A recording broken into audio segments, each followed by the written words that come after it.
Chapter 1 The Araf Original Sin. The Arrival of Eternal Night. Last night, therein persisted until thirly hors, creating gon atmosphere yakinto a mysterious spreludito, somber and dark insert. A thismament, a shroud of pitch black cloud simvliped theme tire planetrigardals of location, whether night or day, light was subtly absent. In the sinky dawn, that populace seated not questioned these long accepted occurrence cest hey moved like clockwork, rushing through their Lvivs, oblivious to Zenera left behind, having long forgotten what butitrally was. Is this a dream? When Lubashing awoke, the sky had not yet brightened. To ponder at the situation, contemplating whether it might indeed be mere dream. Here it shed forth watch placed beside him be the artificial intelligence nini, wick prominent lit displayed 827. Rubbing geshed, herozian switch a he light, activating gate curative switch and thul, seamless line to great danjun obtrusive. These was the of body conductive technology. In Thelivingrum, hectivate thul mounted network display, which was current live broadcasting news of Buddha singular revent at midnight in February 15, 3050, the moon is detached from Earth's gravitational control and is evolving into an independent planet. Duetat the influence of solar gravity, the Earth is temporarily undergoing a synchronous rotation, resulting in a global phenomenon of eternal night. Citizens are advised not to panic, as this poses an malacological impact on Earth.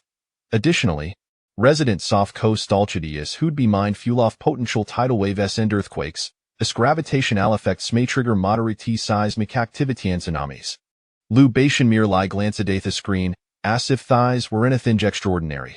Since the 31st century, oddity had become commonplace. For instance, that discover financient spacecraft dating back trillions so fi years within a deep sea pit, or the remnants of an habitation found on Mars, with researchers still speculating on the reasons behind humanity's disappearance.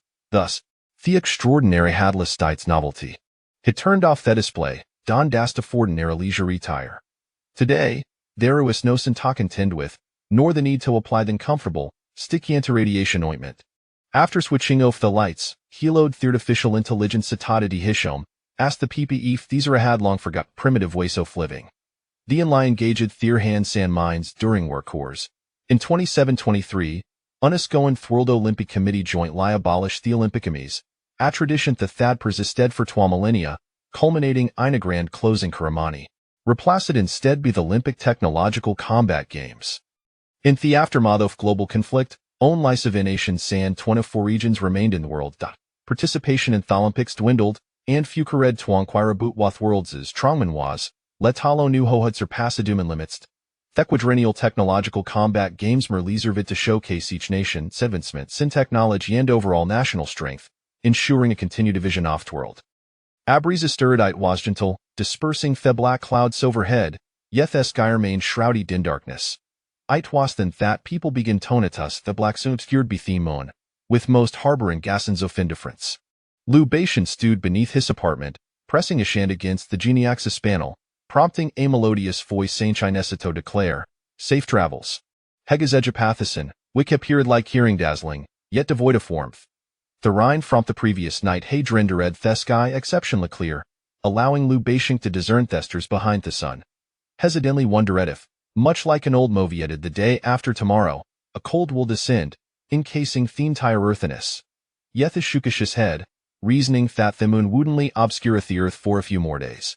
Modern agricultural practices relied on artificial light, rendering sunlight unnecessary. Meanwhile, those in the global government were deliberating on how to reinstate the moon as Earth's natural satellite. Lubation Gale Dainule released Magnetis Electric Taxi, its pristine YT exterior and ergonomically designed seats offering comfort. The driver, a mid-legionman, greetheim with a sounding inquiry in English. Where to? Tech City, Lubation replied. Ah, you need to pay first, the man responded. Oh, a fixadrata taxi? Lubation gasped. How much? 200, the driver stated. Why so expensive? Isn't the fixed fare in L50? Lubation furnished an inquiry. Suit yourself. I fi out on twanteride, you can get out. The driver retorted. Isn't that a bit shitty? Lubation remarked as sheiksateth a vehicle. With no sin, how can't this world not but? The driver ignored him and drove away. Less than 5 minutes later, another taxi arrived. Thoth note us luxurious as the previous zone. It was the land model. Where to? The driver, a woman, asked. Tech City, Lou Beishing replied before inquiring, is theory a fixed fare? Yes, 100, she answered. Why? Lou Beishing pressed. Because per Shavgonup, so I have it to raise Emini too. The highest fixed fare asal redie over 500, she explained. Reluctantly Lou Beishing climbed in. It wasn't the thelocht funches simply could not comprehend we price shad surged so dramatically overnight. Why such a steep increase? He sked. I don't know. Just because you saw raising fears, I have to swell. Norius and for it huffy heard the price of Blukershus doubled. Istil have Valentia thome, beautif persesterize, I cold make ye a fortune, thief maladriversade, showin nor servation in discussing thice with Lou Beishing. Is the truly a good thing? Lou Beishing mused aloud. A minor economy crisis might not be significant, Buta Meharon could spell disister.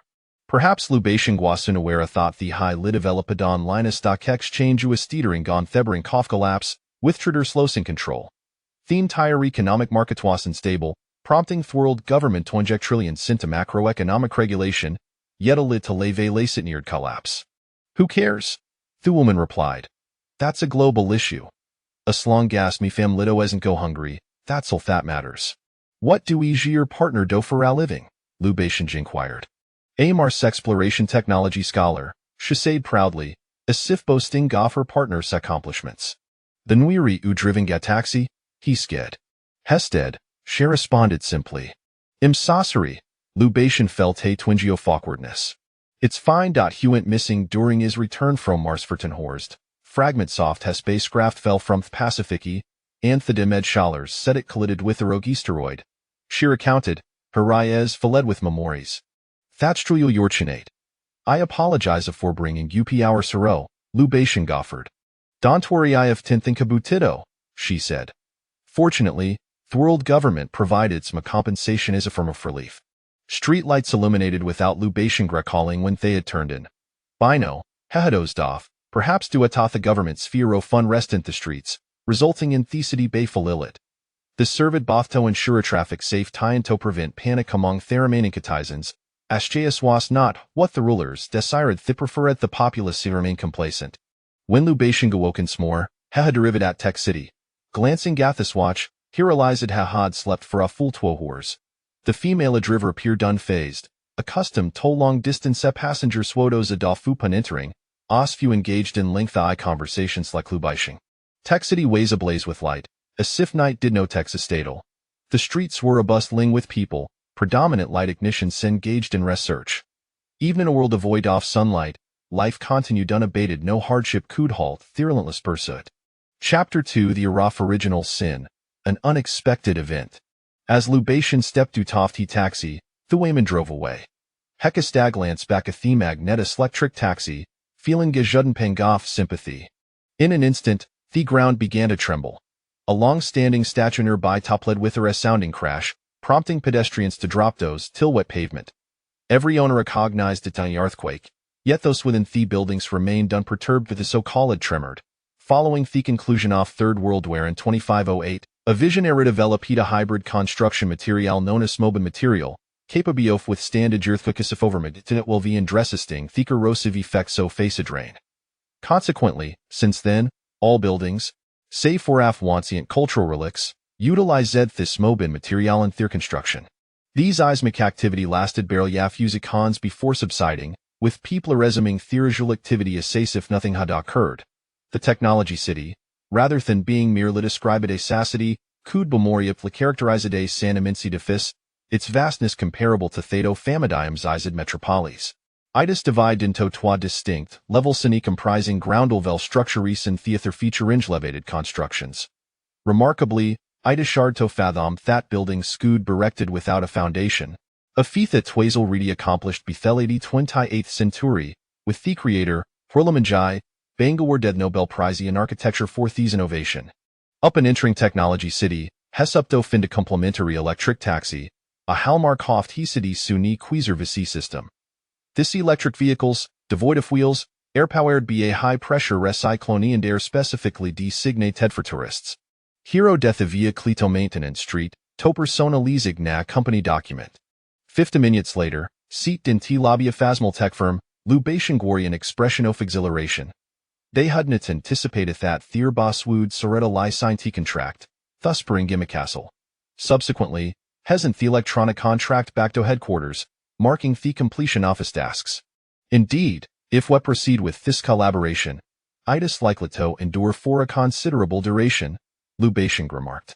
If this been a pleasure collaborating with the alpha myriad benefits your company offer sarquitintising. A swarmily engaged in small trade, providing support to your esteemed company would be most advantageous endeavor.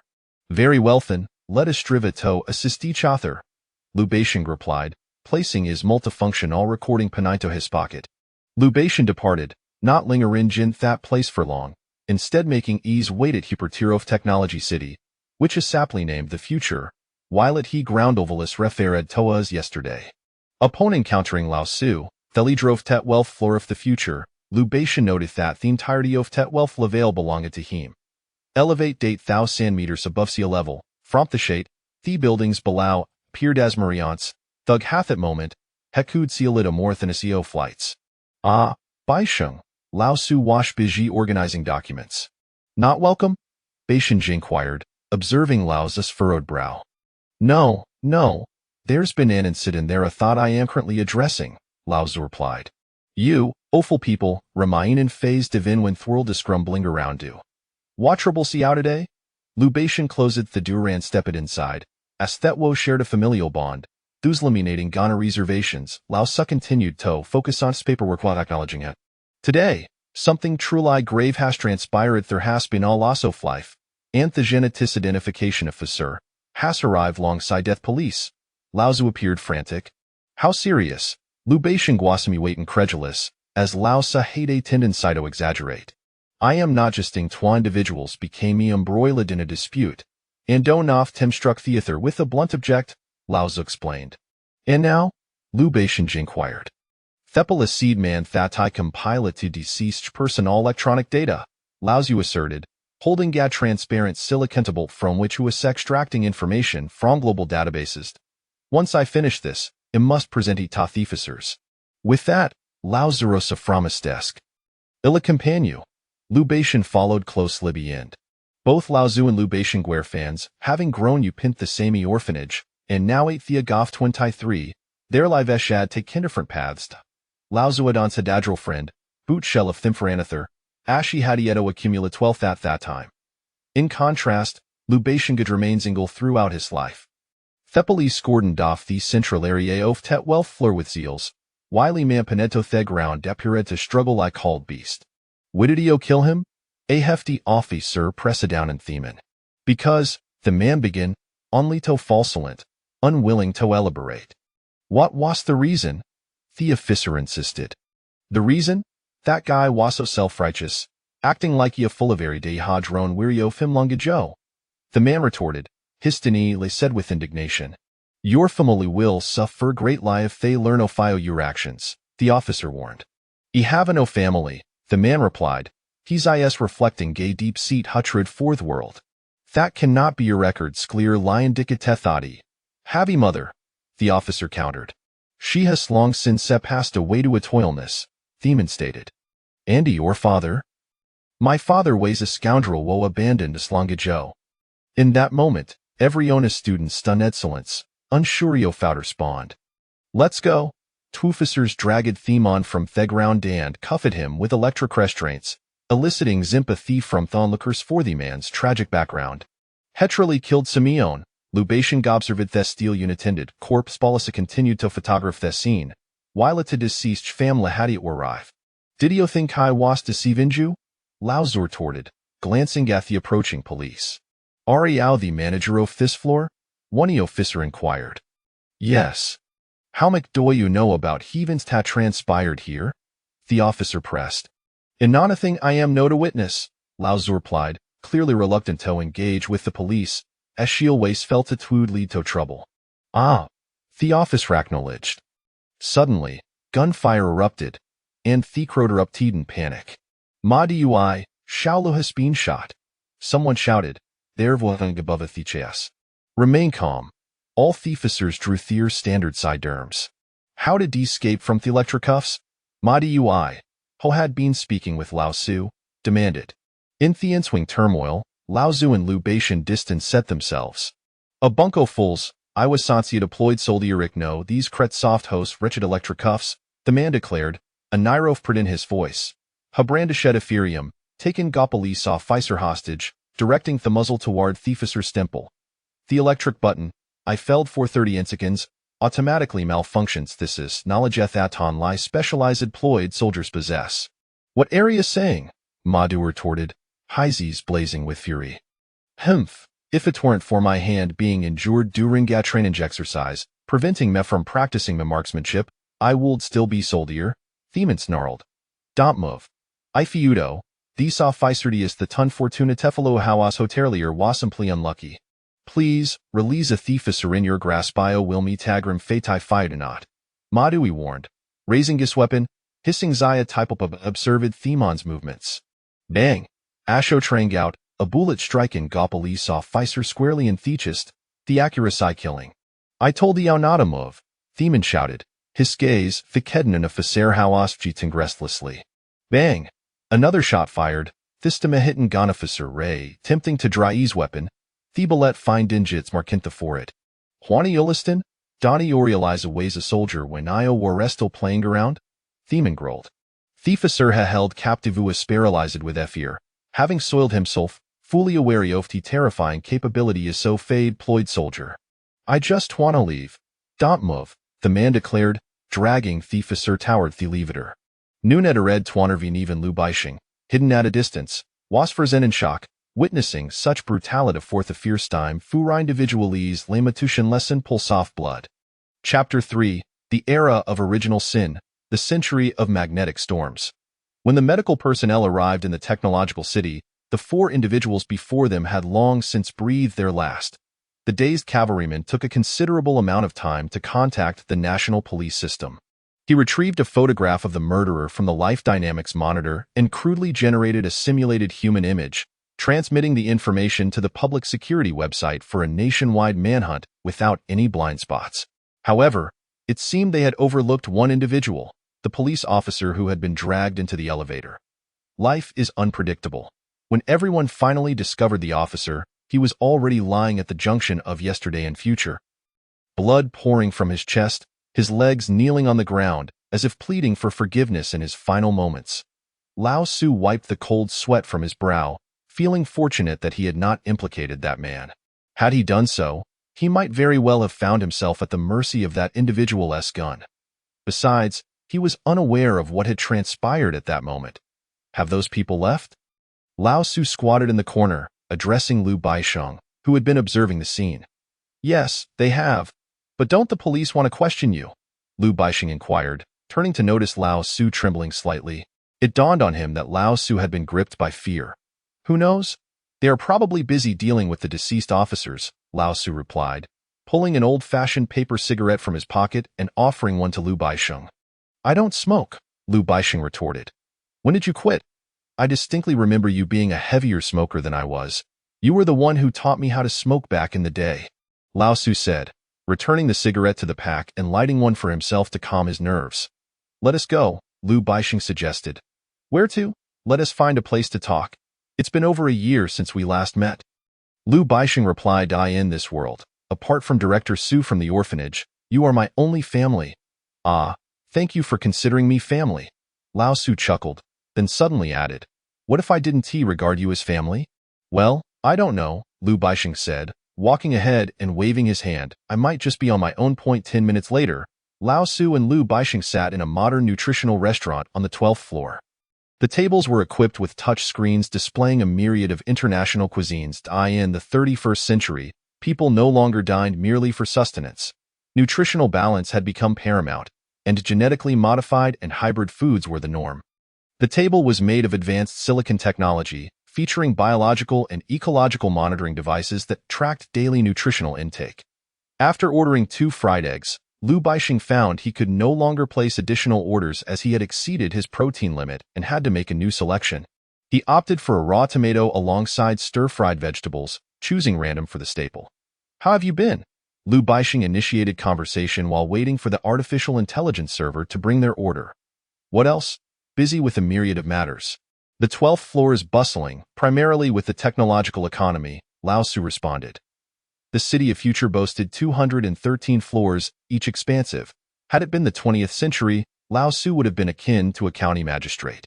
Such technological cities existed only 4 globally, and the developer and owner of this particular city was the Zhonglu Empire. Lao Su functioned as a dispatched official, managing all affairs on this level. In 10 days. It would mark the 4th anniversary of teacher Su Fei's passing. Should we pay our respects this year? Liu Baixing asked, sipping the plain water brought by the AI server. Are we going to the City of Illusions? Lao Su inquired. The City of Illusions, a realm inhabited solely by the deceased, was replete with tombstones, a place remarkably devoid of technological artifacts. It was hauntingly silent, with only the most primitive sanitation workers and a few heavily polluted trees hanging on to life. Indeed, Liu Baixing affirmed. Well, I'll consider it. I've been quite busy lately, Lao Su replied, his furrowed brow suggesting sincerity rather than deceit. All right, I'll await your news, Liu Baixing thought, suspecting that Lao Su would once again forego the tribute to their teacher, marking the 3rd consecutive year since Su Fei's demise that he had not visited the burial site. Despite the meal being a reunion, conversation was sparse.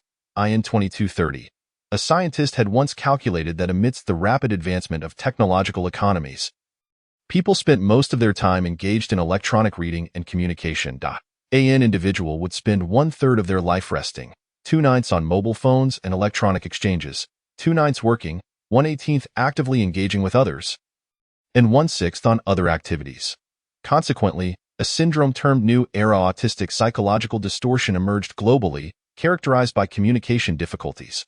After bidding farewell to Lao Su, Liu Baixing stood at the 12th floor elevator, his expression impassive.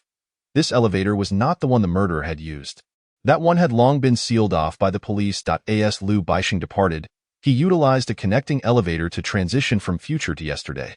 As the city of future floated high above the ground, he stepped onto the light screen transmission device and pressed the down button. In merely 3 seconds, he had traversed from future to yesterday. At that moment, the technological city was broadcasting a news alert. The World Astronomical Observatory reports abnormal solar activity.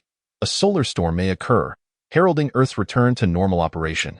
Liu Baixing paid little heed to the announcement, focused instead on returning home to tackle numerous work documents. He dreaded the thought of working late into the night every day. As he walked along the street, he observed artificial intelligences clearing debris from earthquake-damaged statues, indistinguishable from humans, oblivious to the concept of fatigue. After prolonged operation, they simply received prompts indicating mechanical overheating, cooling required. Gazing up at the sun, Liu Baixing was suddenly struck by an inexplicable sense of loneliness. Was it due to a lifetime of solitude? Or was it a fundamental aspect of existence within this universe? On the streets, zealots distributed paper flyers, behaving like madmen, kneeling and prostrating themselves, their cries hysterical. Passers-by avoided them, while the security police shooed one group after another. The patrolling robotic officers were restricted from indiscriminately eliminating individuals in densely populated areas, as their programming forbade such actions. After walking for an extended period, Liu Baixing realized his physical condition was lacking.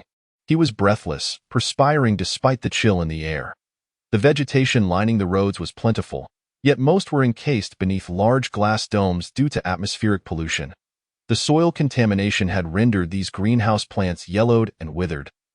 Barely clinging to life. At times, Liu Baixing pondered the enigma of humanity. Despite the grave pollution, people continued to thrive in this world, while plants capable of surviving for millennia succumbed to the same environmental degradation, truly baffling. In a moment of distraction, the streetlights flickered out. No, it was not just a single light. The entire world had plunged into darkness. Meanwhile, half an hour earlier, a researcher at the World Astronomical Observatory frowned at the live footage of the Sun's surface transmitted by the Hubble telescope. It appeared that the Moon's altered trajectory had induced significant gravitational magnetic energy, leading to a large-scale eruption of sunspots on the Sun's surface, with the resulting solar winds racing towards Earth at alarming speed. Is there a problem? The professor standing before him asked. Yes, We may be facing a century magnetic storm. The electronic quantity is substantial, and even our current technology cannot assess it, the researcher replied. Moreover, the Moon's movement has affected the magnetic field lines. If a massive influx of electrons occurs, it could lead to widespread damage to electronic devices and a failure of energy instruments. Initiate magnetic storm emergency protocols, the professor commanded, his brow furrowed in thought. It has already been activated, the researcher confirmed. What should we do? Wait. Let us hope this isn't the end of the world, the professor replied. Contact the government. If necessary, activate the Eden Plan. I refuse to believe it is the end. Those scientists greater than us must have foreseen this. Are you referring to the magnetic storm? The researcher asked. They have long been close to the divine, the researcher remarked casually. Let us hope. The Eden Project is a long-term initiative devised by the world government in anticipation of an impending apocalypse. Reminiscent of the Noah's plan from 2012. However, the technological advancements of the 20th century pale in comparison to those of the 30th century. The Eden Project has been in preparation for over 3 centuries, solely aimed at preserving certain species of Earth to ensure the continuation of life in the event of the world's end. Chapter 4. The Era of Original Sin begins. The professor sat on the steps. Devoid of any semblance of dignity, from his pocket, he retrieved an ancient box of cigarettes, as if the concept of smoke had persisted unchanged for a millennium. Electronic vaporizers and conventional smoke simulations seemed to have fallen out of favor, gradually being eclipsed by time. The professor, though only 50 years old, had a daughter who was now in high school, performing admirably in her studies. She intended to apply to the city's technical secondary school for the upcoming entrance exams, which had a notably high cutoff score. Whether she would succeed remained uncertain. The educational policies of the 30th century had polarized learning into 2 extremes: scientific technology and academic culture. From junior high onward, educational paths diverged. Those who lacked the aptitude or requisite scores for technological studies were relegated to high school. At this juncture, a small portion of education had begun to resemble brain imprinting and the copying of technical codes. The professor had not seen his daughter for 6 months. Since then, the observatory had been tirelessly calculating the orbital velocity of the moon around the Earth, discovering that the moon's speed was nearing its limit, potentially leading it to break free from Earth's gravitational pull and become a planet in its own right. As the professor lit his cigarette, a researcher, upon witnessing the act, interjected, "Hey, smoking is prohibited in the observatory." "Ah, it's all right. It's just the 2 of us here. The others are busy with real-time monitoring and have no time to intervene," the professor replied, offering a cigarette to the researcher. Hesitant, the researcher accepted and sat cross-legged on the ground, igniting the cigarette and inhaling alone. "Where are you from?" the professor inquired. "I'm from the East Continent," the researcher replied. "Ah, my wife is also from the East Continent," the professor remarked. "And you?" "I hail from the Central Continent. I met my wife during a technological expedition," he said. Reflecting on the matter, he realized he hadn't called that woman in quite some time and wondered what she might be doing now. As the professor dialed his wife, he waited a considerable time before hearing her voice. "What are you up to?" he asked. "What else could I be doing?" "Watching the news," she replied impatiently. "I might not be able to return for a while." The professor admitted sheepishly. "Why apologize? Our daughter misses you," she said. "Every time I call, you seem to be on another line. I can't fathom who you're speaking to all day," the sun has set. "And you still have so much on your plate. Our daughter has even missed school because of this. Is our daughter home?" The professor's eyes glistened with unshed tears, and he took a couple of deep puffs on his cigarette. "Yes, she's in the middle of her coursework," his wife replied. "Please let me speak with her," the professor urged. "Humph, you scoundrel, just wait. I'll get her for you," she retorted, her tone a blend of reproach and satisfaction. Moments later, their daughter took the phone. "Hi, Dad," she said simply. "I might not be able to return for a while. There's so much happening at the observatory," the professor explained. "I support your work, Dad," she said, though she struggled to find the right words. Conversing with a father she seldom saw was comforting yet challenging. After a moment, she added, "Take care of your liver. Don't stay up too late." After all, he was still her father. "I'm perfectly fine. Once this period passes, I'll return and take a year off to help care for your mother." "I'm not being a very good husband," he replied. "Mother is doing well. She just misses you every day." Their daughter said, "Who misses him? I can manage my life just fine." His wife interjected, her voice rising, "Don't let your dad feel sorry for me." The professor took another drag from his cigarette, a bitter smile on his face. The researcher across from him remained silent, watching intently as his cigarette dwindled. He took one last puff, extinguished the butt, and tucked it away. He picked up his phone, contemplating reaching out to his family, only to realize he had no relatives left. Aside from his elderly mother in a nursing home who could no longer speak, Liu Baixing wandered through the darkness, hearing frantic cries that seemed to echo madness. Some shouted in hysteria, while others expressed sheer terror, as if the end truly had come. 1 second, 2 seconds, 3 seconds. Eye in the void. Time itself seemed to fade into oblivion. A resounding blast reverberated the future city, reliant on Earth's magnetic energy and zero-point high-voltage energy, plummeted from the sky.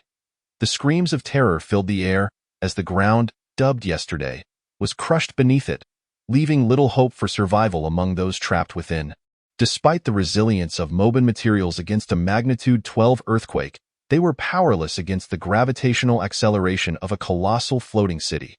The shockwave radiated from the technological city, and Liu Baixing was violently thrown aside, landing amidst unprotected green shrubbery, where his forehead struck an object, drawing blood.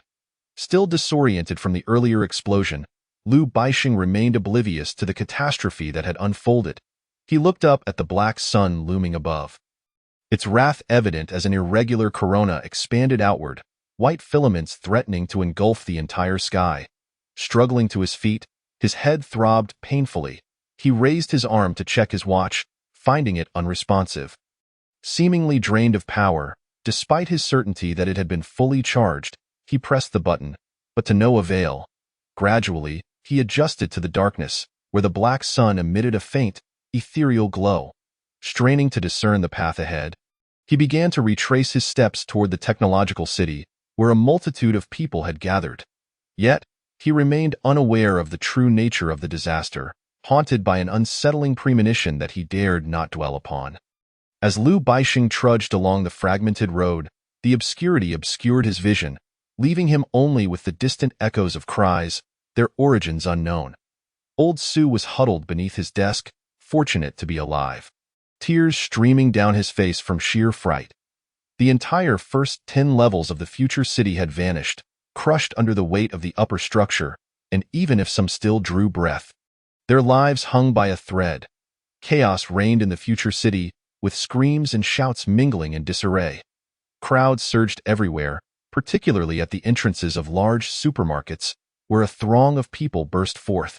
Some trampled beneath the mass, their identities lost in the turmoil. In that moment, the entire space of the future city was engulfed in darkness, and those who had harbored vile intentions engaged in unspeakable acts. Fortunate that the world lacked illumination, Old Su rose from the ground, frantically fiddling with his expensive electronic devices, only to find them utterly inoperative. In a fit of rage, he hurled them away, wiping his face with a trembling hand. Chapter 5.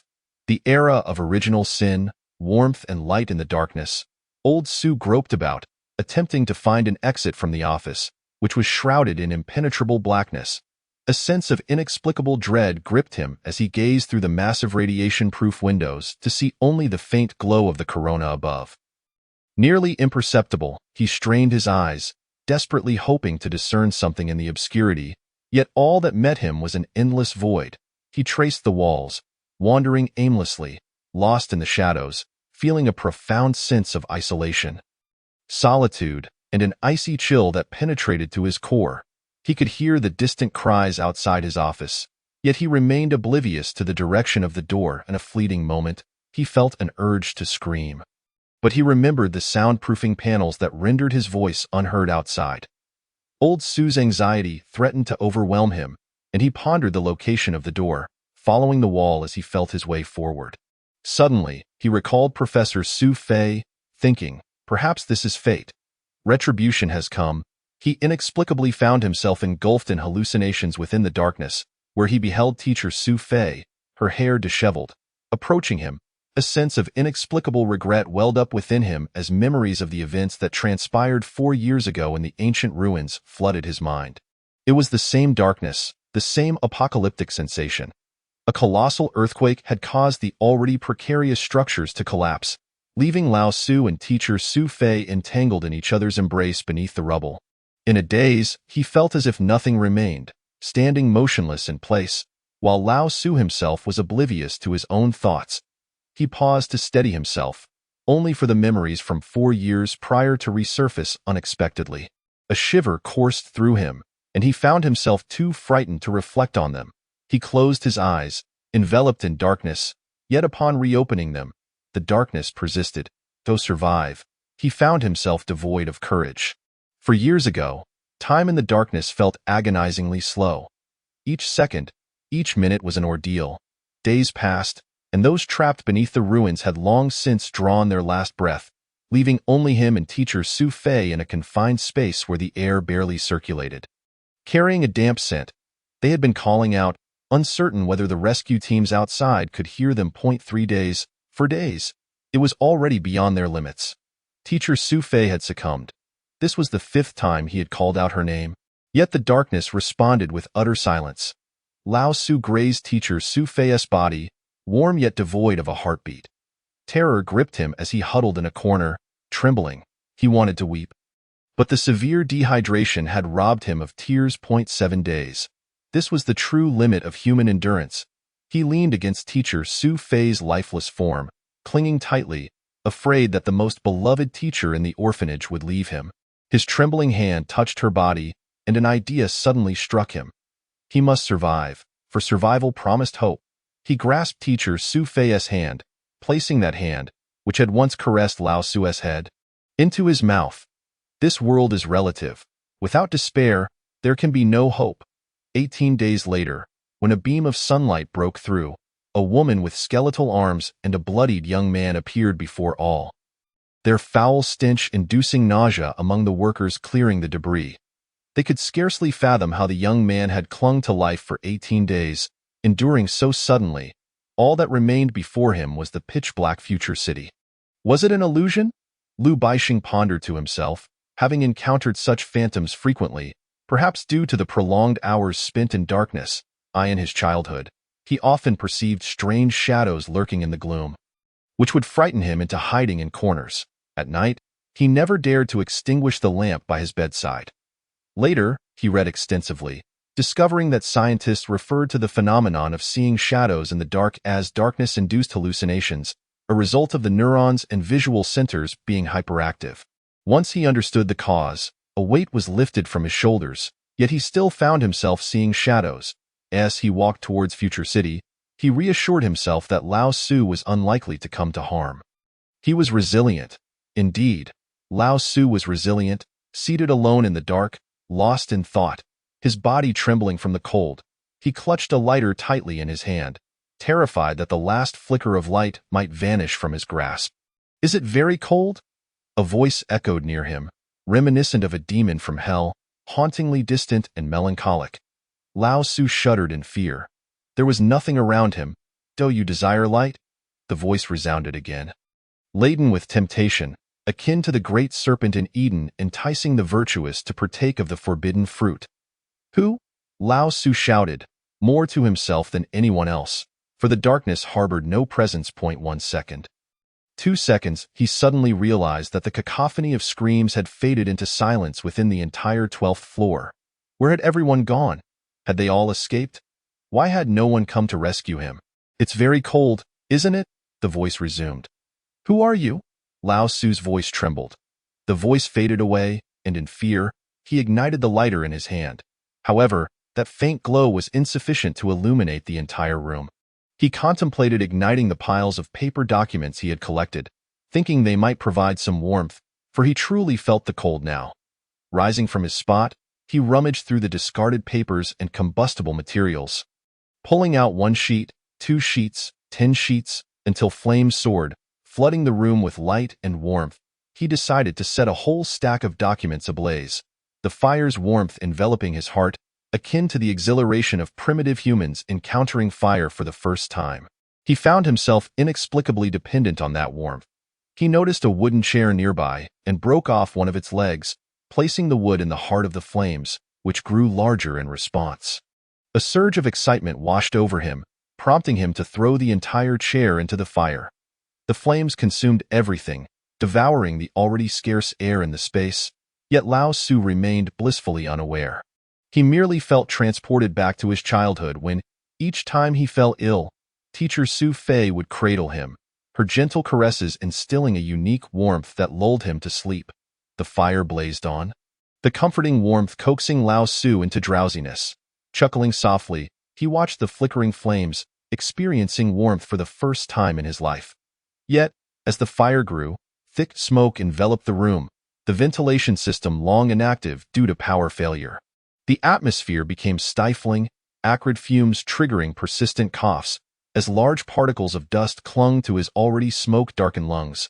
Leaving him breathless, he regretted not bringing his portable emergency oxygen tank. His vision began to blur. The flames appearing as mere shadows, the noxious odor becoming less bothersome over time.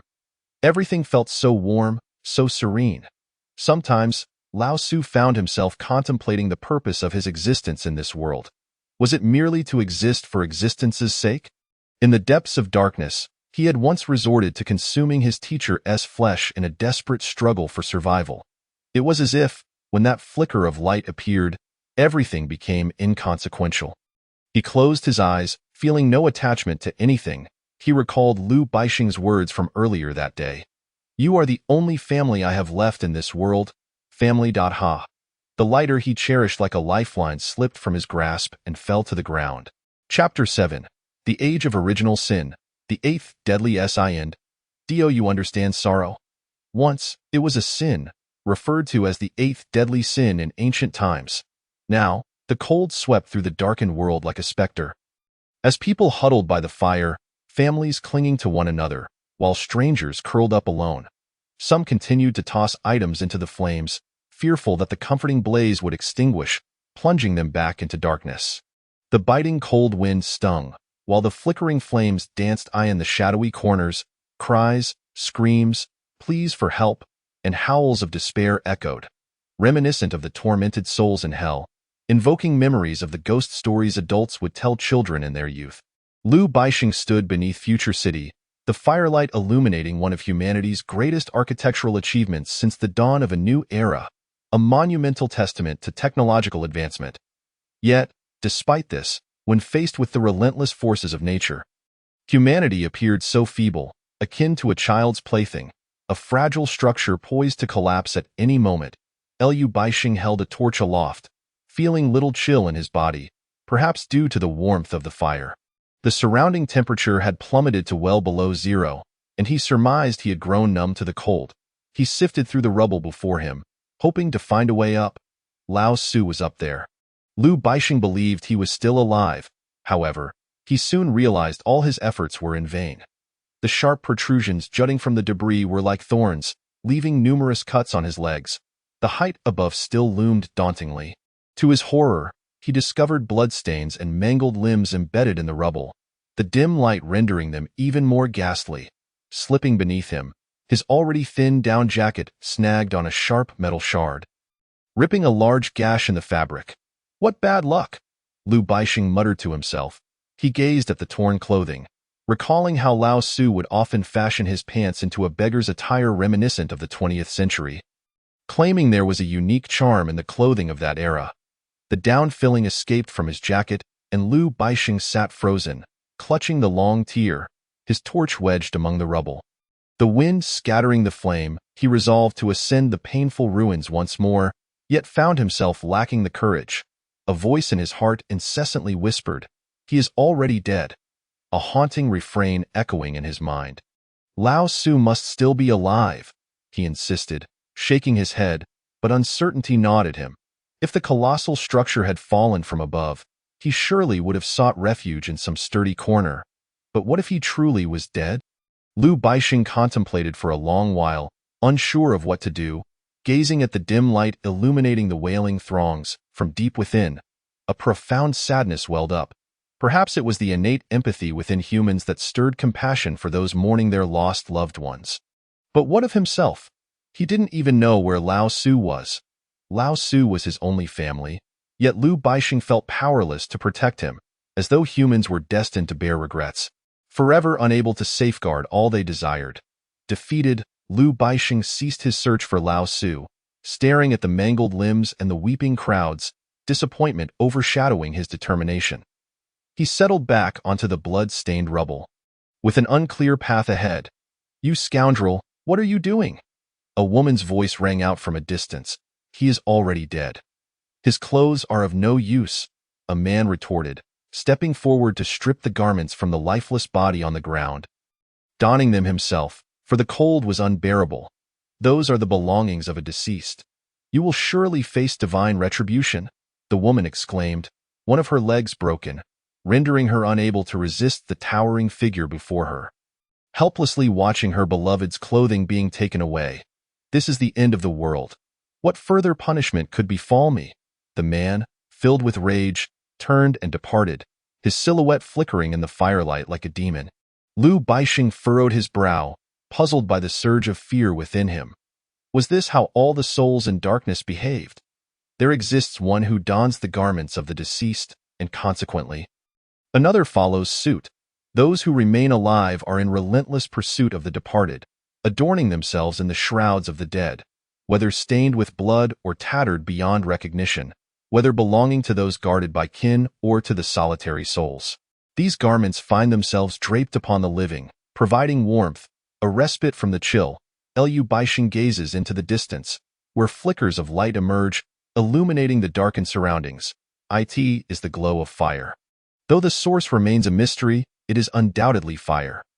The structures flanking the roads have succumbed to the cataclysm brought forth by the future, now reduced to ruins, as the people gather together in a semblance of solidarity.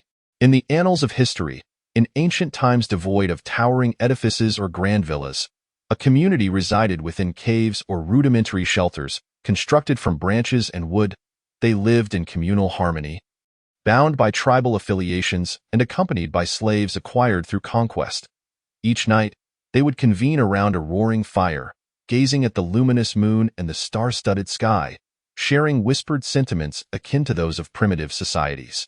Yet, the present assembly is devoid of tribes or kinship.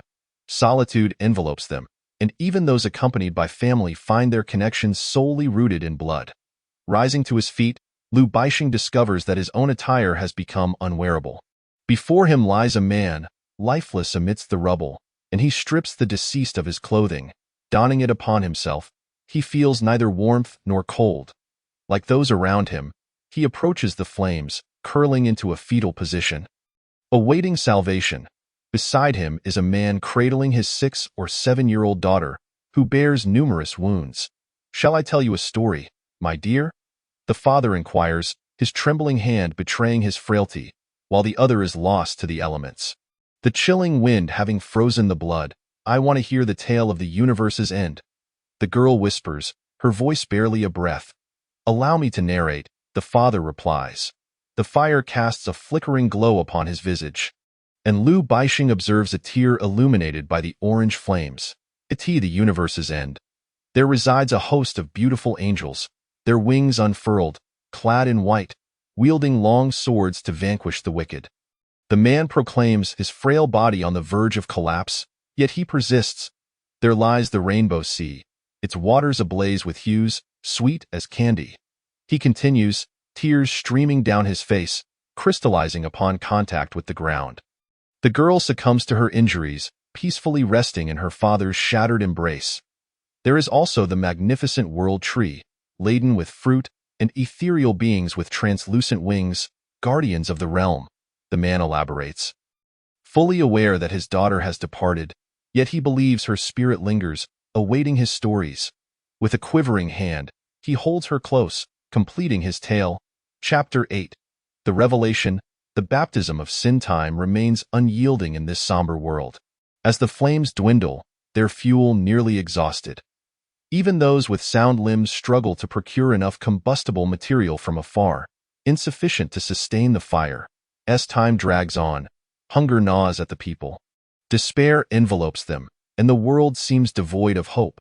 Suddenly, rain descends with great ferocity, cold droplets cascading down, fierce winds scattering the deluge, washing over every corner of the earth, cleansing its sullied sins. Within the quiet, stable buildings, the fortunate who have evaded disaster gaze in fear at the torrential rain, for they have never witnessed such a tempest.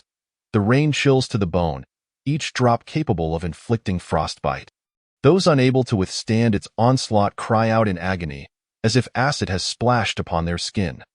This is not mere cold, but a burning frost. Liu Baixing stands amidst the downpour, extending his hand to experience the rain, which surprisingly does not feel so dreadful. A refreshing sensation floods his heart, sweeping away the exhaustion that plagued him daily, illuminating his spirit as though light had burst forth within.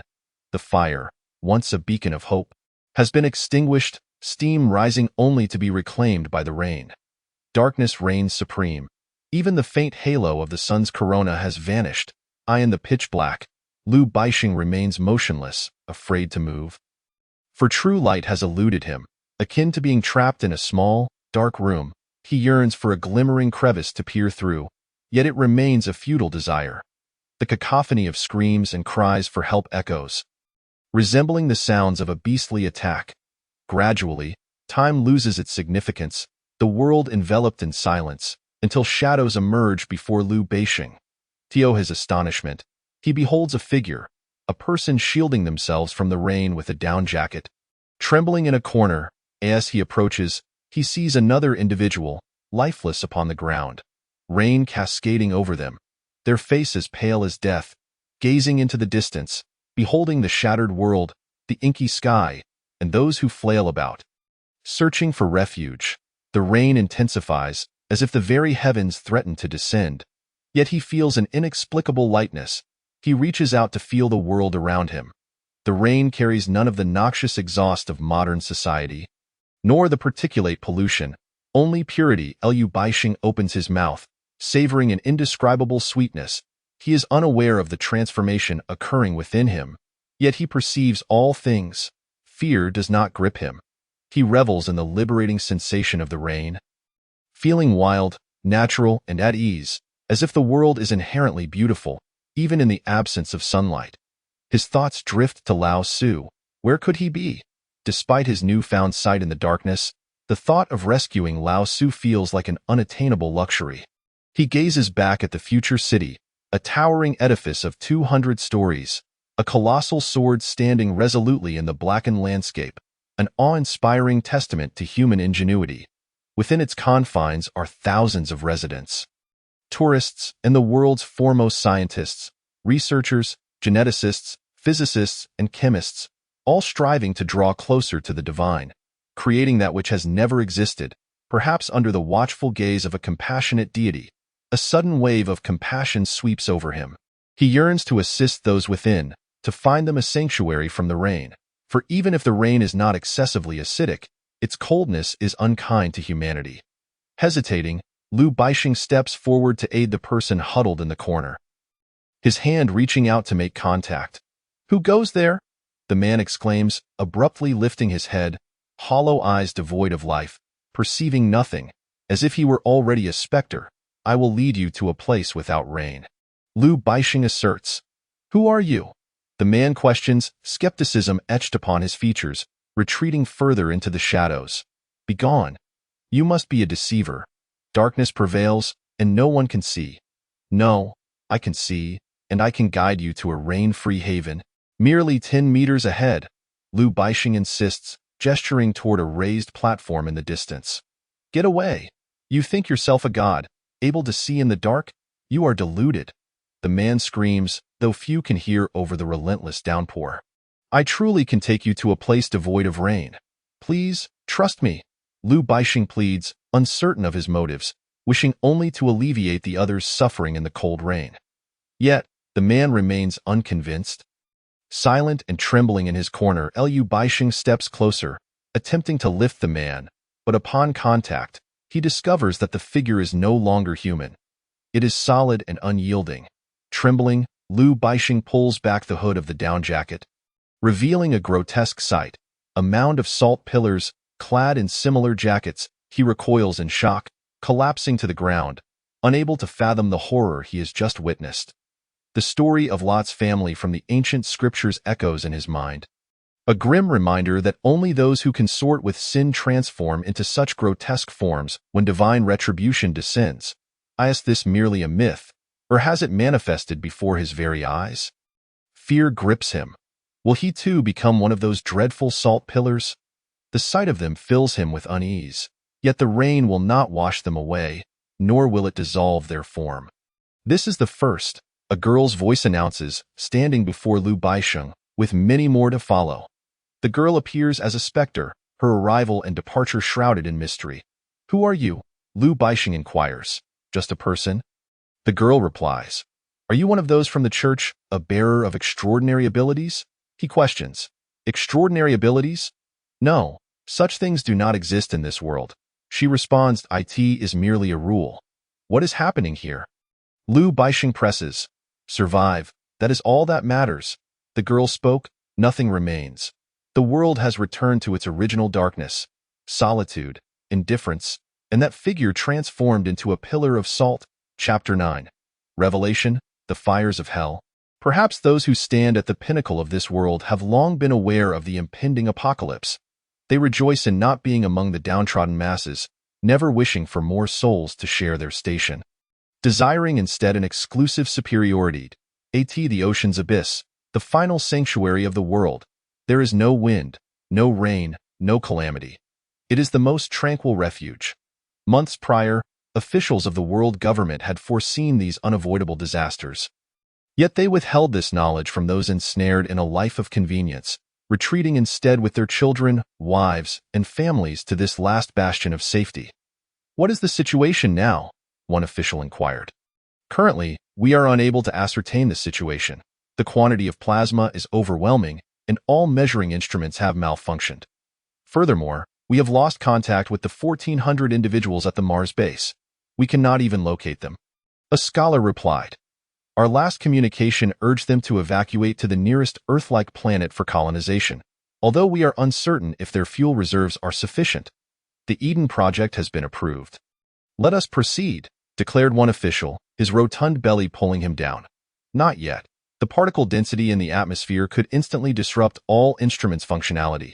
Additionally, when we lost satellite communication, the observatory transmitted final images showing extensive solar activity. If calculations are correct, another solar storm is imminent. When shall we wait until? Someone voiced their impatience. We must wait until everything stabilizes, an elderly professor interjected. How long will that take? Another pressed that it depends on how long God's punishment upon humanity endures. The old professor asserted. What nonsense! Is there truly a God in this world? Retorted the official. Oh, do you believe that by hiding in this man-made paradise, you can evade all calamities? The professor replied, if God wishes to punish. It matters not if you flee to the ends of the earth. Those destined to perish cannot escape with that. The old professor turned and walked towards the hall's exit. That old fool has lost his mind. Someone remarked, outrageous. Such words are a deception, a grave offense under the world constitution. Will those high-ranking military officers remain indifferent? The official question. He is not delusional. He is the most authoritative astrophysicist of our time. Having accurately predicted the moment the moon would detach from the earth, down to the second. The scholar who first spoke noted. He should not utter such words. The official thumped the table. No, he was once a believer. The scholar replied, a believer. The official stood frozen. 1/3 of the foremost scientists are believers. What are you saying? The official asked. Indeed, 1/3 of the scientists here are believers. The scholar reiterated. What is the meaning of this? Shouldn't these believers be on their knees, proclaiming the end of the world like madmen? That old man is indeed a believer, and he often tells us he seeks scientific evidence to substantiate the existence of the apocalypse. The scholar explained, madmen, these are the true lunatics. How can they be allowed to be scientists? The official shouted.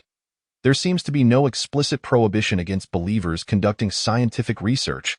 The official fell silent. Just then, a seasoned scholar rushed into the room, breathless. Everyone must return to their respective safety pods. The sanctuary must relocate immediately. The tectonic plates are shifting violently due to the gravitational pull of the sun and moon. A probe recently submerged in the oceanic trench has signaled that two tectonic plates are converging, likely resulting in a massive earthquake. What is happening? The official demanded a massive earthquake will disrupt the deep ocean currents, and the entire sanctuary could be engulfed. Furthermore, if magma surges from the deep mantle, it carries highly radioactive materials that could devastate the sanctuary. This sanctuary at the ocean's depths was constructed on the seabed plain outside the Mariana Trench, harboring the foremost figures in global politics and science, while ordinary citizens were deemed inconsequential by the world's rulers. In truth, God is fair, but all must unfold in due time. The global temperature began to drop.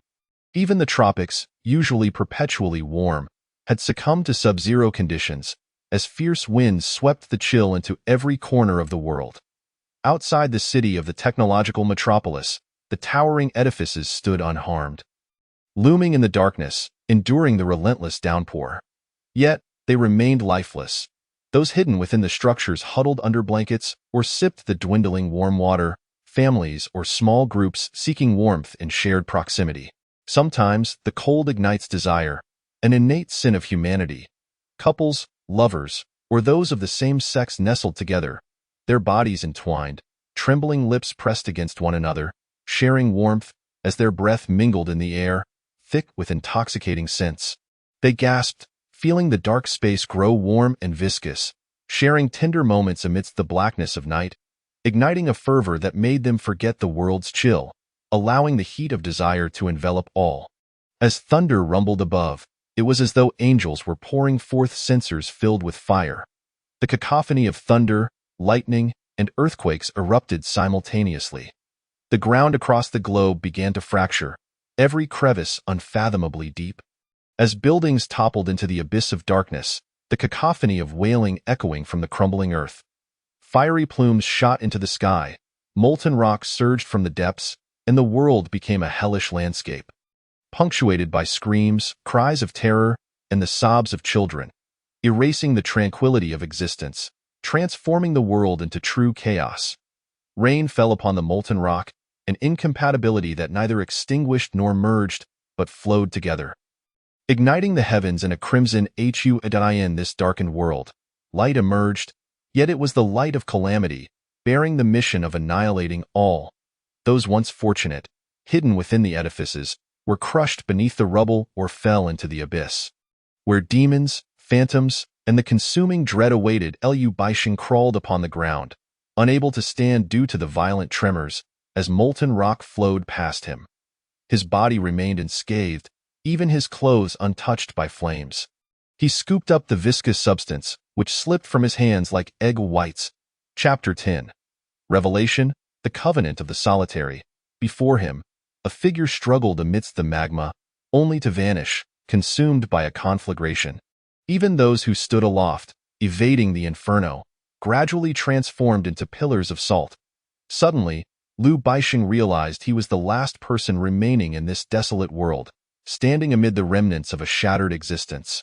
Gazing into the distance where a sea of flames engulfed the horizon, the sky drenched in crimson. "Oh, you find this pleasing? This is the sacred text of annihilation. God punishes the wicked of the earth." The girl's voice, once more, emerged beside him, close as if seeking solace. "What is there to like? The entire world has vanished. What purpose does my existence serve?" Liu Baixiang lamented, pausing to reflect. "No, you remain. You are still alive. Yet I cannot discern if you are human or ghost. Indeed, I am alive. I am human, one who comes bearing rules," the girl replied. "Yet, is living merely for survival enough? But what meaning does such existence hold? For whom do I exist? What can I accomplish? Where am I to go?" Liu Baixiang suddenly questioned, tilting his head to behold the crimson sky, rain pelting his face. He recalled tales from his childhood in the orphanage, stories of the cataclysmic deluge thousands of years ago, where rain fell incessantly for 40 days and nights, leaving no land above the waters. Amidst the flood, a colossal vessel bore the last of Earth's creatures, and once the waters receded, the world began anew, purging evil and treachery. "You still have me. I will guide you, the girl affirmed. You? Lu Baixing asked as he spoke. He sought refuge from the rain and sat down, the girl following suit. Lu Baixing turned to face the petite figure beside him. A flicker of wickedness flashed in his heart. He gazed intently at her, suddenly aware of the deep allure in her youthful visage. I in this world devoid of all laws, economy, politics, and order. Only he and the girl remained. Lu Baixing seemed to unleash the evil within, pressing the girl down to the ground. His desires ignited. Am I beautiful? She asked. The girl exhibited neither fear nor surprise, as if she had been aware of the impending events all along. Her eyes, glowing with a crimson light, gazed at Lu Baixing, a hint of a smile gracing her lips. You do not scream or hide. You simply allow me to do as I wish? Lu Baixing inquired. You have feelings for me? The girl responded. I am unsure. Perhaps it is merely desire, a longing born of solitude, Lu Baixing replied. I have had no friends since childhood. Well, perhaps Lao Su counts, but I have no idea where he is. As he sat up once more, a fleeting sense of wickedness within him dissipated. Why not continue? The girl leaned against Lu Baixing, her eyes wide opened. I, too, am lonely. I have never known who my parents are. Nor do I have friends. Each day, I attend school and work part-time to pay for my tuition. How old are you? Lu Baixing asked. 17, she answered. And your name? I have forgotten it. She replied. 2 days before the moon departed from the earth. I lost my name. I in my memories, aside from fragments of the past, a new mission has emerged. The girl contemplated.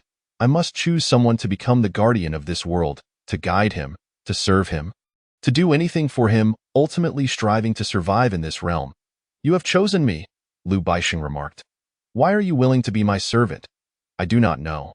It is a feeling, or perhaps I am simply making a blind choice. Merely to survive. The girl lowered her head, rainwater dripping from her drenched hair. To live. What significance does it hold when it seems only the two of us remain? Shall I become Adam and you? Eve, to recreate a world? Lu Baixing questioned. No, there are many guardians in this world, not just you, the girl replied. We simply have yet to find them. They, like us, seek to survive in this world. I would prefer it if it were just the two of us. Lu Baixing's unexpected words echoed, as if he had grown weary of all earthly matters. I in the once Edenic paradise. Two solitary souls were unaware of the world's intricacies, untouched by shame. Naked, they found joy in each other's company. Yet when the serpent from the abyss enticed them to partake of the forbidden fruit, the world transformed. They became aware of shame, of feeling, and a profound loneliness enveloped them. Why were there only two in existence? Their desires surged, entwined in an embrace, seeking solace for their desolate hearts. I shall be Eve, the girl proclaimed, having heard those ancient tales. She wrapped her arms around Lu Baixing's neck, her icy lips brushing against his cheek. Even if we are not alone, I shall still be Eve, she declared. Why? I am not that kind of person, Lu Baixing protested, rejecting the notion of compromising a 17-year-old blossom. He could not fathom why a girl he had known for merely an hour would seek such intimacy. We are inseparable. The moment the angel's censer tipped, a covenant was formed between us. The girl asserted. As heaven and earth transform into a purgatory, suffering gasps its last breath. Among the guardians exist those who embody sin. We must endure until the end. Her words flowed like a lyrical ballad, steeped in a sense of nostalgia that felt as if it had existed for millennia. Why do you always vanish? Appearing unexpectedly, Lu Baixing diverted the topic, unwilling to delve further into Adam and Eve's narrative. From this moment forth, I shall not disappear, the girl vowed. Lu Baixing stared vacantly into the obsidian world, molten red lava and icy rain surrounding him. Time passed in silence. The rain showed no signs of abating, while the grand city of the future slowly deteriorated within the lava, all structures shrinking into ruin, desolate and lifeless. The once proud achievements of humanity's technology crumbled to dust beneath the relentless rain. The girl, leaning against Lu Baixing, drifted into slumber, her soaked form illuminated by the flickering flames, revealing her delicate contours. Lu Baixing removed his down jacket, feeling no chill, and fashioned it into a modest pillow upon his lap. allowing the girl to rest comfortably. Perhaps she was simply wearied. My servant. Why not a friend? Liu Baixing mused aloud. Chapter 11. The Revelation, Messengers of Evolution. Deep within the Pacific Ocean, Safety Island had departed from the plains outside the Mariana Trench, swiftly advancing toward the northeastern Pacific Basin. In the central control room of Safety Island, 72 individuals from various nations fixated on a transparent projection screen, vigilantly observing the activity surrounding Safety Island. Behind them, molten lava surged from the Mariana Trench, engulfing the seabed plains. This luminous substance emanated a power that evoked trepidation. They were astonished to discover that the lava did not solidify into a mass of black ash, but flowed, slowly, yet with an unsettling sense of erosion. Safety Island, Tail Section Level 3, Status: Good. No significant terrain collision damage, external mechanical arms capable of self-repair. Reported Inspector 54. Safety Island, Abdominal Section Level 1, Status: Good. External visual flow detection instrument restored. Reported Inspector 27. Safety Island, Tail Section Level 5, Mecha Shell Protection at High Temperature. Yellow Alert. Reported Inspector 68. Processing Alert. In front of Inspector 68, the yellow alert light blinked incessantly. Professor Nchisi, the underwater crust behind us has fractured. The lava at the tail section is spreading rapidly. A scholar burst into the central control room, urgency evident in his voice. I am aware. Professor Nchisi replied grimly, then inquired, what is the temperature? 5,300 degrees Celsius, the scholar responded. How is that possible? The core temperature is just over 6,000. Nchisi furrowed his brow, astonished, while the other scholars and professors beside him struggled to articulate their disbelief. This is real-time monitoring data. The scholar presented a silicon electronic tablet displaying a clear reading of 5,318 degrees Celsius. Could that lava be erupting from the core? As the world's foremost geologist, Nchisi found himself perplexed. Increase Safety Island's operational speed, he commanded, clutching his forehead as he sat down, hesitating before adding, it should be fine. This Safety Island is constructed from a new alloy, capable of withstanding temperatures up to 8,000 degrees. However, there are numerous radioactive materials mixed within that lava. The scholar interjected. The external autonomous repair mechanical arms at detection point 32 are compromised by radiation and cannot operate normally. There is now a significant breach that cannot be repaired. What about the repair department? Surely there are manual repair teams? Nchisi asked, do we need manual repairs? The scholar queried. What other option do we have? That's the only way. Have them don deep-sea diving suits and layer them with spacesuits. Nchisi instructed. The scholar hesitated, unsure of what to say. If not, I will go myself. We cannot allow the entire Safety Island to be destroyed. Moreover, the Eden Project must be implemented. If the Safety Island is lost, how can we proceed? Nchisi observed the scholar's indecision. No, the lava outside is simply too hot, and it doesn't adhere to the principles of science. It will not solidify due to seawater, the scholar argued. Science? Are we still attempting to explain these phenomena through scientific means? Have you not noticed that the entire ocean's temperature remains at 2,000 degrees Celsius? Why does the sea not boil, though the pressure is immense? This surpasses any limits, Nchisi contended. At that moment, a voice emerged from the central control room. Safety Island, operational speed is to be increased to 100%. Please exercise caution. There are hazardous terrains 300 nautical miles ahead. Just as the warning finished, the entire Safety Island trembled. What is happening? Other scholars inquired. Call the control room.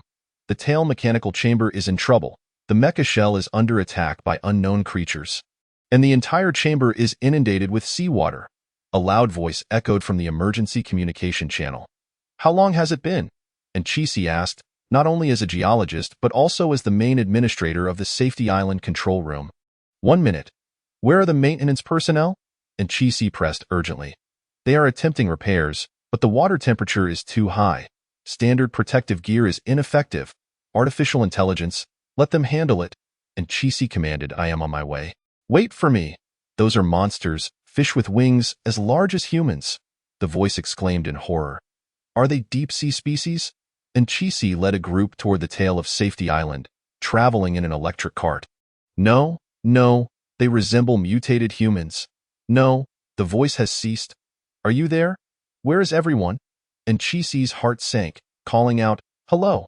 In the rear mechanical compartment, the searing seawater resembled a frenzied sun, still retaining its deep azure hue.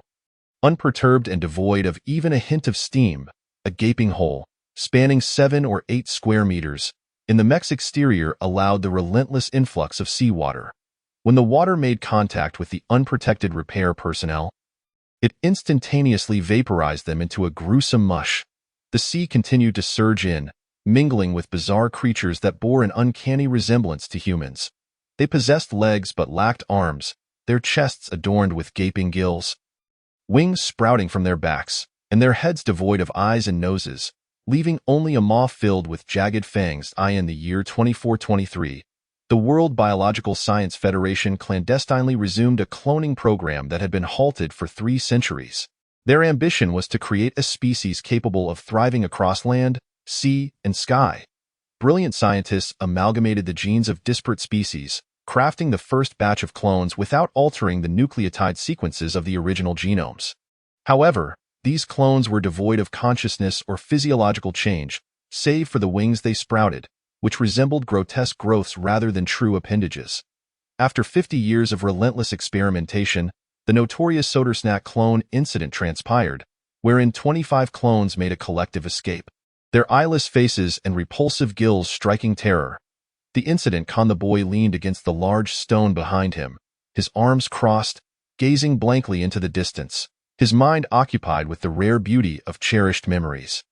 In her hand, Xiangwei clutched the now obsolete silicon technology phone, waiting for a message from someone, though an hour had passed without a word.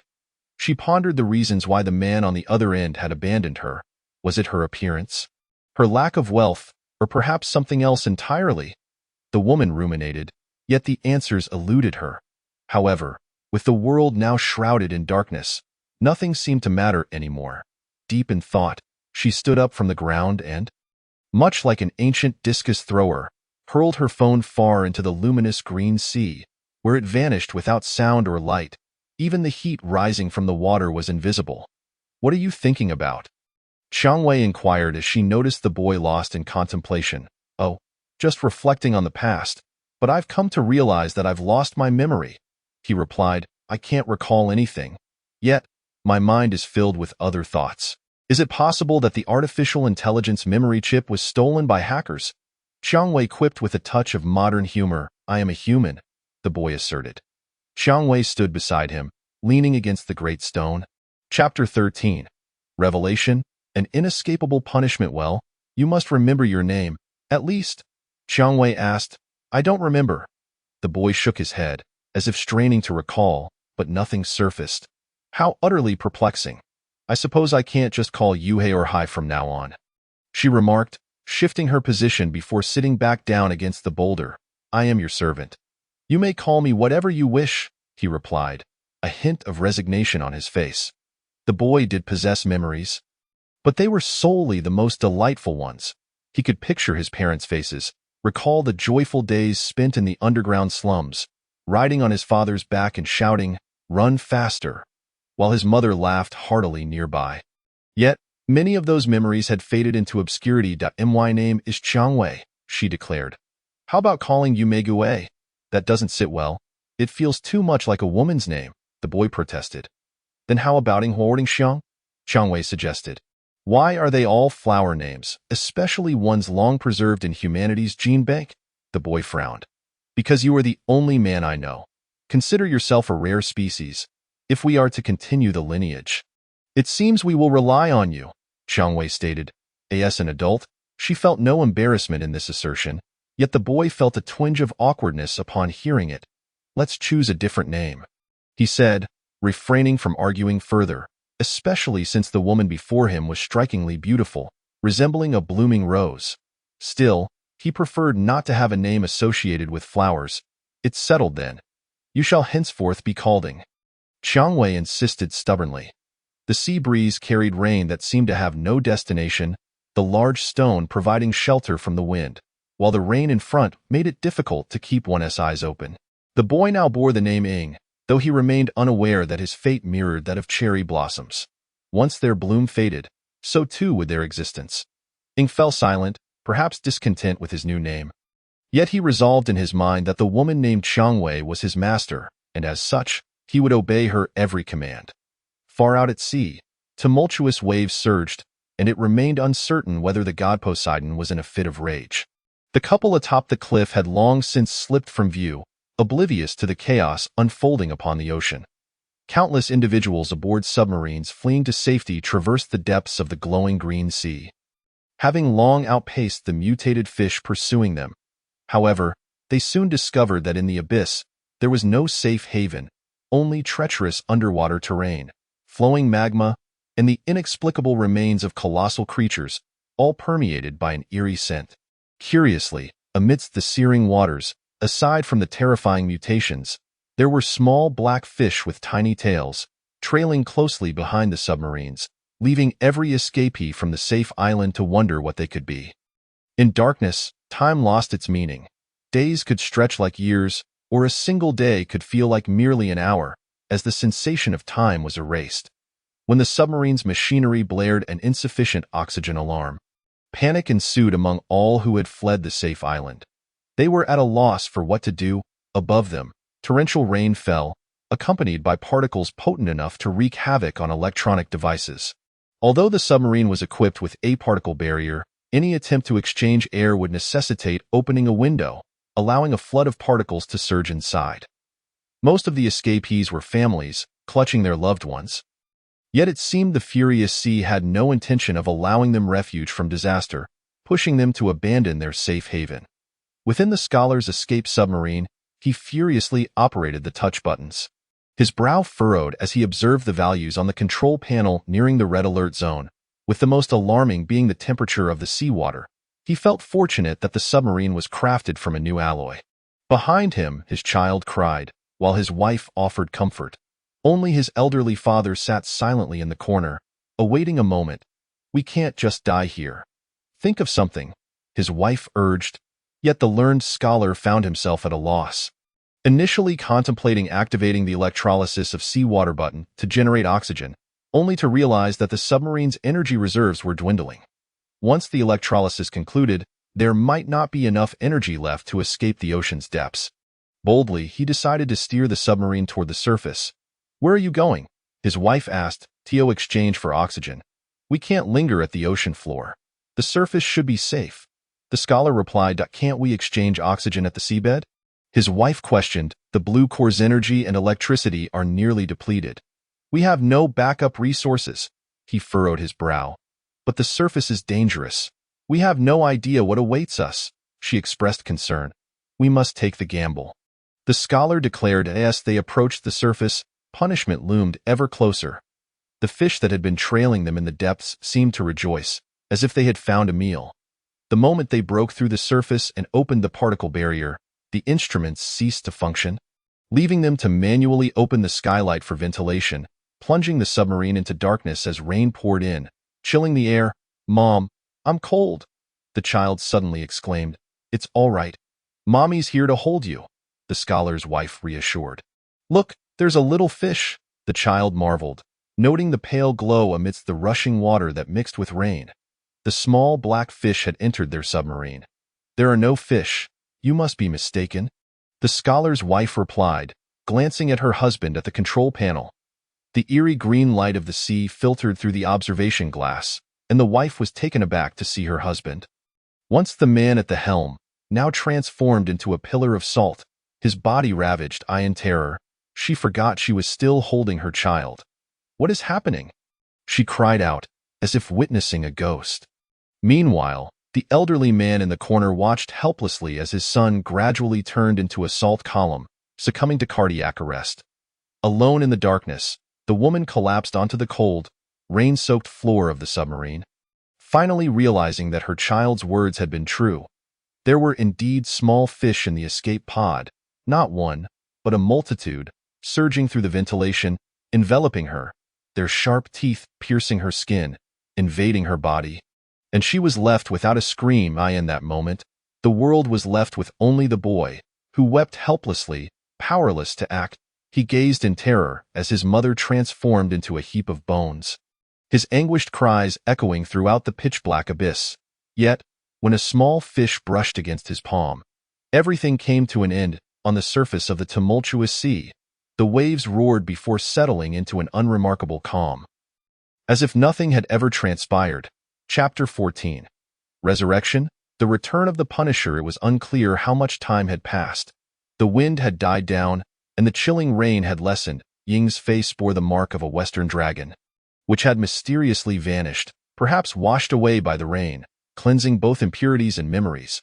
Qiangwei remained in a trance, lost in thought. "We must leave," Ying suddenly declared. "Where to?" Qiangwei asked, turning to look at the boy who had now risen to his feet. "I don't know, but we can no longer stay here," Ying replied. "Your face, your cool tattoo is gone," Roses inquired, gazing at the boy's somewhat juvenile visage at that moment. Is that all?" Sakura asked, as he absent-mindedly caressed his own face. "Indeed, you have transformed into a charming and delightful young lad," Roses remarked. "The marks of time have diminished significantly." "Marks of time? What does that mean?" Sakura questioned, for before the eternal night, he was merely a rebellious student who frequently skipped classes, oblivious to what time truly represented. "Well, I'm not entirely sure, but it feels rather pleasant this way," Roses replied, unable to articulate the essence of time, though she understood that it could ravage one's character and visage. "We should leave this place. Those wretched entities will return to the world and unleash their final cataclysm. Few can become the guardians of the embers," Sakura stated, standing still. "What entities?" Roses rose and followed the boy, her clothes clinging uncomfortably to her form due to the rain. "The resurrected Punishers," the boy exclaimed, fear evident in his tone. Unbeknownst to Liu Baisheng, the rain had lessened. He had been in a daze, only to awaken each time to see the girl squatting on the ground, hugging her legs as she watched the rain, occasionally resting against him when fatigue overtook her. The molten lava gradually receded. With the water still flowing according to the terrain, the ground had become significantly more stable, and everything seemed to be slowly returning to tranquility. Liu Baisheng felt a sense of relief that the disaster had not unfolded like the ancient myths depicted. Days of torrential rain and floods that submerged even the highest peaks of Mount Everest. Instead, the rain persisted, albeit with a gentler touch. It's all over," Liu Baisheng mused, opening his eyes to a light drizzle that resembled a shy maiden. He stood and stretched, realizing he felt as stiff as a wooden plank. "What is over?" the girl asked, her bewildered gaze lost somewhere. "This is merely the beginning." As the rain subsided and the tremors faded, only the lukewarm lava continued to flow steadily. "Why is it just the beginning?" Liu Baisheng queried. "Because there are those who harbor evil among the Guardians and the rebels," the girl replied. "It could be you, it could be me, or it could be others. Then what shall we do? Just wait here?" Liu Baisheng turned to ask. "There will be Punishers resurrected. When that time comes, we must flee, surviving until the end. That is the destination," the girl stated, pointing toward a pile of rubble in the distance, where a corpse had become a pillar of salt. However, Liu Baisheng, now possessing night vision, witnessed the salt pillar, once still, begin to move. The figure swayed, tattered garments hanging from its white form, and chunks of salt fell from the twisted body. "We can no longer remain here," the girl declared, rising and leaping into the fiery lava, with Liu Baisheng trailing behind. "What is that?" Liu Baisheng exclaimed, astonished by the moving salt pillars. "Divine servants, puppets of malevolent souls. God once created them to guard the gates of hell, punishing the deeply sinful with 1,000 cuts." The girl explained as she moved in the direction of the flowing lava. "Where are we headed?" Liu Baisheng inquired, suddenly feeling a chill run through him. "Teo Canaan, the last garden in the world," the girl proclaimed, leading the way. "Canaan. Such a place can only exist in myths," Liu Baisheng remarked, furrowing his brow. Uncertain of the girl's reference to Canaan, it does exist, though even I am unsure of its location. Perhaps it lies before your very eyes, or maybe it is far away. In the hearts of everyone exists a holy land of Canaan. Yet its hiding place remains unknown, the girl elucidated. Liu Baisheng surveyed his surroundings. The once fallen salt pillars and those curled in corners now stood erect, trembling as they moved toward areas populated with life. Resembling skeletal hands that slowly morphed into weapons akin to the long swords wielded by Westerners in the ancient 6th and 7th centuries, glinting in the light of the molten lava. The girl quickened her pace, breaking into a run, the splashes of lava hitting the surrounding dilapidated ruins. The area was eerily silent, save for the faint sound of footsteps upon the molten surface. "You don't know? Then where are we going? We must find our companions. There are many guardians and emissaries of the Covenant. We must locate them," the girl insisted, running ahead. "Where are they?" Lu Baixing asked. "Ahead. I can feel their presence," she replied, panting heavily from exertion. The salt pillar divine servants began multiplying behind them, the rain ceased, and not a whisper of wind remained. The sound of falling debris echoed like screams in a silent chamber. And those buried beneath the ruins transformed into a heap of bones, crawling out from the stones, sprouting sinister bony wings. Though unable to fly, the wings resembled sharp blades. "What on earth is happening?" Lu Baixing stumbled over a stone, nearly falling. "The world is choosing its final ember," the girl declared. "Not all guardians will survive until the end, much like the crow released from Noah's Ark. It was the white dove that returned with the olive branch, while the crow never returned, obliterated by the sea, falling for 7 days and nights. Emerging from the lava, they found a wide path ahead. Though cracked and broken, it was far better than stumbling through the molten flow. Lu Baixing, unsure of what tripped him, looked in horror at a salt pillar divine servant rising from the ground. As if it had found sustenance, it swung its sword-like arm, and in the flash of the blade, Lu Baixing's down jacket was torn, the wet stuffing spilling out, causing him to recoil in fear. Chapter 15. Resurrection. Flight. The flames of the molten lava illuminated half of the salt pillar divine servant's body, the other half cloaked in shadow like a dark specter. Lu Baixing rolled over and scrambled to his feet. The sword arm of the salt pillar divine servant embedding itself where he had just been seated, effortlessly carving a large gash in the new concrete path. "Run," the girl urged, glancing back, seizing Lu Baixing's hand as they began to sprint through the obsidian world. Aimlessly, Lu Baixing fell silent, rising to flee. He had never experienced such terror. Even during solitary nights at home, when nightmares pressed upon him, he had never felt such fear. He suddenly recognized that there were indeed things more terrifying than nightmares. Just moments ago, he had been troubled by the question of why he lived. Yet now he cast aside such meaningless thoughts, driven solely by a desire to survive. For this world held more than just himself. It included the girl running alongside him. The salt pillar divine servant behind them rose, shaking its form, salt debris cascading from it as if it were on the verge of disintegration. It refused to let the guardian before it escape. White, rigid wings beginning to sprout from its back. Twisting in agony, the wings expanded grotesquely, flapping with a size greater than its body, salt spray flying as it charged toward Lu Baixing and the girl. The salt pillar divine servant screamed, a sound akin to the friction of bubbles. The previously silent world erupted with sound, yet the tone resembled a demon's roar, reverberating through their ears, sending chills down their spines. "Dodge!" The girl shoved Lu Baixing aside, followed by a thunderous crash as debris fell, the divine servant collapsing to the ground, causing the earth to tremble. The salt pillar divine servant moved rapidly, pinning the girl beneath its weight as she fell. Its rough left hand clutched her throat, while Lu Baixing, shoved aside, stood frozen in shock. However, he had no time to ponder, for the glimmering sword was poised to pierce the girl's brow. With a surge of strength he didn't know he possessed, Lu Baixing sprang up and kicked the divine servant away, sending it crashing into the nearby ruins and shattering into a pile of salt. "Thank you," the girl gasped, lying on the ground, her body aching. She had expected Lu Baixing to flee for his life, never imagining he would turn back to save her.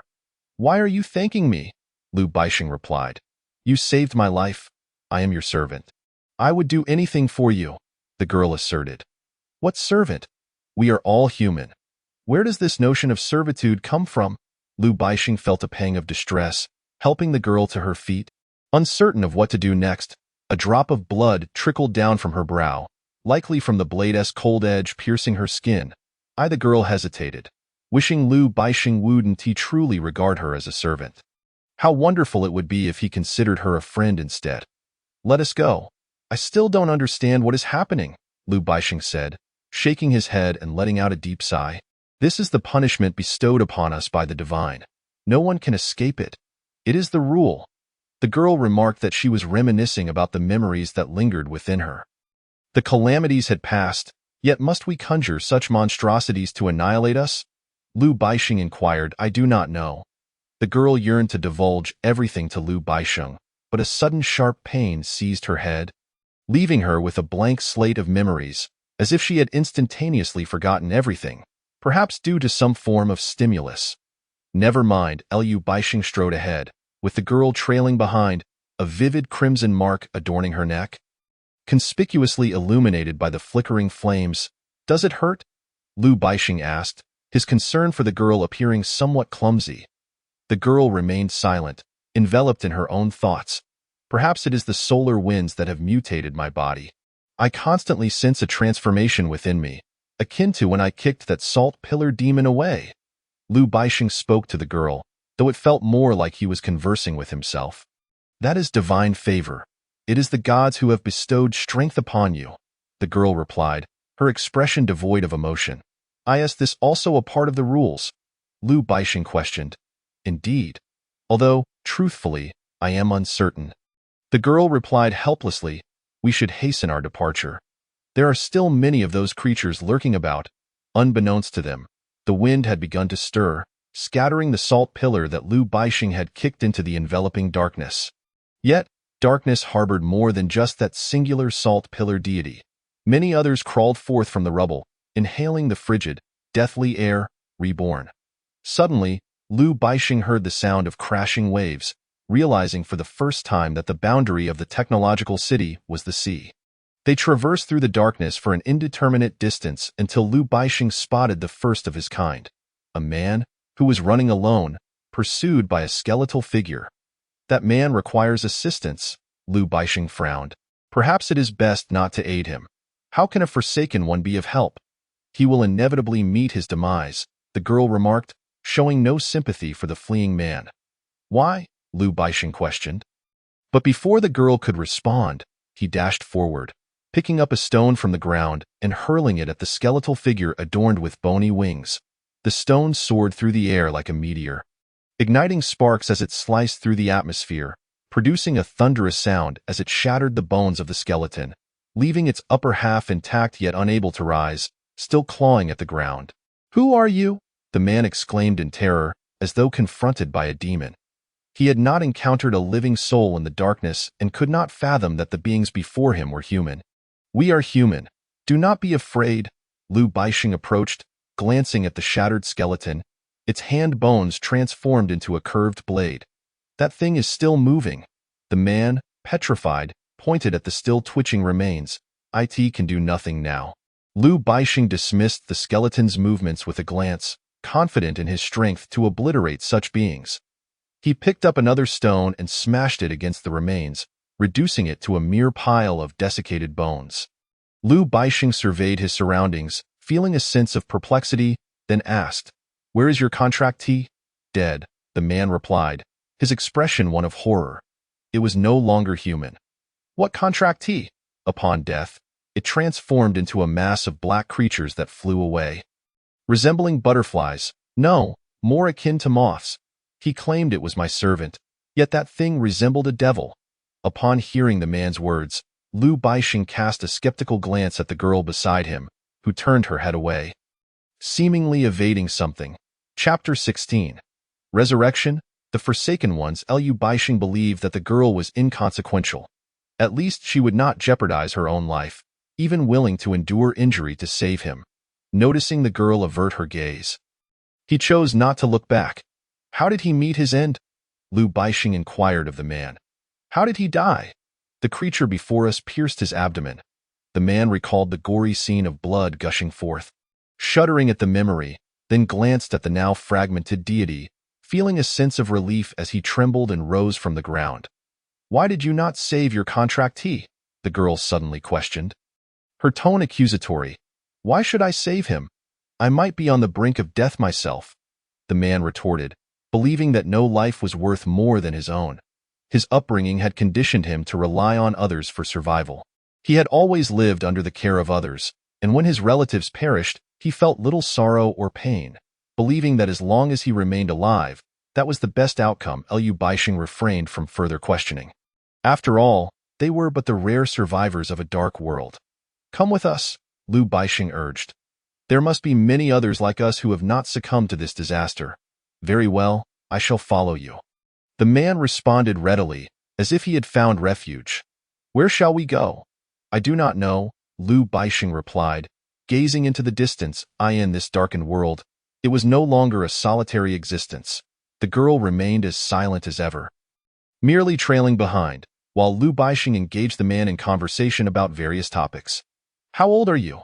The man suddenly asked. 23, and you? Liu Baixing countered. 2 years your senior. The man replied, then quietly inquired, is that girl your contractee? Indeed. Liu Baixing did not conceal the truth. That being is not human. You may not realize it, but when they die, they turn into a swarm of insects. They scatter everywhere. The man recounted, haunted by the terrifying memories. I know, Liu Baixing responded, though he was uncertain, not wanting the girl to feel that he feared her. He was aware she had overheard. Then why are you still with her? The man expressed a subtle sense of provocation. She saved me. She is a good person. Liu Baixing spoke candidly. However, let us find a place to rest for a while. We have traveled quite a distance. Liu Baixing interrupted the man's line of questioning. There is a glow over there by the molten lava. Let us head there. The girl finally spoke, likely exhausted and in pain from the salt pillar deity's attack. Liu Baixing turned to look at her. He was uncertain when the blood mark on her neck had vanished, as if nothing had ever occurred. The three of them settled in a relatively flat area, devoid of dilapidated structures, only the low-lying land covered in molten lava. Not far off was a deep chasm, its depths unfathomable, and they would likely have to take a longer route when they departed. Liu Baixing sat at the edge of the molten lava, drawn by its light, while the girl sat beside him, leaning against him, resembling either a couple or siblings relying on one another. The man sat apart, tossing small stones into the molten lava, watching as the splashes resembled flowers blooming in an instant. For reasons unknown, the man felt an intense hunger, a sensation he had never experienced before. Do you have any food? I am famished, the man inquired amidst the silence. None, but I am not hungry. Liu Baixing suddenly realized he had lost track of how long it had been since he last ate or drank, and aside from a desire for sleep, he felt devoid of any human needs. Had he ceased to be human? Liu Baixing pondered alone. Why? It has been so long. Do you not feel even a hint of hunger? The man asked incredulously, astonished. No? Liu Baixing hesitated, sensing he might have misspoken. He glanced at the girl's face, which bore a vacant expression as if deep in thought. The man clutched his abdomen, suddenly racked with pain. He collapsed to the ground, convulsing. What is wrong? Liu Baixing asked. My stomach hurts. No, it is hunger, as if I have never eaten anything in my life. The man trembled as he spoke. Liu Baixing looked at him, originally intending to help, but in the next moment, the man's body curled inward, his hair reflecting the firelight, rapidly turning white. He had never believed in the notion of turning gray overnight, yet here it was. A stark reality. The man's skin began to wrinkle, resembling that of a desiccated old man in his 70s or 80s. I am hungry. The man's voice weakened, pleading for help, yet where could they find food now? Liu Baixing felt helpless, merely watching as the girl displayed no sympathy, as if she had anticipated such an outcome. Liu Baixing recalled the girl's earlier words. This man was destined to perish. The man could no longer utter a word, and Liu Baixing watched helplessly as a living being transformed before his eyes into a lifeless husk. From the onset of the eternal night on February 15, 3050, until Liu Baixing encountered the first divine favor. 11 days had elapsed. The man died, his passing shrouded in mystery.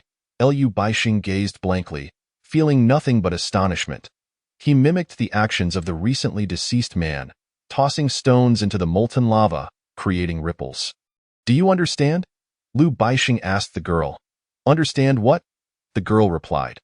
His death, the abandonment of a contractee, leads to a mere ordinary fate. The girl stated, "Thank you for saving me before that salt pillar deity could take my life." Liu Baixing fell silent. Xiang Wei sank to the ground, utterly exhausted, for she could no longer run. Ever since the rain had ceased, she had been following Ying, fleeing from the sinister creatures that had emerged from the sea, dark fish-like entities with wings, devoid of eyes, yet possessing gaping maws that resembled bloodied caverns. The grotesque gills on their chests made Xiang Wei feel nauseous at the mere thought of them. There was still a stretch of road ahead. They could hardly last much longer. Those abominations would perish if they remained on land for too long after leaving the water. Ying stood atop a large rock, gazing back at the horrors crawling out of the sea. "I can't take it anymore.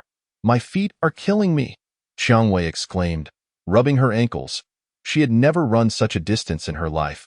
It seemed that since the cancellation of the Olympic Games, few people had engaged in physical activity. Those graceful youths were merely using modern technology and pharmaceuticals to maintain their figures. "I'll carry you," Ying declared, leaping down from the stone and crouching down. "I'm too heavy." "Never mind.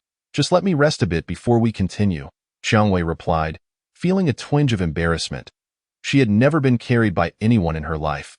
Not even her parents had ever done so, nor the man she had dated for 2 years. Sometimes, memories one wished to forget would unexpectedly resurface, and Xiang Wei recalled the man she had admired for a full 2 years. Their interactions had mostly been through electronic messages, with scant opportunities to meet. Their encounters had been fleeting moments of intimacy, hurriedly followed by parting, akin to a busy professional's quick meal during a break. As for emotions, there seemed to be little depth. "Don't worry, I can manage you," Ying insisted, already preparing for the task.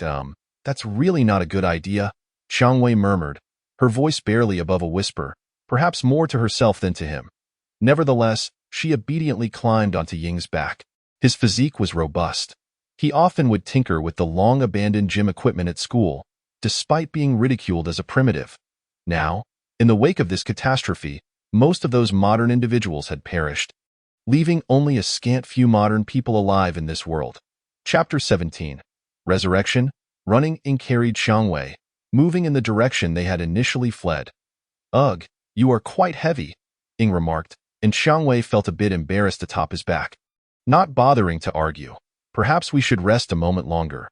Those creatures are still far away," Xiang Wei suggested, eager to dismount, feeling as though she was a burden to Ying. "No. There are not only those creatures around us, but also skeletons, salt columns, and perhaps even ghosts," Ying retorted, gripping Xiang Wei's hand tightly, fearful that she might slip from his grasp. He lifted his head to survey their surroundings. It was eerily quiet, a silence that sent chills down one's spine. "I don't believe in ghosts, but could they really exist?" Xiang Wei questioned, skepticism lacing her tone. "Perhaps, when God created everything, he indeed fashioned ghosts. Only a few can see them," Ying replied, hastening his pace as he noticed the creatures emerging from the depths of the sea drawing nearer. The sound of crashing waves was thunderous, the wind whipping them into towering crests that battered the shore. From the ocean, those winged entities continued to emerge. They did not scream, for they had not evolved vocal cords. The monstrous figures inhaled the cool air of the coast with their cavernous mouths, acclimating to the aridity of the land. They were not creatures that had evolved according to God's design. They lacked eyes, thoughts, and even brains. Their essence was purely instinctual, responding to the presence of other beings as if they were enemies, just as the previously attacked Safe Island had experienced. Human intellect is boundless. Perhaps owing to the fruit of wisdom bestowed by God tens of thousands of years ago, granting humanity immeasurable creativity, no one could have foreseen that a cloning experiment conducted centuries prior would succeed. Albeit producing only remnants, had it resulted in a complete experiment, humanity itself would have ascended to the status of deities. The black entities scuttled rapidly across the ground. Despite having legs, they never walked upright. This evoked thoughts of the mermaid who adored a human prince, having gained legs yet unable to walk. Often, the beginnings of everything seem beautiful, yet the conclusions are tragic. When the mermaid transformed into foam, the love she sought ceased to exist. Those mutated, dark fish pursued their enemies from the depths of their shadowy realm. Ying occasionally glanced back to check if the creatures were closing in, relieved that they were still at a distance.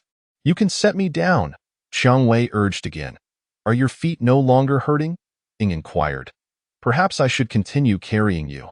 If I let you down, our pace will be hindered." Those creatures possess remarkable self-learning abilities. They could be walking soon. Ying's reasoning was sound, and he regretted his earlier words, as if he had unwittingly invoked a curse.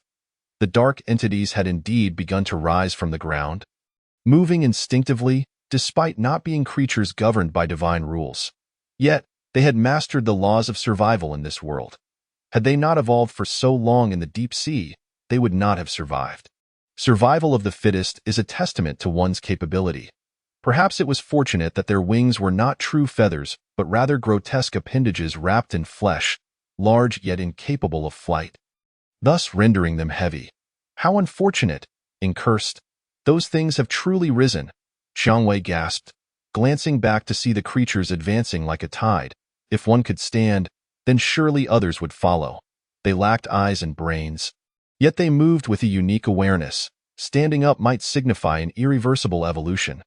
Their legs were not merely two segments but three, possessing two knees, a trait evolved from their aquatic existence. Ying continued to run, and Qiangwei was not particularly heavy. How much could a slender woman weigh? Carrying her while running was merely a bit taxing. "If those things catch up to us, we will both perish. Why don't you run ahead?" Qiangwei suggested, unwilling to be a burden to the young man in the darkness. If she still existed, many others must also be alive. To drag a youthful boy to his demise felt excessively selfish, especially since she had no attachments left. Her blood relatives had long since abandoned her. "If you perish, I cannot survive either," the boy insisted. "I have staked my life on you. Must you be so melodramatic? Are you trying to cheer me up?" Qiangwei felt the weight of his words. What did she possess worth wagering her life? Perhaps I chose the wrong person. Maybe I should have picked a man. Ying mused that I think so too, Qiangwei admitted, not resenting Ying's remark, for she was, after all, a woman, often seen as a burden in various contexts. That wasn't my intention. Ying realized he might have spoken too harshly, inadvertently making her feel unappreciated. "I don't mind," Qiangwei replied, previously accustomed to being told that she was a hindrance in this world. Her existence mattered little. The earth continued to spin, and the sun shone just the same. Yet the sun was now obscured, shrouded by deep, dark clouds. "No, it was hidden by the moon," Ying explained, attempting to divert the conversation. "True, the sun has vanished." Qiangwei gazed upwards. The reddish glow had faded, the color of molten rock dimming. Ying panted, unaccustomed to running with a burden. Only soldiers engaged in such weighted sprints, but modern-day soldiers primarily performed regimented exercises in primitive gyms. Even military stances were seldom practiced. Contemporary weaponry rendered individual combat obsolete, as most operations were conducted from military vehicles, while artificial intelligence armies and advanced mechs dominated the battlefield. Only in space exploration would humans be needed. Qiangwei fell silent. Speaking would only detract from Ying's stamina. After traversing a desolate expanse, Ying paused, perhaps fatigued, and lowered Qiangwei to the ground before collapsing beside her. She observed him, panting heavily, unsure of what to say. "Those creatures should be far behind by now, right?" Ying asked. Not really. They have been trailing us all along," Qiangwei replied, squinting into the distance. The faint, red glow revealed the ominous forms still in motion. "It seems we may truly perish here." Ying expressed a sense of defeat. "I told you, you should have left earlier. Why didn't you listen?" Qiangwei sighed, feeling she had dragged him down with her. "Let it be. If we die, we die. I've lived long enough," Ying stated matter-of-factly. "How old are you to be so disillusioned about life?" Qiangwei asked, sitting down as if discussing the final moments of existence. "I'm 18. In 3 months, I'll be 19, but I don't even know what day it is now." Sakura lamented. "I have been diagnosed with cancer, a disease that ensures one does not survive beyond 18 years of age, as stated by the doctor. Even with the most advanced technology and medical expertise available today, there is no cure for my affliction. The very concept of cancer was comprehensively overcome in the 22nd century, Yet Sakura's illness appears to be far more formidable than cancer itself. Chapter 18. Resurrection, the War of the Divine Envoys in the year 2173. Cancer was genuinely vanquished in a manner never before seen. The first recorded case of terminal cancer was miraculously cured. That individual lived to the unprecedented age of 108. This event marked a monumental milestone in the annals of medical history, ushering humanity into an era devoid of suffering, with the average lifespan extending by 18 years. However, perhaps the world did not wish for humanity to endure for so long. 3 centuries later, the world was engulfed in the Third World War, with smoke and chaos reigning supreme as various clandestine weapons hidden within nations emerged. Prior to the conflict, the United Nations ratified a nuclear prohibition agreement, forbidding the use of any nuclear weaponry during wartime. A measure aimed at preventing the prophetic warnings of the seer Einstein from manifesting into reality. Nonetheless, in the aftermath of the war, humanity's numbers dwindled by half, and subsequently, a new plague even more tormenting than cancer emerged. Akin to the scythe of death, to be afflicted by such a malady signified a sentence of inevitable demise. Sakura was one such individual condemned to die. His parents did not abandon him. Rather, in the limited time remaining, they endeavored to bring him joy. They allowed him to indulge in whatever he wished, ignoring his many missteps. Thus, Sakura found himself in a realm of newfound freedom and joy. Able to pursue any endeavor, provided it did not involve harm to others. Even if he chose to skip school and wander the streets with ruffians, it mattered little to them. They simply did not wish to be left without an heir after Sakura's departure, thus opting to conceive another child to take his place. After only 8 months and 20 days of gestation, the premature child was born on that day, unaware of whether it was a boy or a girl.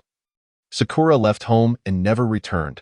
However, as he stepped into the vast world alone, it transformed into an abyss of darkness, devoid of any glimmer of light. He forgot many things, but he was acutely aware of his illness. Clinging only to the sparse, beautiful memories and a long-buried rule that resurfaced in his mind. By the time he yearned to return, it was too late.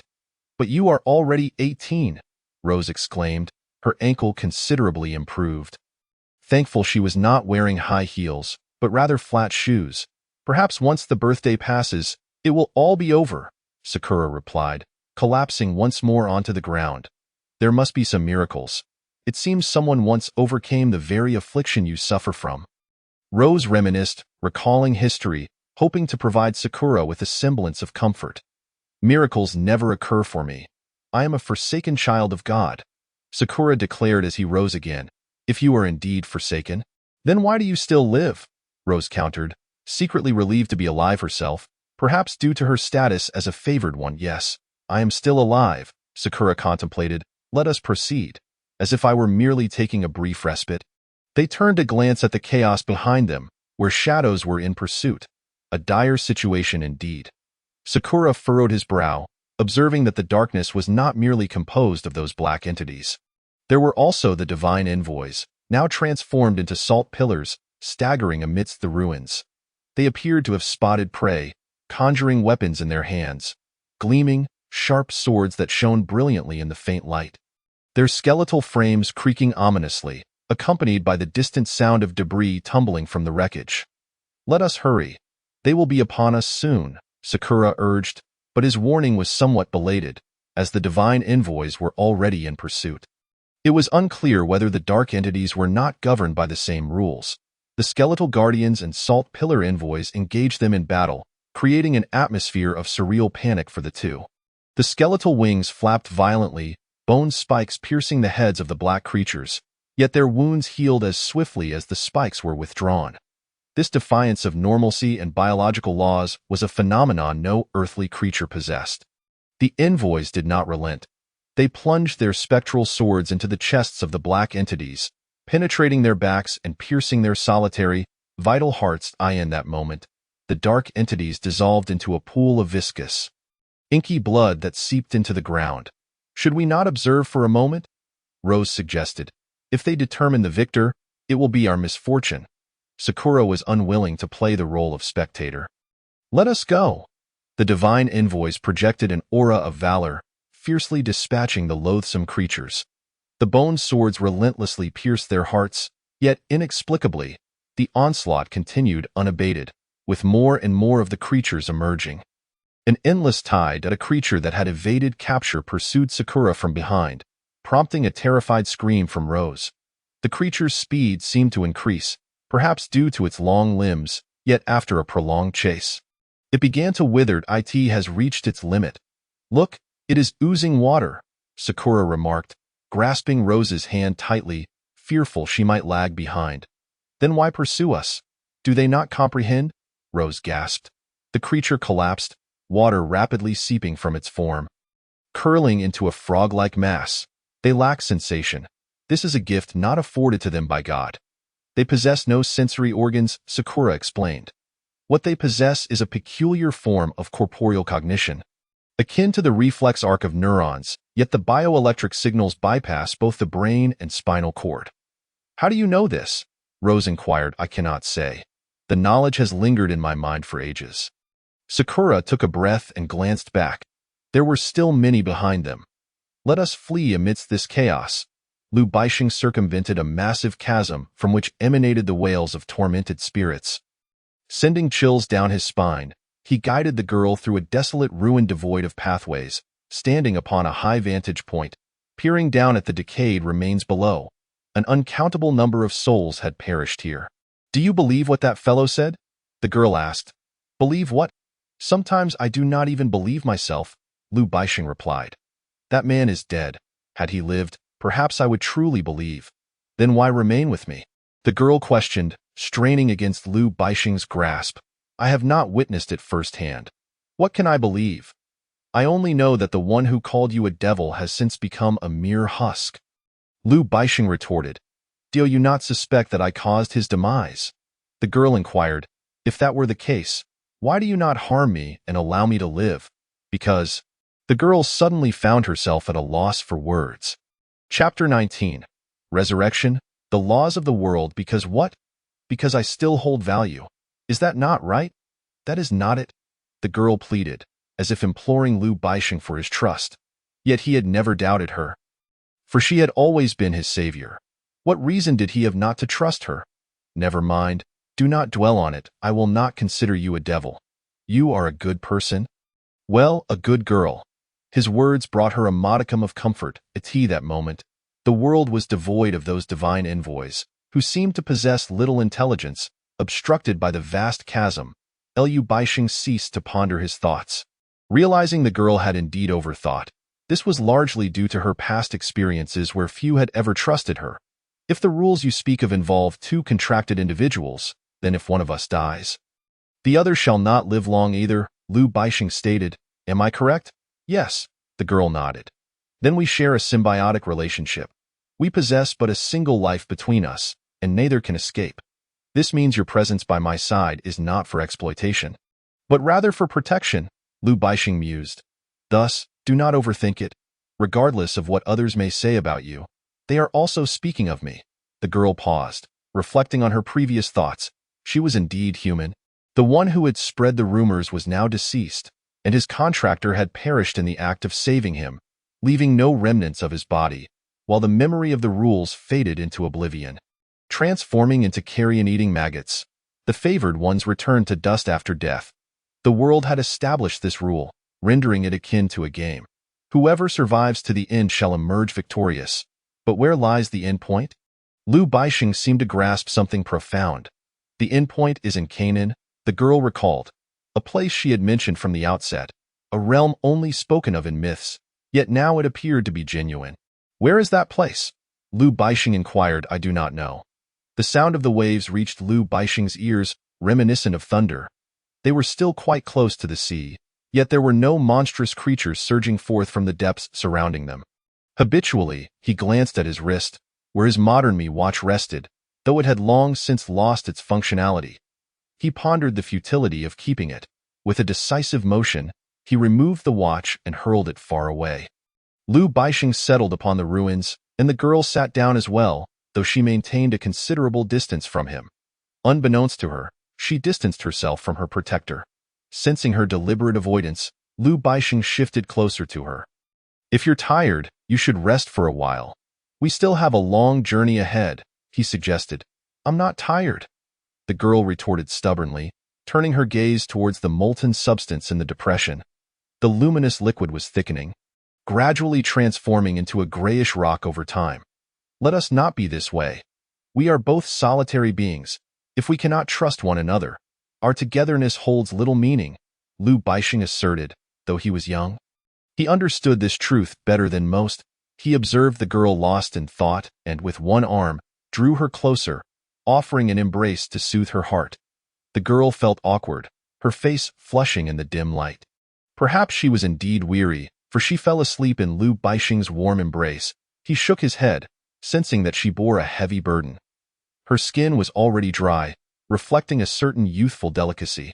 Unlike the girls of this era who matured into women by the age of 16 or 17. He contemplated this as he laid her gently on the ruins, fashioning a small pillow from his tattered down jacket. Its stuffing sparse, with a large tear exposing the remaining fluff. Resting his left arm beneath his head, he turned to watch the girl, and before he knew it, he too succumbed to slumber. Lu Baixing awoke due to an itch on his neck. When he touched it, he was startled to find a living creature, which he promptly seized to examine. To his astonishment, it resembled a locust, possessing 6 legs and 2 antennae, yet its large mouth suggested a mutated species of a bioengineered organism. Crowned with a peculiar structure atop its head. Get rid of it, the girl exclaimed. It will consume you. Lu Baixing, taken aback, discarded the crowned locust to the ground, swiftly stomping it to death, a pool of greenish fluid oozing from its body. What is this? He inquired, his heart still racing with fear. That is a crowned locust. They feast upon corpses. If they lack food, they may even turn upon one another, the girl explained. They are manifestations of deceased contractees, and their sustenance consists of those who have transformed into human-like guardians. When did you wake up? Lu Baixing asked upon noticing the girl. Just now. I was awakened by those creatures. They buzzed around like mosquitoes. But far louder, she replied. There are people ahead, Lu Baixing exclaimed, squinting into the distance, his vision piercing the darkness. He spotted 2 figures and questioned. What are those black entities trailing behind them? They are aberrations. Not of this world. Perhaps we should go to their aid and guide them here. This towering ruin should be safe from attack, the girl suggested, having also noticed the 2 fleeing figures, reminiscent of Lu Baixing and herself at the start of their own escape. But we are quite far from them. Lu Baixing estimated the distance to be around a kilometer. Yet, he suddenly noticed that the black entities were advancing like a tide, as the front ranks of aberrations fell one after another. While skeletal sentinels engage them in battle, it seems a conflict is erupting between the monsters. These black creatures are collapsing like waves, Lu Baixing remarked. Those black entities are dehydrating, the girl stated. They were never meant to inhabit this world. Could they be creatures from the Trisolaran world?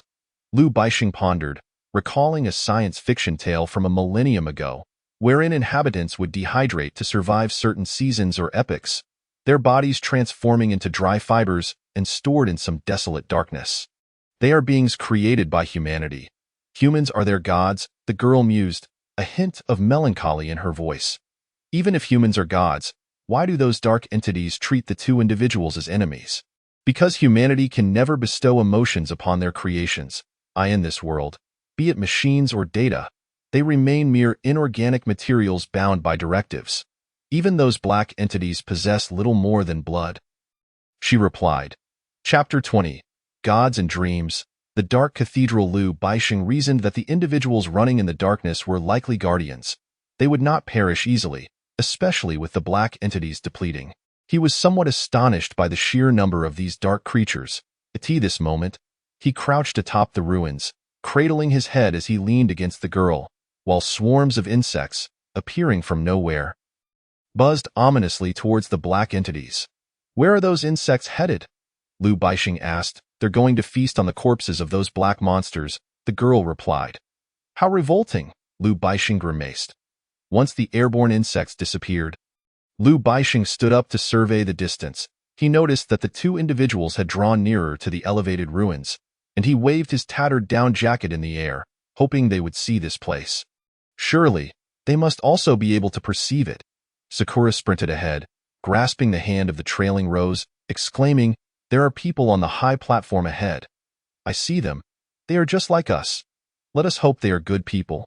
Sakura replied, wary of the remnants of humanity in this world, aware of the many sins that still lingered. "They seem to be beckoning us over. That platform is empty but may provide refuge from those pursuing us." "We can rest there," Rose suggested. "Indeed, I share your thoughts," Sakura concurred, "but perhaps I am being overly cautious." Minutes later, Sakura and Rose stood atop the platform, gazing down at the heaps of black creatures below, their clawed limbs poised as if to devour them. Fortunately, these creatures did not seem inclined to consume the rocky ruins beneath them. At that moment, the previously distant insects returned, buzzing around the ruins, their incessant noise irritatingly persistent. Sakura and Rose, breathless, regarded Liu Baixing and the girl with wary eyes. For this was their first encounter with others in the shadows. "How long have you been pursued by those creatures?" Liu Baixing inquired, sensing a heavy silence in the atmosphere. "For quite some time." "Perhaps several kilometers," Rose replied. "You must be exhausted. We mean you no harm. You should rest well," Liu Baixing offered. The girl remained silent, her gaze fixed on Sakura, standing beside Rose. "Liu Baixing." He introduced himself, extending a hand to the woman in greeting. "Rose," she replied. "What a lovely name, reminiscent of flowers." Liu Baixing pondered. Perhaps it was the reason for the infrequent conversations in the darkness that resulted in the silence and estrangement that lingered between them. Seated at a considerable distance from one another, the girl would often turn her head to gaze at Ing, who sat in a trance within the blackened world, as if she were wary of something. The moon had long since vanished, and the sun, which emitted but a feeble light, had also been consumed by the darkness. It remained unclear when this would all come to an end. Each living soul in the world seemed to regard this as a mere dream. A nightmare from which one awakens to a day of brilliant sunshine, with the sky devoid of a single cloud. The technological shield currently in place filtered out 50% of ultraviolet rays, allowing for work and life to proceed. At times, dreams are not merely dreams. One may feel that all of this is not a dream, yet it remains a dream nonetheless. In a church still standing in the darkness, the flickering flames of the dimly lit candles danced, casting their light upon a group of individuals seated beneath the vast Gothic archways. They were clad in garments reminiscent of the Western continent's style from over 2 millennia ago, each holding a modest book, singing ancient Hebrew hymns of an unknown melody. Steady, melancholic, imbued with a reverence that defied description, it was indeed a sense of a in the midst of the congregation. Banyu recited verses translated from the Dead Sea Scrolls. Having done so for the third time, the faithful continued their singing, unified in their devotion.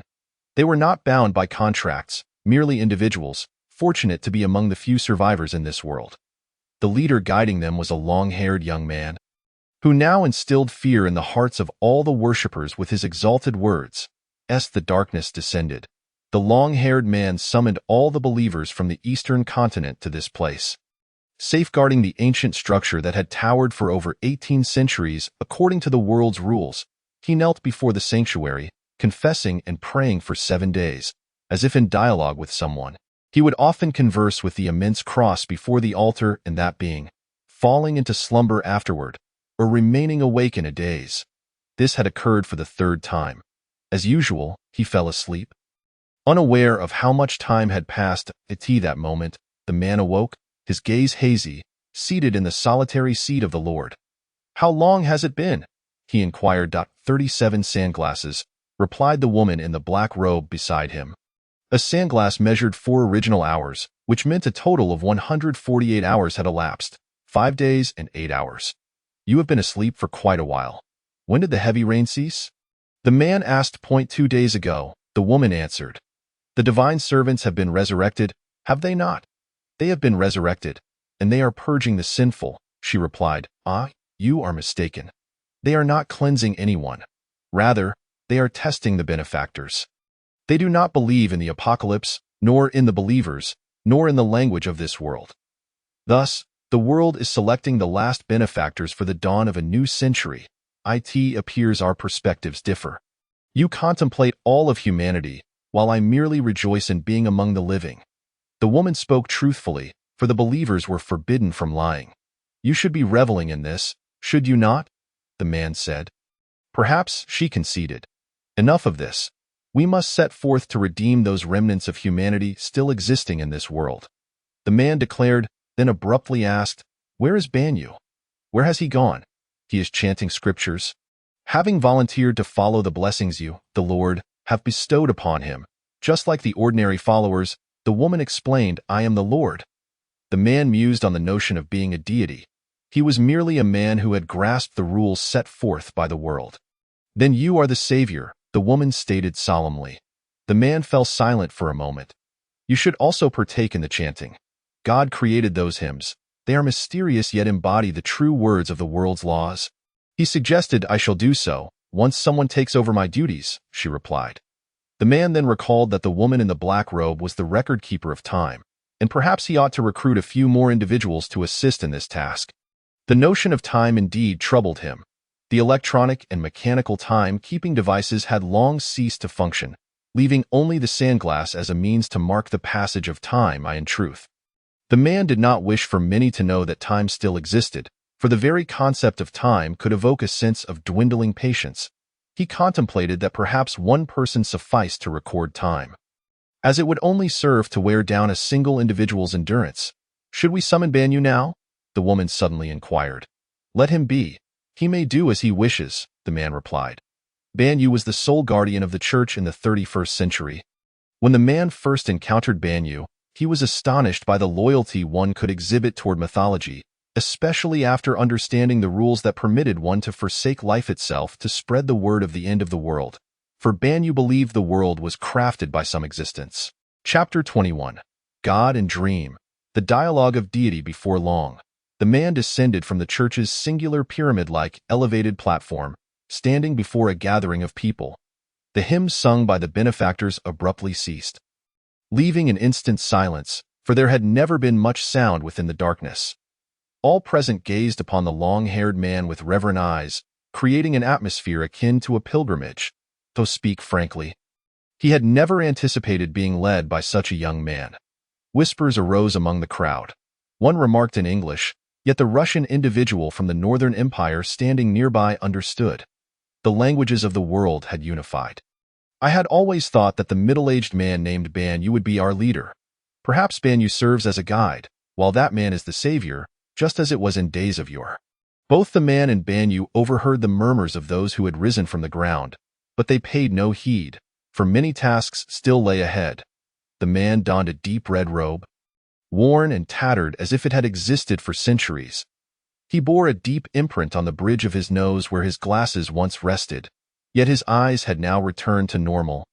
Even capable of night vision, I wish to speak a few words, the man announced, feeling a sense of oppression, for he had never addressed so many at once. He had never held a position of authority, nor had he ever been a leader. It was only after learning the rules that he began to engage with more individuals. A round of applause erupted, as the last remaining individuals in this world. We must harbor hope for it and contribute to its restoration. We are mere benefactors, preserving life through our faith. The world is vast, and humanity endures, but these are merely the randomly chosen benefactors by the Lord, who require our salvation. Before he could finish, someone burst into tears, particularly among the older women who clutched their children and families, grateful for their good fortune. The world's punishment has dissipated, or perhaps it still lingers. Yet, when the world has completely eradicated its evils, we must identify those among the benefactors who are free from sin, to spare them from calamity, the man proclaimed. Another round of applause followed, though it seemed the crowd knew little beyond clapping. Banyu, however, did not join in the applause. He furrowed his brow, for he understood the man intended to lead the benefactors to salvation. Yet the world remained shrouded in darkness, its future uncertain, with no clear conclusion in sight. We are willing to follow your lead, someone called out, echoing the sentiment of blind conformity. We will all follow you, the crowd chorused. The man, enveloped by the throng, returned to the elevated platform, raising a hand to silence them. Benefactors, I am not jesting. We are about to confront the darkness of this world. If willing, we shall venture into that darkness, seeking those who are afflicted yet still alive, he asserted, his words resonating as an undeniable command. The crowd fell silent. The path ahead may claim lives. Do you understand what exists within this darkness? The man queried. The dark emissaries are on the move. They discern no good or evil, and they will strike down all survivors. Thus, we face not only darkness but also death. The congregation remained silent, the church enveloped in a disquieting stillness until someone finally spoke. Why must we rescue those survivors? Would they not come to this sanctuary themselves? An individual questioned. Indeed, if they are also benefactors, why must we intervene? The man took a deep breath. Because this is the Lord's decree, and it is my decree as well. He emphasized that they could not find their way here. For the world had lost all direction. Not a single star adorned the vast sky. Banyu listened quietly, unlike the other benefactors who chattered incessantly. Though he too was a benefactor, he possessed knowledge beyond mere survival. The man before him had imparted much wisdom, yet he held his own mission. We shall follow. Some have proclaimed, followed by a wave of applause. The man commanded everyone to continue reciting those ancient poems, to persist in their confessions and prayers, while he himself descended from the high platform and retreated to the sacred seat behind it. Banyu trailed closely behind him. Are we truly going? She inquired. We could wait until the world has settled completely, and then seek out those who remain as guardians of the realm. At this moment, we cannot ascertain whether further calamities will arise. When that time comes, there may be no survivors left. The divine attendants will outnumber the guardians. We must fulfill the divine task bestowed upon us before dawn graces this world, the man stated. But where shall we search for these individuals? Banyu questioned. I do not know. I have always felt that I could endure, that it would be for the best. Perhaps it is due to the tendency of people to dismiss the man's thoughts and undertakings that he began to waver, uncertain of how to proceed with the tasks at hand. The man fell silent, turning away from the people's gaze, before kneeling before an enormous, unadorned cross behind him, which bore no inscription. He closed his eyes and spoke in a language incomprehensible to others. In the divine script, the man uttered, "What must I do?" A response came, tinged with melancholy, its origin indiscernible, as the voice penetrated the man's consciousness. The darkness has bestowed gifts upon you. Divine script, gifts? The voice replied, indeed. As guardians of the world, you are the embers that will endure. To survive until dawn is to achieve victory. I have granted you gifts, and your mortal forms shall be imbued with formidable strength, rendering you unafraid of the divine attendants. Divine script.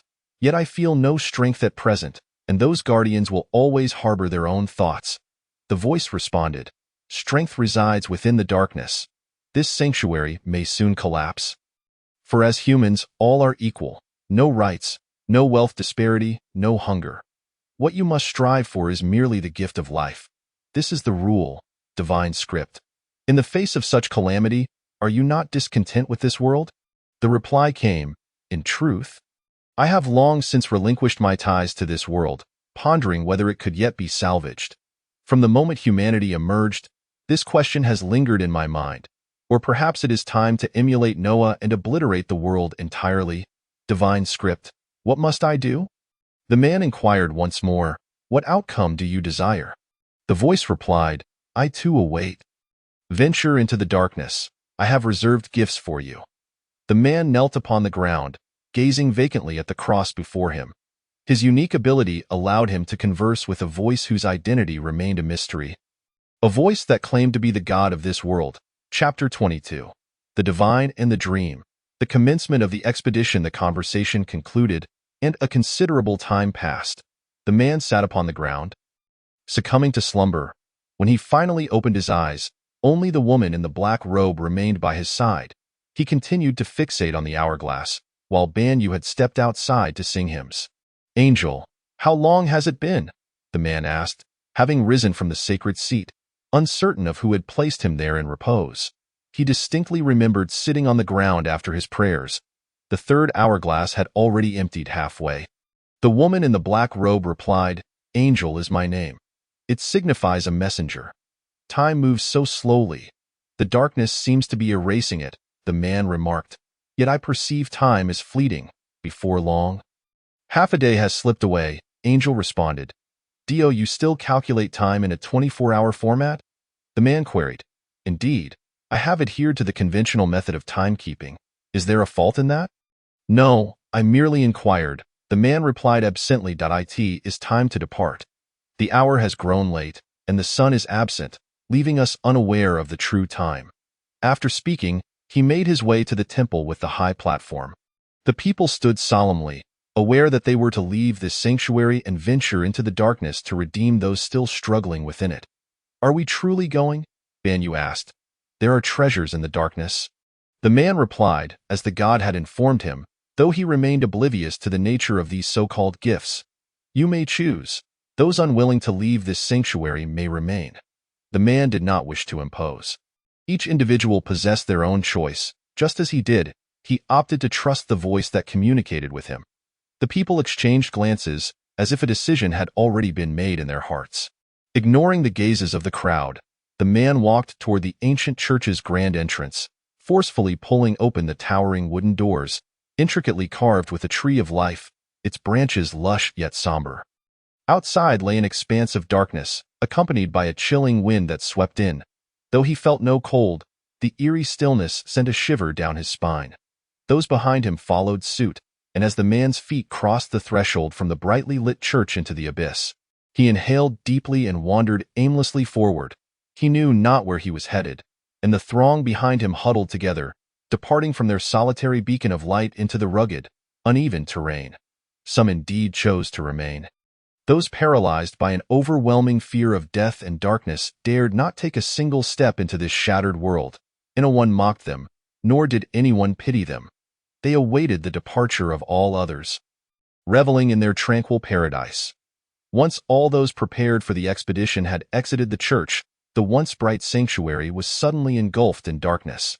The winds that had surged into the church extinguished the dim, flickering candles. A resounding crash echoed through the darkness. The sanctuary that the guardians had once relied upon crumbled. Those guardians who remained within the church truly ascended to paradise, forever denied the sight of a world reborn in light. Meanwhile, the guardians who followed the man felt relieved that their choice had proven correct. They had initially considered staying in the now non-existent sanctuary. Is this a punishment? Banyu queried, trailing behind the man.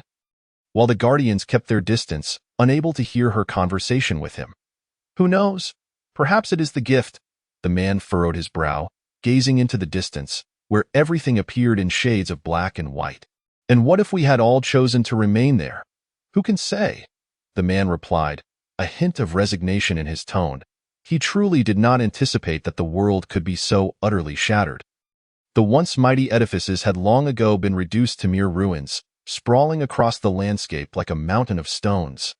The ground was littered with debris and deep pits, while jagged shards of steel and alloy jutted out like thorns from the remnants.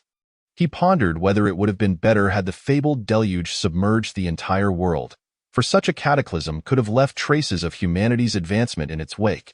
He could not fathom why the God who had once created this world had abandoned it. Was it truly so unworthy of sight? Perhaps he was overthinking it. The woman in the black robe followed closely behind, bearing an hourglass that perpetually flowed with sand, a mere token to remind her of time's existence. Silence enveloped the world, save for the sound of shuffling footsteps in the distance. Liu Baixing found himself ensnared atop the high platform, originally hoping to slip away while the monsters and divine attendants were locked in battle. But now it seemed increasingly improbable. The grotesque black monsters writhed in a twisted dance, relentlessly surging forward without pause, while others were pierced through the heart by the terrifying blades forged from the bones of divine attendants, dissolving into pools of black water that seeped into the ground. The divine attendants fared no better, as being consumed by the monsters left no trace of their existence. Even the bone-forged blades were devoured. The sight of countless maggots swarming through the air sent chills down one's spine, and the incessant buzzing grated upon the mind. Liu Baixing sat elevated on the platform, his back against that of a girl. While Ying and Rose sat apart, lost in their own thoughts. I once had a friend, or perhaps a companion. His name was Old Sue, and like me, He was a child of the orphanage. I always regarded him as family. Lu Baixing recounted to those around him, sharing fragments of his past as they engaged in casual conversation. Have you been alone since childhood? Rose asked, sensing the pity that welled up within her for Lu Baixing. Though she herself had little familial connection, she had at least known the presence of relatives during her upbringing. No, there were many like us in the orphanage. They simply did not know their origins. Yet I was aware, Lu Baixing replied. There was a teacher named Su Fei who treated me kindly. He told me my parents were remarkable individuals, tragically lost to their respective callings when I was just over a year old. What did your parents do? Ing suddenly inquired, breaking her silence. Both my father and mother were soldiers. They perished while exploring new realms in space. Lu Baixing explained. In the heavens, there exists a star bearing their names, Hyamoli. My father's name is Hai, and my mother is Imoli. Remarkably, my mother's name, like yours, is that of a flower, a name long sealed within the genetic repository of species, signifying uniqueness. Chapter 23. The Divine in Dreams, the world of the great tree. Unconsciously, the four individuals gazed up at the sky, which had taken on a notably darker hue. The molten lava's brilliance had dimmed significantly, with only a few fissures in the earth continuing to spout vibrant yellow magma. Once this material ultimately transforms into a heap of ash upon the ground, this world shall descend once more into utter darkness. Has the nation not provided for you? Rose inquired. Indeed, I can say I was nurtured by the state. From the day I turned 18, I inherited my father's legacy, ensuring I would not languish as a beggar in the impoverished quarters of this city. Lu Baixing replied, unable to fathom how others, like himself, who were orphans, managed to survive in such areas. It reminded him of old Su, who had dwelled in the slums for nearly a year, only surviving due to Lu Baixing's assistance, which coincided with the passing of teacher Sophie. How wonderful, Sakura remarked. Why? What is so wonderful about it? Lu Baixing questioned. You have a family to take pride in, yet I have never received their love or embrace. Well, that is still preferable to having completely forgotten all memories of my parents. Sakura mused. Forgotten? Perhaps. Yet I still retain fragments of memories concerning my parents, though they often feel surreal. Lu Baixing glanced at the monstrous entities in the distance. When will those creatures vanish? He inquired. It will take a considerable amount of time, for there are many yet to come. Humanity truly has sinned. I cannot comprehend why such beings were ever created, Lu Baixing lamented. Sighing deeply, Lu Baixing rose, feeling discomfort from sitting on the ground for too long. However, darkness suddenly enveloped him, a result of insufficient blood pressure causing temporary cerebral hypoxia. The abrupt dizziness rendered him unconscious, and just before succumbing to the void, he muttered, What bad luck! Lu Baixing felt a pervasive ache throughout his body. Reflecting on the severity of his fall, upon opening his eyes, he gingerly touched the spot on his head that had struck the ground, anxious about the possibility of a concussion. Lying there, his hand froze as he beheld the stars above. Twinkling in abundance, he had never witnessed such a multitude of celestial bodies in his life. Suddenly, memories of his parents surged forth. Although he had never seen them, there were stars named after them. Leaving him incredulous, was it not supposed to be a pitch-black night? Lu Baixing sat up from the ground, finding himself on a patch of grass. In the 31st century, there seemed to be no place adorned with such natural greenery. Moreover, the grass emitted a soft glow, as if dusted with phosphorescent powder, a light so harmonious. He scanned his surroundings, realizing that the girl had vanished, along with the pair of guardians and contractors. He could no longer find those monsters or divine attendants. Was he truly alone, having perished due to inadequate oxygen to his brain? Lu Baixing pondered, incredulous that he might have died so simply. But where was this place? Heaven? Having been lost in thought, he had not taken a proper look at his surroundings.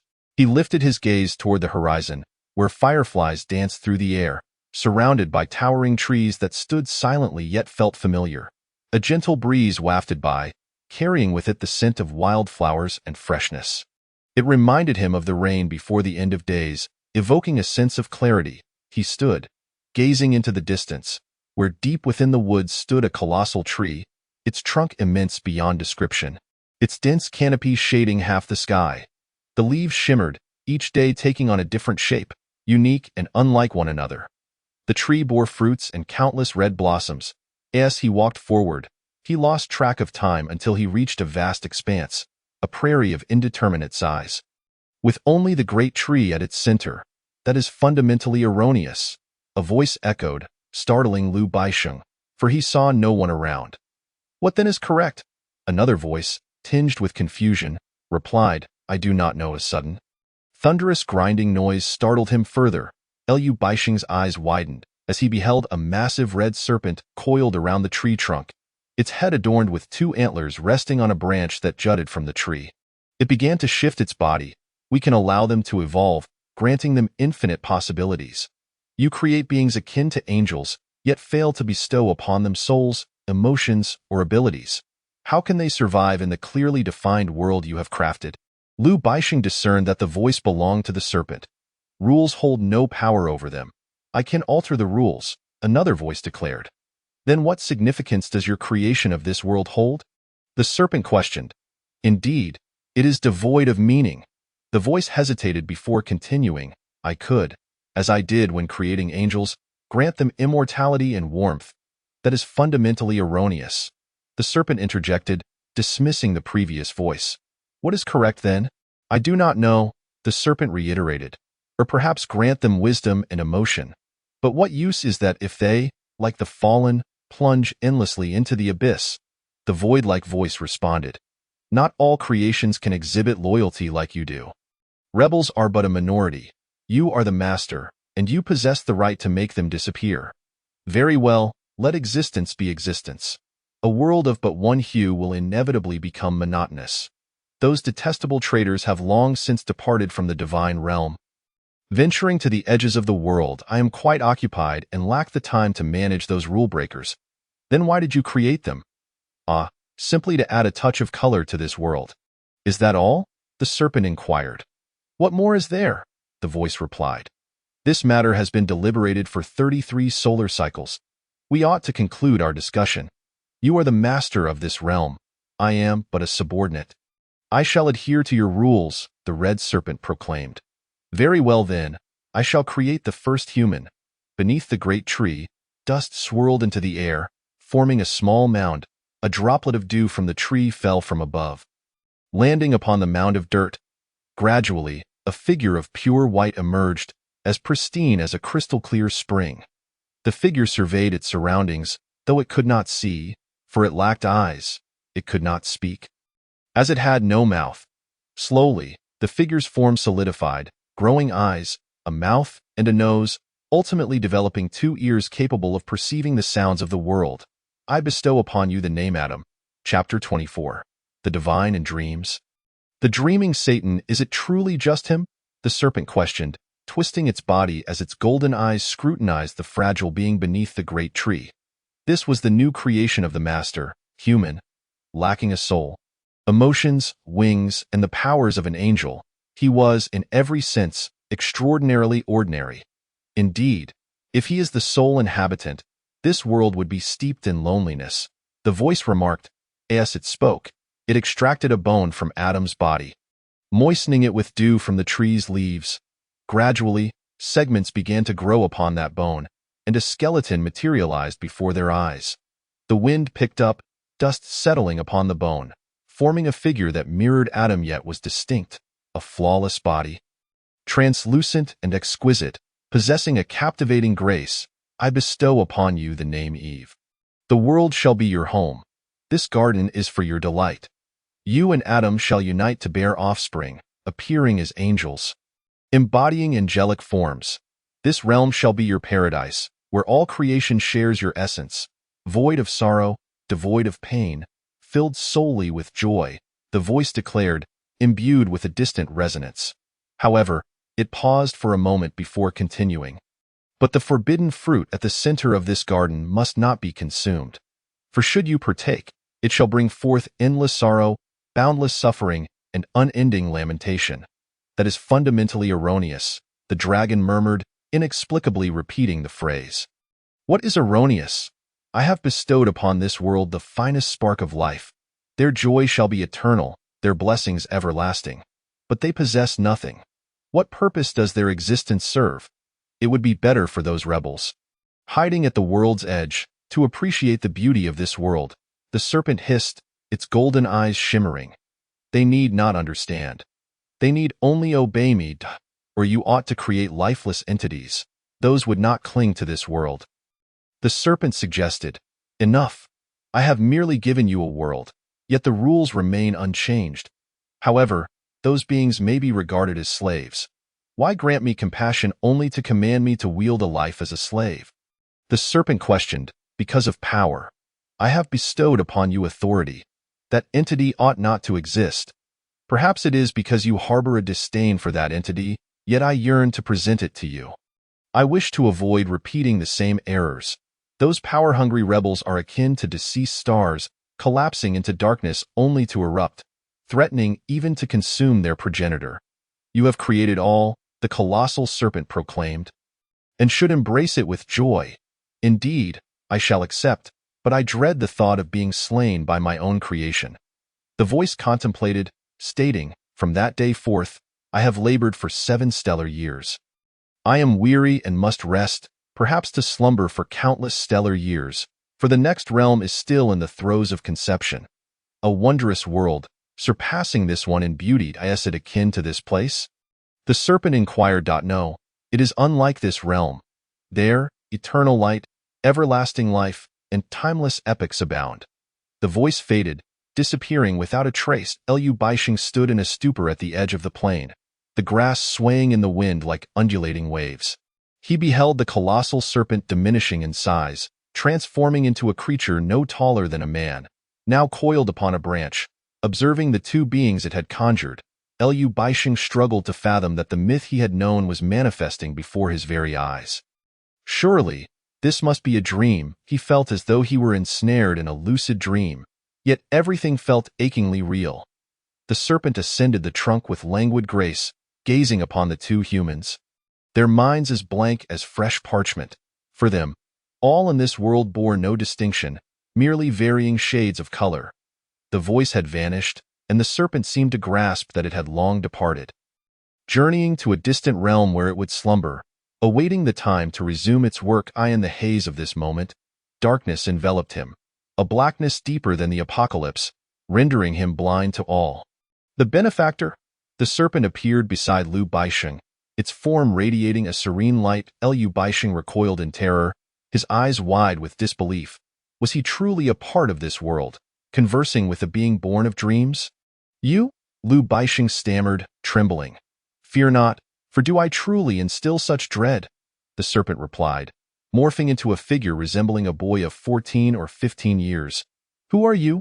Liu Baixing's mind was a blank slate. If this were merely a dream or a three-dimensional film, he might recall the legendary serpent known as Satan. Yet, at this moment, nothing came to mind. Who am I?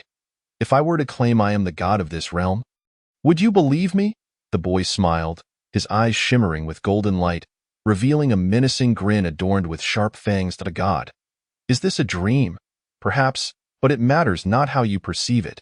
If all of this were merely a dream, it would be for the best. I have long fantasized that I, too, am a figment of dreams, yet I exist, and so do you. My name is Dragon, and in ancient myth, I bear another name that sends shivers down the spines of all angels, Satan, the demon of darkness, the one who led a third of the angels to their fall.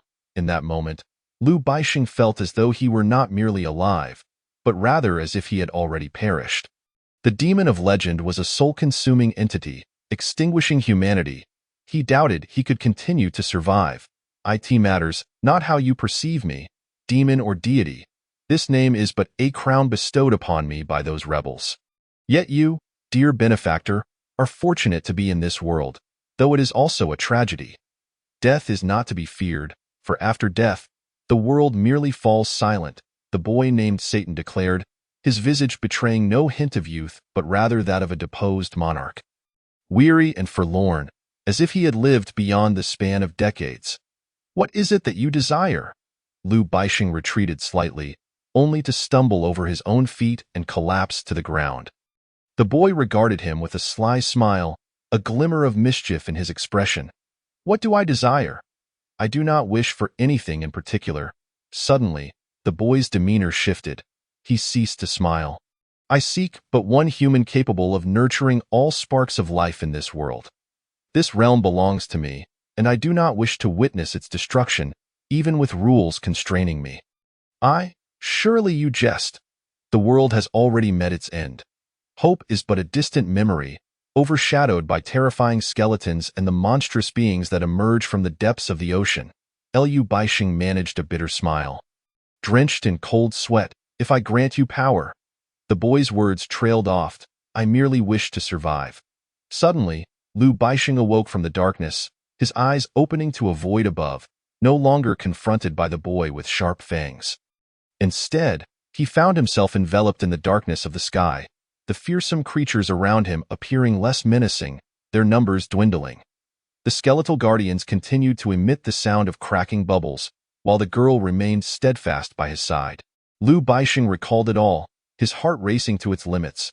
What had transpired felt like a vivid dream. Are you all right? The girl inquired. Chapter 25. God and Dream. The power of the divine. The three of them gazed down at Liu Baixing, a somber air surrounding them as if mourning his state. You truly frightened me.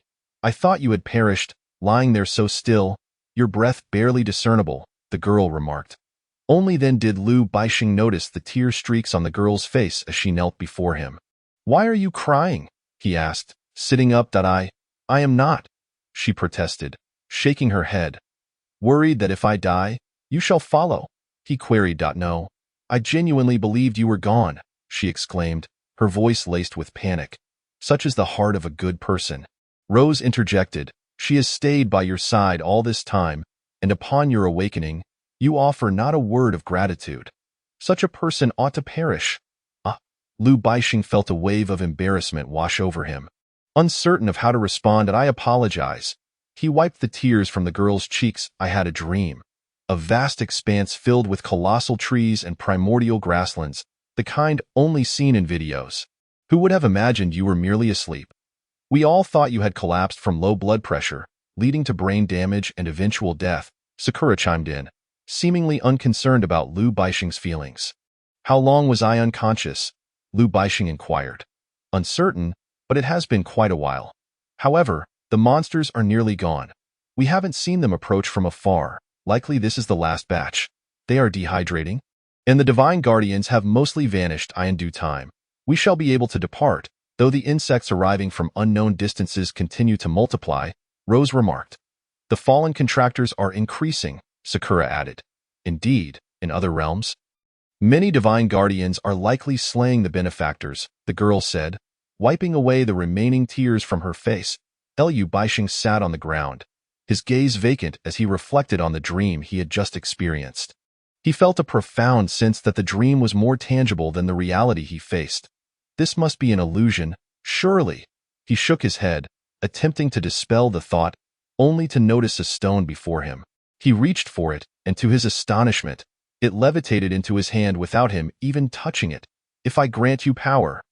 The words of the boy named Satan echoed in his mind. Incomplete. Power, yet Liu Baixing felt like an anomaly. No longer of this world.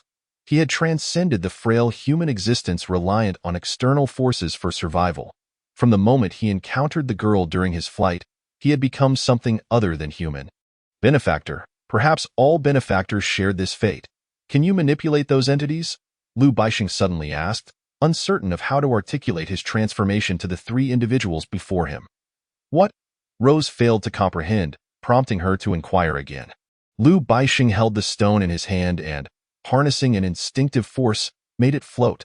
Extraordinary powers, Rose gasped, yet Sakura and the girl appeared unfazed, as if this were the most natural occurrence.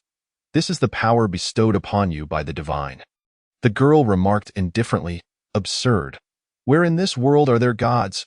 Rose retorted, I would truly like to meet one. A god. What I encountered was a demon, Liu Baixing declared. Just moments ago, I met a demon in my dream. Liu Baixing pondered. Perhaps it was unwise to reveal his dreams to them. He shook his head, falling silent, and played with the stone in his hand. He tossed it into the air, controlling its trajectory before it returned to his grasp. He contemplated the power he possessed, capable of hurling the stone with the swiftness of a bullet or a meteorite, crashing it to the ground with an explosive impact akin to a shell. Reminiscent of the slanderous individual he had first encountered, Liu Baixing shattered the pursuing divine envoy with the stone. "I will lead you away," he suddenly declared, rising from the ground. "But there are so many outside."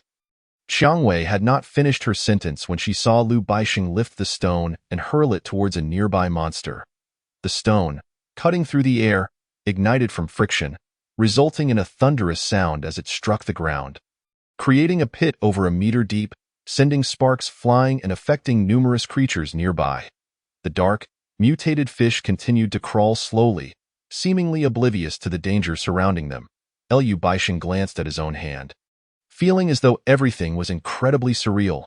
Qiang Wei stood astonished, her mouth agape, pausing for several seconds before swallowing hard. "My goodness." In the distance, the followers walked in darkness, trailing the man clad in deep crimson robes. Yet in this obscurity, all colors appeared black and white. The deep red was merely a memory of color. The dark-robed woman, Anqi, paused, retrieving a sandglass nearly the same size as her body from her back, inverting it and then reattaching it. According to previous timekeeping, it was now the early hours of the morning. "What time is it?" the man inquired. "Baizhonglu Empire timekeeping. It is midnight." The woman replied, her melodious voice resonating in the darkness like the song of a nightingale. "We have been walking for a solid 8 hours. We should take a rest," Banyue suggested. Perhaps due to his age, his stamina waned. "There is a flat area ahead. Let us rest when we reach it," the man said, internally troubled, questioning why there was not a single living soul visible in this world. He doubted whether the voice speaking to him was some deceptive demon seeking to lead them away from the blessed sanctuary, to eliminate all the blessed ones in the darkness. However, everything felt unnaturally tranquil, a calm that sent shivers down one's spine. Nothing had occurred at all. "Rest," the man shouted to those behind him, observing everyone had collapsed to the ground. It turned out that only he and the woman bearing the sandglass felt unexhausted. Banyue, though not tired, recognized the duration had been lengthy, and the followers would not endure much longer. The man remained standing, surveying his surroundings. This place likely used to be a plain or an artificially created pasture, as the grass, long since frozen and ruined by the harsh cold rain, made the ground beneath him feel slippery. "I will guard from here. I will proceed ahead," the man declared. "What will you do there?" "Engage in dialogue," he replied, walking away, his back turned, leaving Banyue and the woman unable to perceive his facial expression. The man knelt on the ground, inadvertently spotting a flying moth, yet he did not believe any living insects existed in this world. Blinking, the moth vanished once more. He closed his eyes, beseeching the divine for guidance. Feeling lost in the darkness. Chapter 26. The Expedition. The blurred path ahead. A distant voice finally spoke after a long pause. "Ahead. Not far now. There are many people. But why must I seek these individuals?" The man asked. "Because you are a blessed one in this world, the savior of it. This is your mission, and you cannot evade it," the voice responded. "But why me, not someone else?" he questioned. "Because you are the chosen one. Akin to how Moses was chosen to lead the Israelites from Pharaoh's bondage in Egypt. You are that Moses figure, destined to guide everyone out of this darkness, to establish laws for this world, to create technology. Ultimately, I can grant you power to establish a nation, and a new era will commence.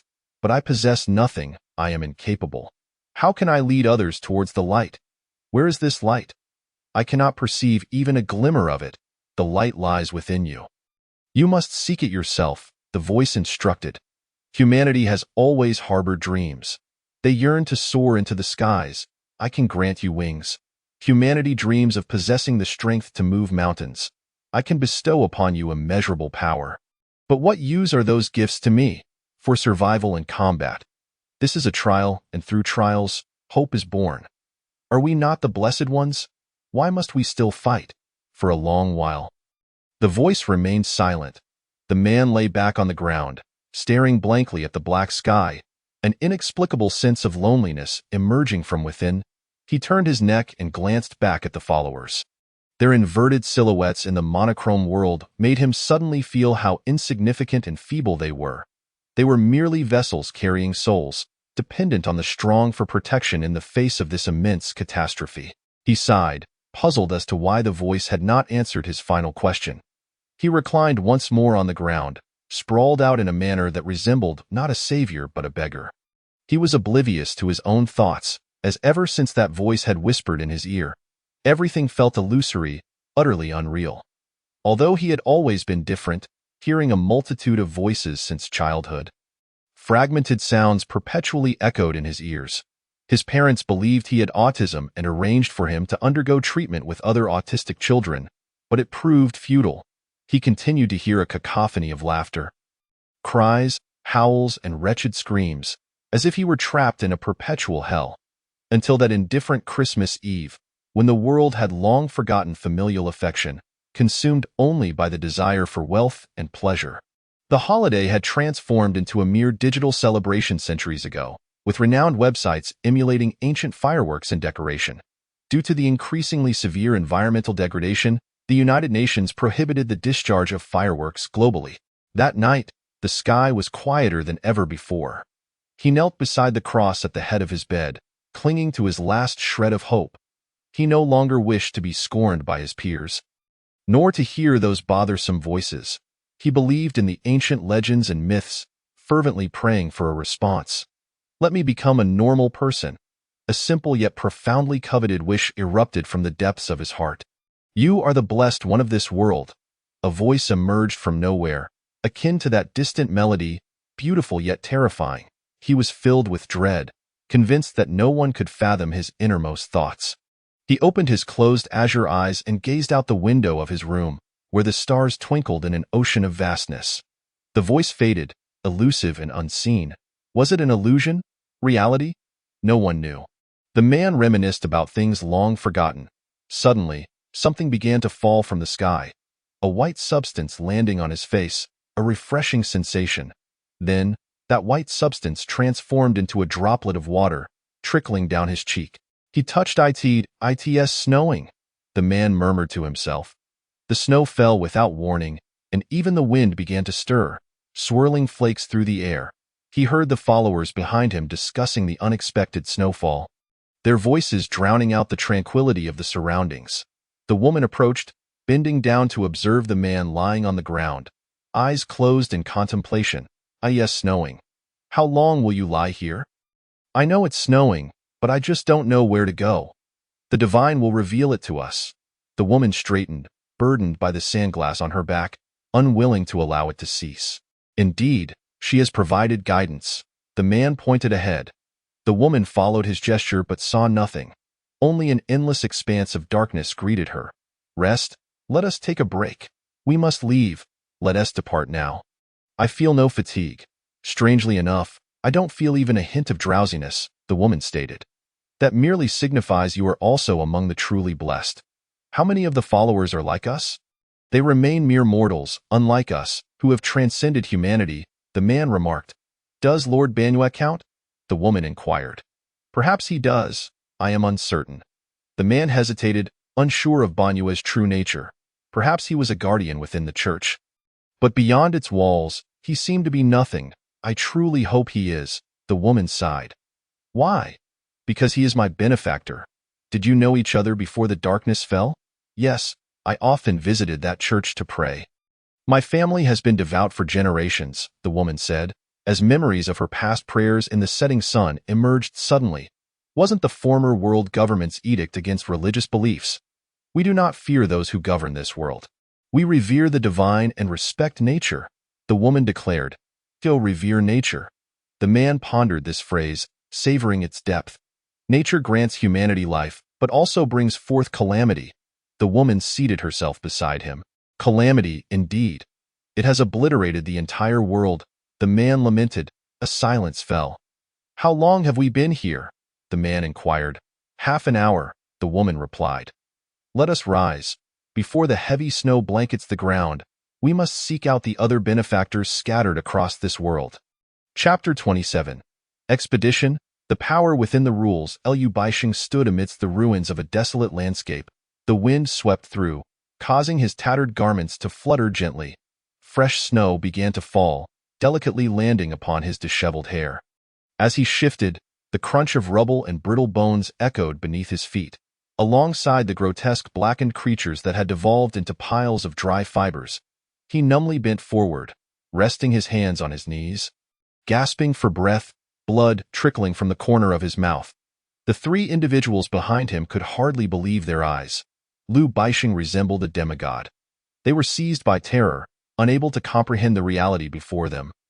For he had scattered hundreds, if not thousands, of fearsome skeletons and hard salt columns single-handedly. Fortunately, Liu Baixing was spared the need to battle the monsters that crawled from the depths of the ocean. For those abominations had long since decayed into unrecognizable heaps of dry fibers due to the passage of time. Exhausted, Liu Baixing collapsed onto a mound of shattered bones, staring into the pitch-black sky. This man, he did it all alone. Ing remarked, incredulous. He must be possessed by something. Though Qiangwei did not believe in the tales of gods and demons, she uttered this statement nonetheless. The girl, standing in silence, felt a surge of excitement mingled with an inexplicable sorrow. The excitement stemmed from the realization that her benefactor had acquired a unique power within the rules, perhaps destined to become a ruler of a new era. Yet the sorrow lay in the fact that this ordeal was only just beginning, and as she contemplated this, she stepped forward. "You will die," the girl exclaimed, gazing at Liu Baixing, her eyes glistening with unshed tears. "I will die," Liu Baixing replied, lamenting. "If you die, what will become of me?" the girl asked, her tone echoing that of two souls intertwined, fearing the loss of the other. "You can find another benefactor. Pretend I do not exist. After all, everyone dies eventually. I am merely a few years ahead of the rest." Liu Baixing's words carried a hint of world-weariness, devoid of interest in anything, reflecting on why he had never possessed such power before. Had he had it earlier, he would not have been bullied by those brutes in the orphanage. "But if you die, I cannot live either." "You forget, we are of one soul," the girl replied.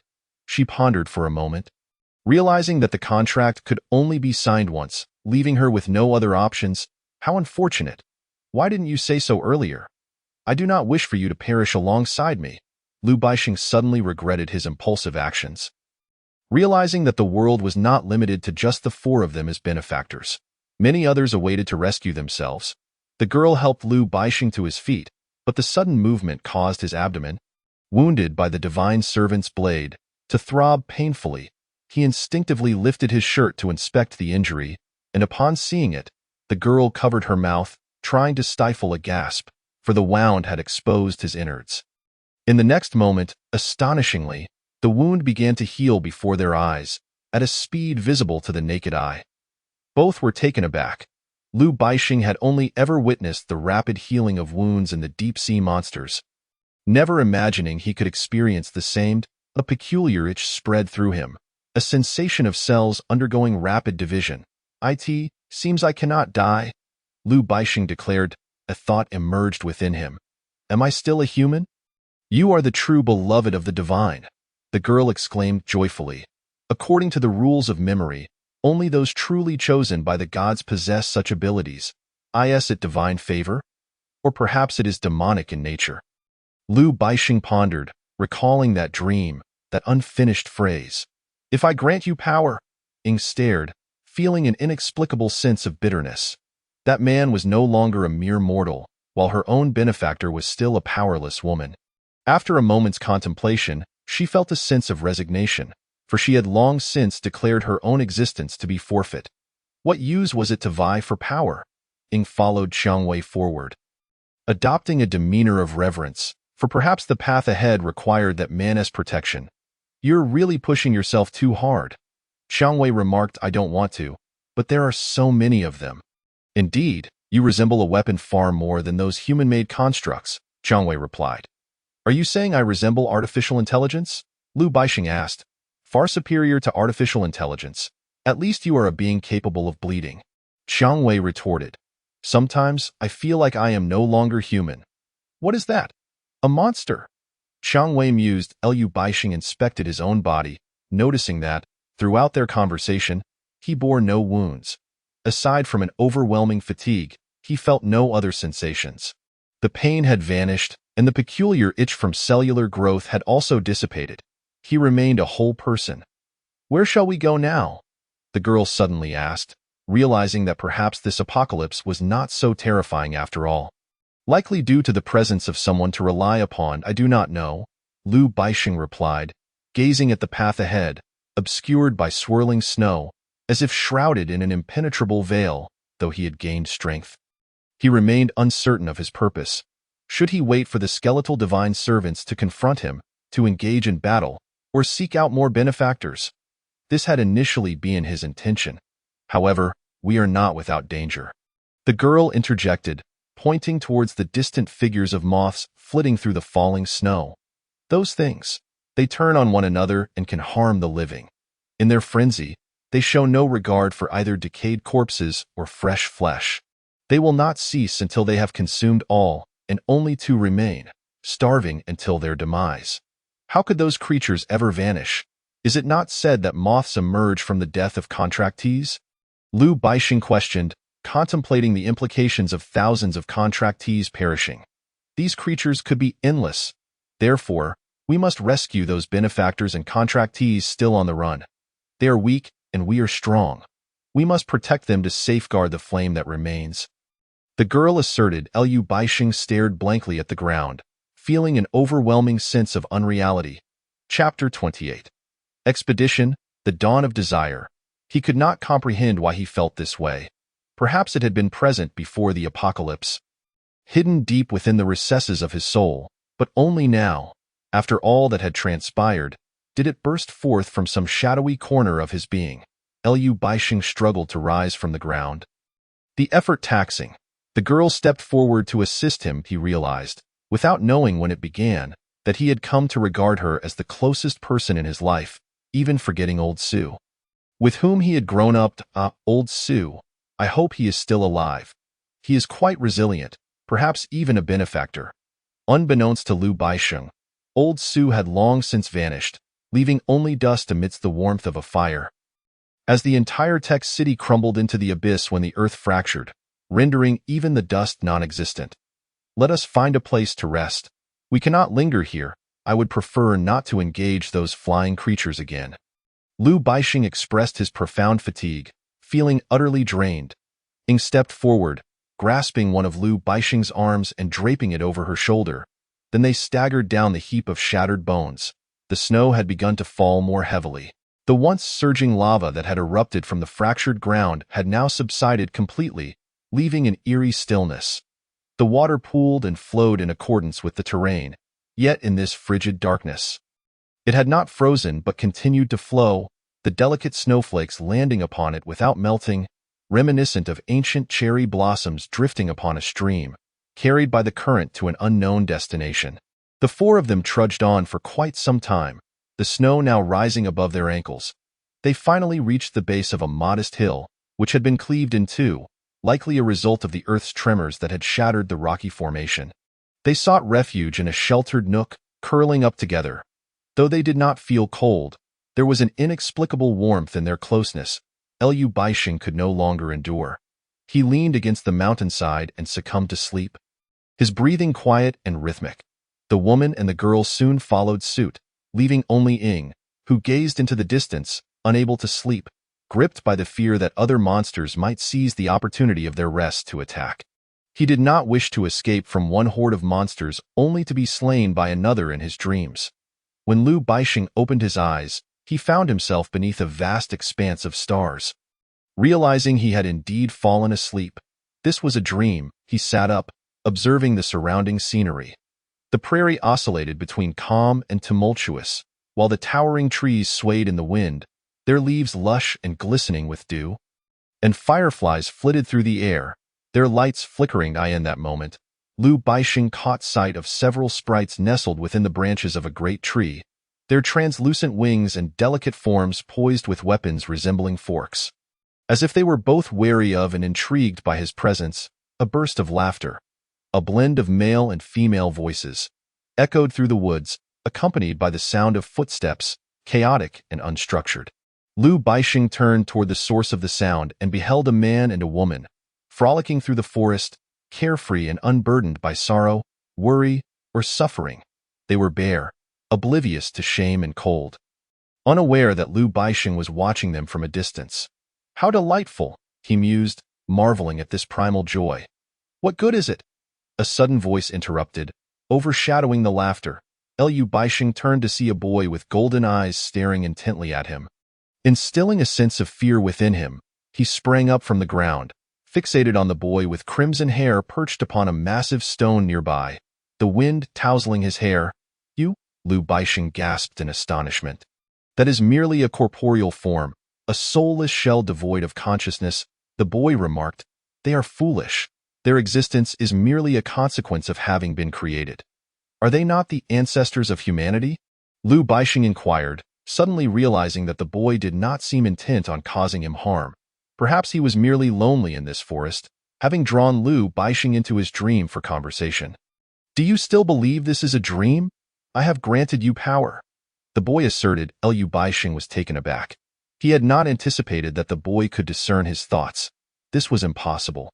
Moreover, he had indeed acquired immeasurable strength, allowing him to vanquish the skeletons and salt pillars. Thus, it followed that everything he experienced was indeed real. They are not the ancestors of humanity. They are not even human. Their progeny are mere beings that know only to eat, drink, and relieve themselves, lacking emotion and intelligence, the boy continued. Mythology is not like this, Lu Baixing hesitated to respond. Indeed, according to myth, I am but a lost dog fallen into hell. Crawling through darkness for millennia, my reputation sullied by rebels who have reduced it to the filth of a refuse pit, the boy lamented. Is that not so? Lu Baixing pressed, emboldened. That is merely rhetoric. You have never witnessed the truth. How can you be certain it ever occurred? The boy challenged. You are fortunate. You have encountered the legendary Satan, who is steeped in filth, and the dragon that devours souls and extinguishes humanity. Yet, in your eyes, I now appear as a good person. Ultimately, humans are still human. I possess compassion. I cannot bear to witness such a perfect being devolving into base dust within this solitary Eden. They must lead the march of time. They must bloom and bear fruit in this world. They must become as beautiful as angels, the boy declared before vanishing abruptly. Lu Baixing stood still, unable to fathom the implications of their brief conversation. As if he had glimpsed another facet of existence, one that revealed the world's most primal essence, in the enveloping darkness, he caught sight of a colossal red serpent, its vast body undulating, scales glimmering as it rubbed against the tree trunks. Producing a sound that sent shivers down his spine in a fleeting moment, Lu Baixing saw the man and woman lying beneath the great tree, oblivious to danger, unaware of what the gigantic serpent truly was. They believed it to be just another joyful creature of the yard, akin to themselves. Lu Baixing observed clearly as the serpent conversed with the man and woman, though he could not discern the words exchanged.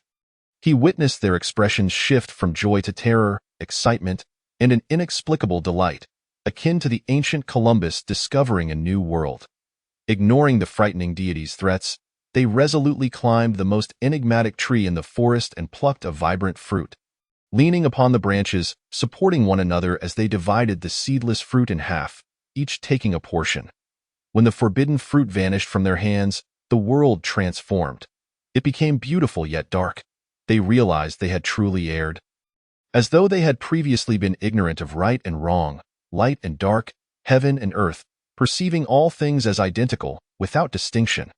Perhaps you are wondering why I urged them to consume the forbidden fruit.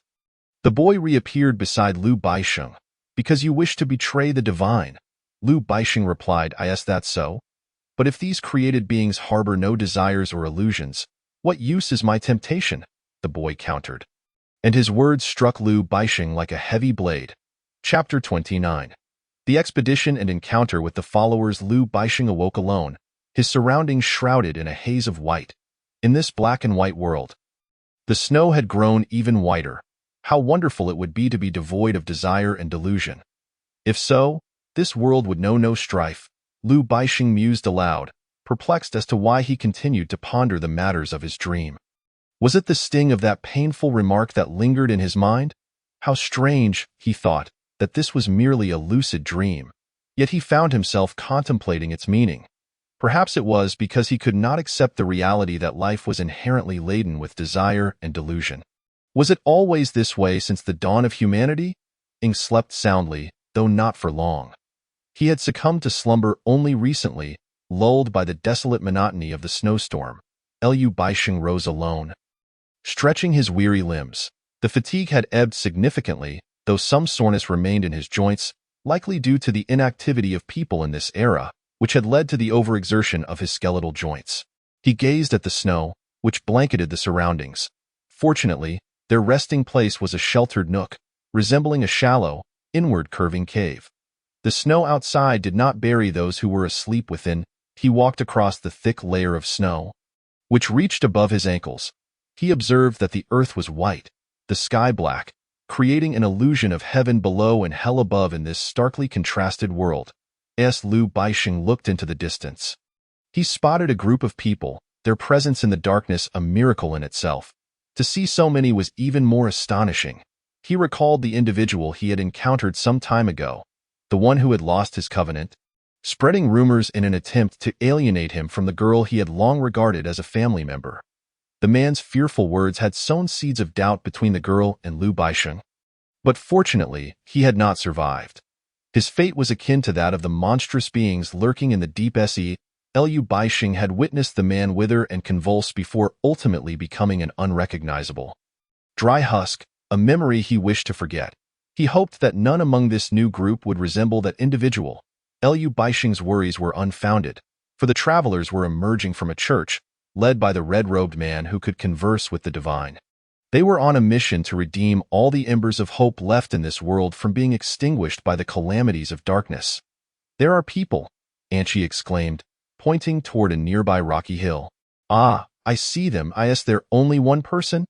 In this profound darkness, one must surely feel an overwhelming sense of solitude. The man remarked, "No, there must be others, guardians lingering within this abyss. I could never survive alone. They possess their own contractors, remaining steadfast while we are utterly isolated. We are the ones whom the divine has originally favored, while they are merely candidates. Most of them are paired, inseparable companions, and should one perish, the other is destined to follow," Anchi stated. "Why is that?" the man inquired, genuinely perplexed. "Who knows?" Anchi replied. "This is the first time I've encountered others in this darkness after such a long journey. It's truly miraculous. And I ought to document it," Banyu said, flipping through the thick notebook he always carried, then retrieving his pen that never ran dry of ink. He had informed the man not long ago of his aspiration to be a chronicler of the century, intent on recording all that he witnessed and experienced, ensuring that future generations would be aware of these apocalyptic events, possibly securing his own legacy in history. Regardless, let us invite them to join us. "It is beneficial to have more to rely upon," the man proclaimed, adopting the tone of a savior, as if he were a divine emissary come to rescue the world. "Indeed, we must safeguard every ember of hope from further harm." Banyu concurred. "Moreover, we should pause for respite. Those followers behind us differ from us. They are merely under the primitive protection of the divine, not truly favored, remaining but fragile mortals. The slightest gust may extinguish their flickering flame." "I understand," the man replied, furrowing his brow. Troubled. Liu Baixing roused those beside him. A weary expedition team stood facing them, including a leader clad in a crimson robe, alongside a woman bearing an enormous hourglass and a mature man clutching a tome thick enough to span 5 centimeters. Their attire bore a striking resemblance to the fanatical prophets of yore, who had cried out in various cities proclaiming the end times. Liu Baixing mused that perhaps this was the divine's favor upon them. Where loyalty begets reward, we are searching for the guardians scattered throughout the world. You are the first we have discovered in this darkness. The man in the red robe finally spoke, hesitating, perhaps unaccustomed to engaging with strangers in this silent realm. "You two are among the first multitude we have encountered," Liu Baixing asserted. "Come with us. We seek to uncover more guardians," the man urged. "Why? Why should we follow you? We can survive on our own," Liu Baixing retorted, unwilling to accompany any more individuals, fearing that an increase in numbers would lead to complications and uncertain consequences. Wary of those who might sow discord like rumor-mongers, I converse with the divine. I embody the footsteps and words of the gods, the man declared. Forgive me. I have yet to introduce myself. My name is Huasike. What does your name matter to me? You will come to know my name and witness the miracles I perform. I may become the leader of a new era in this world, guiding all towards the ultimate destination. Canaan, he proclaimed. Canaan? Do you know where it is? Lu Baixing queried, suddenly intrigued to follow this man. For their very existence hinged upon discovering this final garden. I do not know, but I believe that when the time is right, the divine will reveal it to me, the man replied. Time? When will it be? How long must we wait, and how far must we journey? Lu Baixing asked, a torrent of questions spilling forth, only to feel disheartened as the flicker of hope he had glimpsed moments before faded away. I do not know, the man admitted, his brow knitted in frustration, chastising himself for his ignorance. But there are no buts. I do not believe you, Lu Baixing asserted, turning to the three companions behind him. Let us go. They are likely a band of deceitful guardians. Chapter 30. Expedition, Destruction, and Continuation. We are not deceivers. The woman behind them interjected, unable to contain her indignation. If we were, we would not have gathered so many followers. You may choose not to believe, but in the end, you will. What good is believing if you cannot lead us out of this darkness? The sun has long since vanished, and the elusive Canaan that we yearn for does not exist in our reality. Lu Baixing challenged, we do not know, but even if we did, we would not divulge it. This world is not solely inhabited by you four guardians. Many others seek that place as well. Do you wish to monopolize it? The woman retorted. All I desire is to survive, Lu Baixing replied, turning his back on her. Enough. We might as well follow them. It would be better than wandering aimlessly. The girl tugged at Lu Baixing's sleeve from behind. Sensing that these individuals would not betray them, it matters not.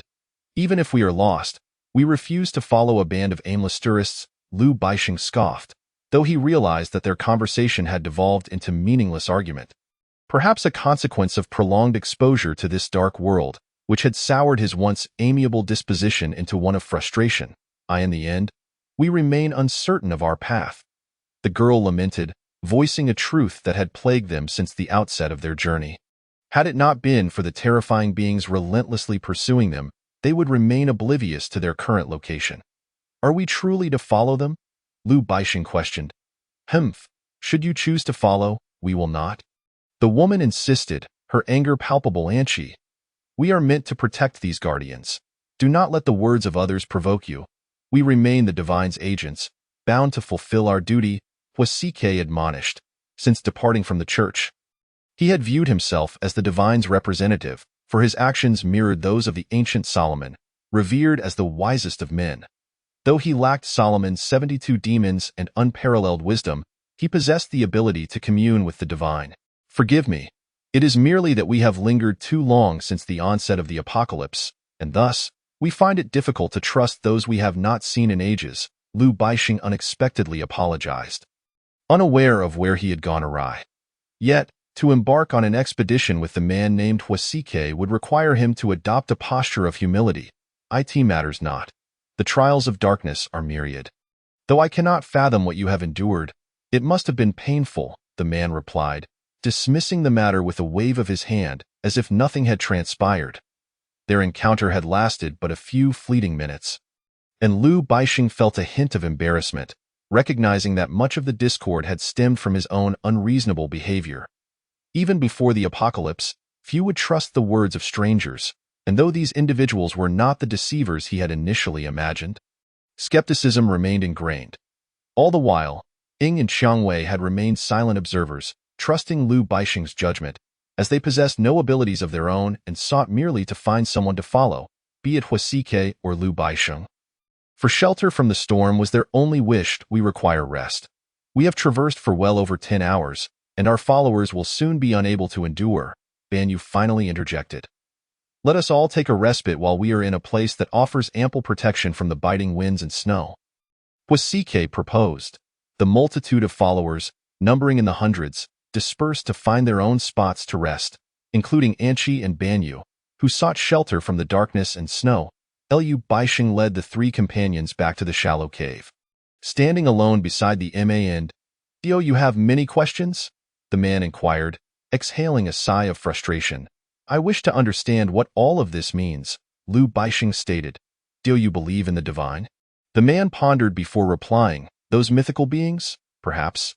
I am uncertain," Liu Baixing confessed, recalling his dreams, where he had encountered the realm of the divine and the so-called demons. In truth, I too was once a skeptic.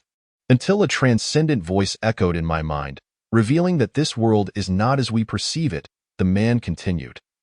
Yet, no one has ever encountered these so-called deities, myself included. Before Liu Baixing could respond, the man pressed on, "You are a guardian, are you not? I have heard that those guardians in darkness are bound by an eternal contract with their contractors. Do you not possess such a bond?" Liu Baixing inquired. "We do not share the same fate. I am an initial selection, while you are but a candidate. We are worlds apart. When the next calamity strikes, the world's rules may dictate that candidates endure the trials, leaving only the initial selections. This is the mechanism by which this world continues to endure," the man explained. "Perhaps you are fortunate, having found a semblance of shelter." Liu Baixing understood that the sanctuary the man spoke of was this expedition team, which seemed to have emerged from nowhere. "Perhaps I should thank you," he said, "and I beg your pardon for the tone I employed earlier." He glanced back at the three whispering individuals behind him. "It matters not," the man replied, adjusting his robe to prevent the gusts of wind from invading his collar. He then inquired, "Have you noticed that your language differs from that of the woman carrying the hourglass?" Liu Baixing turned around, and to his astonishment, he realized that the woman had not spoken in a language he understood. He recalled the ancient myth that once the world spoke a single tongue. This represented a form of unity. The languages were not the same, yet they could comprehend one another. The man continued, "Why is this? Perhaps it is because we are all survivors in this world. God has bestowed upon it light, darkness, flora, oxygen, and all that exists." The man spoke solitarily, his words laden with profound meaning. "What of technology, science, and civilization?" Liu Baixing asked. "They are but a minuscule part of the rules." The man responded, "Everyone speaks of rules, yet what are they?" Liu Baixing pressed. "Rules are survival and continuity, until this world evolves into the future envisioned by the Creator," the man elucidated. "Continuity leads to destruction, then to continuity again, for an indeterminate time." As Liu Baixing pondered this, he had never considered that this world belonged to God, nor had he thought that its existence was solely for survival and continuity. His previous days had seemed more about better plunder and enjoyment. In an instant, all his notions about this world crumbled.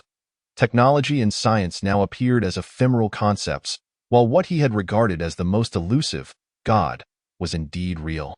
"In truth, you need not be so troubled," Wasike remarked, observing Liu Baixing's contemplation. "Humans are merely human. Our lives last at most a century. In the span of countless centuries, countless people exist. We should simply live our lives." Liu Baixing was lost in thought, beginning to feel bewildered. He casually asked, "What does God desire as an outcome? He has given humanity the entire world, yet has not provided us with a final goal. How are we to develop? Who knows? To live is sufficient. That is the only task we have at this moment." The man replied, "I too require rest, though I no longer need food or light. I do need sleep. It has been a long while since I last rested, and it is time to find a place to slumber, perhaps for an extended period." As he spoke, the man turned. "Wait, there is one more thing I wish to know." "What?" Liu Baixing asked. "Canaan, in the distance, or perhaps it is not even a place within this world," the man replied. "However, at this moment, we are all seekers of the path. And of course, I will not undertake this journey merely for tourism." He recalled Liu Baixing's earlier comment about the expeditioners he led being a group of deceitful travelers. He then walked towards the base of a distant mountain. Seeking refuge from the wind and snow, Liu Baixing returned to the shallow cave, where the three remained silent. "What did you discuss with that man?" the girl inquired. "Just some trivialities," Liu Baixing answered succinctly, feeling as if he had said nothing at all. "Are we truly following them?" Being asked at IT is preferable to being hunted by those terrifying entities alone in this world. Liu Baixing felt a sense of relief wash over him. The initial defiance had dissipated, and even the last flicker of hope he held for this world had diminished significantly. IT felt as if he were trapped in a dream. Perhaps even a dream would seem more real than this reality. Liu Baixing settled next to the girl, now merely wishing to survive, to live for this inexplicable girl with whom he had forged a bond. Within him resided both innocence and desires, akin to those of the primordial beings depicted in ancient tales. They too harbored desires, and thus he no longer denied his own. The darkness stretched on, and time lost its meaning as they drifted back to sleep. Strangely, Liu Baixing found himself devoid of dreams. It was the most restful slumber he had experienced since the apocalypse, until a few followers roused him from his rest.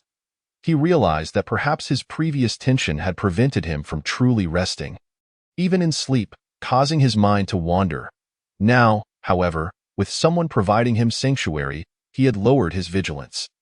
They emerged from the cave, discovering that the black sky no longer bore snow. The snowfall had ceased, and the world lay in hushed stillness. Even the sounds of conversation were muffled by the snow. "This snow is quite lovely," Banyu mused. "It has cloaked all the impurities of this world. When it melts, it will surely reveal a sea of flowers and verdant fields." "Let us hope so," the woman in the black robe replied with a laugh. "My drowsiness is merely a result of boredom. I have scarcely rested, even though it has been 3 hourglasses since I arrived in this place. Yet I still sit here in a stupor, for time must be guarded. I often lament that time is indeed a dreadful thing. It perpetually evokes the sensation of loss, be it of loved ones, friends, or the surrounding flora and fauna. From the depths of my soul, they seem to drift further away, never lingering, nor ever yearning to stay." "Why does it feel so hopeless?" Banyu remarked. "You ought to be cheerful." "Ah, the guardians have arrived. I cannot fathom why the Lord would shelter this group of wayward guardians. They will inevitably meet their demise amidst disaster." The woman in black pointed towards Liu Baixing and his companions approaching from afar, her impression of them decidedly unfavorable. Banyu turned to glance at them. "Perhaps you will be disappointed. They may not perish. They are like us, I know this, yet I cannot abide their demeanor. Angel, perhaps you should spend some time alone in this darkness. You may find that you too become incomprehensible." Wasike approached from behind. Aware that the woman spoke of Liu Baixing and his companions, the woman contemplated this. She indeed had never been alone in this darkness. Even when guarding time alone, she had always been surrounded by others. Yet now, they were 4. "They likely do not know each other well," Banyu observed, taking a deep breath. "The air today is quite pleasant. The hourglass has run out." The man reminded them Liu Baixing did not position himself at the front of the group. To him, those 3 appeared strange. He felt akin to a small follower, weaving through the ranks of the followers, close beside the girl, who seemed somewhat apprehensive, surrounded by strangers. There was no trace of the guardian's essence among them. Yet they lived as if they were guardians. Was it the man who granted them life and strength? Could he truly be the agent of God? The girl pondered this incessantly as they departed the split stone mountain. Liu Baixing halted, glancing back, longing for the past and the suffering he had endured.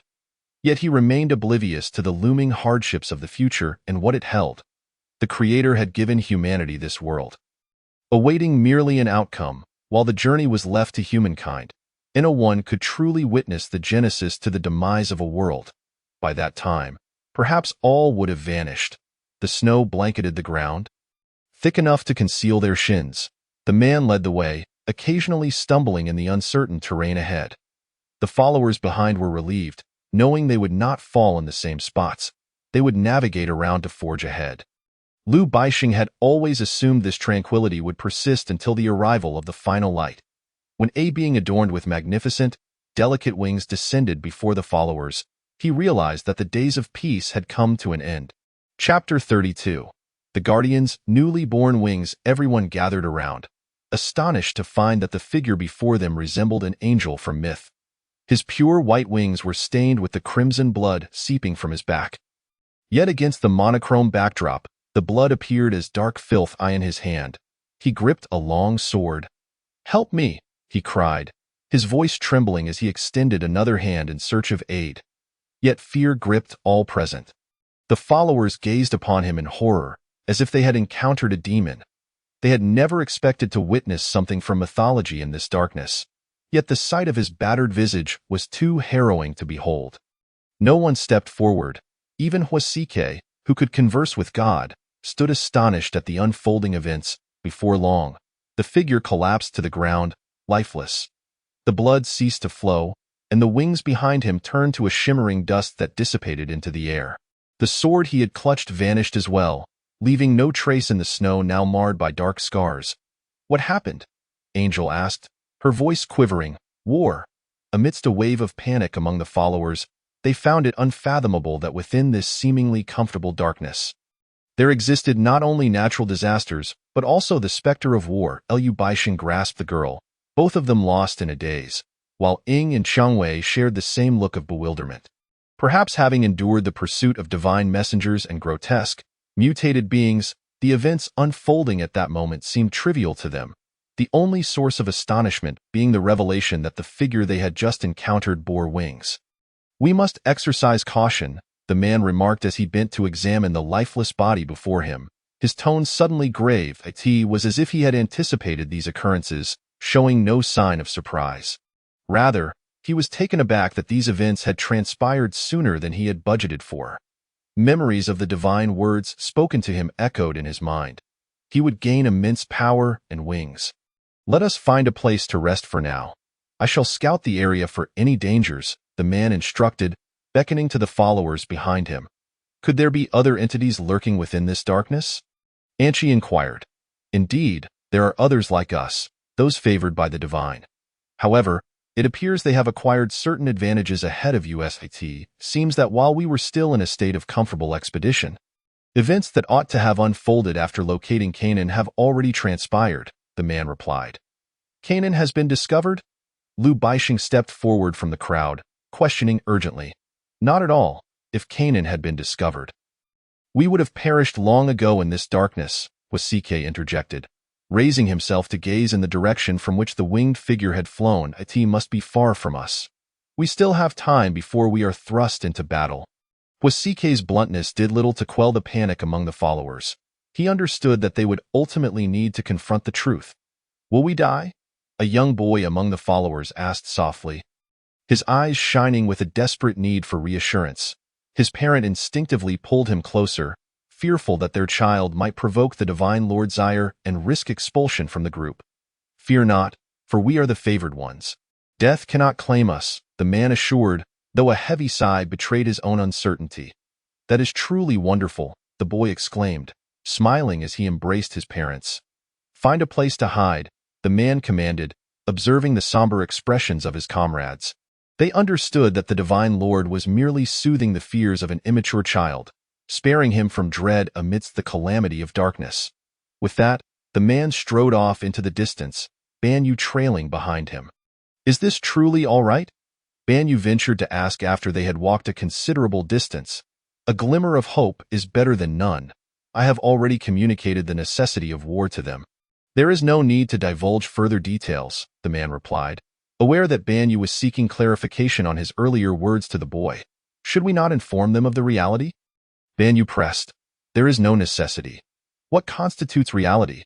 If I tell them they will die and they do not, or if I assure them they will survive and they perish, it is merely a matter of words. The future is shrouded in uncertainty, much like the rules dictating that conflict over Canaan's territory would only emerge after its discovery. Yet, even before we have found that legendary garden, war has already begun." The man stated, "We are left in the dark regarding what may transpire.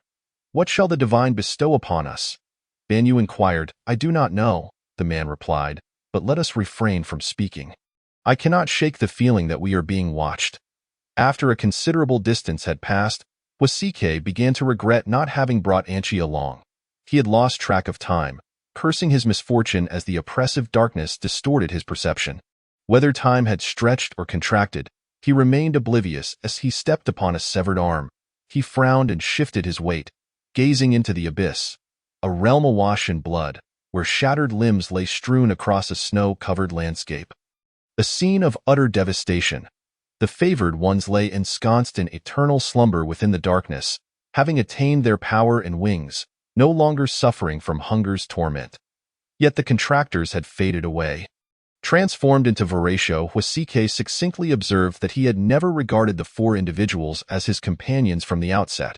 Rather, he was merely fortifying his ranks in preparation for the impending conflict.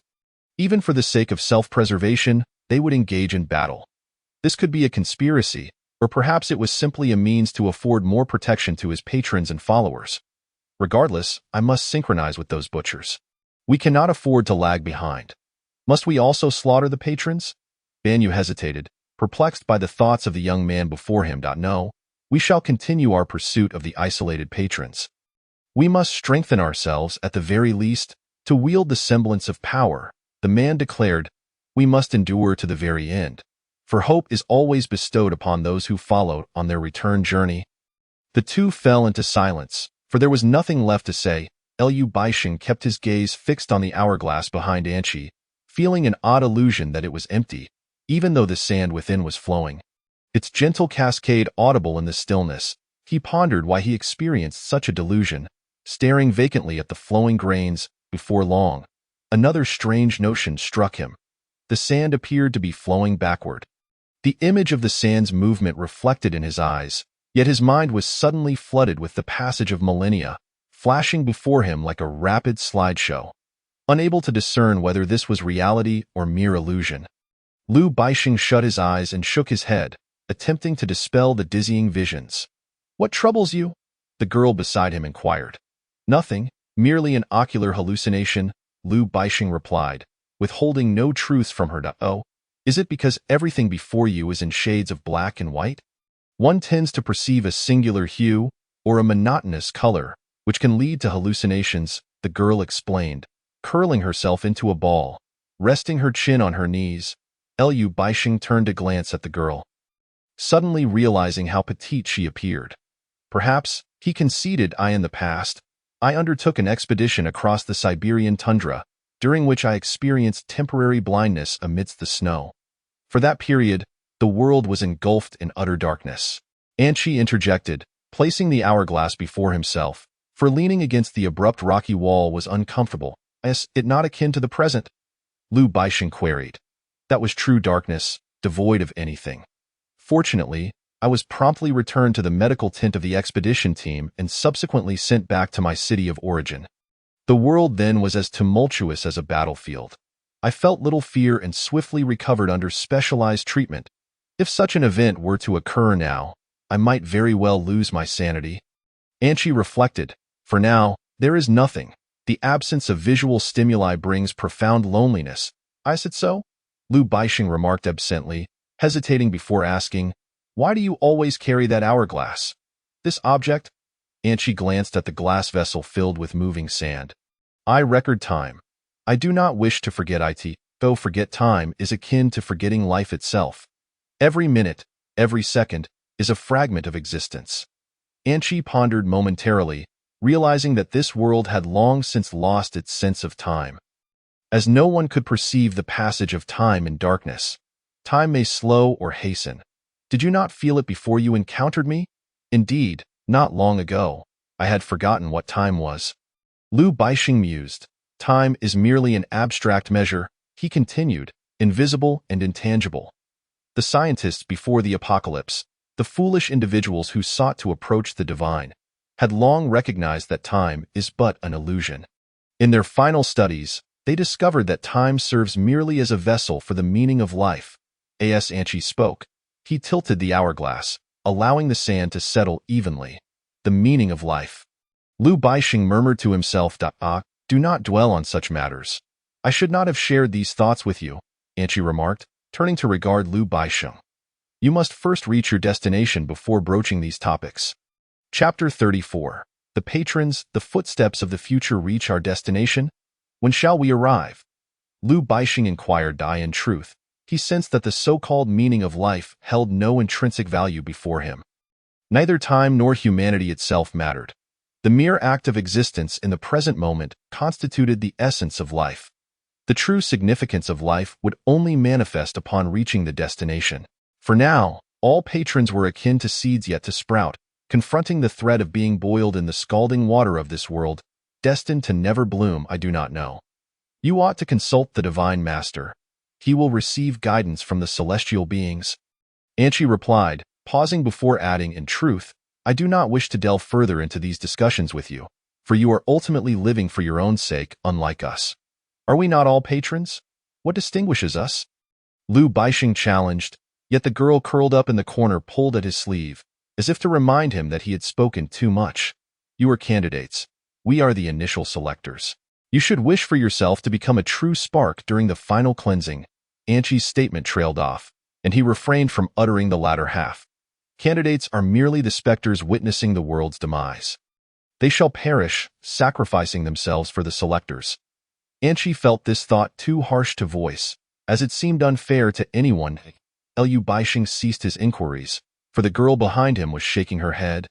A silent reminder that he had said enough. On Huasike's return journey, he supported Ban Yu's arm, as Ban Yu had inadvertently stumbled into a considerable pit while treading on the snow, leaving him with lacerations from thorn-like stones and an injured ankle. What bad luck! Why did we not fall into that pit on our way there? Huasike lamented. Who knows? Perhaps the snow had accumulated too thickly the first time. Ban Yu replied, we should be nearing our destination. Indeed, it should be close, just ahead. Huasike spotted a small hill, where Anchi and the others should be hiding. As they moved forward, they suddenly heard another set of footsteps. Yet upon glancing back, they found nothing but an expanse of pristine white, save for a trail of distant footprints. Did you hear footsteps just now? Huasike asked. Merely an illusion, Ban Yu dismissed the thought. His body racked with pain, leaving him little inclination to ponder such matters. Let it be an illusion.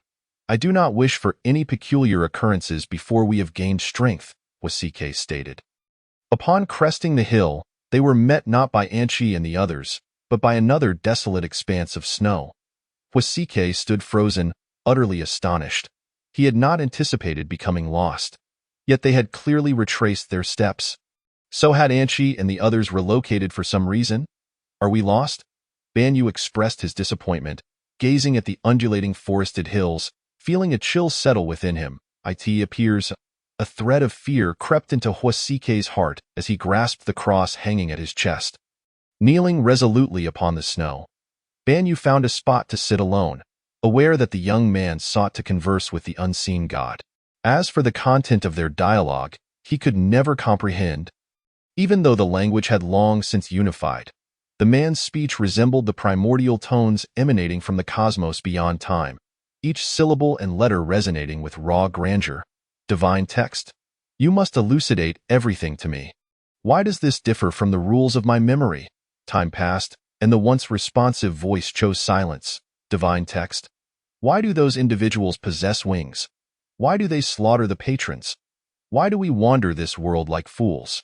Where, pray tell, is Canaan? As he spoke these words, fury, blame, and despair over their disorientation coursed through him.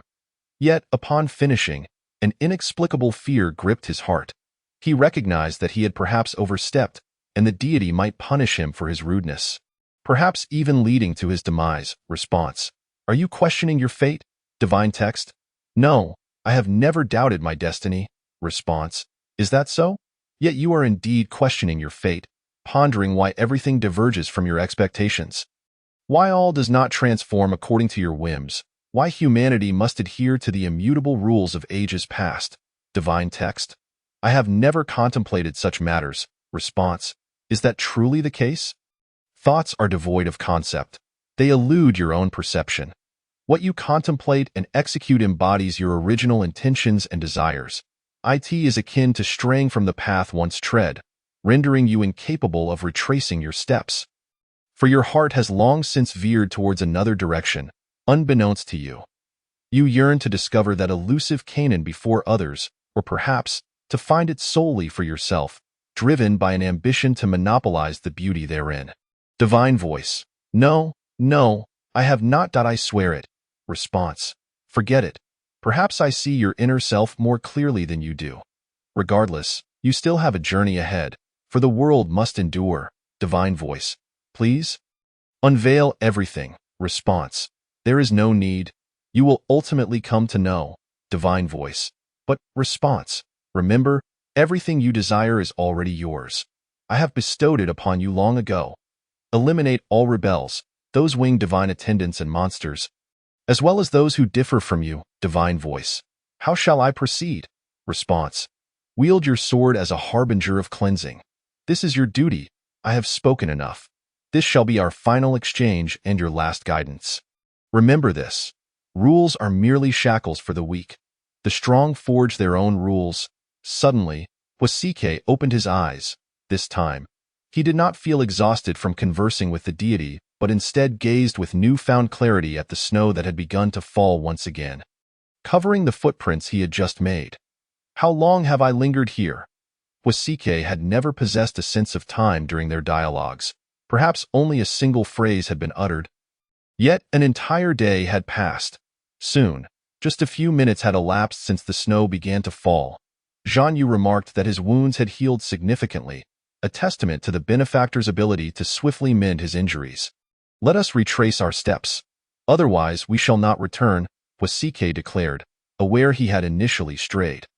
Yet, the only path forward was not to seek an end but to return along the path and begin anew. Must we return to that fearsome bandit lair? Zhan Yu inquired. No, we need only return to where we went astray, Wasike replied, shouldering Zhan Yu's weight with one arm. The snowfall was light, akin to the earlier flurries. Though the wind had picked up, threatening to erase the footprints left behind, as Wasike and Zhan Yu walked, they endeavored to follow their own tracks, hoping to arrive at the place of their earlier misstep. Suddenly, they heard footsteps in the distance, and trepidation gripped them, fearing those sounds belonged to the butchers who hunted benefactors. They swiftly sought refuge. Yet when they peered into the distance, they beheld two figures, strikingly resembling themselves, engaged in conversation amidst the snowstorm. Did you hear footsteps just now? A mere illusion. Let it be an illusion. I wish for no more strange occurrences before we gain our strength. The two figures turned, staggering towards the distant, snow-laden forest. Concealed, Wasike and Zhan Yu watched in astonishment. Did they not see us? They cannot see. Wasike stated, we are the future. They are the past. The future can perceive the past, yet the past cannot behold the future. This is the law. Zhan Yu was utterly bewildered, and she and the others await us. We cannot linger here, Wasike asserted, draping Zhan Yu's arm over his shoulder and trudging through the snow. Chapter 35. The benefactors. The snowstorm enveloped the once imprinted ground, erasing all traces. When Wasike discerned the correct path, he deliberately glanced back at the wayward road, yet it appeared untouched, imbued with a serene tranquility he had never experienced. As Wasike embarked on the return journey, time morphed from future to past, beginning anew. The wind intensified, and they strolled through the snow for an extended period before returning to the group, and she stood behind a large stone. Bracing himself against the fierce wind, gazing anxiously, concerned that the party's leader might encounter misfortune. Though the young man showed little regard for him, he was the sole person who had offered him a sanctuary during the apocalypse. Even if that refuge had crumbled upon departure, rendering its direction lost. What has transpired? And she inquired, observing the snowflakes clinging to the two men and the torn garment adorning Zhan Yu's side. Though he felt no chilled eye. In short, it is quite unfortunate. We cannot remain here, for the butchers will be upon us. Wasike, devoid of any desire to rest, urged the party to take a detour to avoid an encounter with the butchers. We must depart, and she exclaimed, noting Zhan Yu's injuries were far from healed. Fear not. My wounds have mended significantly, though my ankle is sprained. I suspect I will need assistance to leave, Zhan Yu reassured. The expedition team resumed their uncertain journey, oblivious to what lay ahead. Even though Wasike had communicated with that ethereal voice, the insights gained were of little consequence. He found himself lamenting what he deemed fate. Yet in a fleeting moment, he worried that the voice might chastise him. In the darkness, the snowstorm raged on, but an eerie stillness enveloped the surroundings, invoking a chilling sense of dread, as though something was about to unfold. Wasike pondered if this anxiety was merely his imagination. A shiver ran down his spine, yet he consoled himself, reflecting that every silent night could be terrifying. The followers trailed behind in silence. Gradually growing weary of this shadowy realm, they exchanged furtive glances, sighing heavily. The prolonged silence rendered their companions unfamiliar. They reminisced about a time devoid of emotion and attachments, an era of technology that, despite its lack of warmth, felt stable, far preferable to this darkness, or even returning to the dimly lit ancient church, which would be a welcome reprieve. In the distance, mountains veiled in snow appeared mysterious, reminiscent of dunes concealing treasures, perhaps hiding riches beneath the tempest. Suddenly, a cacophony of howls echoed through the wind and snow, sending a shiver through Lu Baisheng. He recognized the voice of the divine attendants. The girl glanced into Lu Baisheng's eyes, feeling no fear, while Ying and Xiangwei instinctively drew closer to him, sensing a familiar presence approaching. "What is that?" One of the followers spotted what appeared to be bones and salt pillars.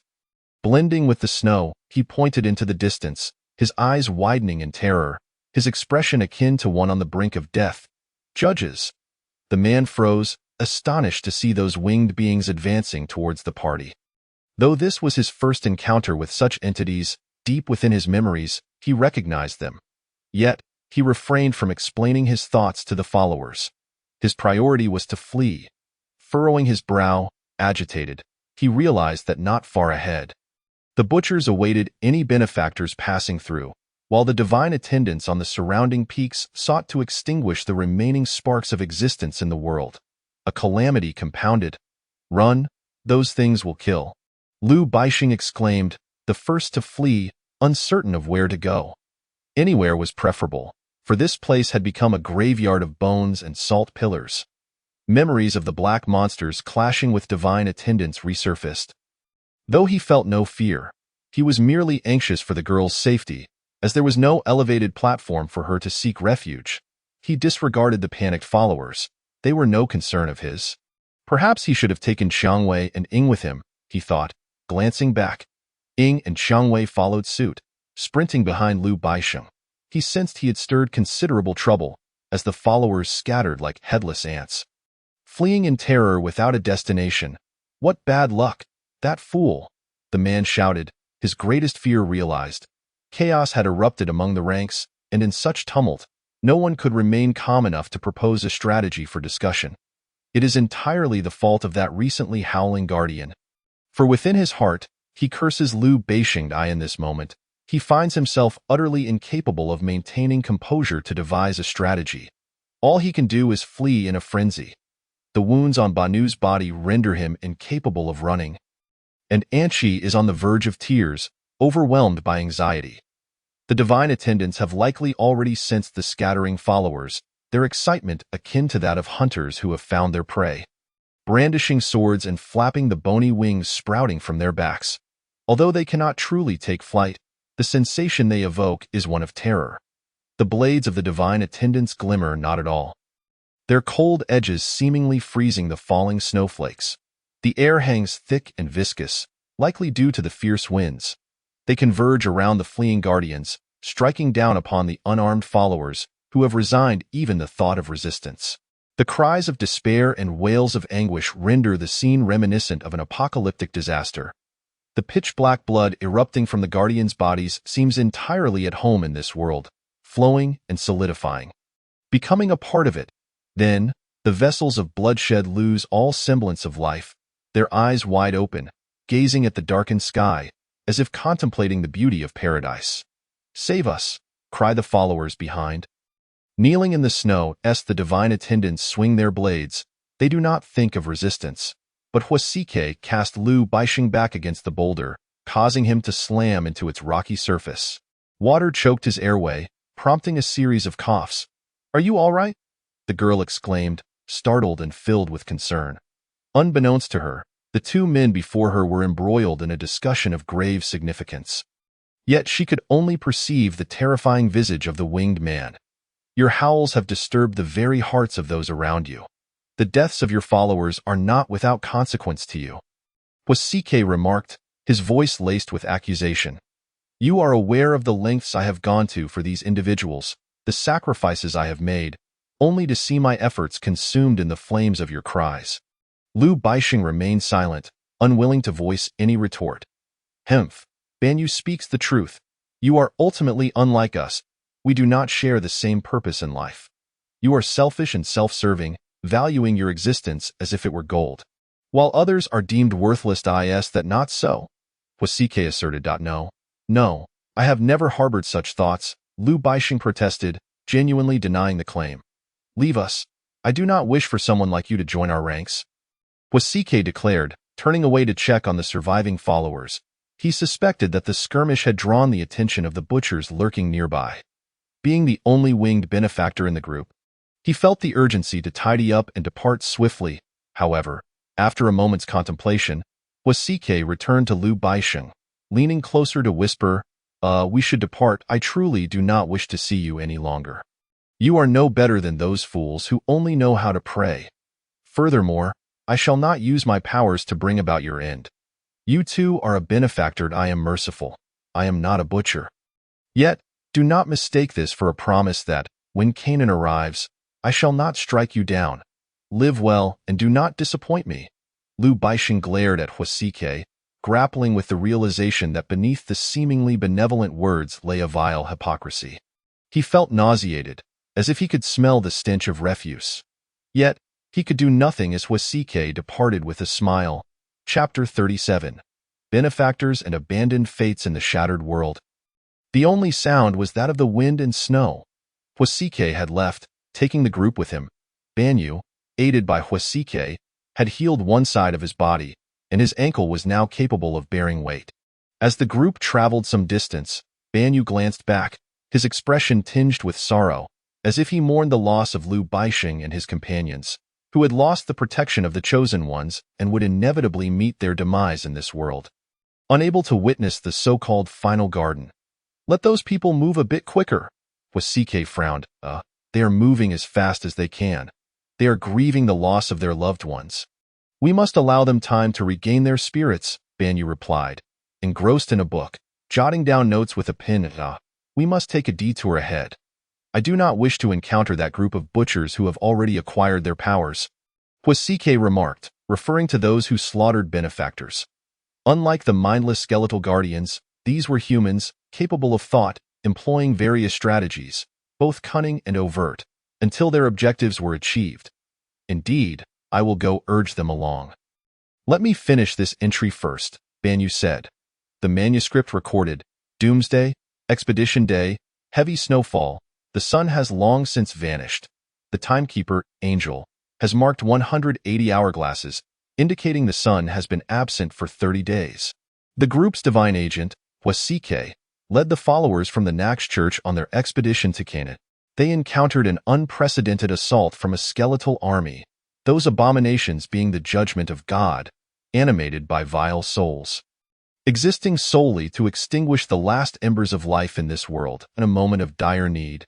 Divine Agent Wasike received the long-awaited power, obliterating the judgment bearers and granting peace to his group. However, their ranks suffered significant losses, blamed on one named Lu Baixing, a self-serving benefactor who nearly led them to annihilation. Ultimately, the merciful divine agent expelled those akin to Lu Baixing from the group, leaving them to languish in darkness. Once Banyu completed his final entry, he drifted to the back of the group, acting as an incessant cheerleader, attempting to uplift the spirits of those around him in hopes of facilitating their progress. Yet, his efforts seemed futile. It appeared they could only wait for these meek and timid souls to regain their resolve. Snow blanketed Lu Baixing. He remained in the blood-stained slaughterhouse, surrounded by swarming insects. Unaware of why he felt no fear of the creatures feasting on the corpses. Perhaps it was due to his dazed state, lost in thoughts of a grim future. His eyes lacked any spark, resembling one already departed from life. Occasionally, he would lift his gaze to the strewn bodies in the distance, half of whom he had led to the depths of hell while he remained alive. Their existence had been extinguished in an instant, leaving him to ponder the fragility of life. How easily everything could vanish, leaving one to realize far too late, we must go. We cannot linger here. Rose urged, having noticed Lu Baixing's despondency. She sought to motivate him, for only he could guide them from this dark world to the fabled Holy Land. I'm sorry, it's all my fault. Liu Baixing unexpectedly wept, huddling on the ground, hugging his knees like a sorrowful woman, burying his head beneath his arms. What fault do you bear? Rose inquired. Even if you were wrong, we must continue forward. But I caused the deaths of those people, he lamented. What connection do they have to you? Their deaths are their fate. We are benefactors. We must become the last embers of this world. Our survival is the truth. Rose asserted. Humans are inherently selfish. Did they not act selfishly? Did that man named Huasike not act selfishly? Liu Baixing listened in a stupor, devoid of emotion. He could only acknowledge his wrongdoing, uncertain of his own future. I have harmed you as well. I allowed you to be expelled from the group, preventing you from safely reaching the Holy Land. Are you even a man? Is it enough to merely admit your faults? Do you intend to wallow in tears, pleading for others' mercy to absolve you? What kindness exists in this world? The souls of the departed cannot hear your regrets. We can hear you, but we do not wish for you to regret. Since you have erred, you must bear the responsibility and consequences, Rose exclaimed, his agitation evident as he witnessed a despondent man before him, reduced to a state of despair akin to a woman. Liu Baixing wiped his tears with his arm, feeling embarrassed to display such vulnerability before the three of them. It's all right. As long as I am with you, I will not abandon you for anything you have done. Even in death, we shall be together. After all, I have no family left. The girl spoke softly. I never imagined you could be so weak. Do you not possess divine power? Why do you shy away from the fate that awaits you? Rose seemed to grasp Liu Baixing's fears. Enough. I am selfish. I only wish to survive, Liu Baixing cried out. Everyone is selfish. Do you think Huasike protects those followers for any noble reason? He is merely a hypocrite seeking the final glory, the last light. He desires power. Indeed, he is unlike us, Sakura interjected, having long perceived Huasike's duplicity. What he sought was the ultimate power of the world. The pinnacle of benefactors established anew in the Age of Kingdoms. He would be the sovereign, and the world would be his subjects. Although the journey would be fraught with challenges, there will surely be hope. The girl reassured Dati this moment. That was all they could offer. Hope? Where is there any hope? Rose exploded with anger, unprecedented in his life. How can you say such a thing? The girl exclaimed, rushing forward to caress Liu Baixing's face, marked by a dark imprint from a powerful slap. The resounding sound of the slap left Liu Baixing momentarily stunned, yet it brought clarity. He suddenly recognized that he had acted like a petulant child, akin to someone on the brink of death, engulfed in helplessness and despair. I am sorry, Liu Baixing declared, rising from the ground, his countenance grave, one hand touching his burning cheek. After a long moment of contemplation, he concluded, I was indeed wrong, but we must continue on our path. Chapter 38. The Lost Paradise, Escape from Eden. The world, indeed, had lost all hope. Liu Baixing spoke the truth. The people of this world were selfish. Rose's words held merit as well, but who was truly at fault? Was it fate? From the moment Liu Baixing encountered Huasike within the expedition team, until their paths diverged, only a few grains of sand had slipped through the hourglass. Though brief, the experience was as intricate as if a century had passed. Liu Baixing met an ambitious patron, a man who cursed his own selfishness with a ferocity reminiscent of a wrathful deity. He witnessed an unparalleled, hypocritical lie, as beautiful as the sunset that once graced the horizon. The slap across Liu Baixing's face suddenly illuminated many truths for him. For instance, the deaths of the followers did not seem to be his fault. When life hangs by a thread and fate must be chosen, there is nothing more paramount than the instinct to preserve one's own life, overshadowing any willingness to protect others. Yet, Huasike, that patron, attributed all wrongs to Liu Baixing, absolving himself of guilt and leading the followers to believe that the fault lay not with their leader. Liu Baixing felt an awkwardness wash over him.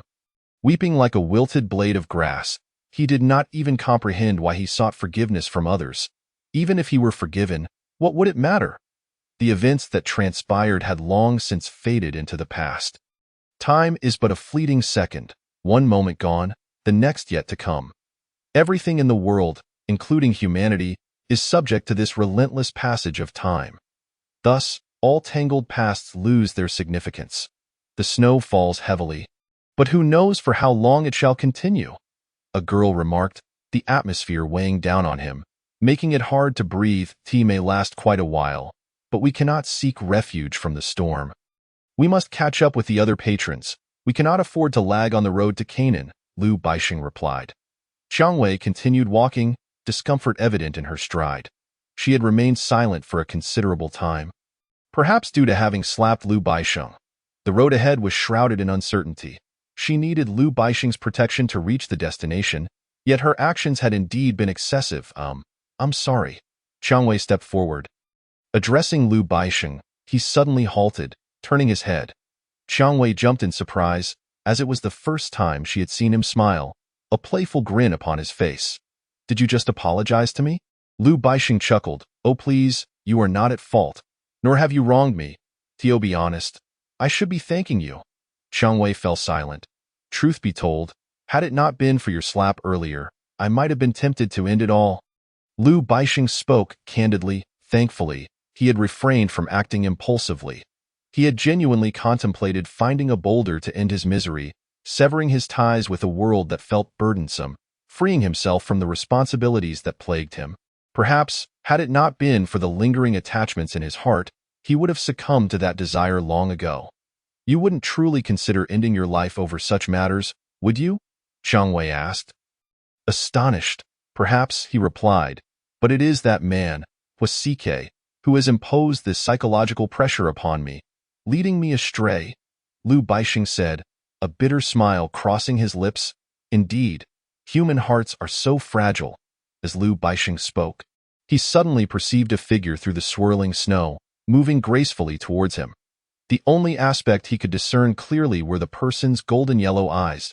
In an instant, it felt like a dream. Everything around him froze. Unconsciously, Lu Baixing found himself in a different realm.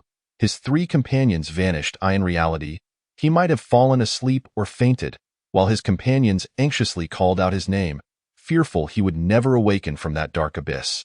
Before him, a boy lay lazily on the branches of a great tree, shaking a twig back and forth, playfully teasing the fireflies hovering in the air. The few faintly glowing sprites perched on his shoulder, frolicking with carefree abandon, seemingly unafraid of the entity known as the devil. You must let me understand something, Lu Baixing uttered, no longer intimidated by the boy. Even though he recognized the boy as the Satan of legend, he felt a sense of ease rather than the terror he had experienced upon their first meeting. What do you wish to know? The boy asked, capturing a firefly mid-flight, gently stroking its tiny head before releasing it. The firefly, in a playful gesture, made a face at the boy before inadvertently colliding with the tree trunk. Those monsters, the skeletons, and the so-called Canaan? Lu Baixing inquired, his tone bordering on accusatory.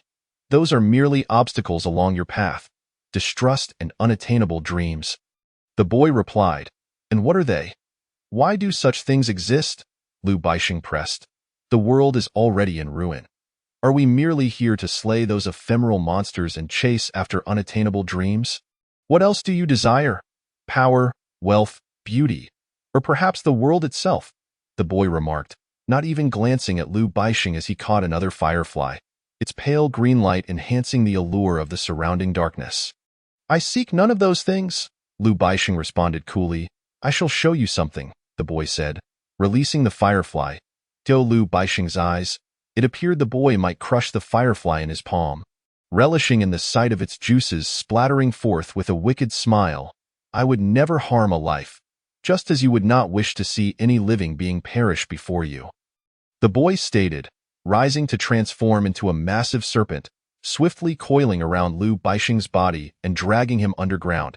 Lu Baixing was left speechless, fearing the boy intended to end his life in the dream and display his corpse upon the trees of hell. In a blink, Lu Baixing found himself at the edge of the vast plain where this dream had first begun. He gazed into the distance, where the red flowers atop the enormous tree continued to bloom, their life cycle a mere blink of an eye. They would bud, blossom, wither, and ultimately fall to the earth, becoming dust that danced upon the wind, settling quietly in the world's decay, enduring the cycle of time. But that was not all. He also saw humans soaring in the distance, wings sprouting from their backs as they glided through the sky. Liu Baixing recalled when he first arrived here. There were only the newly created Adam and Eve. But where had they gone? Were these winged beings their descendants? Those wings are a blessing, a gift I bestowed upon them to soar through the skies, the boy proclaimed. Yet, they are discontent, growing weary in this joyful and sorrow-free realm. They yearn to glimpse the outside world, curiosity burning within them like cats who have never seen the unknown. Thus began the exodus from Eden, where humanity truly acquired sin and freedom. No, you are mistaken. That sin is yours. You led them to consume the forbidden fruit, Liu Baixing countered. The forbidden fruit was merely a fruit, a symbol of insatiable greed. What sin lies therein? The boy retorted, it is merely a testament to humans shifting their original sins onto others. Much like that patron who has pinned all blame upon you, seeking to absolve himself. You always lie, do I?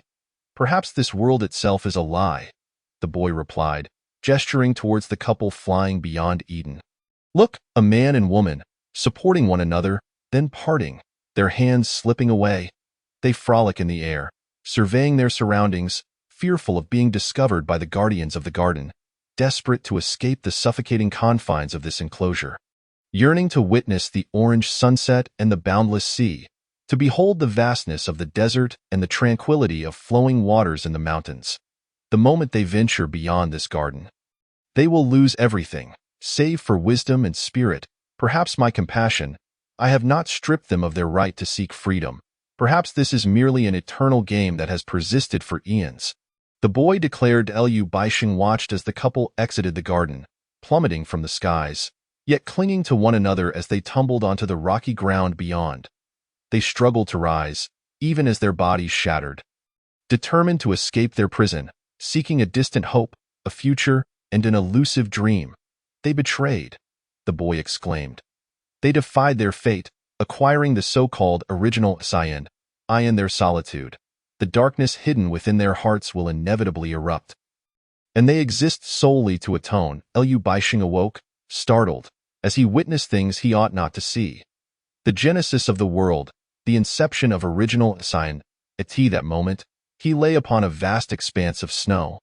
For there was no refuge from the howling blizzard. The snow blanketed him extensively, and the frigid wind howled fiercely, causing the tears of the girl before him to freeze instantly. Her sorrowful visage pierced Liu Baixing's heart with an unexpected pang. Indeed, in this world, the only being he truly cared for was this girl. Beside him, Sakura and Xiangwei were comforting her, explaining that he had merely fainted, likely due to their prolonged journey. Yet, he was a guardian. It was unfathomable for him to succumb to fatigue. The girl remarked that, as a contractee, she was well versed in the rules, just like Sakura. Guardians were no longer mere mortals. I am fine, Liu Baixing declared. Rising from the snow, he gazed at the girl kneeling beside him and enveloped her in his arms. The girl, surprised yet astonished, could hardly comprehend his silent awakening, akin to a corpse coming back to life. Words failed her as she leaned against his shoulder, a warmth blossoming from her heart that she could not articulate. What on earth was happening? Sakura, observing Liu Baixing's revival, inquired. I have seen the divine, Liu Baixing proclaimed, helping the girl, who still clung to that warmth, to her feet. His demeanor was indifferent as he gazed upon the distant, helplessly falling snowflakes. The turmoil and anxiety within him seemed to dissipate considerably. Was it perhaps due to his acceptance of reality? Perhaps, for whether it be reality or dream, he remained alive. This fellow must have hit his head, Xiangwei remarked, having never believed in such a notion as divinity. Liu Baixing's extraordinary abilities could merely be attributed to the solar winds altering his constitution, granting him powers beyond the ordinary. Your thoughts matter not. Perhaps it was merely a dream. Regardless, I have learned many things previously unknown. Such as? Xiangwei asked. For instance, we are not in a position to discuss for instance. We must hasten our departure from here. Liu Baixing insisted, opting to refrain from speaking of the dream. He then queried, how long have I been unconscious here? Not long, actually, I am uncertain, but it shouldn't have been too long. The snow hasn't accumulated much. Sakura replied, yes, that's so. How fortunate. We still have time to pursue those rascals, Lu Baixing declared. We cannot lag behind in our search for Canaan. It is our final hope. I have always regretted hitting you. Chang Wei suddenly spoke, sensing that he had not reacted normally. Ha. I thought it was my slap that rendered you unconscious. Well, that slap felt rather enlightening, Lu Baixing casually remarked. Really? Chang Wei questioned. It was merely a jest in the darkness. Lu Baixing mused, leading the way carefully. The snow intensified, and the wind howled like famished wolves, while the snowflakes, sharp as shards of glass, stung the faces of each traveler. At that moment, Lu Baixing appeared as a leader. Moving steadily, each footfall laden with unknown peril and trepidation. After a prolonged trek, they halted as they approached a hillock. He paused at its summit, surveying the undulating hills blanketed in snow, their contours rendered indistinguishable. In this world, they lay silent, isolated from existence, their surfaces devoid of life, merely a vast expanse of white. Perhaps too captivated by the grandeur of the hills, he stumbled over something beneath his feet and fell. Turning to look, he discovered a skeletal remains, a mere ribcage, grotesque blackened blood long since congealed. Shreds of decayed flesh hung from the bones, and a few maggots crawled forth from the corpse, startling Lu Baixing. Fortunately, these maggots showed no interest in the fresh life around them. They scuttled away. The girl recoiled in horror, taking 2 steps back, having never encountered such a terrifying sight. She covered her mouth, striving to suppress a scream. For she saw not just one skeleton but a multitude, dismembered limbs scattered about, maggots flitting over each corpse in search of lifeless flesh to consume. Lu Baixing rose from the ground. Let us take a detour. The 4 of them exchanged no words, as if an unspoken understanding had already formed. They turned away from the valley suffused with death. Chapter 40. Paradise Lost, the lambs struggling through the biting wind and snow. Lu Baixing led his companions around the perilous cliffs until a vast plain unfolded before them. The ominous path ahead elicited a sigh from Lu Baixing, marveling at the vastness of the world. He glanced back to see the distant hills lying silently beneath the snow, a chilling tranquility that rendered words unnecessary. Those individuals have likely moved on, Sakura remarked, observing the expansive snow devoid of any footprints. Likely obscured by the accumulating snow. Given the duration of the snowfall, they must have traveled quite a distance. What bad luck, Lu Baixing lamented. Yet what is worse is that I sense danger. Where? The girl inquired. Resembling a startled kitten. Not far, but it should not be imminent, Lu Baixing replied, pressing onward, lost in thought, directionless. The silence grew oppressive, rendering the air stifling. In the quietude of the storm, they suddenly heard a cry for help, bringing them to a halt. The voice was laced with despair, as the one calling out did not believe anyone would come to their aid. It was a solitary figure, half of his wing mangled. Wielding no radiant sword, aimlessly fleeing in the snowy realm, pursued by a group of individuals. Humans, surprisingly. Lu Baixing realized that those behind were not monsters but fellow guardians like himself, their eyes glowing red like demons emerging from hell. Yet they were not demons. They were guardians endowed with the powers of the rules, wings sprouting from their backs and swords in hand. Having attained similar might as Husaik, I think we should keep our distance. Sakura suggested. I concur, Lu Baixing replied, yet there was no place to hide. What shall we do? Let us act as though we neither see nor hear anything, Chang Wei suggested. They moved forward, seemingly oblivious to the distant cries. Yet the sound resonated through the silence like the jarring clamor of factory machines, unmistakable in its clarity. Eventually, the one who had been calling for help could run no longer. He ceased his cries and sank to the ground. The pursuing guardians approached slowly, like wolves closing in on their prey. The man's eyes widened in terror, and he knelt in supplication, akin to an ancient slave seeking mercy from a tyrant. Yet it was in vain. Beneath the blades, black blood oozed from his heart, trickling and freezing in the frigid world. The leading guardian remarked, I hope in your next life, you do not encounter me, as he flicked the blood from his sword.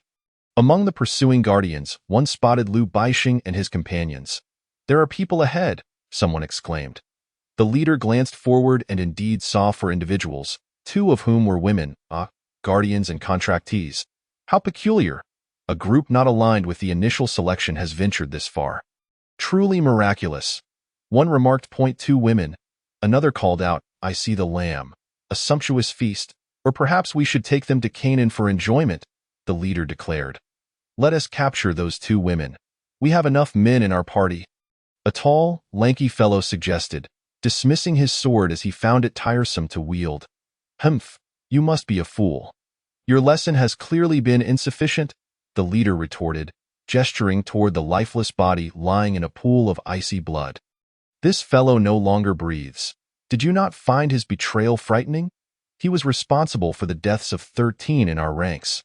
The lanky fellow fell silent, but in his heart, he thought those 13 had died in vain. All worthless scoundrels. The leader leaned closer to the lanky man, their gazes locked in an unspoken challenge, urging him to betray. It wasn't you who incited this treachery, was it? No, no. This must be a misunderstanding. The lanky man stammered, waving his hands frantically, his face as pale as the shadows that enveloped them. Is that so? I hope it is merely a misunderstanding. Yet, the leader clenched his teeth fiercely, feeling as though he could crush steel with the resounding crack that echoed around him. The lanky fellow stared in terror at the leader before him, and in the next moment, a chill coursed through his chest. He could scarcely believe that this man had actually killed him. He regretted not keeping his sword drawn, for at the very least, he might have been able to wound him before meeting his demise. Did you think I was unaware? You have long desired my death. All because I eliminated your contractee. How pitiful. The contractee was merely your servant. Having acquired that so-called power of rules, you no longer required them, the leader declared. You demon. You are not human. You are utterly unworthy of being a chosen one. The lanky man roared in the final moments of his life. And why worthiness as a chosen one is not for you to judge. But it is indeed true that you do not deserve to survive as a spark of hope. The leader replied, To live, one can forsake hatred and pain, even relinquish their dignity. You believe the world has bestowed upon you favor to indulge in a life of ease. It is merely to compel you to fight within this realm. In the end, the world will not nurture those pigs who do nothing but loaf about. My act of killing you serves only to elevate the rules. The leader cast his gaze upon the lifeless body of the lanky man sprawled on the ground. Silence! You understand everything now, he commanded. Those behind him were at a loss for words, unable to articulate their emotions. The lanky man had long since formed alliances within the ranks upon gaining power, seeking to overthrow the leader's rule and avenge his contractee. Yet, all of this remained a secret, with not a soul daring to disclose it, fearing that this unpredictable leader might take their lives. The actions and oddities of the 2 deceased had been discerned by the leader long ago. He had merely awaited a reasonable justification to eliminate them. The lanky fellow now lay alongside the half-winged man in this dark world, soon to be encased in ice and reduced to mere dust and bones. Stop dawdling. Go fetch those fools. You know what to do. The leader gestured towards the distant Lu Baisheng, who had not yet fled far. A group of individuals took to the air, swiftly advancing, yet the fierce winds and snow ultimately compelled them to continue on foot. They have discovered us, the girl exclaimed. We'll just greet them, Lu Baisheng waved dismissively. But their demeanor suggests a heavy bloodlust, Sakura remarked. Lu Baisheng furrowed his brow, lost in thought.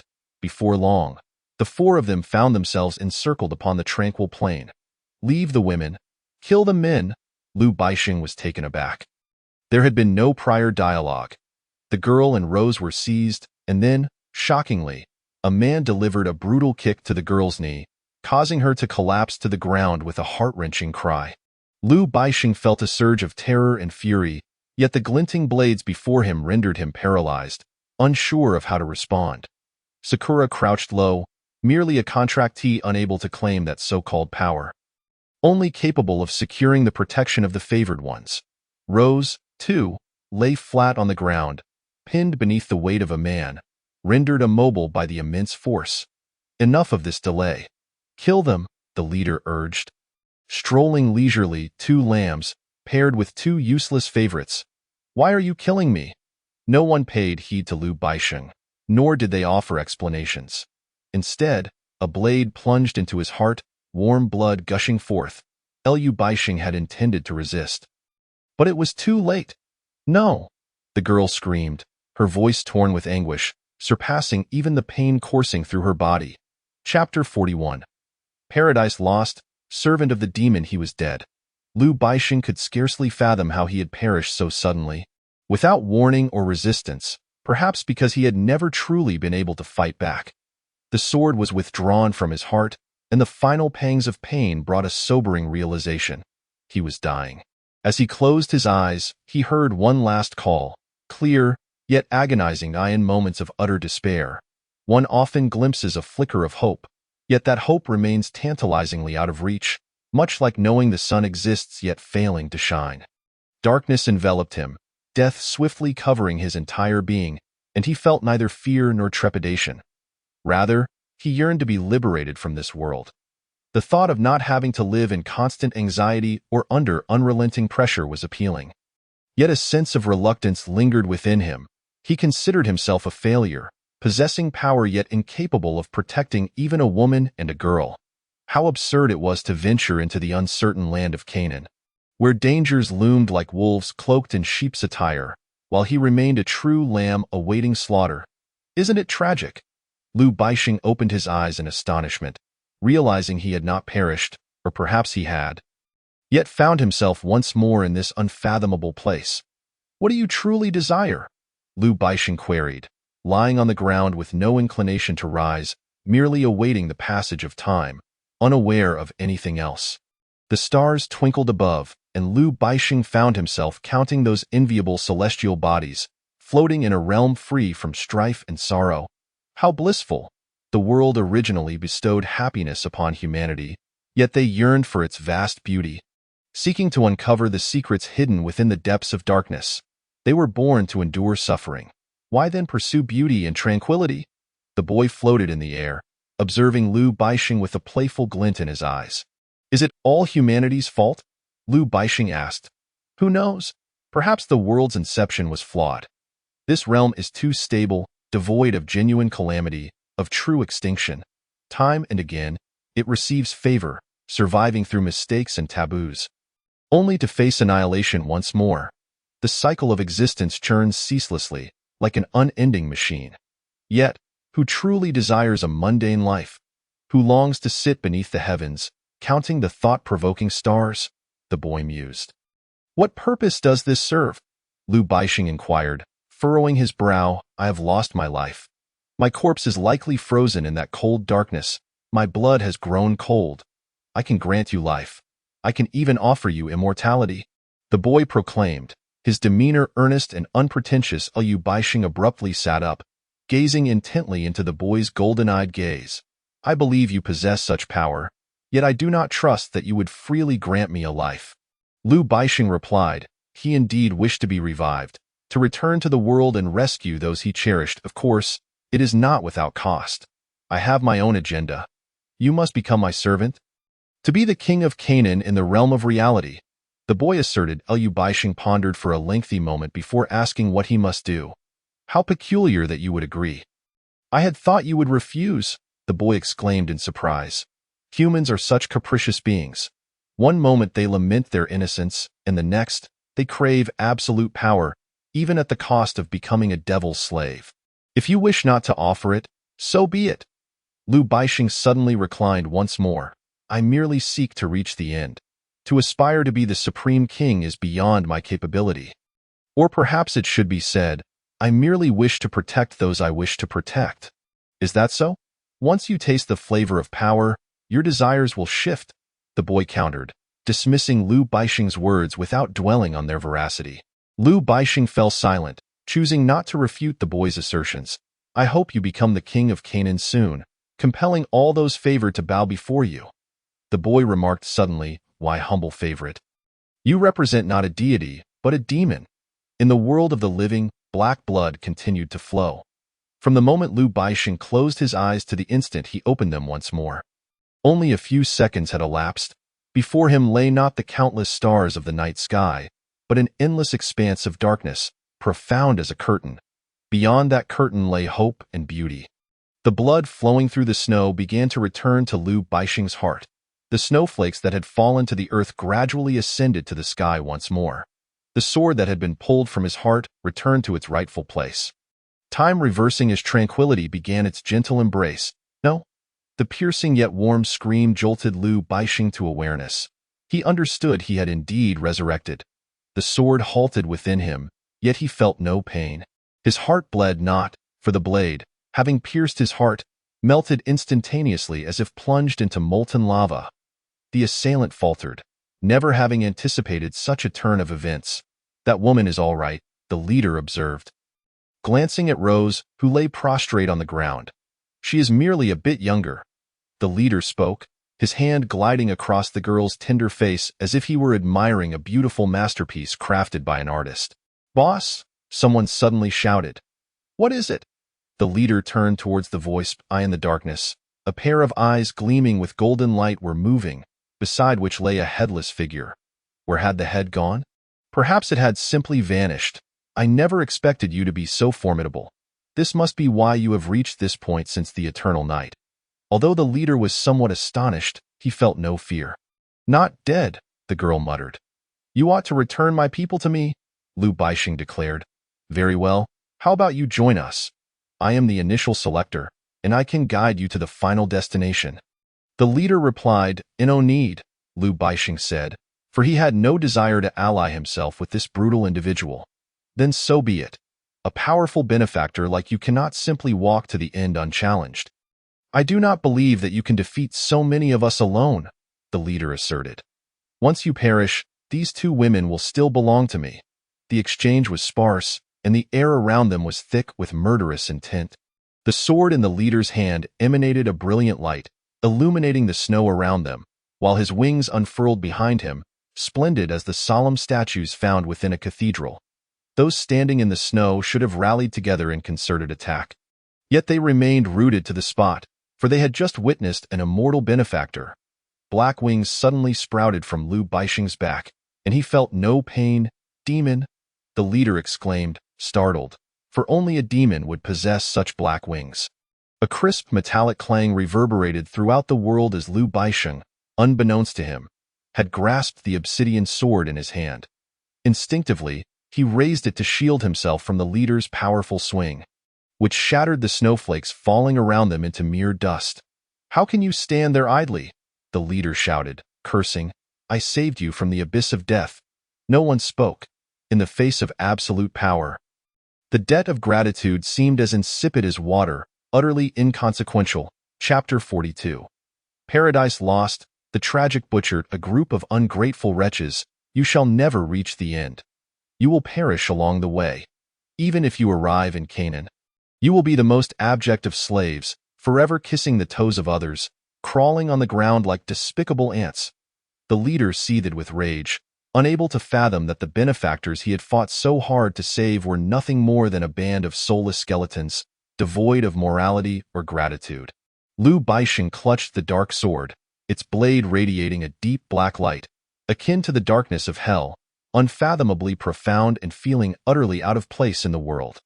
The clash of metal rang out as two cold weapons met, shaking the very fabric of reality, leaving the onlooking benefactors in a stupor, some already discarding their conjured weapons in premature submission. If you truly understood gratitude, you would not engage in slaughter during the final moments of this world. Lu Baixing gasped, the violent exertion draining his strength. "Slaughter? I engage in no such thing. This is the law of the jungle. You are the demon, favored by demons, a rebel in this world," the leader retorted, raising his sword, envisioning that if he could slay this demon, he would ascend to supreme power. The cold wind froze the blood flowing from his body, while the trembling benefactor's wings glimmered faintly, casting a kaleidoscope of colors across the battlefield. A dazzling spectacle reminiscent of scenes from fantastical films. Time passed, and as Lu Baixing drew the dark sword across the leader's neck, he found himself trembling, for he had taken a life. He fell to his knees, mouth agape, eyes wide, staring helplessly at the dark sky, lamenting that the rules of this world had long eradicated humanity. He recalled the skeletal salt pillar sentinels he had slain not long ago. They were merely soulless entities, devoid of feeling or emotion, mere puppets. Yet before him lay a living, breathing person, life extinguishing at his hands. Had he truly become a demon? He pondered, wondering if the soul inhabiting this corpse had descended to hell, where it would undoubtedly be bound to the sword tree at the gates of hell, enduring torment and wailing. The girl looked at Liu Baixing in terror, feeling as if she were encountering a stranger anew. Familiar yet alien, as if seeing him for the first time. The rose trampled underfoot struggled to rise, while the man who had once stood upon it now knelt in the snow. The remaining benefactors dropped to their knees, fearing for their lives, for Liu Baixing, who had slain the leader, could extinguish them in an instant amidst the storm.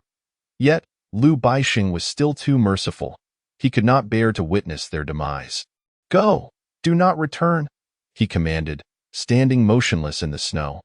His indifferent words relieved the benefactors, who scrambled away, lacking even the courage to look back. "You let them go just like that?" spoke Ying, resembling a crazed wolf. Longing to slay them all moments ago, he had been forced to prostrate himself in the snow, facing the humiliation of losing his dignity and identity. "Let them be. I am not a butcher," Liu Baixing replied, devoid of emotion. Despite instilling fear in everyone, he had no desire to kill, save for the two corpses that lay on the ground, who had sought to take his life while they were still living. "But they just tried to kill us," Ying exclaimed, raising his voice as if in argument, forgetting that Liu Baixing could extinguish him in an instant. Ying trembled in fear. "Enough, let them go," Liu Baixing insisted. Though he did not wish to harm anyone, those who sought to harm him would inevitably meet their end, as evidenced by the two bodies lying in the snow. Ying slumped to the ground, begrudgingly watching the benefactors with white wings depart, feeling a sense of suffocation. Why did those foolish wretches possess power within the rules while he had nothing? The competitive spirit he thought long extinguished suddenly surged within him, driven by jealousy or a sense of injustice in this world. Yet he chuckled bitterly, sighing that he was destined to perish. Why pursue the so-called power? An absurd thought crossed his mind. If he were to die, he would drag a few innocent souls down with him. Liu Baixing's black wings vanished without a trace, as did the obsidian sword. Leaving no remnants behind, he lifted the girl from the ground, bending down to allow her to rest on his back. She had been injured by that wretched man, and even if she could walk now, it would surely bring her pain. He could not bear to see someone he cared for suffer again. "I can walk on my own," the girl protested, taking a few painful steps forward, only to find her injured knee made standing a challenge. She was terrified to see Liu Baixing watching her. His gaze not that of a tyrant, but rather that of a protective older brother, offering genuine comfort. "Come on, I'll carry you." "Walking on your own will only worsen your injury," Liu Baixing urged. "Still bent over. That wouldn't be right," she replied. "What is wrong with it?" he pressed. "We must continue on our journey." Ying observed this scene, feeling a sense of relief, for a true strong man would not become angry over perceived rudeness. Perhaps this was fortunate. Yet he reflected that he lived in this world to survive alongside his benefactor. The grievances and anger he felt were ultimately trivial. He had once declared that he had staked his entire life on the rose, who was merely a woman striving to survive. Even in the face of humiliation, living was far more significant than any notion of strength. Liu Baixing hoisted the girl onto his back, evoking memories for the rose of the time she had been carried by Ying while fleeing from mutated monsters. It felt warm, as if she had found a reliable companion for life. Yet, it all seemed like a jest. "Do not dawdle," she urged. Liu Baixing remarked that he walked ahead, while the girl behind him leaned her entire body against him, gently resting her head against his, her rhythmic breaths brushing against his neck, her eyes fixed forward. Though lost in thought, she exhibited no fear. Xiang Wei followed suit, with Ying trailing behind in silence. Chapter 43. Paradise Lost. Eternal Sin. God bestowed upon every individual in this world a singular gift known as fate. This was the revelation imparted to him by the boy who always reclined beneath the great tree of dreams at the twilight of Liu Baixing's life. A moment when all was at peace and the world continued to endure. Yet, to Liu Baixing, this so-called fate seemed to be the most absurd construct of the universe. one that toyed not only with human emotions but also with the basest aspects of humanity. It was as if, in this moment, Lu Baixing stood as a guardian to the three individuals behind him, gazing intently at a figure before him that was far from unfamiliar. The man brandished a sword dripping with black blood, exuding the aura of someone recently emerged from the depths of hell. He was the murderer who had slain 3 officers in the city of technology before the apocalypse. Such is fate, where the wicked receive not their due recompense but rather find favor, becoming one of the so-called initial selectees, commanding a legion of nearly 50, most of whom possessed wings and wielded formidable powers. I am quite open-minded. You may choose. I am not one of those despicable enforcers who drag you to the precinct for a mere mistake, nor do I demand a life for a life. The man declared, should you wish, you may join us, and do you not fear that those deranged individuals might pose a threat to the 2 women you accompany? As he spoke, he made his sword vanish into thin air, revealing no desire to engage Lu Baixing in combat. You are the murderer. Is there anyone more deranged than you? Lu Baixing retorted boldly, unfazed by the man before him. Ah, you know me? The man responded with surprise. Oh, I see. You must be one of the onlookers in the city of technology. I had thought everyone there had perished.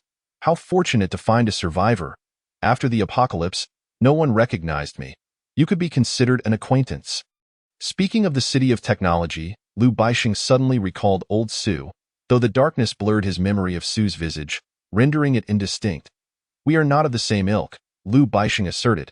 If we are not of the same ilk, then a favored one possessing the ability to lead 3 seemingly inconsequential individuals this far must possess some merit, the man replied. During my military days, I survived alone in the Amazon rainforest for 74 days with naught but a dagger. Back then, colossal serpents roamed freely. Although the air pollution before the apocalypse rendered the rainforest unrecognizable compared to images from a millennium ago, it remained a forest, akin to the scene before us. Each initial selectee is like a great serpent. To survive, one must rely on their own prowess. That does not concern you. Lu Baixing interjected. Do you intend to kill us? No. You have no intention of harming us. Why should we harm you? I merely wish to caution you that danger lies ahead. Should you choose to join us, you would find protection. The man stated, I never force anyone's hand. I suppose you fear I might harm the 2 women behind you. He chuckled. I have no interest in them. Power surpasses women in value. One day, when I become the monarch of the new era in Canaan, those so-called women will merely be products of absolute power. You may not realize this, but in this world, 3 entities are interlinked: power, strength, and life. Life is strength, and absolute strength begets boundless power, while absolute power can even manipulate the book of life, a tome that exists only in myth, which can grant eternal life to those whose names are inscribed within it. What do you mean by this? I desire neither power nor strength. Life is finite, and I merely wish to live out my days. Lu Baixing declared, Fool, you are, after all, a fool. You possess strength yet declare you desire none of it. Were you devoid of strength, you would never have arrived at this juncture. You would not have survived the calamities. Then, darkness would engulf you, and all that you hold dear, all that you cherish, and all that you seek would vanish from your grasp. Can you still sit down and engage in heartfelt dialogue with me? The man said, genuinely sitting down, Damn, I am exhausted. I fought those bastards for nearly 3 hours. The man glanced at his exquisitely crafted mechanical watch and remarked, Ah, the primitive things work best. We are not of the same ilk. Lu Baixing reiterated, allowing himself to relax slightly, for he sensed that this murderer held little interest in him. Never mind, oh, you must be wondering why I killed those officers. The man mused aloud, while those in his retinue sought places to rest. I do not wish to know, because they sought to kill me. I broke the law and faced the prospect of execution or euthanasia. The man I killed had poisoned my drink, intending for me to perish simply because his girlfriend ran off with me. Fortunately, I had spent my days in disreputable establishments, where I had tasted such concoctions countless times before. I could identify it with a mere taste. Perhaps this is fate, God's refusal to let me die. The man continued, speaking to himself. Then why did you not say so at the time? Lu Baixing inquired. Because it would have been futile. I had committed murder, and the law is absolute. The man I killed was merely an attempted murderer. I, however, was a true killer. The man lamented. If there is nothing else, we shall take our leave. Liu Baixing announced, unwilling to exchange another word with the man before him, even if he was not the kind of murderer one might imagine. His earlier behavior in the City of Technology bore a striking resemblance to that of a butcher intent on killing, or perhaps a wolf in sheep's clothing, with its fangs yet to be revealed. Will you truly not reconsider? Be cautious. Not far ahead lies Canaan, where the victorious butchers are preparing to feast upon that small yet delectable cake. The man warned, Enough. We shall manage on our own. Liu Baixing waved his hand dismissively. Once you step out of my sight, we shall be adversaries, the man muttered, tracing circles in the snow with his finger. In the end, we will vie for the last king. For the favored ones are but slaves of the new era. One must either submit or perish. There are no other choices. Thank you. Chapter 44. Land of Dreams, Heart toward Canaan. As Liu Baixing departed, he walked behind the three individuals, wary that the murderer from the pre-apocalyptic world might strike when they were least vigilant. Fortunately, Liu Baixing's concerns were unfounded. Not far into their journey, he glanced back to see the man still crouched, gesturing with his hands. With a deep sigh, Liu Baixing continued along the snow-blanketed path, now obscured and disorienting. The wind and snow swirled as the man watched Liu Baixing's silhouette gradually fade from view, ultimately dissolving into a haze akin to a delicate veil of snow. Suddenly, the man felt that the figure was a profoundly mysterious entity, embodying an indescribable spirit. Let us go. We must depart, the man called to the distance. The group consisted not only of men but also women. He truly resembled the ancient Moses, exuding a benevolent aura akin to that of a savior. Some of the weaker women had gained strength, while others remained ordinary. Although they did not require sustenance, they craved rest. In this moment, the man's demeanor was far from that of a mindless killer. He appeared more like a devoted husband, one who, in times of crisis, would shield the powerless from harm. The man glanced at his perpetually rotating mechanical watch and wound the cord an extra 2 turns, fearful that it might cease to function, leaving him ignorant of time. Why not strike at them? A nearby man inquired. Are they not merely a few defenseless favored ones? Have you ever seen me lay a hand on those who are defenseless? The man retorted. Were it not for those damned individuals seeking to kill us, I would have no desire to battle them in this apocalyptic world. To perish here would render the very meaning of life moot, with the remnants of our corpses decaying into the earth, serving merely as sustenance for the next generation. What do you mean? The other man asked. You may not realize this, but this world resembles a vast farm with 2 patches of grass. We are the lambs grazing in one patch devoid of sustenance. Each apocalypse merely represents the shepherd shifting our living space. This barren world requires a fallow period, the man explained, leaving the strongest lambs to thrive in another patch to propagate the next generation, while the weak and ailing would inevitably be consumed by the shepherd. The slaughter of the lambs would spill blood upon the barren earth, nourishing it for future growth. How do you know this? The visage of that individual was truly harrowing. Perhaps it was merely a figment of my imagination, the man remarked, shaking his head, fervently wishing that his thoughts were unfounded. They rose to their feet, leaning on one another for support, with the robust fellow forging ahead, deviating from the path recently traversed by Liu Baixing. In truth, each expedition's direction diverged, much like the opposing trajectories of Liu Baixing and this murderer. They marched back to back towards their respective goals, a stark contrast to the ancient tale of Moses guiding the Israelites in their collective exodus from the bondage of the Egyptians toward a promised land. They faced the daunting task of crossing the Red Sea, overcoming mountains and harsh elements, all while contending with hundreds of thousands of pursuers, remaining unwaveringly obedient to divine guidance. Perhaps Moses, having emerged from Egypt, was subjected to such mythic tribulations, for only he understood that the fabled Canaan was but a dreamland in the hearts of men. Regardless of the location or direction, relentless perseverance would lead to the destination. Now, however, all the initiates were acutely aware of the true nature of Canaan, prompting them to embark on their separate journeys. Cognizant that the direction mattered little, for when the time came, all who survived would reach the promised land.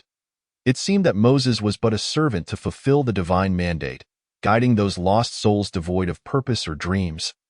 Unaware of the location of that beautiful garden, one might even express gratitude that Era lacked the multitude of initiates jostling to stake their claim on Canaan, perhaps more fortunate that it was not the end of the world, but merely the twilight of a dynasty. Yet, the long silent Ramses II, buried in the sands for millennia, must regret not having treated those slaves, akin to swine, with kindness, providing them sustenance, warmth, dignity, and a semblance of respect. Much like hired hands, ensuring their loyalty. Had he done so, perhaps his grand empire would not have faced such a cataclysm. Frankly, Canaan is a beautiful realm, a divine garden bestowed upon this world, abundant with towering trees, verdant grasses, lambs, breathtaking starlit skies, and babbling brooks. Yet, in historical accounts, Canaan is portrayed merely as a parched expanse nestled between the Jordan River and the Mediterranean Sea. The winds of darkness continued to howl, traversing an indeterminate stretch of time. The weary roses and cherries, deprived of strength, sought refuge, having not encountered another soul since their fateful encounter with the murderer. They beheld countless skeletal remains, still adorned with flesh, lying in the shadows, while swarms of maggots hovered above, but beyond that, all was desolate. Liu Bixing had long suspected he was imagining things. A venerable cypress stood sentinel outside the Rocky Mountains, its needles cloaked in a thick mantle of snow, perhaps the sole survivor of the apocalyptic calamity. Yet, in this realm of shadows, the cypress appeared entirely black, devoid of any hue. The roses and cherries found a spot to rest, leaving Liu Bixing, who felt little fatigue, alongside the girl as they settled upon the ground. The girl gazed at the distant cypress, her heart uneasy. "What exactly is Canaan?" Liu Bixing inquired, cradling his head in his hands as he lay amidst the snow. "It is another place where life can thrive, filled with beauty," the girl responded, her head bowed in contemplation. "Is that all there is?" Liu Bixing questioned, skepticism creeping into his voice, sensing that the girl was concealing something. "That's all I know, just as I did when we first met. I knew we survived to seek that garden where life could continue," the girl declared, her tone imbued with hope. "We are nearing that destination." Yet Liu Bixing harbored doubts about the supposed splendor of Canaan. He recalled the boy from his dreams, who had spoken of ascending to kingship in that world, supreme and unchallenged. Yet Liu Bixing understood that such a throne was constructed upon a foundation of bones. Without the blood-stained steps, he could never claim the highest seat, nor rule over all, but that was not his desire. He wished only to protect those he cherished. Liu Bixing turned his gaze back to the girl. Chapter 45. The Land of Dreams, Forgotten Memories. The girl, her head bowed in thought, prompted Liu Bixing to reminisce about their first encounter, perhaps not long ago amidst the cacophony of cries and cold rain. They might have met even before that, though he could not recall that time. The downpour obliterated the world, and wicked souls transformed into fearsome pillars of salt, despair suffusing every heart. Their bodies ached. Their spirits faded, leaving only two souls in the vast darkness, enveloped in solitude and silence. The desires that blossomed within him then made Liu Bixing feel an overwhelming sense of guilt towards the girl. He remembered her declaring her intention to become the Eve of the new world, while he would be the Adam, and the thought crossed his mind that this might indeed come to pass when he ascended to the throne of Canaan. Suddenly, he recalled the newborn boy from his dreams, who sought to flee the joyous paradise in search of freedom and novelty, burdened with betrayal and sin. Perhaps he, too, was as tainted as those newborns, steeped in the stench of transgressions. "Why?" the girl asked, breaking the silence of her contemplation. "I don't know. Perhaps it's an instinct," Liu Bixing replied. "Those initiates are favored by the divine. They heed only the words of God, obeying no other command. They are leaders, yet upon reaching Canaan, there must be one to guide all. Who will they follow? Not even God can dictate." Liu Bixing suddenly grasped why the boy in his dreams urged him to become the king of the new world. For it might herald conflict, or perhaps not. Who could say?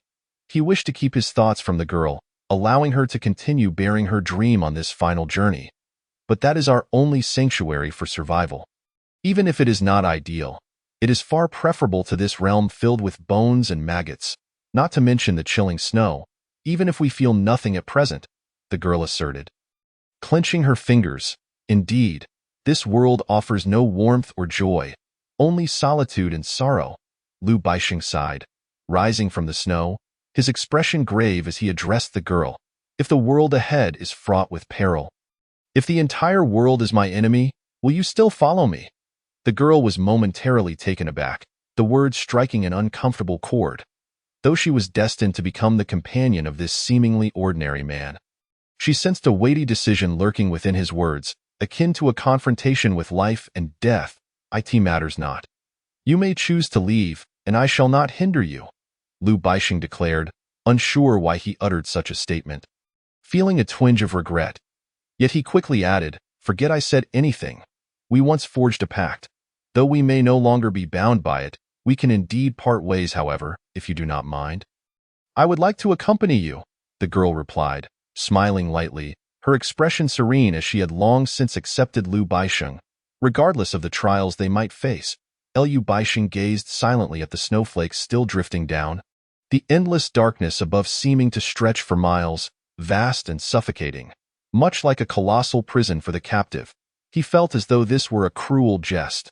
Why, when the favored ones gained power, did the contract holders become obsolete? What purpose did their existence serve? Lu Baixing pondered, unable to comprehend the reason, much like the rumor-monger who had lost his contract and transformed into dry fiber, while the contract holders, upon death, became maggots feasting on the corpses in the air. Were they truly destined to become mere fossils, eons hence, simply to cleanse the world of those cold cadavers? Because that is their fate.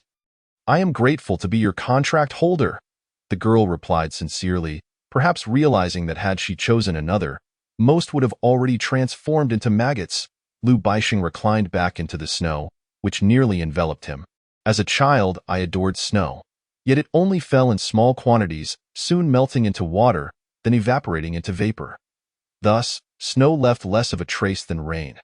However, rain in the past always heralded calamity, regardless of the season, accompanied by the stench of dust and refuse that made one feel nauseated. Now, this snow is equally vexatious," Lu Baixing continued. "In the past, I despised the sun, for when it shone, I had to don protective clothing beneath my garments, especially in summer, coating myself in thick layers of sunscreen that felt like dry paper on my skin, all wrinkled. Yet now, I find myself yearning for the day I might once again behold the sun." Human beings are truly peculiar creatures, perpetually dissatisfied with what they possess, while relentlessly pursuing that which eludes them, even at the cost of their very existence. "I possess scant memories of the past." The girl yearns to recount her bygone experiences to Lu Baixing, yet he can only helplessly assume the role of a listener. It is perhaps a blessing to lack memories, allowing one to forget those unpleasant events. Lu Baixing muses. Suddenly, he recalls old Sue, his teachers from the orphanage, and the solitary home he once had, all of whom have departed from his life, never to return. His mind is a tumultuous blend of recollections, those who bullied him, helped him, chastised him, creating a chaotic medley akin to a hodgepodge stew, devoid of vibrant hues yet emanating a tantalizing aroma in times of hunger. Memories of sweet, sour, bitter, spicy, and salty flood his mind all at once. The snow above has inexplicably ceased, and even the wind has quieted. The faint snores of Sakura and Rose, nestled in a shallow nook afar, can be heard amidst the profound silence. Lu Baixing reclines on the ground, gazing up at the inky sky, which seems to have suddenly lightened, as if a glimmer of elusive brightness is seeping through the clouds. He can both see and feel it, the resplendent expanse of stars above bestowing upon him beauty and dreams. Time becomes an enigma. They remain unaware of how long they have lingered in this darkness. Has it been a century or merely a minute? Those who appreciate the passage of time count each second, every minute, and endure what feels like an eternity. When the halo of the solar corona reappears in the sky, all eyes are drawn heavenward, filled with anticipation and reverence, as if in worship. Those on the opposite side of the planet remain oblivious. Perhaps when they finally arrive in Canaan, they will behold a magnificent sun radiating warmth. At that moment, blossoms will bloom, verdant grass will carpet the ground, and trees will flourish. Chapter 46, The Land of Dreams. The Dawn of Mana. Huasike stands amidst the current obsidian realm, the weapons in his hand dissipating into thin air as he begins to harness the divine power bestowed upon him. He had not anticipated that the divine would grant him not only strength. Benyu seems to sense the favor of power, as does Anchi, and even those captives now benefit from this so-called potency. Yet, the original followers in the group remain humble, mere slaves under Huasike's command. Even with newfound strength, they will become nothing more than the laborers of a new era, akin to worker ants building a nest for their queen. Banyu continues to inscribe his observations in a tome in the book. The apocalypse, the heavy snow that blanketed all has finally ceased, and the once dark sky sparkles with long-lost starlight. This marks the 306th hourglass of time. According to the proportional calculations, this world has been sunless for 51 days. This moment is electrifying, as the final follower to gain power has sprouted wings that inspire solace. The divine agent has offered prayers, sharing this joyous news with the deity in the void, receiving an even more exhilarating revelation. The beautiful Canaan has descended upon the mortal realm, and humanity's new world lies just within reach. Soon, the remaining followers shall reclaim their lives anew. Banyu finishes his writings and envisions a future filled with beauty. No machinery, no cacophonous cities, no polluted air, only a realm of tranquility. Huasike perches upon a massive stone. Though the snow has covered only half of it. Has Anchi fallen asleep? Huasike inquires. Indeed, he has not closed his eyes for 51 days, Banyu replies. Then who is recording the passage of time? A follower, he volunteered, Banyu responds. Once Anchi awakens, we shall proceed, Huasike declares, before asking, how many followers do we still have? Many. They will all become your servants and fight for you. Banyu perceives Huasike's contemplations, pondering how many will vie for ultimate power in Canaan. There are many contenders, not just myself. Huasike muses, his heart heavy with doubt about whether he will become the final monarch, seizing the highest power. Ah, the divine favors you, Banyu assures him. Let us hope. After expelling Lu Baixing and his companions from the ranks, Huasike's faction has slaughtered hundreds of followers. He does not desire to kill anyone. Yet those wolfish followers seek to end him. The once timid followers embark on their new lives. Possessing power is akin to possessing everything, and perhaps they have long forgotten their perished kin. Those slain followers may have been blinded by their insatiable thirst for power, believing that by annihilating all who still inhabit this world, they would ultimately remain, the last embers destined to receive the divine's final favor. At times, Huasike laments having cast Lu Baixing and the others aside, his thoughts haunted by the possibility that Lu Baixing now lies buried beneath the snow in some remote corner of this world. He feels a twinge of guilt, yet humanity is inherently flawed, engaging in self-atonement from birth until death, each moment a penance. He remains oblivious to the ultimate outcome. Perhaps the end of life is merely a descent into the abyss of hell. The stars have emerged, Huasike exclaims, gazing skyward as stars break through the clouds, the abyssal sky finally adorned with glimmers of light. The vast solar corona continues its fierce expansion, while the black moon casts no illumination. The sun has risen, like a brilliant ring, Banyu marvels. Perhaps after dwelling in this dark world for so long, even the faintest star seems to shine like a myriad of colorful neon lights. What if the world were to remain forever devoid of sunlight? Huasike suddenly questions. The divine will always provide us with a place to exist, regardless of the presence of light, just as angels endure in the depths of hell. Though they are cold and lonely, Banyu replies. And what if we are in hell at this moment? Huasike inquires, unsure why he has grown increasingly sentimental of late. We possess no power of choice. Only the divine can select us, Banyu asserts, much like those of us currently favored. Huasike gazes upward at the black moon, where, apart from the twinkling stars, only that dark orb remains, as he contemplates. A gentle breeze sweeps by, warm yet devoid of ferocity, soft as a delicate veil caressing his face. The snow begins to melt, forming streams that flow forth, and people can see the water coalesce into rivulets. uncertain of where they may lead. The snow across the world is melting, washing away the final remnants of a tainted realm. Those skeletal remains and salt pillars enshrined in darkness are dissolving, merging with pure waters that seep into the ground or flow toward the distant SEI in the far-off distance.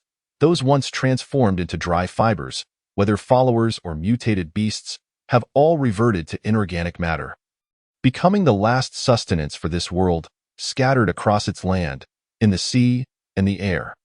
Wasike gazes in astonishment as the snow swiftly melts, within just a few hours, as if encountering a searing furnace. The steam rises toward the sky, while the previously darkened heavens once again become shrouded in shadow, clouds obscuring the stars just glimpsed. Then, refreshing rain descends, untainted by filth or dust, even devoid of any trace of microbial impurities. Wasike stretches his arms to welcome the rain, opening his mouth to the heavens, as the rain cascades into him, offering a sweetness that enlightens him to the ancient meaning of divine nectar.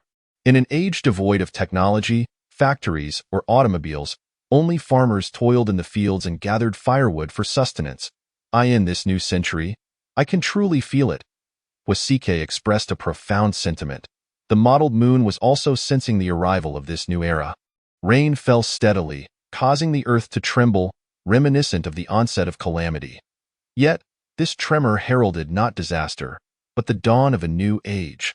The once sundered chasms of the world began to close, concealing countless lives and flesh within their depths, as well as the fruits of a technological society and its edifices. Even the so-called paradise on earth, the sanctuary, had succumbed to the depths of the ocean, vanishing without a trace alongside the old era. Now, the tumultuous waters began to retreat to their rightful places, while gentle streams flowed freely, and the earth was rid of the ghastly pillars of desiccated bones. Save for the still feuding vermin, starved and terrified in a world devoid of sustenance. For them, the new era would signal their demise. Chapter 47. The Land of Dreams, the Twilight of the Old Era. The rain fell in a soft, relentless patter, devoid of any ferocity. It was not the deluge of yore, but rather akin to a lovesick maiden lost in her musings, dancing across the horizon or gazing dreamily at another. The molten core that once gushed from the heart of this planet had now become scars upon the ground, hardening into ash under the caress of the gentle warm breeze. The grass of the new era surged forth from the soft earth, accompanied by flowers emerging between the blades, twinkling like the faint, crystalline glow of fireflies from a bygone age, swaying in the wind like the rolling waves of the sea. All around were vast expanses of verdant grass and blooming flowers. Though devoid of light, their vibrant growth was palpable, teeming with life, stretching endlessly across the plains bereft of mountains or stones.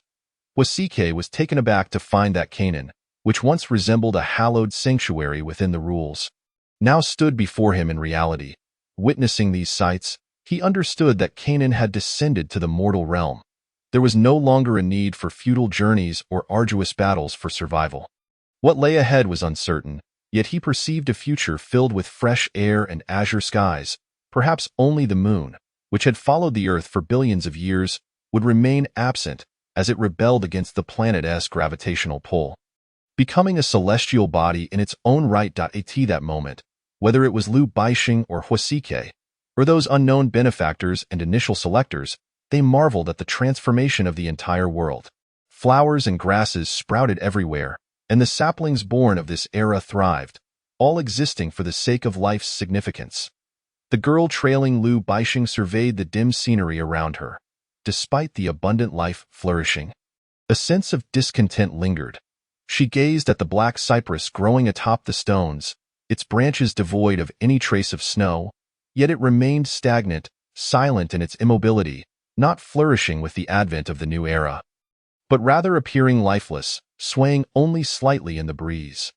Moreover, the black cypress had not transformed into something beautiful and harmonious with the new age, its presence akin to a malignant remnant of a past life within a newborn, threatening to decay into a nightmarish obliteration of life at any moment. As the Earth's tremors ceased and time resumed its course from 0 hour, a new solar epoch commenced. At some point, everyone sprouted the wings of their dreams, even those seemingly useless contractors, who, in embracing the beginning of this new era, found wings emerging. They transformed their swords into ethereal forms, preparing for a day when they would stand upon the battlefield. Facing the wind amidst flames and banners, Sakura and Rose awakened, marveling as they caressed their newly sprouted, long-desired wings, filled with joy and exhilaration, envisioning a life free from the shadows of others' eves, liberated from their words and glances.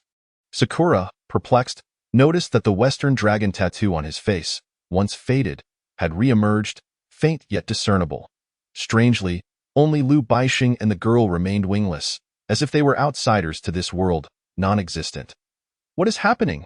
Rose inquired, rising to her feet and approaching Liu Baixing. "I truly do not know," Liu Baixing admitted. "It is a blessing." The girl and Sakura spoke in unison. Perhaps due to their shared status as contractors, in this new era, God bestowed a message of hope upon those who survived the apocalyptic judgment, scattering the seeds of continuity within the garden of this world, awaiting the blossoming of these seeds into flowers. All who remained alive bore the duty of carrying this legacy. Sakura stated, devoid of emotion. Rose sighed, her gaze drifting towards the distant horizon, where the rain fell softly, enveloping the sky in a veil of mysterious beauty, the fresh scent of the air swirling within her. Yet, amidst the new era, she felt an overwhelming sense of desolation and solitude, wishing for everything to simply cease. Such fantasies will never materialize. "But why? Have your wings vanished?" Sakura suddenly asked, recalling the pure black wings of Liu Baixing. Reminiscent of a messenger concealed within the depths of hell. "Perhaps we are not favored by the divine," Liu Baixing responded, feeling a pang of shame as he regarded the girl, adding, "I have only brought her trouble. It does not matter. As long as we reach Canaan, it will suffice." "There will surely be hope for our survival here," the girl asserted, though this statement was a lie, for the final calamity had yet to unfold. Only those who survived it would be the true benefactors. He refrained from disclosing this to Liu Baixing, for sometimes, lies possess a certain beauty in this nascent age. Everything began anew, yet you remain ensnared in the shadows of the old era. Sakura remarked, his words tinged with bitterness.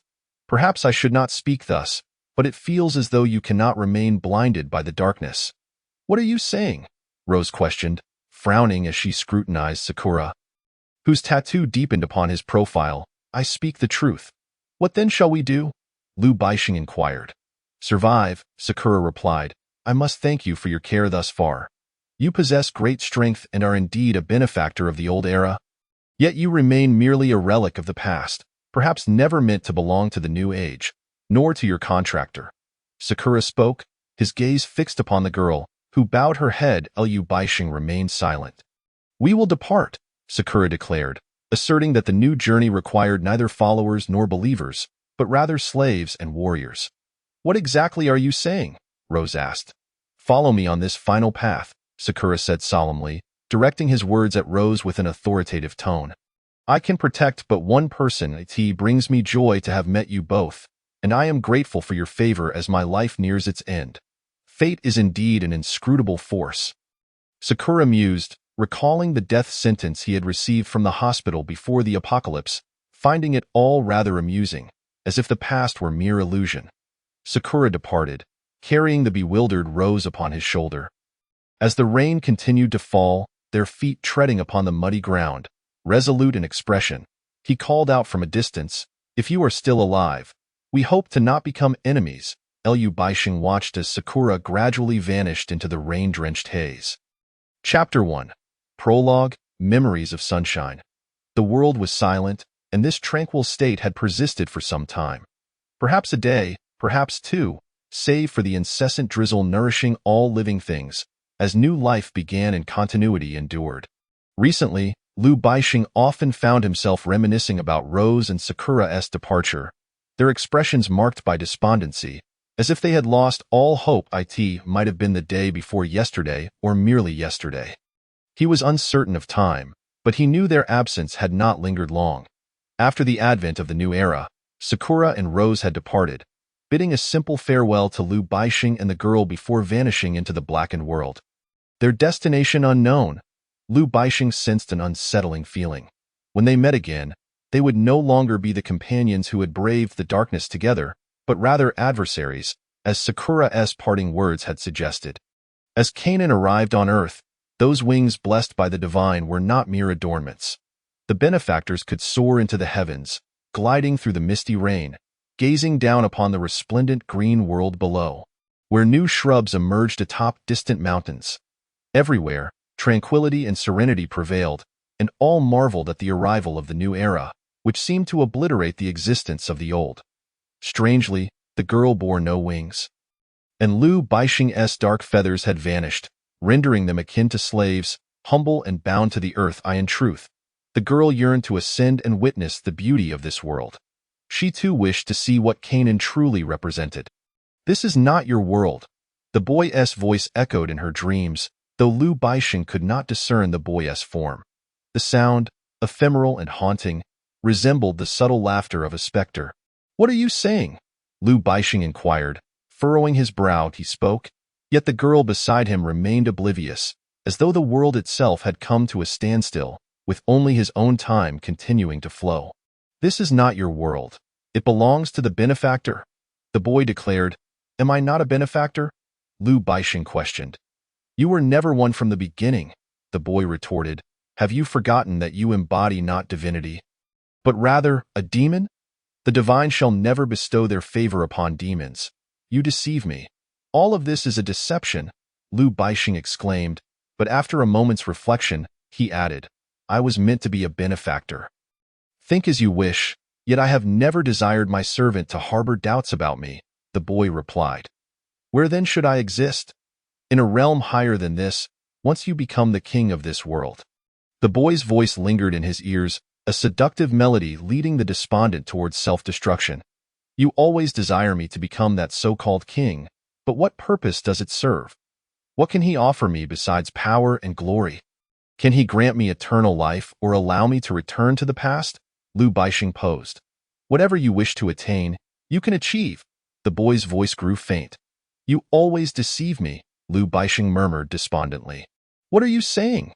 the girl asked, her voice cutting through the haze. Suddenly, Liu Baixing emerged from the illusion, gazing at the girl as she regarded him with an unsettling difference in her eyes. "I was contemplating roses and cherries," he diverted the subject, believing there was no merit in revealing that he had been fantasizing about a boy conversing with him. Indeed, they should not have abandoned us after gaining power. The girl felt a pang of sadness, sensing that the one named Ding had been exploiting Liu Baixing, intending to discard him in the wilderness once his powers faded, leaving them both to perish in the darkness. "It matters not. I still have you," Liu Baixing asserted, standing upon the seemingly endless expanse of the wilderness. A gentle breeze caressed him. Although devoid of light, he felt neither solitude nor the chill of desolation. Perhaps roses and cherries would come to regret their actions, for Liu Baixing had not truly lost his strength. The rain had ceased, and the clouds above remained dense, yet they were not the ominous black of yore. "What do you like?" Liu Baixing asked unexpectedly, unsure why the question had arisen. "I adore all things beautiful," the girl replied. "Is there anything in particular you cherish? Flowers, grasses, or hobbies?" Liu Baixing inquired. "Lavender, and I cherish the sunlight of spring." The girl answered, just like me. I too love lavender and the spring sun." Liu Baixing exclaimed, "Dio, you like me?" The girl's question was as abrupt as a fire amidst snow, igniting a warmth yet a flutter in Liu Baixing's heart. It was the second time such a feeling had surfaced in his memory. I don't know," Liu Baixing stammered. "Oh," the girl replied, a hint of disappointment in her tone, for she had expected him to say, "I like you," considering they were alone in this moment. I find it difficult to articulate my feelings for you," Liu Baixing confessed, his words resembling a normal conversation yet laced with a racing heartbeat. "Is it attachment or desire?" the girl asked candidly, her lips curling into a smile, her heart brimming with delight. "I cannot say. It encompasses everything," Liu Baixing responded, turning to glance at her, the soft wind tousling her still damp hair. "I believe I have discovered the answer," the girl said, her demeanor reminiscent of one privy to another's secret, smiling mysteriously. "What have you discovered?" Liu Baixing felt as though she could see through the pulsating heart he harbored. "I do not know." The glimmering green grass mirrored the undried dewdrops of rain, casting a melancholic hue over the wilderness. They thrived with vigor, drawing sustenance from the remnants of a bygone era. Heedless and unrepentant, perhaps completely unaware of what had transpired in the world of the past. The girl, elated as never before, frolicked across the vast expanse, the dew upon the grass shimmering with each step. Her form akin to a bird liberated from its cage, surrounded by wonders anew, Liu Baixing regarded her joyousness with bewilderment, feeling an inexplicable thrill himself, possibly due to the shadows of the past's apocalypse that had lingered within him. Yet now, everything appeared stable and clear. Suddenly, Liu Baixing surveyed his surroundings and realized he seemed to have been here before.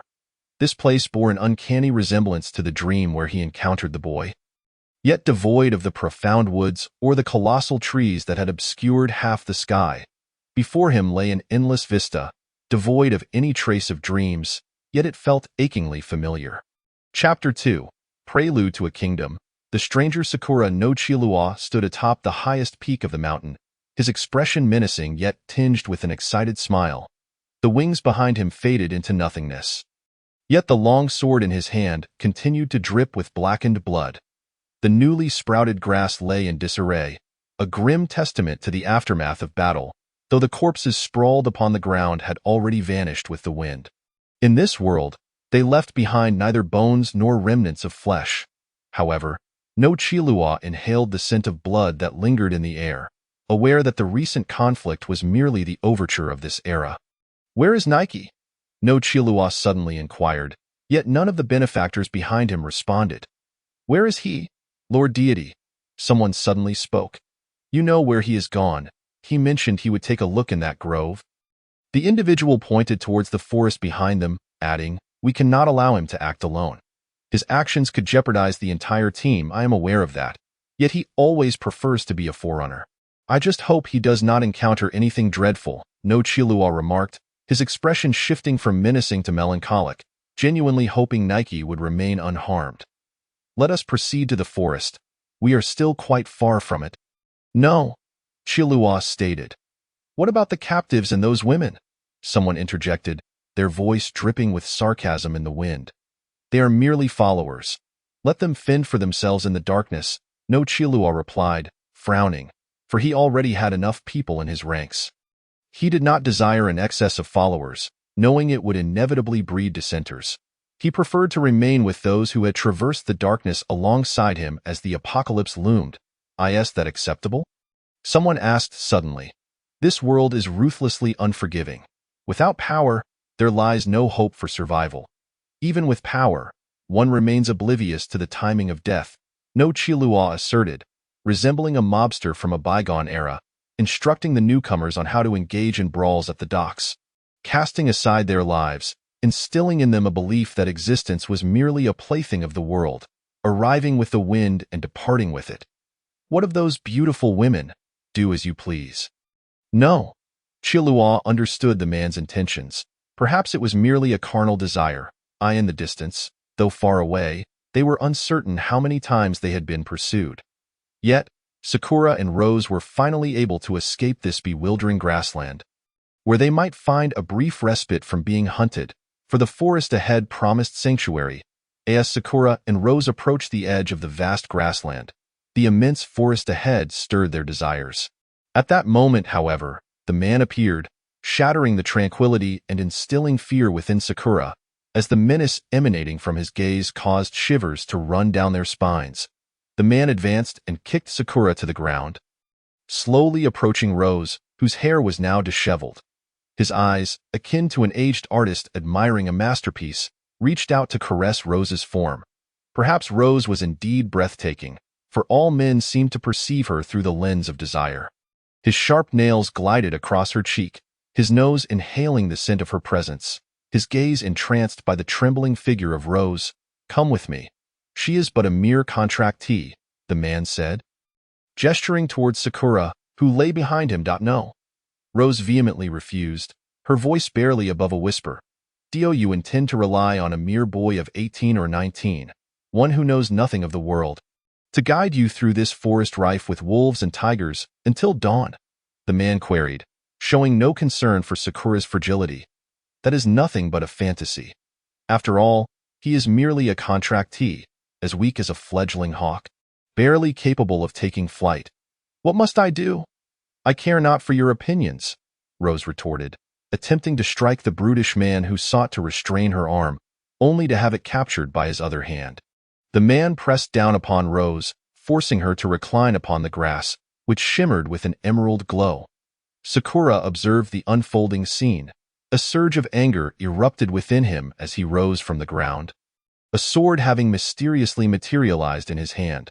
With a swift motion, he struck the man squarely in the back, and in an instant, blood stained the pristine white of his wings. Yet, as he witnessed the crimson flow, an inexplicable fear gripped his heart. Sakura restrained his strength. He lacked the courage to truly slay the shameless scoundrel before him. Scoundrel! How dare you strike me? The man exclaimed, pain radiating from his back. Rising to his feet, he declared, I never intended to kill you. But since you have attacked first, you no longer deserve to exist in this world. Sakura instinctively knew he could not allow the man to rise. Reacting swiftly, he severed the man's legs, blood gushing forth like a relentless stream, while a scream of agony echoed across the desolate field. What misfortune! I should have exterminated you all. Even if this woman is a beauty, I should reduce her to minced flesh. The man's psyche had long since warped. He lamented his hesitation to deliver a fatal blow. Now, fleeing was a struggle. He had never anticipated that the cowardly contractor boy would dare to resist. He had expected him to be as submissive as the followers and wanderers. With wings unfurled, the man soared into the sky, for the abilities of the favored allowed him to heal his wounds, even regrowing severed limbs. Thus, he would not perish. Meanwhile, the man, who had slain countless favored ones in the shadows, endured excruciating pain as he desperately flew away, thinking his comrades must be nearby if he reached his camp. He could eliminate the wretch trailing behind him. Sakura, clutching his sword, hurled it like a javelin towards the ascending man, the blade piercing precisely through his heart. Like a bird struck by an arrow, the man plummeted from the heavens. As the coldness spread across his chest, he pondered whether his numerous killings had finally brought about his retribution. Rose could hardly believe that Sakura had killed the man before them. He was merely a lecher. It would have sufficed to drive him away. What were you thinking? You actually killed him? Rose questioned, her voice a plea. The Sakura before her felt like a stranger, a far cry from the timid figure hidden behind Lu Baisheng, who had once been too afraid to speak, even when subjected to cruelty. Now, Sakura had pierced the heart of a man towering over him, blood still flowing, a human, not a divine servant or pillar of salt, nor a creature emerging from the depths of the sea. That man intended to harm you, Sakura insisted, his face twisted with rage. Did you not see that vile expression? He sought to inflict upon you something unspeakable. But you needn't have killed him. You've already severed his legs. At the very least, spare his life, Rose retorted. Spare his life? That would be akin to leaving a spark of flame in a pile of dry kindling. Should he rise again, it might not be him who perishes, but us, Sakura replied, his countenance filled with righteous fury. We truly should not have abandoned our companions, Rose suddenly exclaimed, regret washing over her for having followed Sakura away. If they had not left, they would not have been targeted time and again by the hidden favored ones. I am not like them, Sakura asserted, recalling Lu Baisheng. He realized he should not have departed so resolutely. Perhaps their next meeting would see them as enemies. He was merely a contractor, a being forsaken by the world. Though he possessed power, it was simply because he had survived within the darkness. But I never intended to leave you, Rose protested. I know you haven't left. From now on, I will protect you, guiding you to the dawn that awaits. At that point, even if I were to perish, it would matter not, Sakura declared, his words resonating like a solemn vow, a promise that reached the heavens. What are you truly planning? Rose asked, fear creeping into her heart that Sakura might act recklessly. I plan nothing. I merely wish to shield you from harm, Sakura replied, his demeanor calm and composed. Rose felt an unfamiliar warmth mixed with fear as she gazed at Sakura, sensing that the path ahead was already drenched in blood. The man's agonized cries had attracted the nearby favored ones, who perhaps only wished to witness the unfolding events, or they could be the fallen man's comrades. Amidst the silence, Sakura heard hurried yet fragmented footsteps, both near and distant. He remained vigilant, gripping the despondent Rose, and led her deeper into the wilderness, where a vast new forest awaited, lush and vibrant under the dewy embrace of nature, its verdant light casting depths that seemed endless. "We must find shelter," Rose urged. Sakura remained silent, continuing to run. The forest was shrouded in darkness, the wind rustling the green grass, which danced like waves, crashing against the sturdy trunks without stirring a splash. They ran for what felt like an eternity, until the open field was no longer visible behind them. Ultimately, they sought refuge beneath a tree so large that 3 people could scarcely encircle it. Leaning against one another, they sat together, Rose gasping as she gazed up at the canopy that obscured the sky, feeling a sudden wave of helplessness. "Do you seek protection? But those initial selectors will not simply offer shelter to anyone. Do you think the leaders of the teams would selflessly provide sanctuary to the weaker favored?" Sakura stated, aware of the rules that governed their existence. Although he was unsure of the reasoning behind such wretched rules, perhaps it was the Creator's way of adding color to fate. But Rose attempted to articulate, "But in this world, we alone cannot reach the dawn." She might have been frightened by the man who sought to harm her. Or perhaps she did not wish to burden this young boy of merely 18 or 19 years with too much responsibility. There are no ifs in this world, nor buts, nor possibilities. All uncertainties arise from what has not occurred. Sakura asserted, his voice resonating with the wisdom of one who had traversed the trials of life for decades. Nearing the end of his journey, Rose found herself at a loss for words. Gazing into the seemingly infinite darkness before her, "Fear not, for the road ahead will surely lead to light," Sakura reassured, closing his eyes, contemplating a brief slumber. "No, I am not afraid. I do not know." It feels as though everything in this darkness is meant to flow away along its destined path, and we should not attempt to alter it, Rose confided. "I understand. Yet, in truth, everything in this world is predetermined. Regardless of whether you have ever resisted fate or struggled valiantly, the path ahead has long been laid. Even if you do not fight against fate, what is meant to be will still come to pass. What is not meant to be, no amount of sacrifice will yield," Sakura remarked. Keeping his eyes shut, he murmured, "All we do is follow the flow of time and events. We have never deviated from it. For it is impossible." Rose contemplated this, recognizing it as a profound truth, and no matter how one wished to alter the outcome, the result remained unchanged. Darkness was the most enigmatic aspect of this world. Encompassing all, she could not fathom the depths of the blackness before her, nor could she decipher the visage of Sakura, now adorned with a dragon-shaped tattoo, reminiscent of a once-masked figure revealing a beautiful yet terrifying face. "Your face," Rose began, having long wished to inquire about it since parting from Liu Baisheng, but unsure how to voice her thoughts. After a lengthy silence in the dark forest, she decided to break the quietude. "I do not know," Sakura replied, absent-mindedly tracing the contours of his face, suddenly aware of the dragon tattoo that felt as if it had emerged from within him, a scar of sorts. "Perhaps we have returned to our original world." "The original world?" Rose echoed. "Before the apocalypse, a world consumed by greed, rampant desire, and the blinding allure of power and wealth. The world of original sin." The boy continued, "The dragon represents filth, the source of all evil. I had once revered the tale of the dragon betraying the gods for supreme power. Why would you revere such a thing? Because I have always had few friends, like a worm living in the light, dwelling in the cold shadows, much like that dragon which brought a third of the rebels into the depths of hell. The light forsook him, leaving him to exist in a world of profound darkness." Sakura explained, "Perhaps it is also because I know I am a person who is nearing death. I feel that all beliefs and faiths are meaningless. Whether good or evil, we are all cast aside by this world. There is no distinction between right and wrong." The Rose perhaps ought not to have broached the subject of tattoos, for the atmosphere had grown increasingly somber. Fireflies ascended from the thicket, their luminescence akin to a radiant curtain of light, momentarily illuminating the surroundings. Both the rose and Sakura caught a glimpse of the depths of the forest, yet darkness still enveloped it. They were merely oblivious to the underlying circumstances as those newly emerged fireflies, seemingly startled, took flight.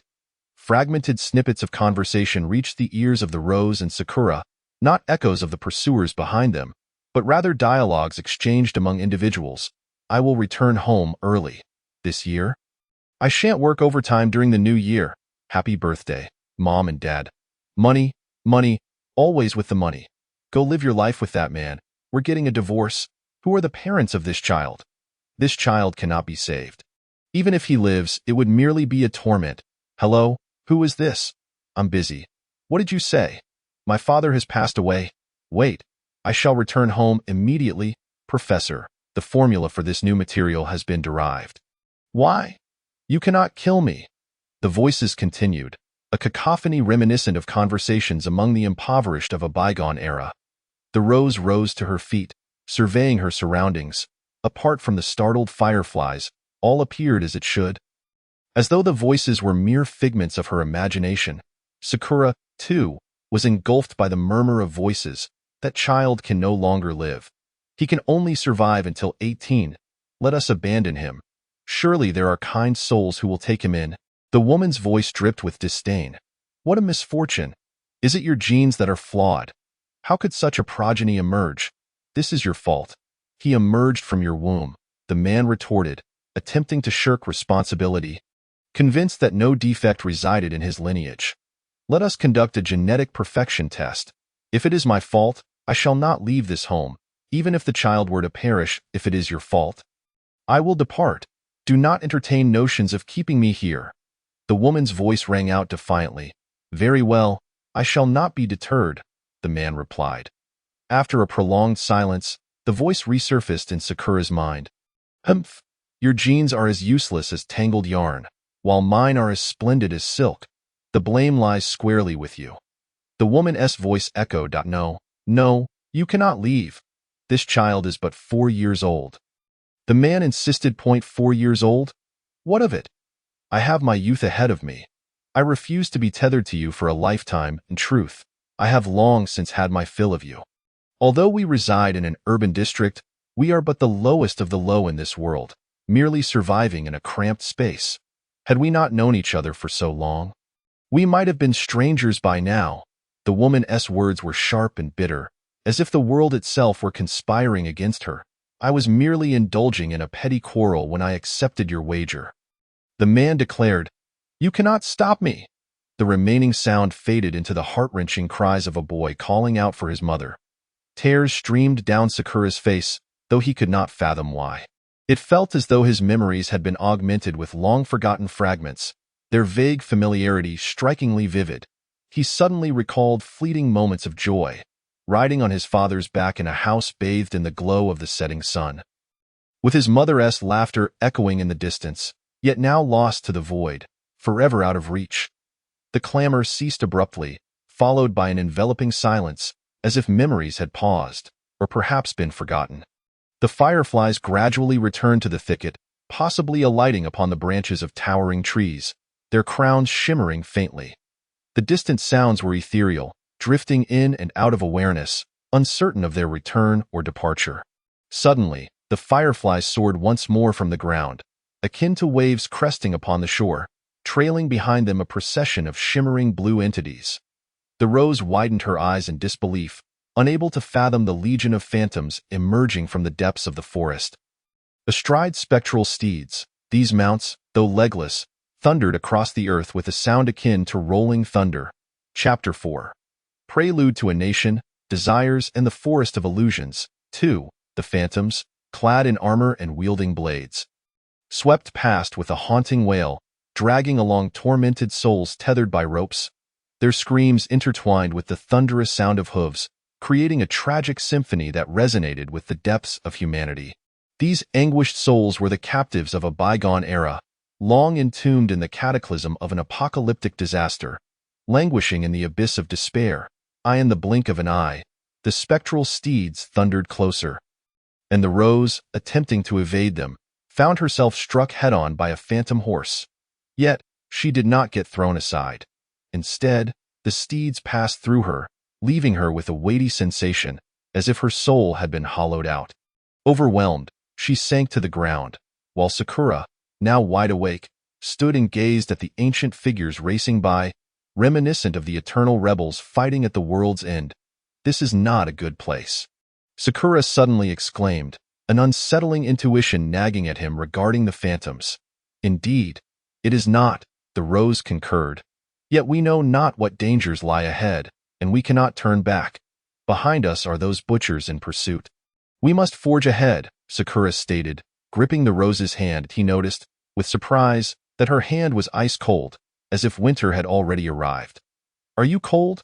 He inquired. No, I feel nothing, the rose replied, genuinely devoid of sensation.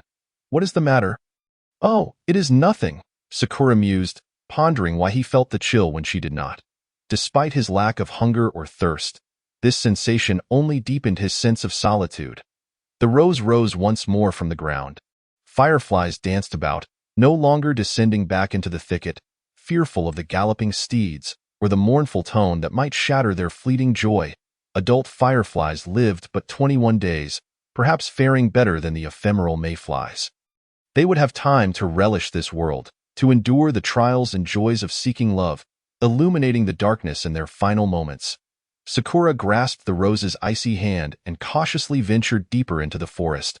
Wary of any lurking horrors, the woods began to exude an air of mystery, conjuring ancient fairy tales that danced in their minds, tales of a sorceress dwelling deep in the firefly-laden forest, capable of wielding magic, foreseeing the past and future, bringing joy and erasing troubles, fulfilling every wish, but demanding the most cherished tokens in return, be it a life, a cherished trinket, or the happiest of memories.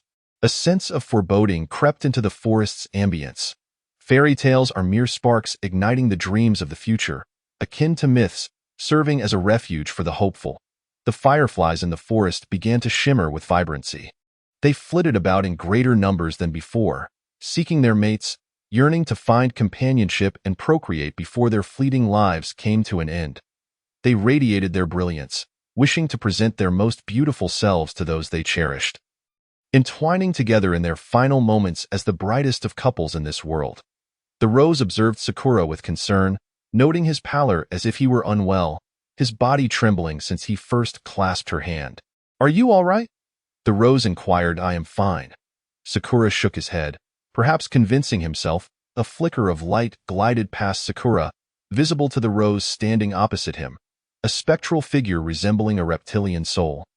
Perhaps akin to a horse or a deer, adorned with exquisite patterns and sporting 2 antlers, I leapt with joy, as if liberated from shackles, emitting sounds filled with nostalgia and beauty before vanishing from sight.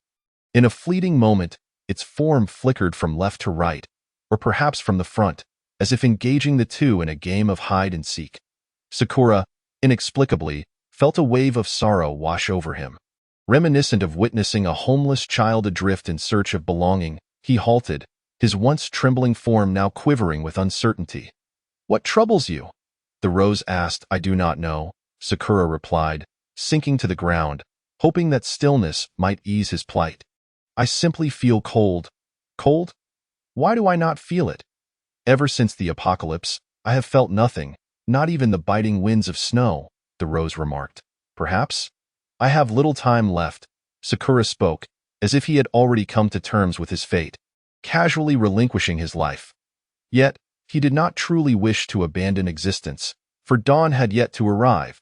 He felt a sense of unwillingness, contemplating whether his betrayal had led the divine to withdraw their favor. Rose grasped Sakura's hand, rubbing it against her face. He felt her skin was as cold as ice, devoid of warmth. However, the fireflies dancing around them and the verdant glow of the grass made his sensations seem illusory and unreal.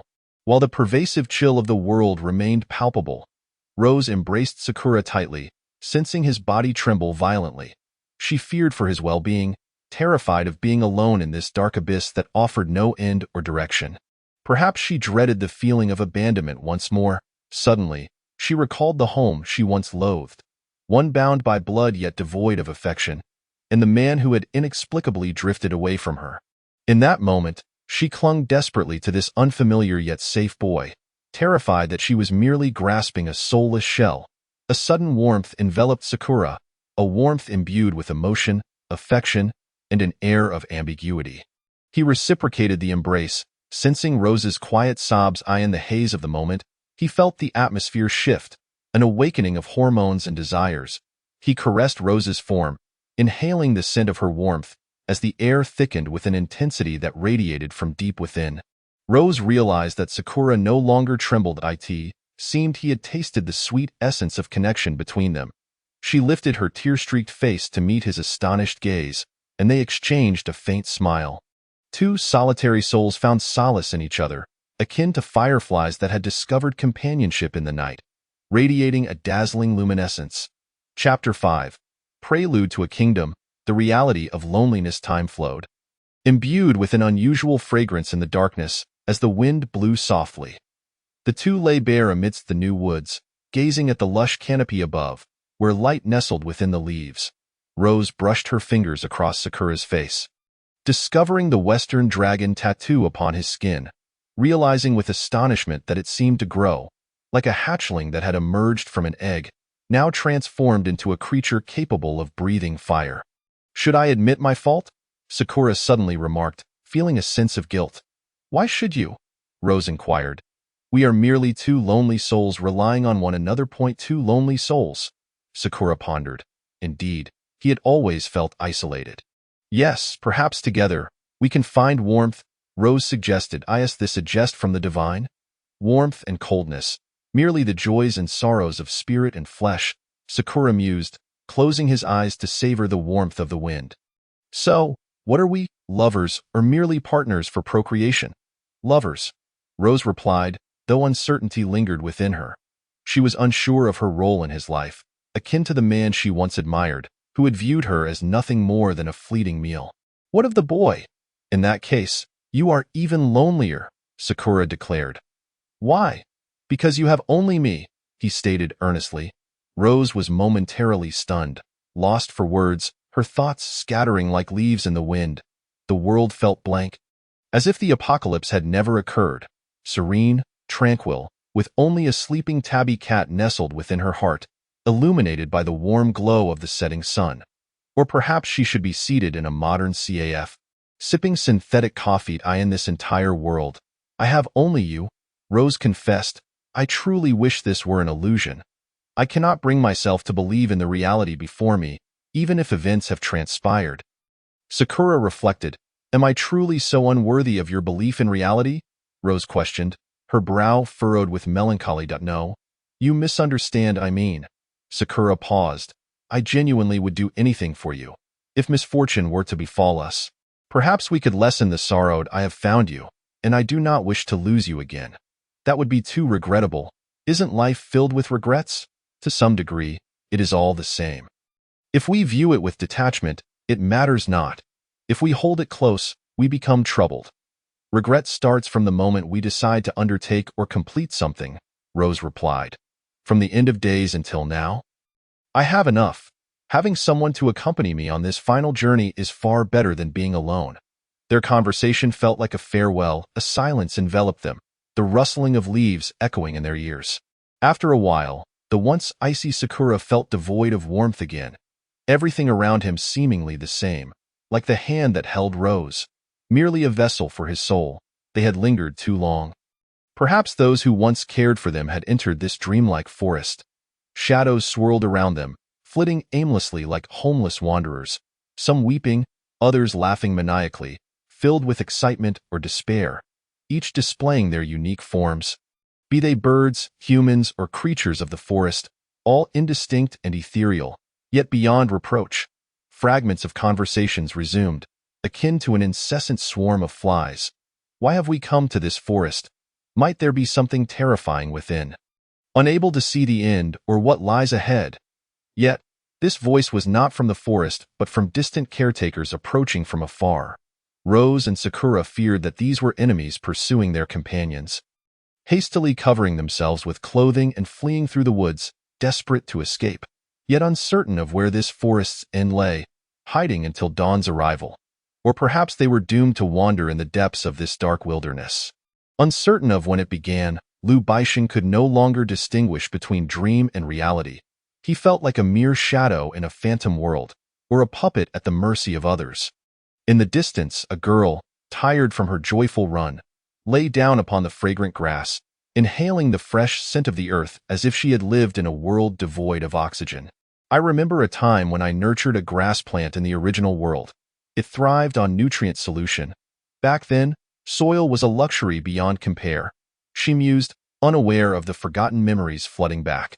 I too nurtured plants, yet they would wither under the sun's scorching embrace. Lu Baixing replied. Sitting down, I always thought grass must love sunlight. But they perish, their growing season barely lasting days, the girl continued.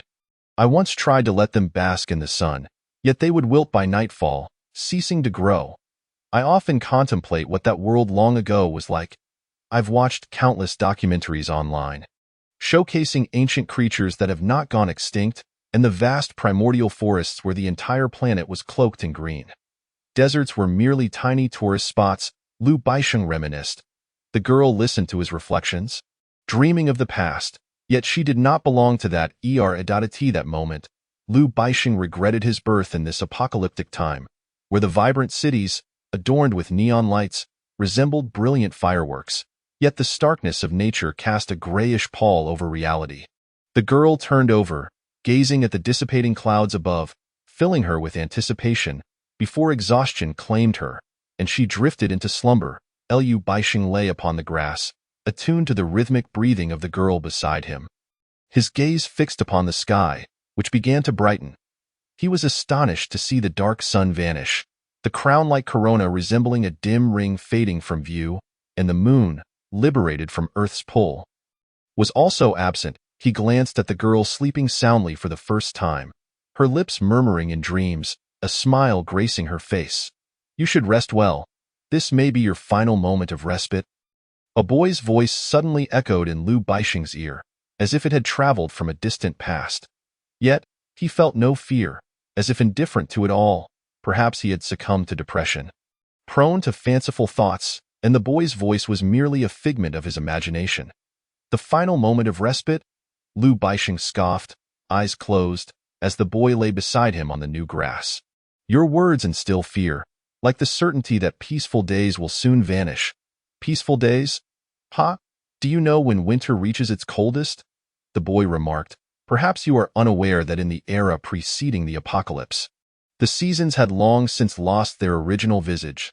In the ancient winters, the moments before dawn were the coldest. What purpose does your sharing of this serve? Can this knowledge render me the so-called ruler you speak of? Lu Baixing inquired. I understand this may merely be a dream. Or perhaps a game. Do you still believe it to be a dream? The boy asked. No, I do not consider this to be real. Lu Baixing replied. Well, it seems no one believes in its authenticity. In truth, I would prefer it to be a dream, where upon awakening, everything has vanished. Or perhaps I wish to be an ordinary person, like you all, with attachments, emotions, and a purpose for living, the boy stated. You may not grasp the essence of solitude, but a person exists in an expansive world for millennia, left only with imagination and memories. Are you suggesting loneliness? Lu Baixing asked. In the end, those who survive are all solitary beings, for they are powerful and adept at concealment, the boy replied. Chapter 6. Prelude to the Kingdom, Light and Starry Skies, but I am not lonely at all. Am I to perish? Lu Baixing's previously mundane conversation took on an unsettling tone. He feared he would not survive until the end. What of the girl? He could not simply leave her in this world. He pondered that perhaps she would find a boy like himself, one who cared for her, to live under the sunlight after dawn. Yet, he hesitated to let go. Sometimes choices are irreversible. You will not perish. You are still alive. However, one day you will come to realize just how lonely you are, perhaps the only one in the world, the boy said. Is there ever a moment when one finds themselves staring into space, contemplating nothing, simply existing in silence in some distant place, where the entire world consists only of oneself? Yes, such moments do exist, though they are not daily occurrences, Lu Baixing replied, all the while reflecting on his previous thought that he was not alone. For he had the girl. Do. Lonely individuals never recognize their solitude, for they believe there are many like them in this world. The boy said, It is akin to humanity dwelling on Earth. While billions of light years away, there exists no one else in the cosmos. The divine seems to have created the galaxy and the solar system as if casting dice, allowing countless stars to harbor Earth as a paradise of life. Perhaps there is life in another realm, yet their forms must differ from those in this world. If one seeks other humans beyond this planet, they may find none. Thus, we are all solitary beings, contingent upon whether we have discovered this truth. Sometimes, I marvel at the wisdom bestowed upon humanity by the divine. Speaking of dice, you are familiar with the cubes inscribed with numbers on each face, which when cast, yield but a single number, never appearing simultaneously. Such is life within this universe, where existence is perpetually random yet asynchronous. Perhaps worlds billions of light years away have already experienced their rise and fall. While this world has merely begun, Liu Baixing fell silent, for he understood there were no beings like humanity beyond Earth. The technology of the pre-apocalyptic era had already transcended wormhole travel, and those cosmic pioneers had ventured far beyond. Yet they remained unable to discover a place suitable for human habitation. Even in regions teeming with life, the environment was only fitting for the native organisms. The spores brought from 400 million light-years away had long lost their original functionality upon entering the drastically altered atmosphere of Earth. It was not as depicted in science fiction, where extraterrestrials sought to conquer Earth. Even if they existed, they were bound by rules, unable to alter the cyclical renewal of a world or the passage of history. Presently, it appeared impossible to transcend the so-called divine barrier. The boy rose from the grass, floating in midair, unbound by the constraints of gravity. Perhaps he was not of this world, yet within this lucid dream belonging to Liu Baixing. He found himself unable to control it. The boy resembled a dream weaver, and the entire world felt so ethereal. I have always remembered the light of yesteryear, he began, but abruptly fell silent, as though recalling a profoundly painful memory. Liu Baixing contemplated that perhaps the boy had been imposing his own thoughts upon himself. Although he was unaware of the boy's past struggles and disappointments, he certainly did not appear as the seemingly harmless individual he currently portrayed. I have always been alone. The boy sighed deeply after uttering this, and Liu Baixing was left with only that phrase, as the world returned to its prior tranquility. The soft glow of the grass rendered the surroundings mysterious. He could no longer hear the girl's breath, nor the whisper of the wind. Then, darkness enveloped him.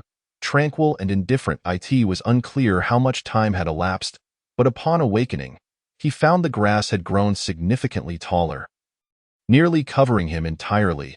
Gazing at the sky, he had never imagined the stars above could be so numerous, and the pristine air allowed his vision to penetrate the depths of the cosmos, where twinkling stars sparkled like pearls and garnets, their colors vibrant as if scattered treasures from the divine.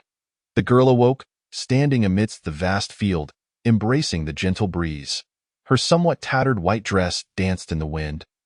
As the monochrome bleakness of the apocalyptic world faded into the past, everything in this new world dazzled the senses, yet the girl merely gazed into the distance, lost in thought, simply appreciating the faint magnetic light that began to emerge on the horizon.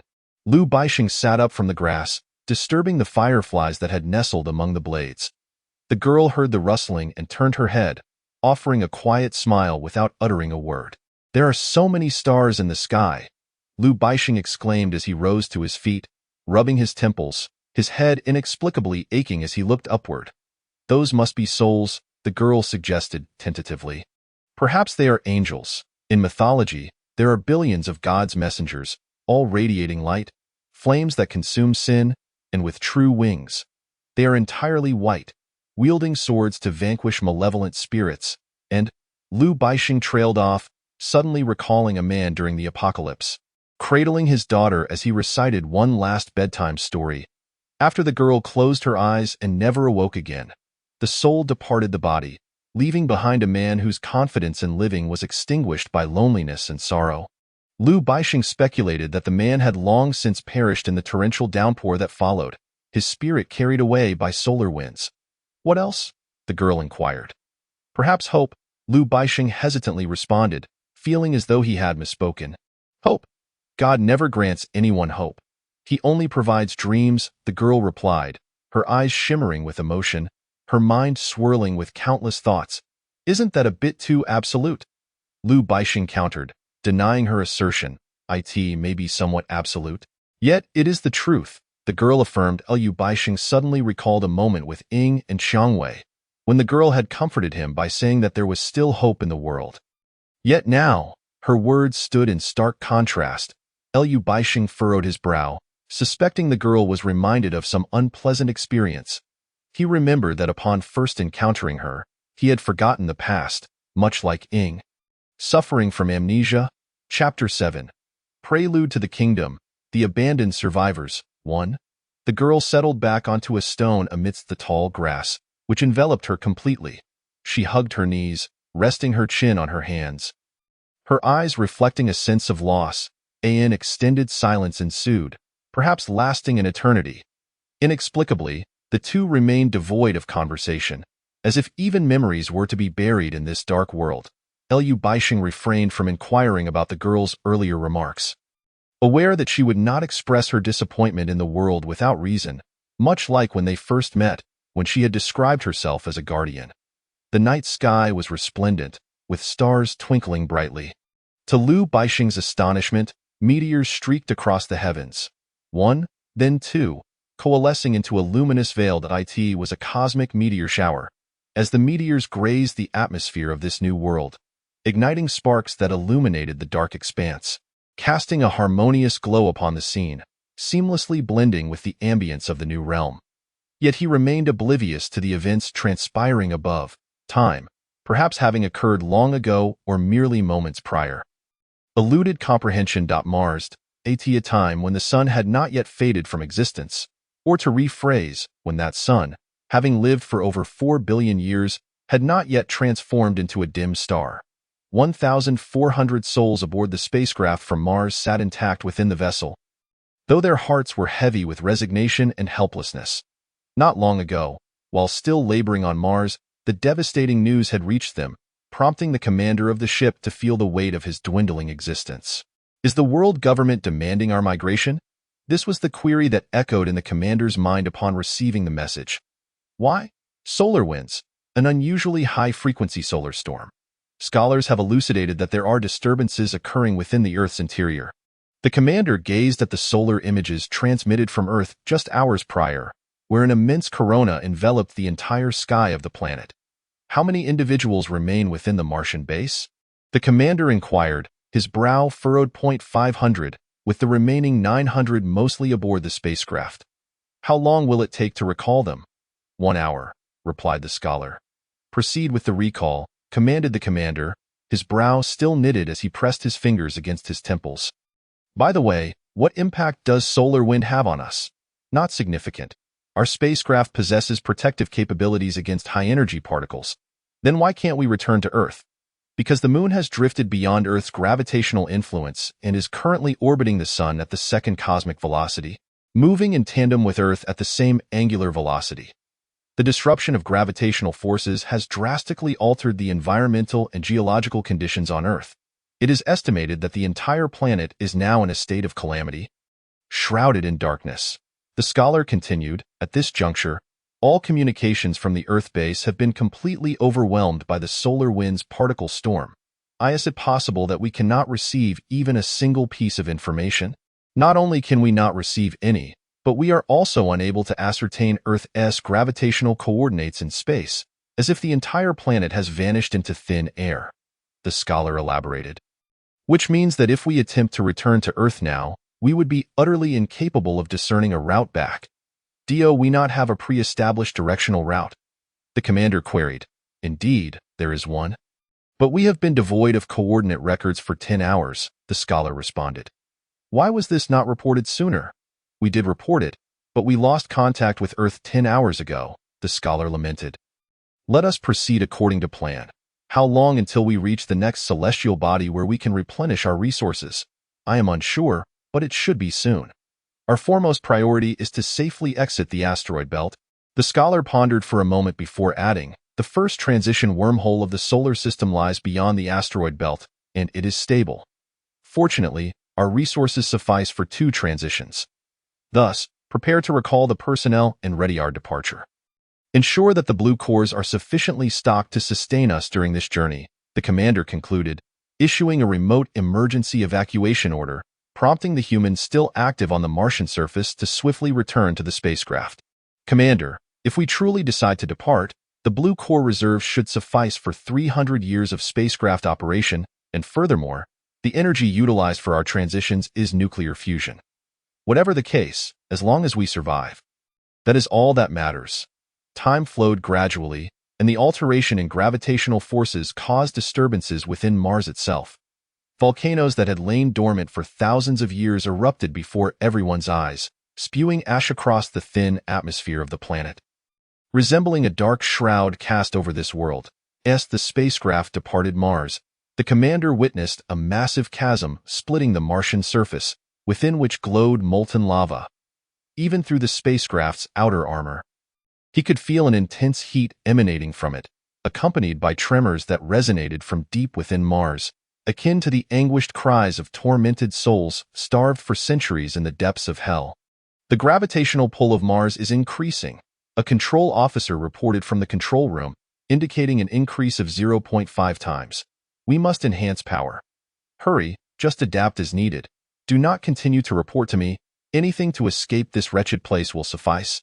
The commander barked, his tone laced with urgency. But shouldn't the energy expenditure be re-evaluated? What budget? We shall leave first and discuss later. You need to issue a new execution order. This is protocol. What protocol?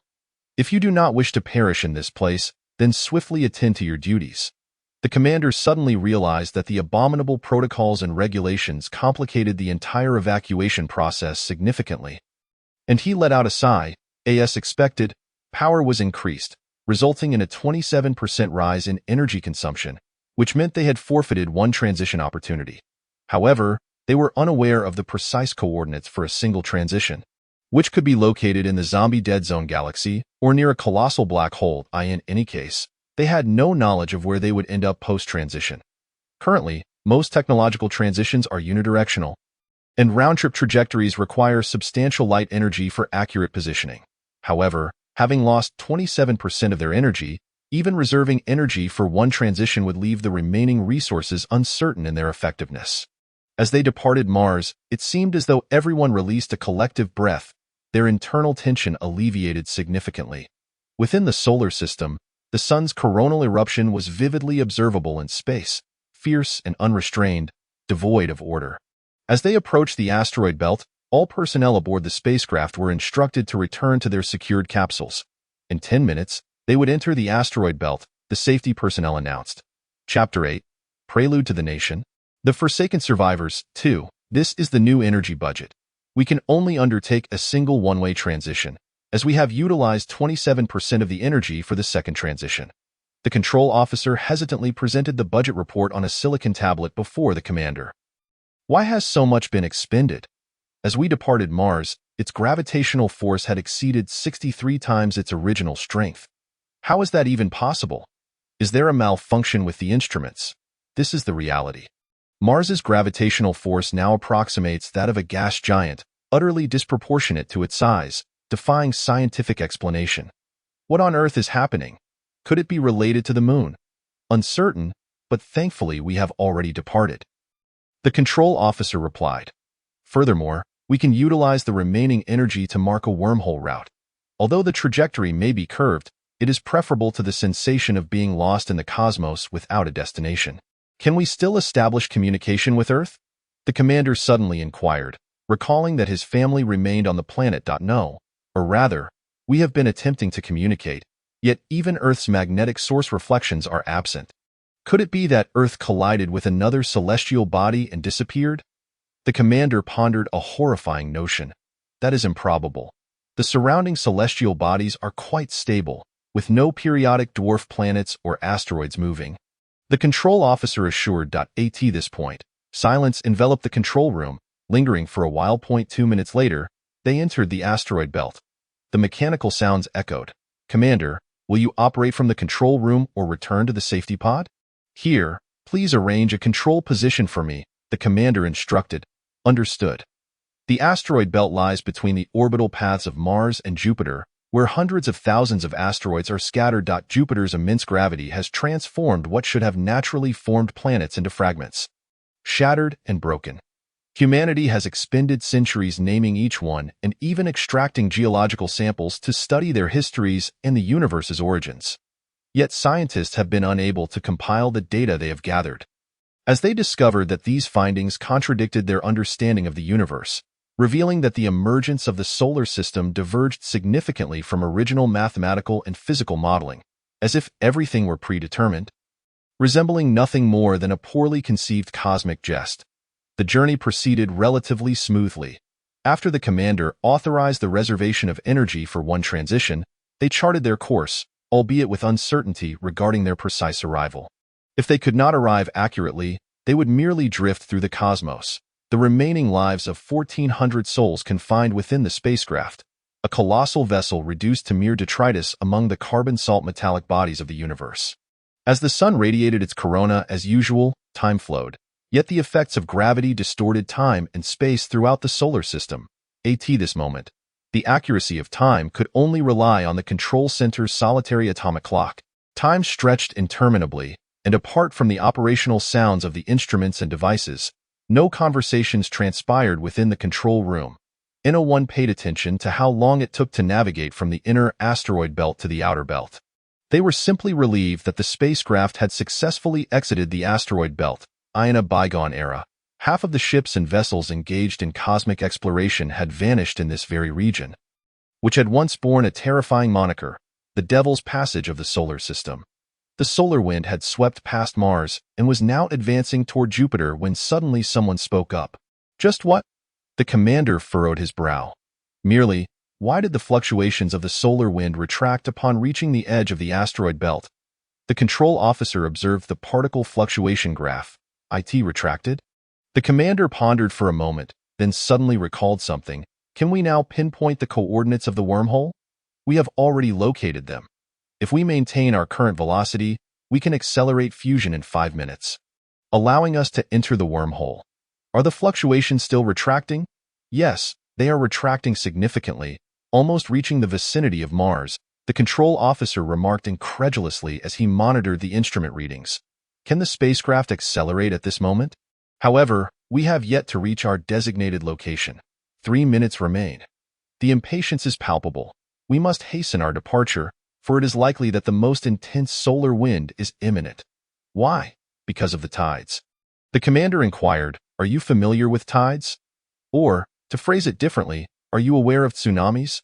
Prior to its tsunami's occurrence, the sea level experiences a sudden drop. The more severe the decline, the greater the subsequent waves. Akin to the current solar wind, the solar wind's retraction waves have already reached the edge of Mars. If we could accelerate. The commander's thought trailed off as he gazed at the live footage of the sun from the external monitors. Astonishingly, the sun had turned black, its dim light still emanating a sinister glow into the void. In an instant, the solar system was engulfed in darkness, devoid of sunlight, while the depths of the Milky Way shimmered even more brightly. Power output increased by 3%. At this point, the commander no longer needed to issue commands. The control personnel throughout the command center had witnessed the preceding scene, their hearts racing as if their very lives would extinguish alongside the sun's light. They too were eager to vacate this place. Even a leap to the zombie star domain seemed preferable to perishing in this forsaken location. 1 minute later, the spacecraft accelerated, and the wormhole coordinates were activated. Commander, the solar wind has begun to expand outward once more. The gravitational forces among the planets are intensifying. Can we still make a normal jump? The data remains temporarily stable, with no danger alerts. Let us hope we can escape this cursed place. The countdown for acceleration commenced. The fusion reaction was 70% complete, with a 25% increase in power. The fusion reaction reached 90% completion. Warning. The external mech's magnetic electric load is excessive. A voice filled with dread echoed. What is happening? It is the particle density of the solar wind. Our technology is unable to measure it. Our instruments lack the necessary range. Suddenly, someone exclaimed, Can we jump? The danger is immense. Let us take the risk. Level 1 acceleration initiated. Acceleration successful. Wormhole coordinates are normal. Proceeding to Level 2 acceleration. Everything seemed remarkably normal. Perhaps even abnormally tranquil, as no one noticed that the atomic clock at the center of the control room had ceased ticking. This atomic clock, which only deviates by a second every 20 million years, had inexplicably stopped. Chapter 9. Prelude to a Nation, The Forsaken Fugitives, 3. It was not long before time resumed its course, yet no one paid heed to the minutiae. However, at this moment, time was indeed regressing. The atomic clock's time flowed backward, while the personnel in the spacecraft's control room continued their tasks, oblivious to the anomaly, even feeling fortunate to have escaped the clutches of the black solar system. Level 3 acceleration engaged, power output surged to 100%, and the total energy of nuclear fusion was released. The mechanical voice announced, successfully entered the wormhole, marking and positioning initiated, destination M1T12 Nebula, duration 4 hours. The control personnel seated at the data monitoring station exclaimed with excitement. Everyone was elated, for they had successfully departed the solar system. Even the commander was taken aback, and the jump positioning line had not faltered. Everything proceeded too smoothly, yet it marked the end of their journey. They were the sole fugitives from Earth, remnants of an ancient era, seeking to evade judgment. Yet, fate had other plans. They were not destined for a favorable outcome. They were but birds teased by a divine puppeteer, tethered by fine strings around their ankles, allowed to soar momentarily and glimpse hope, yet unable to ascend higher. Only when everything became abnormal did they realize how prematurely they had rejoiced. Data anomalies, spatial distortions, and excessive external mech weight. The mechanical alarms blared suddenly. What is happening? The commander inquired, still enraptured by hope. Unknown. The data is regressing, and there are still timestamps and indicators. What could this mean? The control personnel, equally bewildered, gazed in terror at the chaos unfolding before them, as all values fluctuated wildly. No, we are being repelled by the wormhole, someone shouted. Could it be temporal elasticity? We are encountering a wormhole space storm. This is reverse spatial movement. Quickly, decelerate. We have no idea what awaits us after being expelled from the wormhole. The braking system is prohibited within the wormhole. We will be crushed by gravitational forces. Commander, it's utter chaos. The commander, silent, simply sighed as he observed the turmoil. He issued no commands, for he understood it was over. This was the apocalypse. Yet, his only thought was the regret of not having spent his final moments with his family. He had not returned home in decades, having dedicated his life to humanity on Mars. Now, he faced the prospect of losing his life in the cosmos, realizing he was but a mere particle in the vast universe, insignificant. Panic reigned in the control room as they struggled to calibrate the once proud technological marvel of humanity. Yet, before the true might of the universe, they felt as small as ants, their final struggles proving futile. This had long been a predetermined trajectory of history. The spacecraft was indeed repelled from the wormhole. They were astonished to find themselves within the asteroid belt of the solar system. They had never truly left. From the moment they entered the wormhole, time had come to a halt. All the escapees were destined to return to this place. As they pressed the brake button, it was already too late. The faster-than-light spacecraft hurtled toward the nearest asteroid. The immense impact shattered the asteroid, and the spacecraft dissolved into a cloud of fireworks in the cosmos, unheard and unseen. The universe is eternally silent. 1,400 escapees vanished into oblivion, their souls entombed in the void, drifting like stars without anchors or purpose, alone in the dark, matter-laden expanse. The fragments of the asteroid, dislodged by the impact, drifted aimlessly in every direction. The shockwave had affected many asteroids, sending debris aimlessly into the cosmos, some heading toward what was now the blackened Earth. Everything that transpired in space had already become history. The passage of time cannot evade the annals of history. It etches epochs into every corner of the universe, preserved through the ages alongside dark matter. This moment, Earth, oh no, it should be called Canaan, was a garden unknown in its whereabouts, where everything new thrived vibrantly. The embers reserved by God began to grow, each striving to be the first blossom of this die in the fields. A girl closed her eyes, her hands clasped to her chest, gazing at the myriad shooting stars above. Making a wish, Liu Baixing lay once more upon the grass, his eyes fixed unwaveringly on the sky. Make a wish, the girl urged. Seeing a shooting star means it will come true. That is merely an ancient myth. Shooting stars are just celestial bodies in motion, perhaps merely rocks, Liu Baixing replied. Do you believe in myths? The girl asked, her question seemingly out of place. How should I put it? Perhaps I believe, or perhaps I do not. I am not a believer, Liu Baixing pondered. Maybe I do believe. The events of these times resemble those from myths. There are many things in this world that science cannot explain. Of that I am certain. Liu Baixing was not a complete atheist. He believed in many incredible things, simply having never experienced them until now, at which point he accepted them with open arms. Perhaps we have always lived within a myth, the girl mused. Indeed, how did humanity first arrive? How did we evolve? Although there are studies, they are merely reverse extrapolations. Without witnessing it firsthand, one cannot truly believe. Liu Baixing remarked. The girl shifted her position on the ground, bringing her head closer to Liu Baixing's. How wonderful it would be if this were the end, she said softly. I am sorry. I chose you, putting you through such trials. Had you perished in that cold rain, there would be no sorrow now. Why say such things? Liu Baixing questioned. Do you regret it? Have you become disappointed in me like Ying and Chong?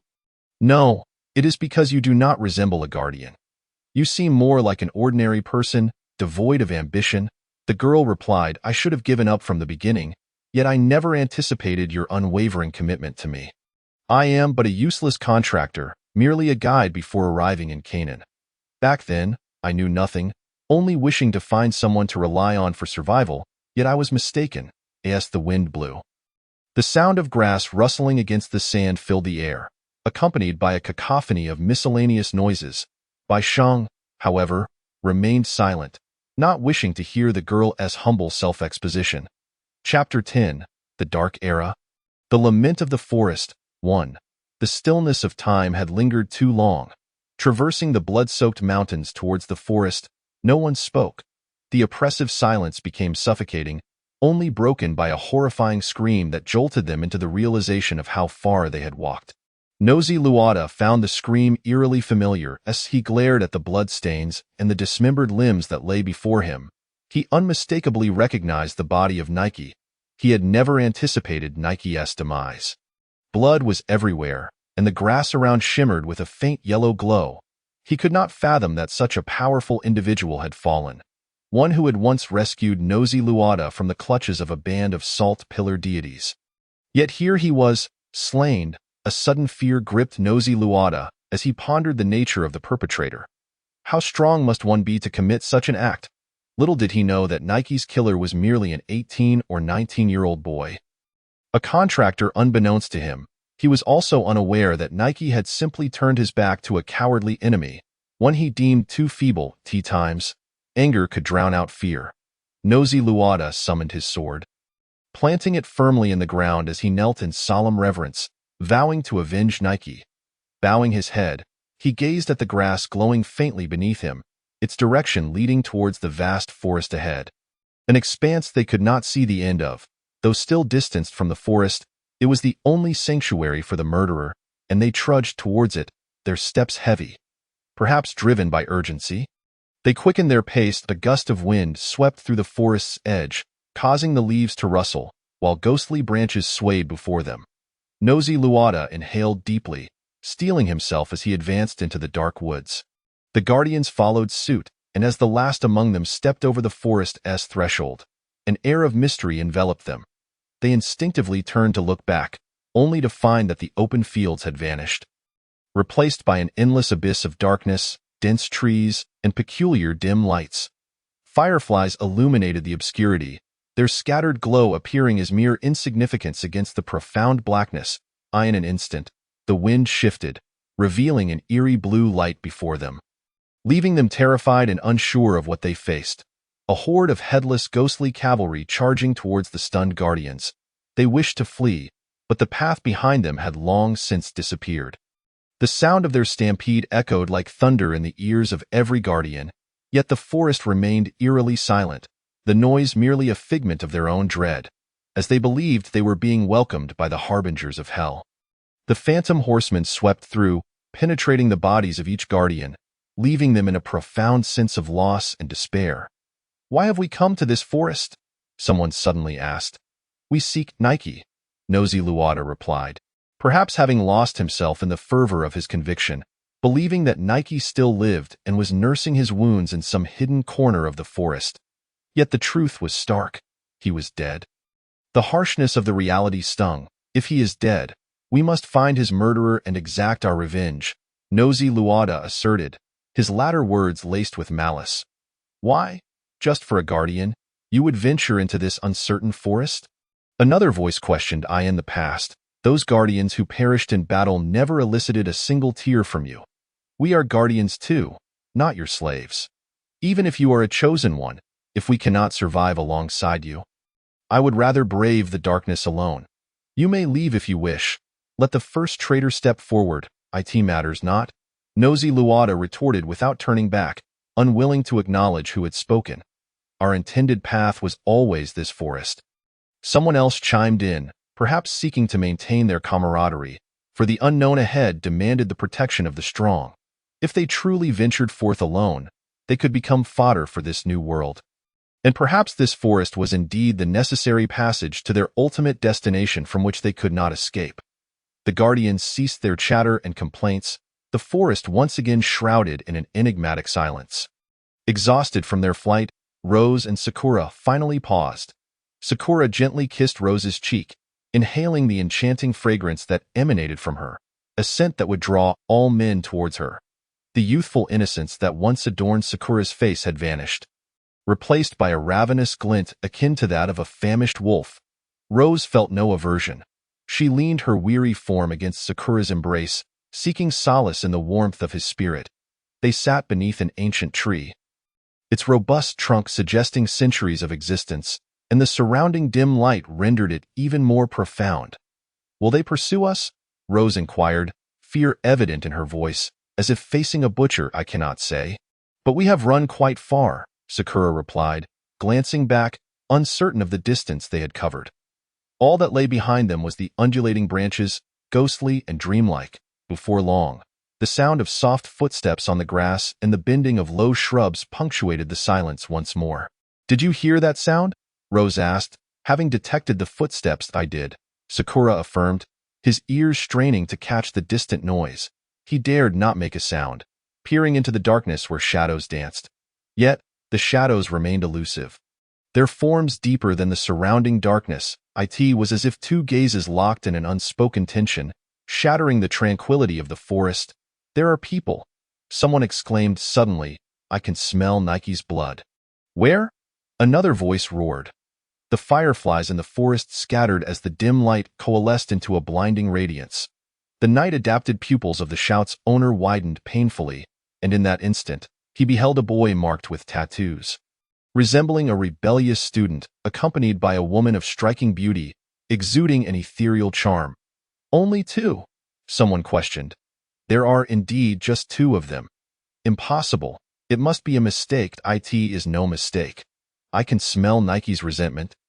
It has seeped into that person's very being, a palpable bitterness," Nosy Luada interjected, emerging from the brilliance of the light. Sakura and Rose ran with all their might, terrified of being captured by those sinister figures. Uncertain of the tortures that might await them as he ran, Sakura strategized how to confront those stronger than himself, having sworn to reach the end. If he were to perish here, there would be no purpose in striving towards the conclusion. Chapter 11. The Dark Era, The Lament of the Forest, 2. Nosy Luada ceased to explain himself to those around him, pursuing the direction Sakura had fled.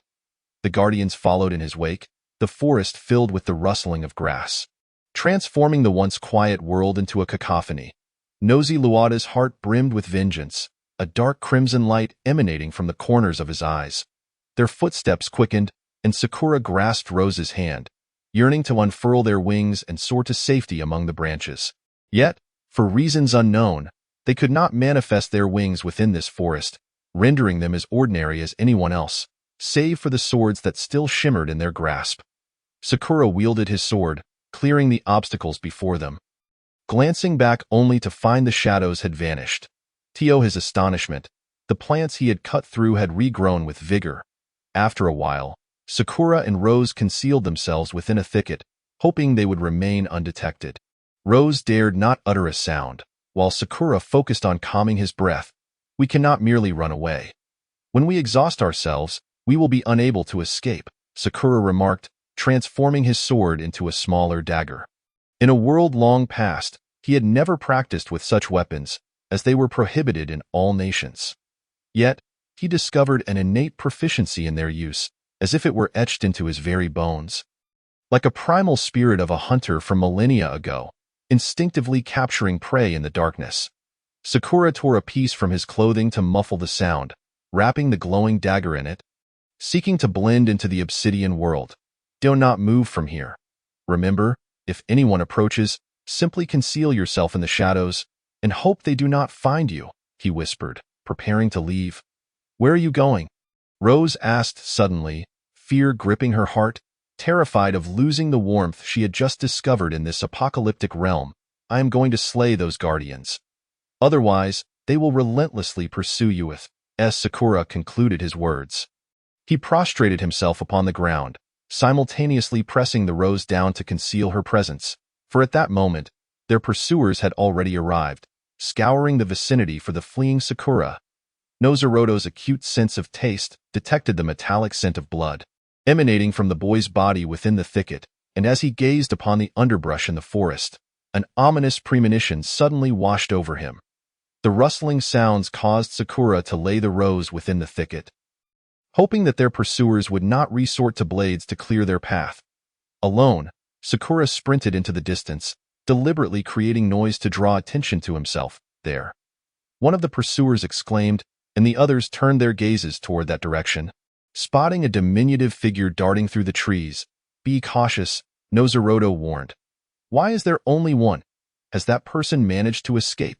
The scent of blood lingers on them. They are of no concern, even if they evade us.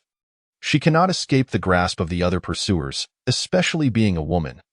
Nozoruto was aware that the one who had escaped was indeed a woman. In the shadows, both Sakura and the Rose heard these words.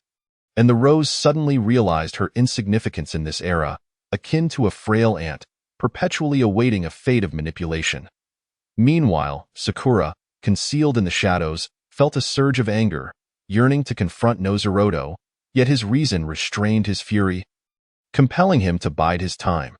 There were 7 pursuers, dispersing in search of the fleeing Sakura. While Nozoruto could detect the scent, he struggled to ascertain the precise direction. At that moment, Sakura crouched low. Inhaling deeply, he emerged swiftly from behind a grand tree, darting to another tree, then cautiously maneuvered through the shadows of the underbrush until he could discern the exterior situation clearly, at which point he ceased his movement. Sakura spotted a pursuer nearest to him, trailing at the back of the group, sword in hand, meticulously surveying the surroundings, fearful of missing any detail. At that moment, Sakura stealthily approached from behind, akin to a serpent eyeing its prey. In an instant, the dagger glimmered as it slashed through the throat of the lagging pursuer. He did not utter a sound. The pressure of blood surged forth like a fountain as the pursuer clutched his neck, desperately attempting to scream, but the blood suffocated his trachea, rendering him voiceless. Sakura then melted back into the shadows. The pursuer collapsed onto the grass, his eyes wide open, gazing at the lush canopy above. Struggling in vain. The sound of his fall startled all present. Nozoruto rushed back, witnessing the fallen pursuer, the heavy scent of blood saturating the air, mingling with the remnants of Nike's blood. His expression morphed into that of an enraged dragon, the dark red in his eyes deepening. Damn it, that fool! Nozoruto exclaimed. He is merely a contractor, a useless wretch. You lot are worthless. We are in the light while he lurks in the shadows, even in a game of hide and seek. It will take us an eternity to find him. Whoever said that, it matters not how long it takes, even if we must uproot the entire forest. Sakura suddenly felt a surge of fear as the pursuers began to slash through the surrounding underbrush and smaller trees. He feared they might discover the rose. He needed to hasten his actions. 6 more remained, and soon. It should be swift, he thought to himself, closing his eyes to calm his mind, allowing himself to relax. This marked his second kill. If he wished to reach the end, countless lives awaited his conclusion along the path. He must become stronger. The path stained with blood was a necessity. Sakura, much like before, hid within the shadows, holding his breath, waiting for the opportune moment. He then dashed forth from the shadows, using his dagger to swiftly cut through another pursuer's throat.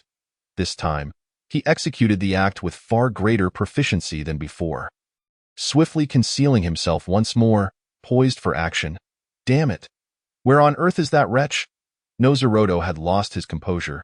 Transforming his sword into a 2-meter-long blade, he began to chop down the surrounding trees. Determined to unveil the figure hiding in the shadows. One by one, the trees fell, only to dissolve into crystalline dust that swirled around them, the stumps gradually sprouting new trunks, branches, and leaves, flourishing as if they had never fallen. In an instant, a tree that would take decades to mature regained its vitality, as though it had never known the ground. Chapter 12. The Dark Era, The Grief of the Forest. 3. Hiding within the thicket. The rose dared not make a sound, fearful that the butchers would discover her. She covered her mouth, scarcely daring to breathe, her eyes wide open, observing the fireflies that descended upon the leaves of the underbrush. What bad luck! Is this forest aiding that wretch? Nozoruto ceased his relentless hacking of the sword, planting it into the ground, gasping for breath. He could not discern whether the forest before him was an illusion. Yet everything felt strikingly real. Nozoruto realized that the world around him had become unfathomable, transcending the limits of his comprehension. Perhaps this sensation had begun the moment he was chosen as a candidate. Sakura, concealed in the shadows, felt grateful that the man, whose eyes brimmed with vengeance, had abandoned the notion of uprooting the entire forest. He was even more relieved that the rose would not be discovered amidst the clearing of the underbrush.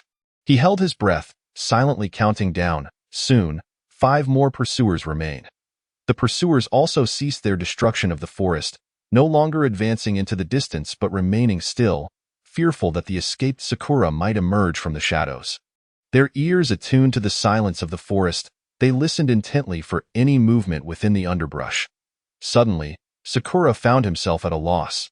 The pursuers were no longer moving in the darkness, and he dared not make a sound. A gust of wind swept through, carrying with it an inexplicable sensation, a primal beauty and hope. Yet within this forest, a deadly game of hide and seek unfolded, culminating in the end of life.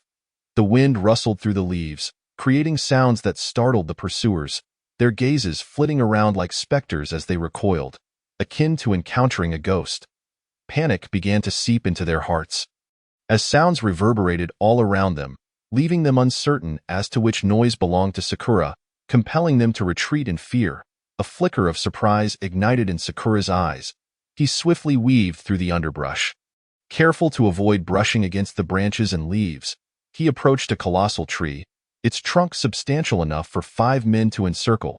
He concealed himself in its shadow, poised for action as the opportunity approached. When one timid pursuer retreated to the vicinity of the great tree, Sakura sprang forth from behind, extending his hand to gently cover the pursuer's mouth while his dagger swiftly cut across the neck.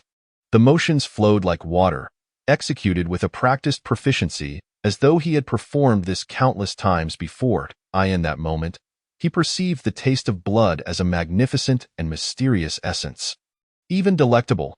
The pursuer twisted his head, wide-eyed as he recognized Sakura's face in the darkness, seemingly harmless, devoid of any murderous aura, save for the distinctive tattoo and a hint of joy reflected in his smile.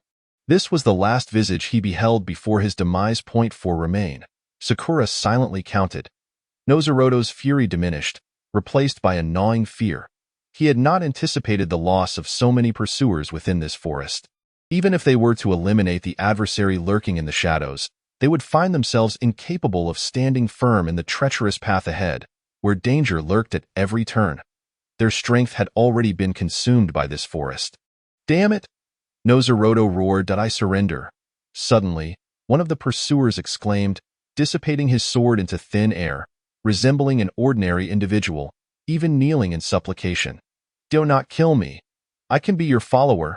The astonishment in Nozoruto's eyes was palpable as he beheld the kneeling pursuer nearby. Gripping his sword tightly, a whirlwind of unarticulated rage swirling within him. "What are you doing?" Nozoruto demanded. "I brought you from the apocalypse to the new world. You have traversed half the journey with me. Do you intend to betray me?" "No, I do not wish to betray you. Yet I also do not wish to die." "Death leaves nothing behind," the pursuer replied, his voice quaking with sobs. "Can you not act like a man? He has slain so many of our comrades. Do you feel no anger? Do you not care?" Nozoruto admonished, as if educating a naive child, attempting to instill a sense of right and wrong, to make him understand that Nozoruto was the finest candidate in this realm, willing to brave any peril for his companions, hoping to rekindle the dispirited pursuer's loyalty. "But they have no bearing on me. All of them, even those who once followed you but perished in the apocalypse, were merely striving to survive. I too am the same. Their lives or deaths matter not to me, as long as I live, even if it means betrayal," the pursuer declared. The remaining pursuers, hearing these words, suddenly found themselves grappling with thoughts of treachery. "We should not have come to this place. Truly, this forest resembles a prison." Nozoruto exhaled a heavy sigh, contemplating. "Do you comprehend the consequences of betrayal? It remains death. No candidate will tolerate the presence of a traitor. I implore you, grant me my freedom. I merely wish to reach the end of this journey. There are many formidable adversaries along the way, and as the initial selector, you must have a multitude of followers. Yet, at this moment, I have no desire to perish. Let it suffice to consider the sacrifices I have made for you in the days gone by." The supplicant, with a voice choked by tears, bore no semblance of the dignified figure one would expect of a guardian. Sakura continued to evade, unable to fathom this turn of events. He was uncertain whether this so-called guardian truly yearned to escape the wrath of the increasingly enraged Natsalord, or if he intended to lure him out of the shadows, only to be annihilated by those very guardians. From his vantage point among the underbrush, he could clearly observe the unfolding scene. The guardian knelt upon the ground, shouting desperately to those around him, while the others, filled with despair, let their swords droop in defeat. The once glimmering blades now appeared dull and lifeless. The initial selector was consumed by rage, swiftly raising his sword and striking at the nearby guardian. The guardian, displaying remarkable reflexes, rolled away, clearly seasoned in battle. He sprang to his feet, conjuring his long sword anew. "I beg you, spare me," the guardian pleaded, his initial entreaty morphing into a desperate appeal, for he knew that despite summoning his utmost strength, he could not triumph over the selector before him. Nothing was fair. From beginning to end, he was but a guardian, unable to transcend the machinations of fate. From the moment you harbored thoughts of betrayal, you sealed your own fate, Natsalord declared, swinging his blade with astonishing speed, as if propelled by the winds themselves, aiming for the guardian. The clash of metal ignited sparks, yet the one to parry Natsalord's sword was not the tearful guardian, but rather the remaining trio, conspiring to betray collectively. "Grant us a path to survival. We do not wish to perish in this abyssal darkness, where even the stars are obscured and direction is lost." One of the guardians implored, their tattered garments revealing scarred skin, reminiscent of a specter emerging from a thicket of thorns. "We have sacrificed enough, yet we have received no recompense. This was your destiny? A life bound to servitude," Natsalord retorted, offering them no opportunity for reprieve. His sword extended and whistled through the air, carving a crescent arc indeed. "This is our fate, akin to that of a wretch named Nike, whose existence was always a matter of his own design. Yet you come here to avenge his death in this forest. Nike has long since departed." The guardian lamented, "Our lives are as valuable as his. Life is inherently equal. What do you wrestle with? Is Nike's life worth more than ours? Speak not of such things. You are unlike him. We have been united since the dawn of calamity. He saved my life, rescuing that of an initial selector. Though you comprehend the magnitude of his actions, he salvaged an entire kingdom. You, however, are mere slaves, the weakest of insects in this realm," Natsalord pronounced, his eyes shifting from a dark crimson to an abyssal black, resembling a demonic visage. You are but puppets, crafted and controlled by the divine, and unlike me, I am destined to become the sovereign of this world. The entirety of existence will be mine. The Guardian fought fiercely against Noxalord. The scene chaotic, leaves swirling about them, while fireflies met their demise amidst the clash of blades. Should you become a ruler, you would be the most ruthless tyrant this world has ever known. Devoid of compassion, incapable of embracing the entirety of existence, one Guardian dared to mock, only to be sent crashing against the trees by Noxalord's blade. What kind of ruler I choose to be is of no concern to you. We shall never share the same height again, Noxalord replied, his sword moving with blinding speed, swiftly severing the arm of the Guardian who had just regained his footing. Blood flowed profusely, the pain causing the Guardian to falter. Collapsing to the ground, Noxalord rushed towards the one clutching his wounded arm, plunging his blade into the heart, ending a life in that instant. Sakura watched the scene unfold, astonished by the events transpiring before him. He was certain that Guardian had perished, yet 3 remained in the forest. Although he could not predict the outcome, he knew it would be equally grim. The Guardian who initially contemplated betrayal now stood frozen. At a loss, for the only other Guardian present was the scarred man battling the furious Selector. He suddenly found himself unsure of how to proceed. He wished neither to be slain by the Selector he once followed, nor by the lurking Sakura.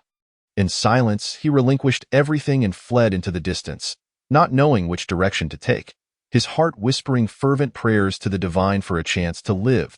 At that moment, none present anticipated that the Guardian would choose flight. The scarred man, lost in thought, momentarily distracted, fell prey to Noxalord's opportunism. The blade pierced his chest, and as the pain struck him, he regained his senses, reacting swiftly to strike back before Noxalord could evade. However, fatigue caused his blow to miss its mark.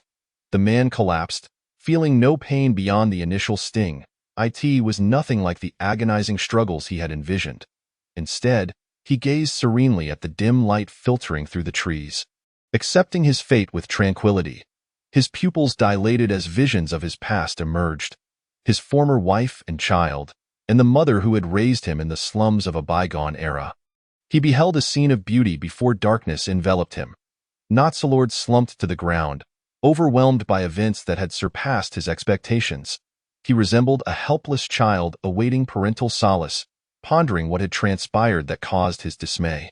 He surveyed the field strewn with corpses and the fleeing Guardian, bewildered by the chaos that had unfolded. From the shadows, Sakura emerged slowly, observing the despondent Noxalord with a sense of triumph. Everything had unfolded according to his expectations, albeit with a twist. Those Guardians meant to perish at his hands had instead been consumed by their own strife.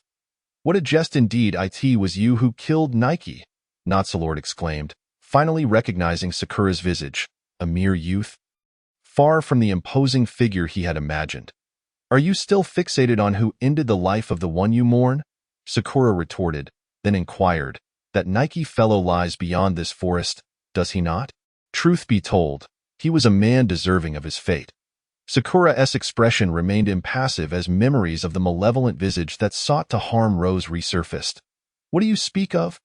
Noxalord demanded, rising despite the blood pouring from his wounds, each movement exacerbating his injuries. What am I saying? In truth, nothing of consequence, Sakura replied, revealing the sword wrapped in tattered cloth, its brilliance restored as he elongated it. I merely wish to eliminate you, so that I may rid myself of any adversaries lurking behind me. You cannot kill me. Even if you acquire power, it will still bind you as a slave to this world.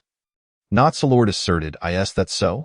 Will you lecture me on fate, igniting my inner turmoil about the purpose of my existence in this realm?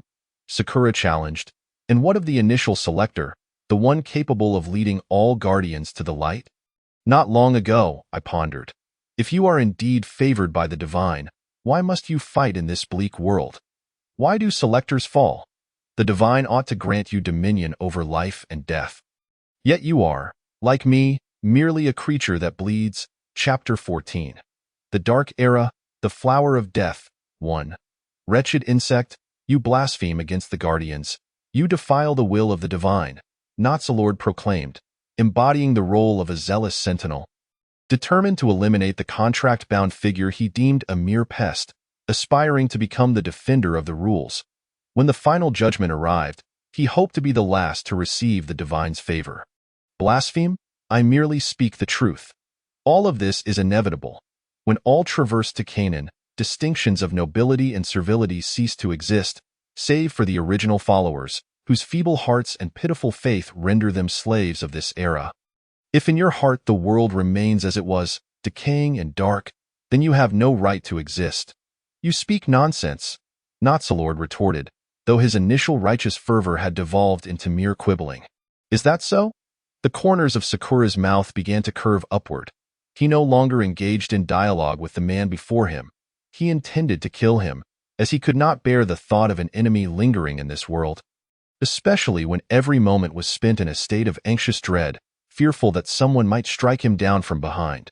The long sword glimmered faintly as Sakura lowered it and slowly approached. Noxalord, enduring the excruciating pain from his wounds, rose to his feet and began to prepare for battle. I do not wish to fight you. I cannot kill you, even though you are already injured. I know well that I am no match for you, Sakura declared, his words sincere, yet his smile held an inscrutable quality. Noxalord paid no heed to Sakura's words and lunged forward, intent on killing him. He had cast aside all reservations, having lost everything. He cared for nothing else but to send this man, who had driven him to the brink, to the depths of hell. You are truly impatient. I do not wish to engage you directly, Sakura remarked, deftly evading the attack. The pain from Noxalord's wounds intensified, and a sense of bitterness welled within him. He turned back, gasping for breath, and suddenly erupted into a fit of coughing. Blood spilling forth as he weakly knelt on the ground, his sword resting against the earth. Struggling to rise once more, he realized the toll that the deceased beloved had exacted upon him. Despite this, Noxalord believed he could still vanquish the man before him. He swung his blade with great force, the impact causing blood to flow from his wounds down to his ankles, leaving a foul stench upon the grass he tread upon. Sakura ceased his playful banter with this self-important man and, moving with remarkable speed, charged forward. He was well aware that even in his injured state, Noxalord might not be able to best him. Suddenly, he slipped into the shadows, holding his breath. Come out, Noxalord bellowed, his voice reverberating through the depths of the forest. Pathetic creature, only a worm would hide in the corners. Silence reigned once more, the forest returning to its initial tranquility. An inexplicable chill permeating the air. Damn it!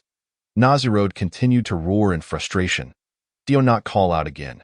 You may not realize that when the worm stands behind you once more, you shall perish.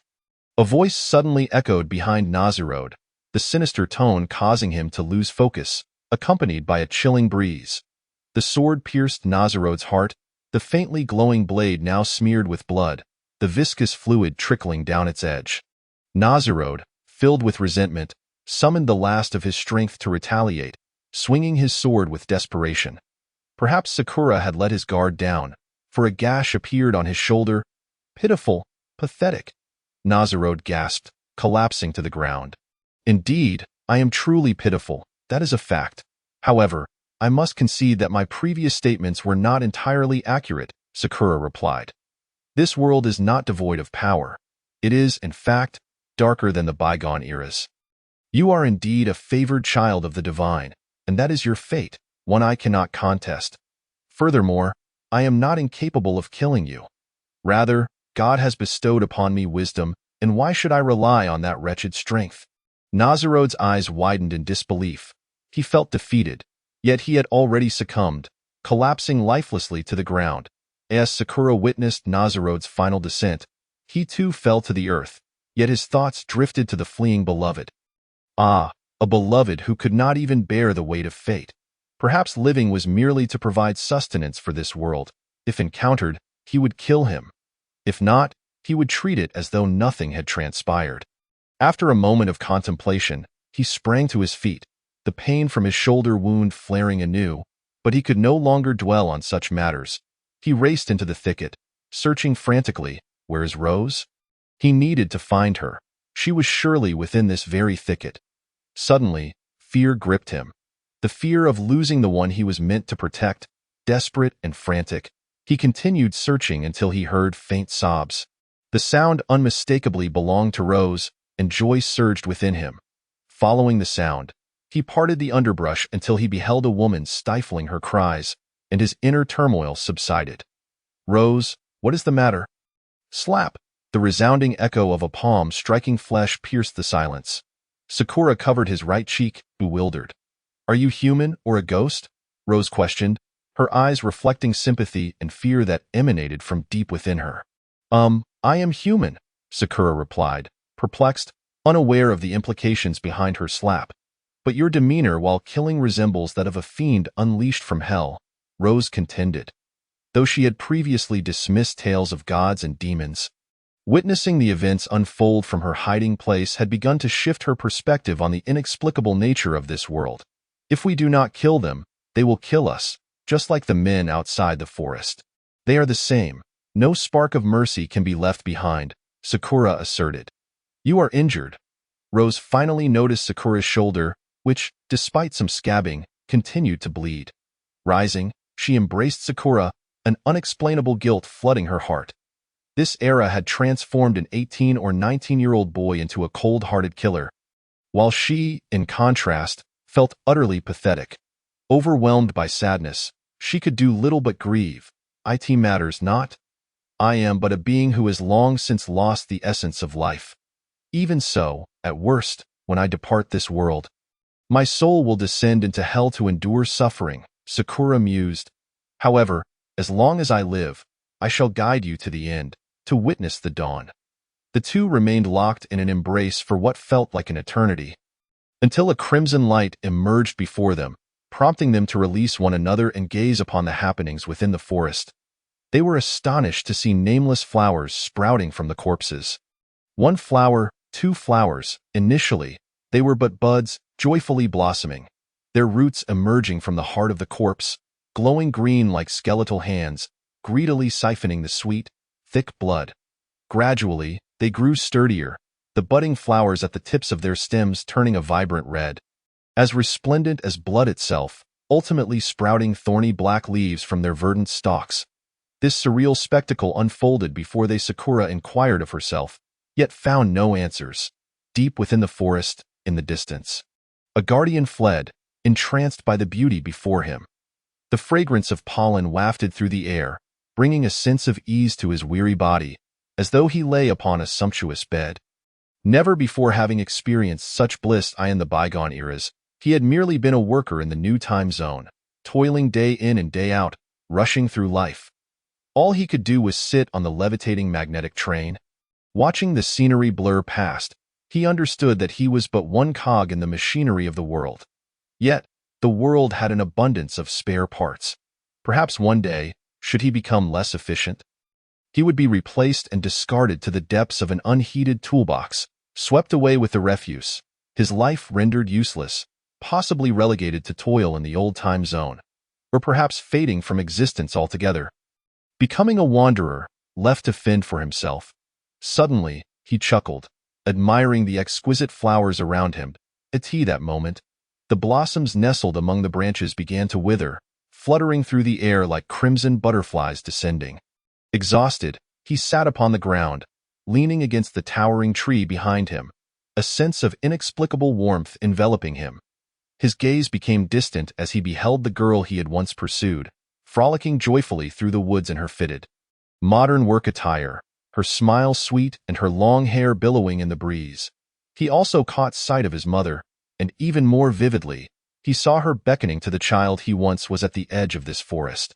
Perhaps it was despair that granted him these beautiful memories. He had forgotten the battle he had just fought, the suffering that accompanied the end of days, and perhaps he had also forgotten the precious life his parents had bestowed upon him. He conjured the sword in his hand, examining the dim light glimmering upon its blade, lost in thought for a while. Blood streamed from his neck, yet he felt no pain. Instead, warmth and tranquility washed over him. The light remained bright before him as he reached out to grasp the hand of his mother in the illusion, but it was just beyond his reach in that moment. he realized that such visions were forever out of grasp.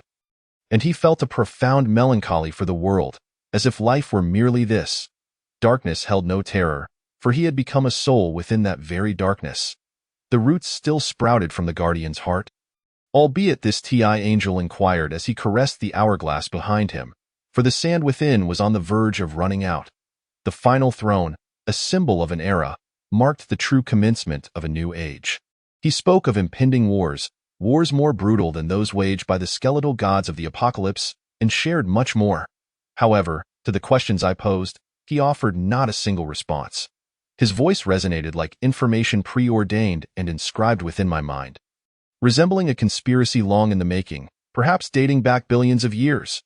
Hoskos remarked, pausing for a considerable time before continuing, "You may be unaware, but as we exited that cathedral, she informed me that she would no longer engage in conversation with me."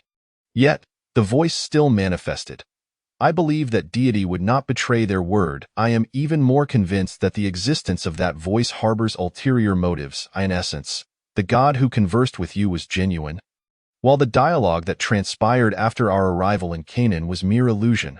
Banu pondered, ceasing to record anything further, closing the colossal tome. "No, everything is indeed real.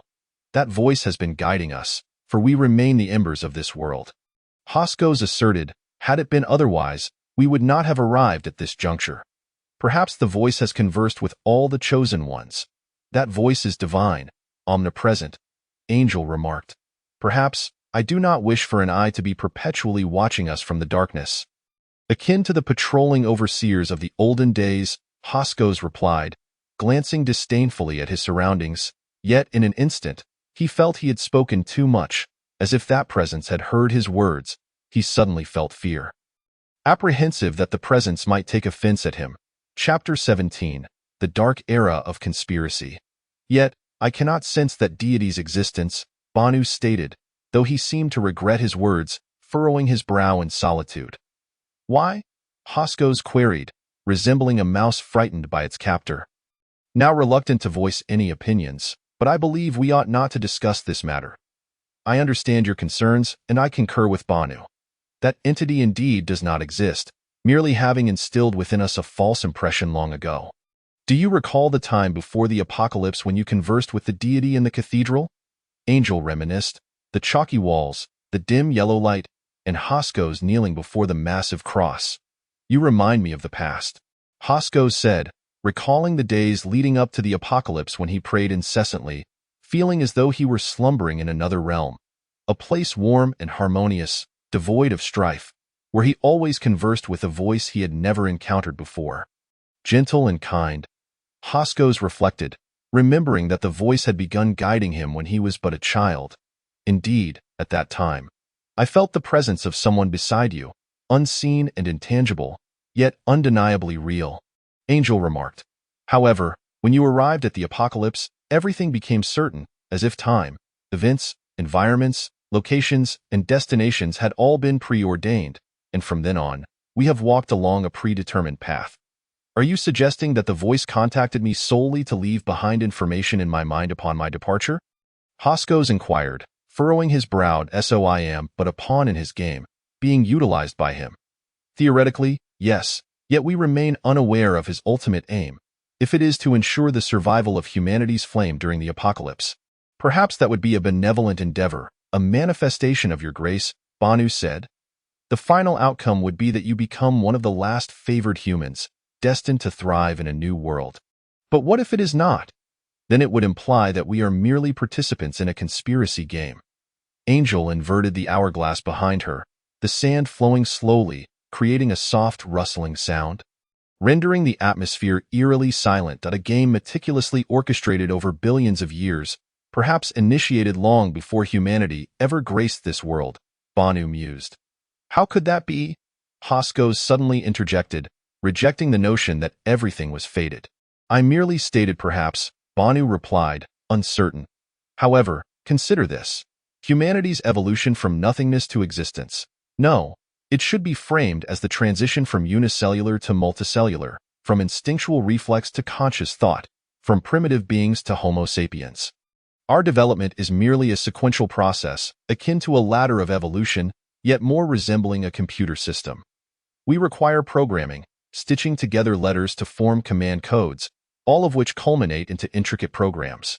Have you not noticed how strikingly similar it all appears? Each of our eras emerges from nothingness, a creation of sorts. In other words, we realize our desires through wisdom and dreams. What relevance does this hold to our discussion? Banu inquired. There is a connection, specifically in the process. The processes are all alike. Thus, all of us who remain alive are either a pre-designed program or an indispensable link in a chain. If this is indeed the case, our existence is merely a means to an end, Angel continued, echoing Banu's sentiment. How do you know all this? Hoskos questioned. Like you, knowledge and rules are inherently inscribed within our minds. Angel suddenly recognized a significant issue. Could it be that the existence has engraved something within the depths of our memories? Unbeknownst to us. That would be the memory of the soul, Banu replied, an indescribable concept. Our technology is incapable of unraveling how life evolves. What is the true significance of life's existence within the universe? If it is solely for the sake of technology and civilization, then in this vast cosmos, why are there so few planets suitable for human habitation? No one truly knows. What shall we do now? Angel asked. Surely, the deity must provide some insight. Indeed. It urges us to reach the conclusion, Hoskos stated, adding that only a handful of individuals would reach the end. If one were to perish in Canaan, hope would be lost. However, he also mentioned that those who arrive at the destination would gain dominion over life and death, thus achieving immortality. Even if this entire situation is a conspiracy, we must continue onward. For no one can escape their fate, Banu asserted, always believing in the concept of destiny. This bears a striking resemblance to biblical tales, where those who reach the final destination have their names inscribed in the book of life, allowing them to evade the ultimate judgment and attain eternal life. Hoskos remarked, yet he felt no longing for that so-called book of life. If those stories were indeed true, perhaps humanity was mistaken from the very beginning, Banu suggested, though he suddenly felt an indescribable horror. Why? For the same reason as before, the process. Every era shares this identical process, from nothingness to existence, from beginning to end, from prosperity to ruin. Every moment within the universe records events, locations, and the names of individuals. Those destined to ensure the survival of their species have long been inscribed in that book of life, resembling an ancient family tree. Unlimited, infinite, a one-way progression, irreversible. Banu reopened the book in his hands, seemingly uncovering something, and began to write upon it. The surrounding fireflies danced, their soft glow failing to illuminate the darkness. Regardless of whether it was day or the shadowy realm, Angel's memories lingered in that snow-laden moment. He found himself ill at ease in the current, dimly lit meadow, the stars above twinkling with a disquieting brilliance, perpetually giving him the impression that the hourglass behind him was growing lighter. Those inscribed in the Book of Life are merely a group of slaves living under the dominion of their rulers, akin to those followers who, in their need for protection, remain ever helpless. They too are humble, destined for the same outcome, predominantly death, Hoskos commented. No, perhaps you are mistaken. Life is innately diverse, for each possesses a distinct soul. Even if two individuals share the same exterior, the memories harbored deep within their souls diverge eternally. God once created billions of angels, who may share similar appearances, yet the fates they encounter are disparate, determined by their souls, Banu elucidated. What does it matter, soul or no soul? They have become a burden upon us. Hoskos muttered, cautious not to raise his voice, wary that those followers might drift away from him. The journey ahead still necessitated their presence.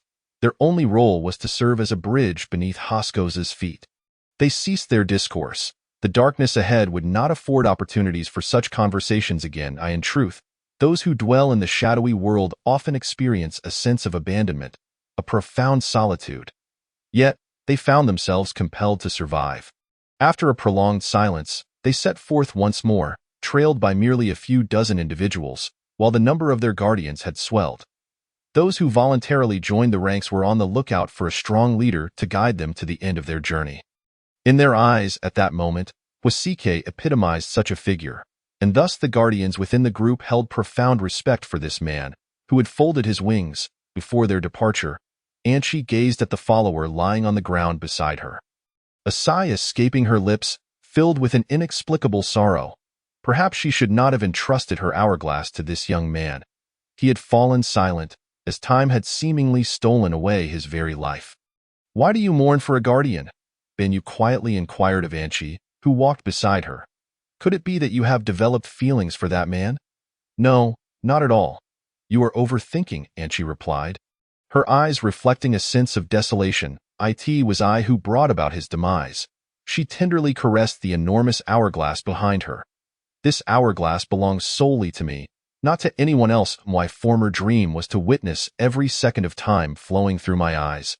Yet when that dream materialized, it became a calamity for others.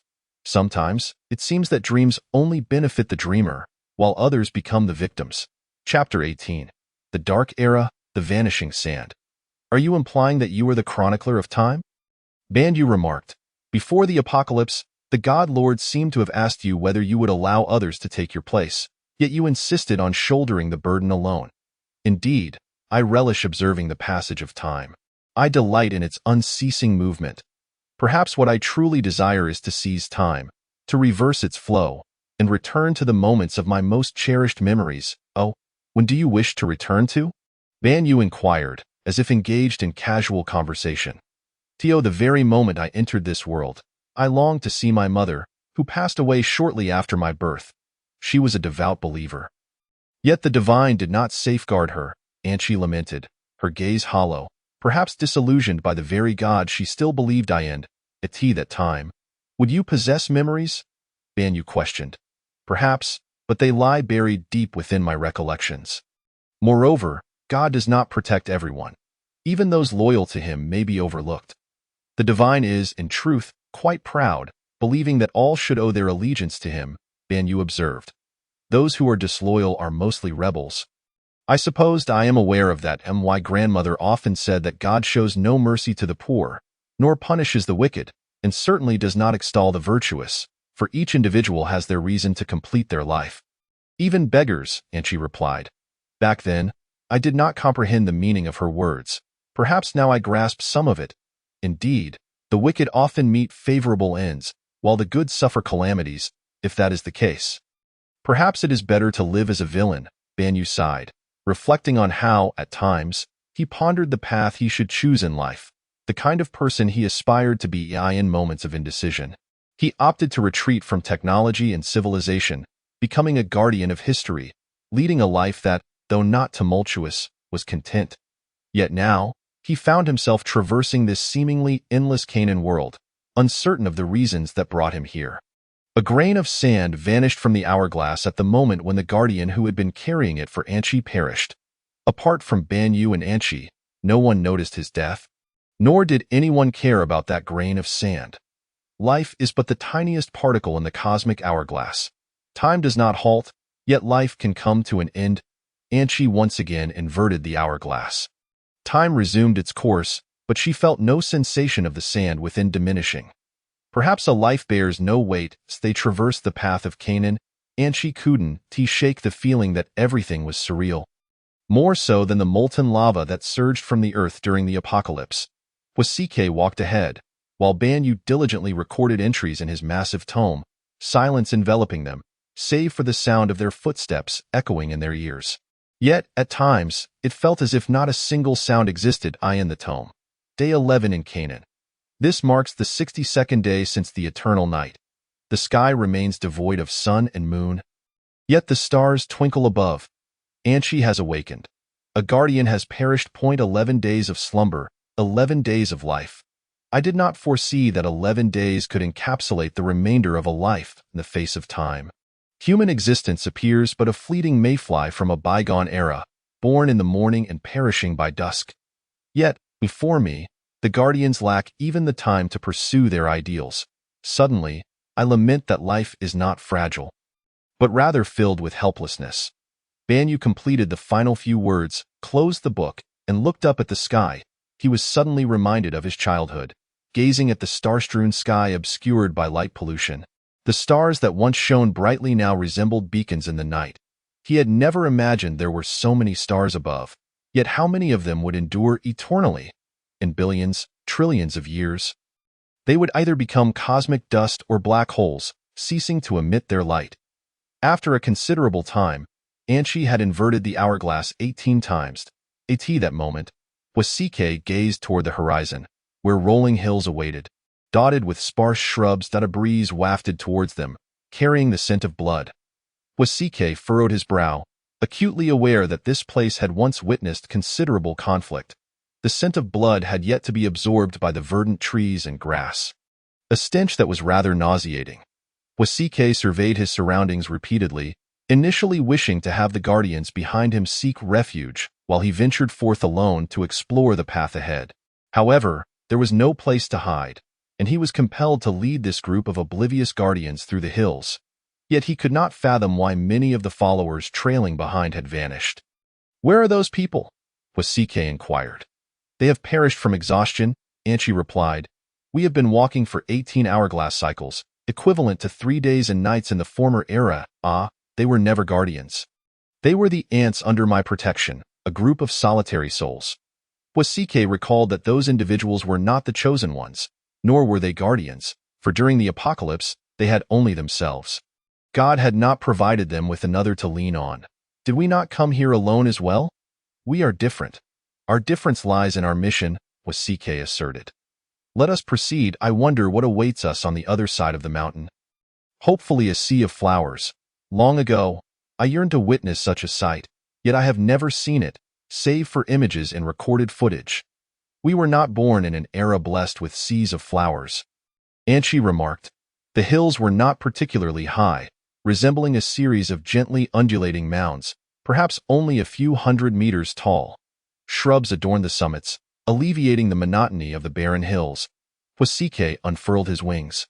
Attuned to his surroundings, wary of the possibility that chosen ones might be lurking nearby, preparing to strike him from behind when he least expected it, Wasike always felt he was overly cautious. Atop the mountain, the wind was gentle, and the air on the other side was refreshing and elegant, reminiscent of the sudden rain that descended during the apocalypse, wild and free. Those corpses are dissipating, Banyu remarked, furrowing his brow as he observed the bodies across the mountain. There were likely hundreds of corpses, remnants of the old era, now swarming with insects in the sky, likely drawn by the pungent scent of blood. However, in Canaan, the remains of battles would be purified by the world. They would not linger or rot, awaiting the insects. Thus, the insects would not wait for the bodies to decay. They frantically fed, fearing they would starve in a time that did not belong to them. Chapter 19. The Rebel Army, the Rules of Power. The war here had only passed a day. The remaining individuals had already moved far away, estimated to be a few hundred guardians. Wasike surveyed the few dozen guardians behind him. A wave of worry washing over him, he felt a moment of confusion, pondering how many guardians God had left in this world, why so many had participated in the battle, and why the outcomes were so brutal. "What shall we do?" Anchi asked, her gaze fixed on the distant heaps of corpses in the hills, fear etched across her face. "I do not know. We should find a place to hide. We cannot confront those individuals head-on. We cannot defeat them. Instead, we can blend in and become their followers," Banyu suggested, stating the truth, though he was reluctant to play the role of another's subordinate. "We can rest along the hillside here. The terrain is just right for concealment. The paths ahead will likely be strewn with corpses and combat." Husyke spoke pensively, sinking to the ground, his head bowed in despair. He gestured to the companions nearby, inviting them to find their own places to rest. Banu and Anchi also seated themselves, each engrossed in their own pursuits. A profound silence enveloped the surroundings, casting an air of mystery. Beneath the starlit expanse of the inky sky, the companions wore expressions of dejection, perhaps having grown too comfortable along their tranquil journey, and now struggling to come to terms with the unfolding events, as they sensed that their lives might not endure much longer. Husyke's cohort paused, perhaps in apprehension of the dangers that lay ahead. Yet, they had no choice but to press onward. Remaining stationary would ultimately lead to death. In the distance, another group of preliminary selectors lingered. Their wings fully unfurled, feathers stained with dark red blood. Those stains began to fade with the passage of time until they vanished entirely. Most were waiting for their wounds to heal, likely to return to their former state within a few hours. At that moment, an individual with massive wings stood atop a nearby peak, arms outstretched, eyes closed, balancing a long sword in his grasp, blood still dripping from its blade. His expression was one of profound contemplation, as he absorbed the forces and rules of this dark realm. "What fools!" the man proclaimed, still with his eyes shut, "a bunch of specters doomed by the very rules they abide by. Such a waste of time." "Oh God!" Suddenly, someone called out from behind. What is it?" the man inquired. "There are no survivors. Some of those fellows have taken their own lives. It seems they are unwilling to follow you. Unwilling or not, it matters not. A group of fools shackled by rules. Whether they stay or go, they're all worthless," the man replied. His wounds nearly mended, he folded his wings and turned around. "How many of us have perished?" he asked suddenly. "None have died. It's just that a companion's arm was severed. It will take some time for it to regenerate," came the response. "That's good news. No sacrifices mean maximum gain," the man stated. He strolled down the slope, surveying his growing entourage. Regardless of gender, in this world, all were equal, each wielding a long sword, reminiscent of the ancient crusaders of the West, resting on their journey to conquer the East. "Are you healing?" the man inquired of Ado, who lay on the ground. Ado was the man's contractee from the end times. "Almost, but I find myself reluctant to move forward," Ado replied. "Why is that?" the man asked. "There is no hope. If everyone is merely racing toward the finish line, then there is little reason to pursue that so-called endpoint. Have you come to realize this?" "Realize what?" "I am merely a contractee. Unlike you. You must have received some indication of that existence," Ado responded. "Yes, yet I have discovered that those damned rules are nothing but a ruse," the man declared, seating himself on the ground. Lost in thought, he rubbed his hands together, suddenly glancing at the scars left by the bygone era. Memories surfaced from his days as an external soldier in the wilderness, when he would slather on thick sunscreen, traversing the sparse desert grasslands, observing the creatures left outside the protective dome. A wave of loneliness washed over him. The open spaces were untouched by the shield, and the dust and fumes lingering in the Earth's atmosphere filled the lungs with more toxins than smoking 50 cigarettes. Perhaps only in the primordial forests, covering a mere 3% of the globe, could one find the fresh essence of that bygone era. "What do you mean?" Ado queried. "What have you discovered? I can't shake the feeling that what you speak of is merely imaginative. Or perhaps I am beginning to believe in that God who always speaks to you." "You are bound by the rules," the man replied. "If you are shackled by these rules, you will never perceive the world clearly." "Are you referring to that shepherd's law?" Ado asked. "No, that is a fact," the man asserted. "Back in the military, while performing as an external agent with light weaponry, I pondered why light exists, how it generates energy, what that energy truly is, why humans are born, why life exists on Earth, why cells inhabit the human body, why DNA exists within those cells, and why molecules, particles, and even singularities exist. And no matter how long humanity researches, be it hundreds, thousands, or millions of years, unless they transcend their cognitive confines, they will never truly understand. All living beings exist eternally within the bounds of rules. Thus, you dismantled light weapons in the military, losing part of your hand due to a military accident, and killed those officers in the tech city simply because you refused to abide by the rules, Ado queried suddenly. "You've never taken the discipline in the military seriously, have you? You truly were just an accident." "Indeed. Yet, I eventually realized that humans are not beings governed by rules.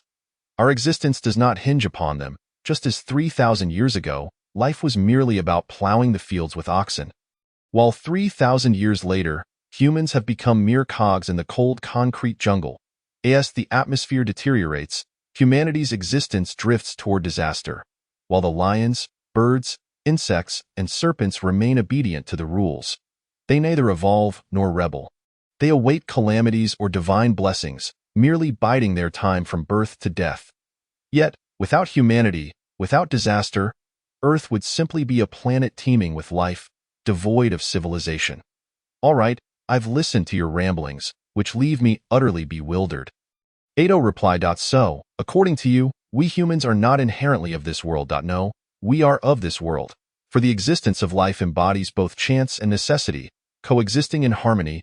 We are indeed derivatives of power and desire. We possess rules, and the sole rule is that of power and desire, the man articulated. That God, who constantly converses with me, tempts me with such notions, urging me to expand my ranks so that in the end, I may forge an army and establish a nation. Then, that entity merely needs to oversee me while I govern the entire world. He regards me as an indispensable pawn, unaware of when I may be sacrificed by another piece. In this manner, I am shielded from betrayal by desire and power, as he operates from the shadows, manipulating the entire world. This is merely a theory. I often find myself contemplating things that are hard to grasp. Consider it as me sharing my thoughts. What else can I do? After all, we have survived together from the moment of disaster. Ado remarked, expressing gratitude for the divine favor upon him, though he did not believe in the man's rebellious rhetoric. The man did not perceive his thoughts as mere theory. He felt them to be accurate. Chapter 20. The rebels, the enforcers regardless, the man could not validate whether his theories were indeed correct. Thus, all he could do was converse with his former contractee. If all he claimed were true, he would forsake the rules and pursue his desires.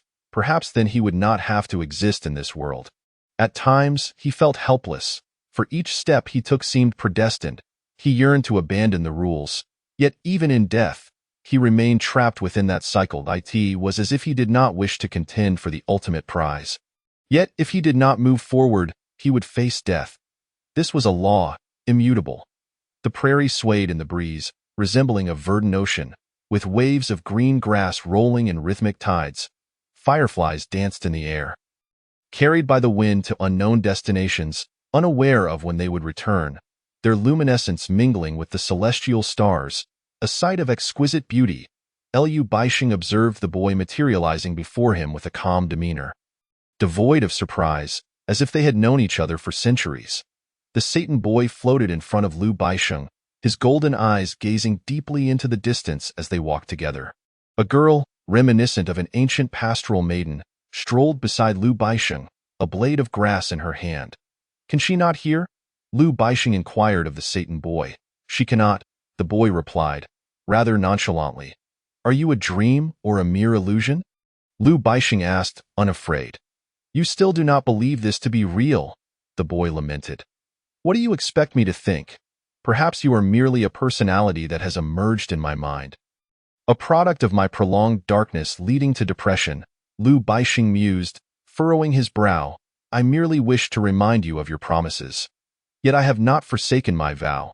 I am currently journeying toward the destination. Liu Baixing stated, I never claimed you had abandoned your promise, the boy responded. Humans tend to indulge in self-pity, yet when questioned, they say, I was merely asking. And what purpose do you serve by being here?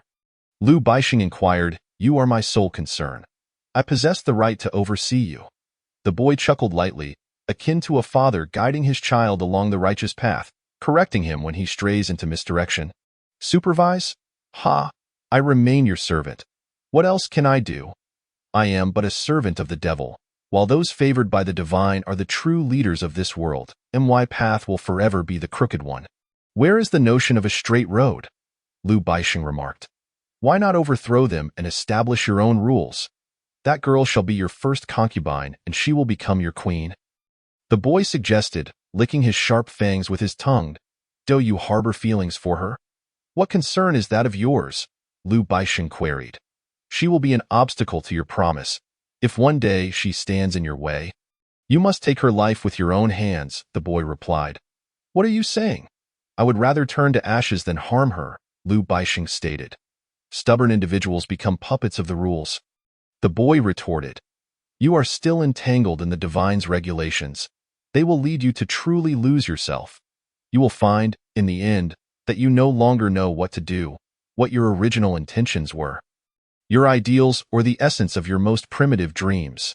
You are attempting to brainwash me again. I know what you desire. Is it not this world? Ultimately, I shall grant it to you. but please do not harm my loved ones. Lu Baixing insisted. You still fail to comprehend my words. This world was originally mine, with no one to contend for it, and none capable of ending my existence. I am merely a soul spectating from beyond this world. The boy shook his head. The time has come. Those fellows are returning. They will become your adversaries, and you shall be hunted. Why? You are my benefactor. The boy vanished in an instant, his golden eyes lingering in Lu Baixing's mind. Indelible. You are conversing with yourself again, the girl remarked, noticing that this was not the first time she had seen Lu Baixing in such a state. Did you hear that? Lu Baixing asked. Hear what? You just asked the air, why? The girl replied, as if questioning someone. No. I was merely pondering why we have become the favorite of this world, why we do not perish in our original realm. Lu Baixing mused as you said, how wonderful it would be to perish together in that cold rain. Actually, that is not what I meant. I merely worry that this world inflicts too much suffering upon you. The girl expressed. A sense of inexplicable comfort filled Lu Baixing's heart. He smiled gently, realizing he still had hope to persist in this world. I am not in pain, for you are by my side. Lu Baixing said, taking the girl's hand and drawing her close. The girl reveled in the tenderness of Lu Baixing's embrace, closing her eyes and serenely following his lead. The faint light of the grassland painted their silhouettes in a warm glow. Sometimes, I wonder why we could not meet in the bygone era. Perhaps, had there been no apocalypse, we would not have found solace in each other. The girl mused. We cannot know what will unfold in the next moment. What we might say, or whether we will still exist in this world, if we were aware of who we would encounter, what we would do, or when we would leave this world, then life would lose its meaning. The essence of life lies in its uncertainty, Lu Baixing pondered. Our meeting may be a mere coincidence, yet it is a beautiful one. If one day, time were to flow backward and we still remembered each other. Would you seek me out? The girl asked. I would, but we cannot know if we shall meet again. It is random. Nevertheless, I shall search for you throughout the world, Lu Baixing affirmed, gazing into the distance where the black sky concealed the countless stars that had dimmed. Obliterated in the vast ocean of time, plain and unremarkable, I in the darkness, from an unknown place, entities surged forth from the abyss, seeking someone to forge a pact with Satan. They intended to eliminate that individual. This was a game that had spanned trillions of years, and the rules disallowed the existence of such a person. They were the enforcers once buried within this planet, swift and relentless, mere specters of the rules. Executioners of True Rebels. Chapter 21. The Rebels, Hallucinations, Servant. Those individuals have departed. God. I am aware. They have gone to the mortal realm. Servant. Why have they left this radiant place? God. For wisdom and dreams. Perhaps they will betray me, servant. Then, my father, you should seal their souls and thoughts. They are merely puppets, like the once sealed angel Hela, who never contradicted your commands. Perhaps they resemble humans devoid of thought. Obedient to your command, ensuring they do not betray you, God. Then they shall become phantoms, soulless specters. I am compassionate. I do not desire all to become mindless beings, like you. I enjoy conversing with you. Yet without thought, you are but a ghost, a puppet obeying orders, servant. You could make them enforcers. Soulless beings are most suited for harsh enforcement. They would not act on emotion. Aren't the divine servants at the edge of hell like that? God, perhaps if one day I were to transform you into a ghost, what would you wish to do, servant? I am merely a servant, drifting along. My life is yours to bestow. What can I desire? The dialogue resonated clearly in Lu Baixing's ears. He believed it to be a hallucination, yet it was a memory embedded in his mind for billions of years, suddenly resurfacing for reasons unknown. The conversation echoed like a pre-written script, a question and answer. Lu Baixing surveyed his surroundings, feeling an unseen gaze upon him. The sparse bushes flickered with fireflies, the grass swayed like ocean waves, brushing against him or the shrubs without stirring ripples. Only sinking into despondence, he turned to glance at the girl. Fortunately, she remained carefree, which eased Lu Baixing's mind. It seemed to be his own predicament. He truly did not understand why this world must be as it is. As strange occurrences always seem to befall him. God, if I were to grant you power, what would you desire? Servant. I wish to establish myself as king in the realm of mortals.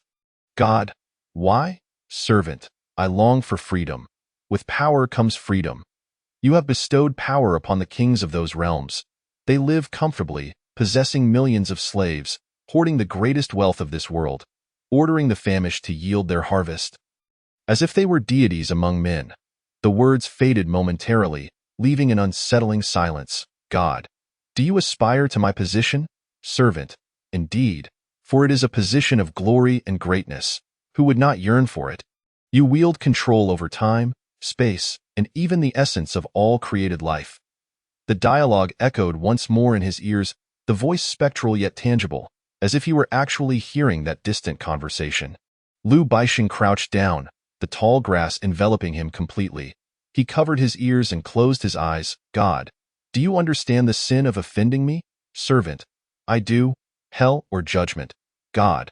Then why do you utter those blasphemous words? Servant. If you delight in unrealistic praise, I can say anything for you. God. What separates falsehood from loyalty? Servant. Falsehood is beautiful. Loyalty is ugly. Liu Baixing could no longer hear anything, yet he felt lost. He believed he was on the brink of departing this world. Those nearing the end of life often experience many hallucinations, he thought. The girl stepped forward to support him, yet Liu Baixing remained seated on the ground, staring vacantly at the tall grass blocking his view of the distance. The girl did not wish for such a situation to befall Liu Baixing, yet on the final journey, everyone is governed by different fates. They may face punishment or receive favor. However, she perceives that what is bestowed upon Liu Baixing may indeed be punishment, perhaps due to the profound sins embedded within his soul. At times, the girl feels a deep anguish. She worries about the treacherous path that lies ahead, yet she finds herself powerless to avert it. Thus, she chooses to accept everything with a calm demeanor, progressing towards disaster and death. Consequently, she often wears a carefree expression. As if nothing has transpired. In the olden days, all human women were meticulous beings. Their currency for existence in this world was not merely their physical form but also their intellect. Thus, the girl occasionally feels helpless. She is aware of Liu Baixing's desires for her, whether they stem from infatuation or a more innocent affection. This is the greatest favor she could receive, aside from that from the divine. However, she is not one to remain oblivious to gratitude. She understands that her existence offers no assistance to Liu Baixing. Beneath her innocent facade lies a burden of sorrow that she never reveals. All for the sake of tranquility and to prevent becoming an undue encumbrance. Are you tired or something? The girl inquired, knowing that her questions could do little to help. No, I heard a voice. A distant sound, as if it were emanating from beyond the cosmos. Liu Baixing replied, suddenly opening his eyes and rising to his feet. Something is returning. They seek me out and intend to kill me. They will also slay you, for you are the only person I cherish. What is it? The girl asked, her curiosity piqued. I do not know, but they resemble the police of the olden days, capturing criminals. Liu Baixing explained, his eyes devoid of light, as if he were already undergoing judgment. Then we cannot remain here. We must escape, the girl exclaimed, not out of fear but in an effort to uplift Liu Baixing from his despondency. It is futile. They are souls. They will find us swiftly, Liu Baixing said. They are everywhere. I can feel it. What exactly are they? The girl pressed, her anxiety mounting. The enforcers, those who judge evil. They intend to drag my soul back to hell. Liu Baixing said, fear suddenly overtaking him as he crouched in the grass, curling into a ball. He looked at the girl, confusion clouding his heart as he questioned whether they could remain unscathed and together until the end. The wind suddenly intensified. The sounds of the prairie became vast and serene. The gusts swept away the once feeble fireflies, leaving not a trace. They hid deep within the grass, as if evading the impending calamity. The girl's hair was tossed about by the wind, obscuring her expression in a haze. Liu Baixing seemed to sense something, his eyes wide with terror as he awaited the arrival of those entities. Coward! A familiar voice echoed. The girl is still waiting for you to save her. But I can do nothing. Liu Baixing shook his head. I bestowed you power, hidden deep within your soul. Yet why do you never wield it? The voice continued, its tone unhurried, as if the forthcoming events bore no relevance to it. Lu Baixing turned to see the entity speaking behind him, its fangs bared in a grin, eagerly anticipating something. "Why must I endure all of this?" Lu Baixing suddenly asked.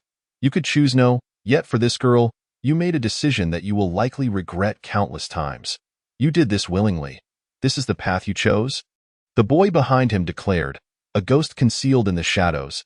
No one has coerced you, nor obstructed your remaining choices. However, since you have chosen, you must bear the consequences, regardless of how painful or disorienting. No matter if the road ahead is fraught with thorns and devoid of beauty, I do not require such superfluous rhetoric.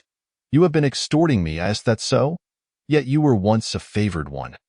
I did not compel you to become a rebel. You desired power for yourself," the boy remarked. "I granted you a chance to live. Otherwise, you would have ceased to exist in this world. Your contract holder may be dying at this very moment, or may become a slave, or perhaps merely a plaything." "Enough of this," Lu Baixing exclaimed, his initial fear transforming into fury. "Whom are you speaking to?" the girl suddenly asked, sensing an unseen presence nearby. She had felt this long ago. Yet Lu Baixing would not divulge it. She refrained from inquiring further, but at this moment, Lu Baixing raged as if in a quarrel with the invisible entity, a shameless scoundrel. Lu Baixing spat, "Why servant dares to insult his master?" The boy chuckled, unperturbed, as if he were aware of all that was to come, even as Lu Baixing's anger remained within his grasp. "You have unlawfully stripped me of my rights," Lu Baixing accused. Suddenly devoid of rage. "No, you are still free," the boy replied. "Should you not feel fortunate that I have not made you my puppet? I am merely observing how you choose to navigate your own path. Surely, you would not want to disappoint me, would you? For previous favored ones have let me down, and I hope you will not be the fifth." The boy reminisced with a sense of loss, recalling a time and place where the same scenes unfolded, where those demonic servants crumbled at the edge of their souls, and then time adhered to its rules, and the world repeated itself. Suddenly, the two fell silent, the surroundings descending into a profound stillness. The wind grew stronger. Lu Baixing rose to his feet, and the haunting voices that once terrified him faded away. He gazed into the surrounding darkness, a newfound calmness enveloping him as the gale swept the tender leaves of newly sprouted bushes away, sending them soaring into the sky. The leaves, carried by the wind, struck against his skin like daggers, leaving traces of blood. "Crouch," Lu Baixing commanded the girl. "Let the grass conceal you. Do not show your head." "What are you going to do?" she queried. "Remain silent." Shadows of a deep azure flitted about, the entire vista filled with drifting phantoms. A grand spectacle akin to a curtain unfurling. "Punishment." A voice erupted from an unknown source, reverberating through Lu Baixing's eardrums, ancient and alien, as if it belonged to a civilization long forgotten. From the surrounding thickets, black specters began to emerge, brandishing enormous cruciform swords, resembling the ancient armies of heaven. Their forms were headless souls, perhaps due to their lack of thought. In the distance, a ghostly army thundered forward, their hooves echoing across the prairie, each spectral steed dragging behind it a wailing remnant of a soul, once the essence of demonic servants. The enforcer's punishment for them encompassed not merely death but eternal torment, lasting trillions of years until their essence was obliterated. Lu Baixing stood frozen. The girl remained hidden in the grass, seeing and hearing nothing. The wind continued to blow, yet it felt gentle as cotton. This was, in truth, two worlds colliding. Lu Baixing's eyes revealed a realm teeming with spirits and dread. At that moment, Lu Baixing's consciousness began to crumble. His vision distorted as an immense, archaic realm of souls unfolded before him. The bushes and grass twisted and inverted, debris swirling about, while an upside-down city of ruins drifted from the void above. Vehicles, mountains, and colossal mechs, reminiscent of science fiction, loomed in the endless depth of the sky. The once glimmering stars vanished, and the ghosts shrieked in terror, a deep pain resonating within their souls. The rushing army of phantoms charged toward Lu Baixing, their presence overwhelming this fractured world. As they surged past, the spectral steeds penetrated Lu Baixing's body, extracting his soul and rendering his physical form lifeless upon the ground. In the original world, Lu Baixing remained motionless, gazing vacantly into the distance, breathing yet devoid of awareness. The girl remained obediently hidden in the grass, not daring to emerge. At that moment, his soul stood within the void, surrounded by remnants of countless centuries of lifeless entities, true corpses. Once vibrant with life, now mere phantoms. Before him lay mountains, structures, and creations, the vestiges of their once beautiful existence scattered across the world. Yet now, they existed only as illusions, paradoxically real yet never truly having been. An enigma beyond critique. Wings erupted from Lu Baixing's back, black and immense, steeped in the scent of sin. He had witnessed this once before. Now, he felt no surprise. Detached from his corporeal form, his soul floated uncomfortably. He knew he had not truly died, his thoughts still alive, yet uncertain of what would transpire next. Satan! Voices echoed from all directions, a resounding pressure enveloping him. Malefactor! Who are you? Lu Baixing inquired, as he conjured the long sword he had previously acquired from the depths of his mind. A blade as black as the sky itself, deeper than the night. You are not an eternal soul. You have transgressed the sacred laws of the forbidden. What nonsense! Who exactly are you? In that moment, Lu Baixing felt an unexpected surge of fearlessness. He recognized that even if he capitulated, there would be no escape unscathed. Chapter 23. The Rebels, the Soul of Silence, 2. Before him stood a solitary specter, its head resembling that of a skull, floating at a considerable distance from Lu Baixing. The hollow sockets of its eyes bore into him, observing the confrontation with an unfathomable depth. It carried a massive tome upon its back. The gray cover inscribed with ancient runes, sacred scriptures chronicling laws and regulations. Within its pages lay decrees, treaties, covenants, oaths, and a roster of souls awaiting judgment. Clad in a dark robe, it wielded a chain in its hands. What are you, really? Lu Baixing demanded. I am the enforcer of your judgment, replied the skeletal specter. I have committed no wrong. Why must I be judged? I have not slain an innocent soul, save for those who sought my demise. Lu Baixing retorted. Yet you are not an eternal soul. Your existence should have ceased 35 days prior. You ought to have returned to your original realm, awaiting restoration and reincarnation, poised for a fresh start in life. However, you have been reborn, your essence tainted by darkness and forces that instill fear even within me. You have been stripped of your rights by something terrifying. I am here to save you. The skeletal figure asserted, though not feign nobility. You merely wish for my demise. What are you all, and why do you haunt my existence? Why do you persist in testing my limits? What is this world that I inhabit? Should not the apocalypse signify the end? Should not the sun rise anew after the end, restoring all to normalcy? For what purpose must I endure this? Lu Baixing questioned. These are not inquiries meant for you. You are but a vessel of inherited thought, a mere particle within the fabric of this realm, the specter proclaimed. The more you know, the closer you inch towards true oblivion. You will linger here, a mere flicker of flame, akin to the stars burning in the cosmos, souls like yours that have grasped the true secrets of this world. They no longer repeat their existence, but await the burnout of thought. Destined to become black holes that devour light, evolving through trillions of years into dust devoid of life, ceasing to exist. Dare I ask, what secrets remain that I am not permitted to uncover? Lu Baixing inquired. Reforge him. Return him to the original realm, the specter commanded, ceasing communication with Lu Baixing as it enacted its authority. It intoned an incantation, the meaning of which eluded understanding. Perhaps it was not sound but rather a silent signal of thought. Resonating within the minds of souls across all realms, at that moment, the surroundings surged with movement, headless spectral cavalry charging through the void, multiplying in number and proximity, trampling towards Lu Baixing. Paralyzed by fear, he found himself immobilized, as if ensnared by an unseen force. His body felt heavy, and despite his desperate attempts to take flight, he remained earthbound. A wave of terror washed over him, akin to the sensation of a weight descending upon his being.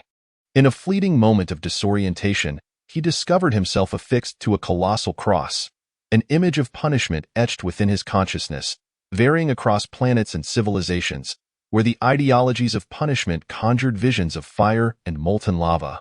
Ultimately, it was merely a form of self-punishment.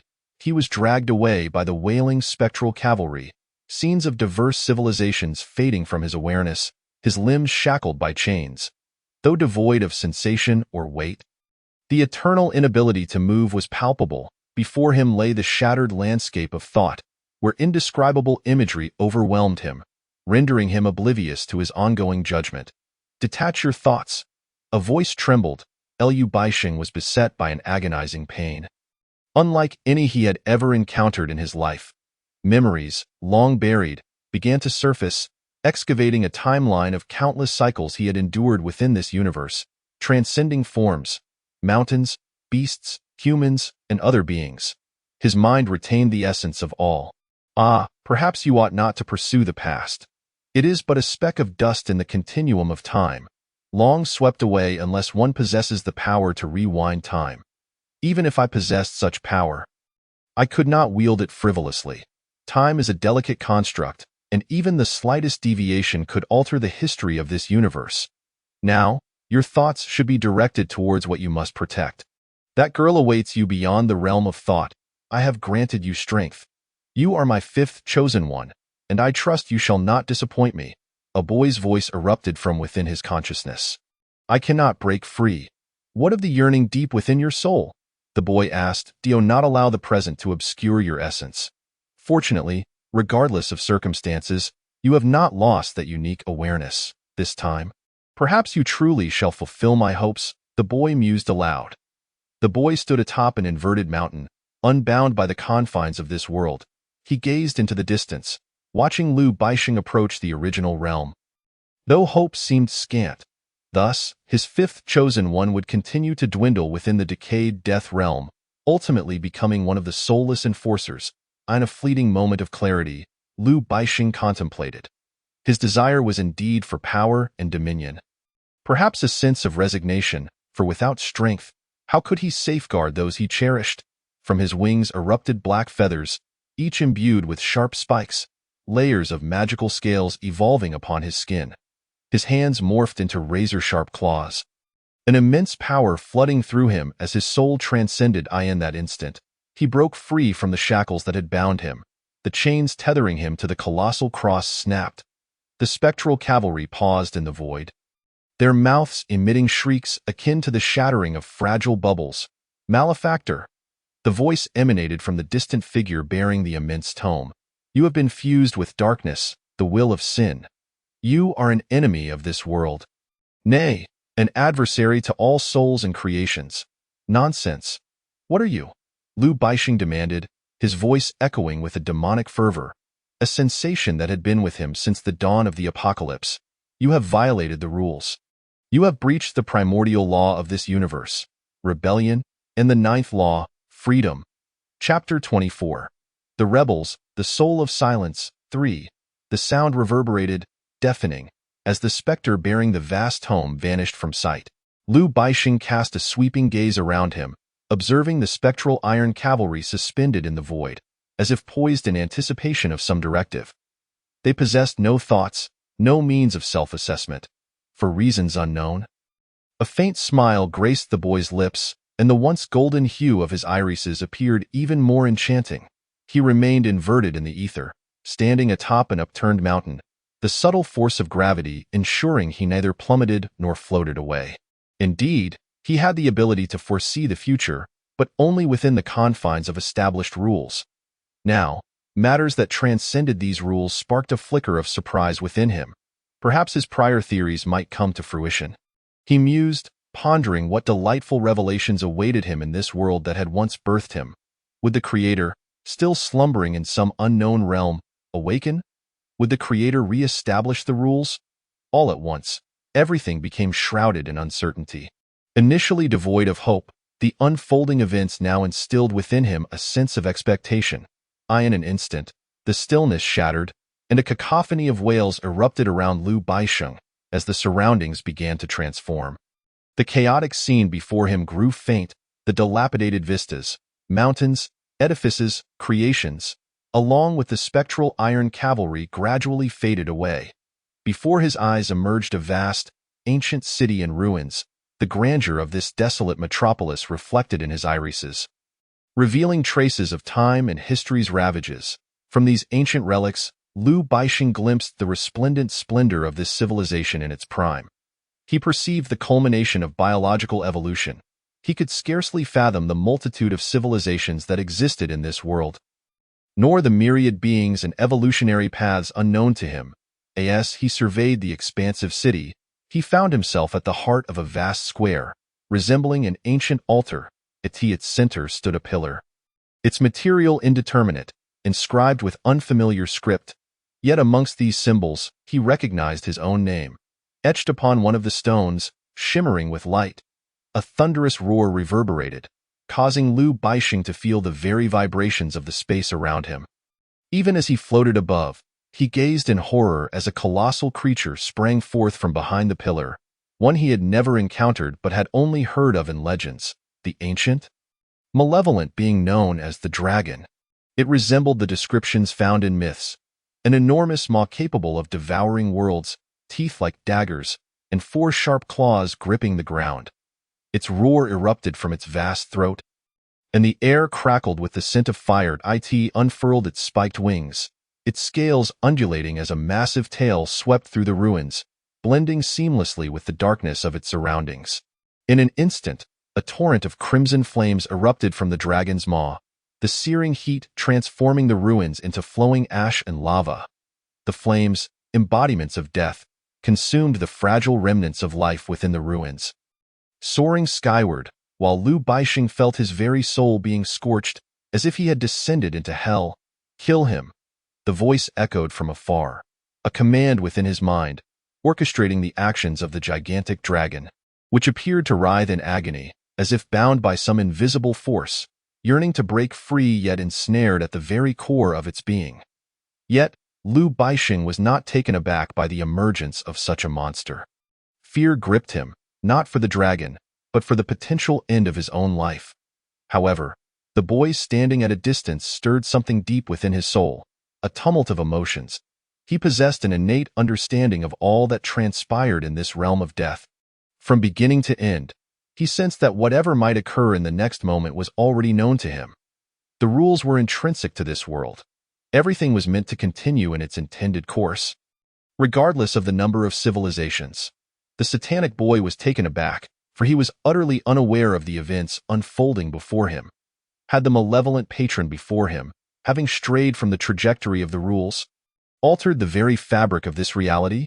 Yet he could not recall a dragon existing at the terminus of this realm of thought, one so noble yet wicked, a creature that seemed to harbor an ancient sin, jealousy.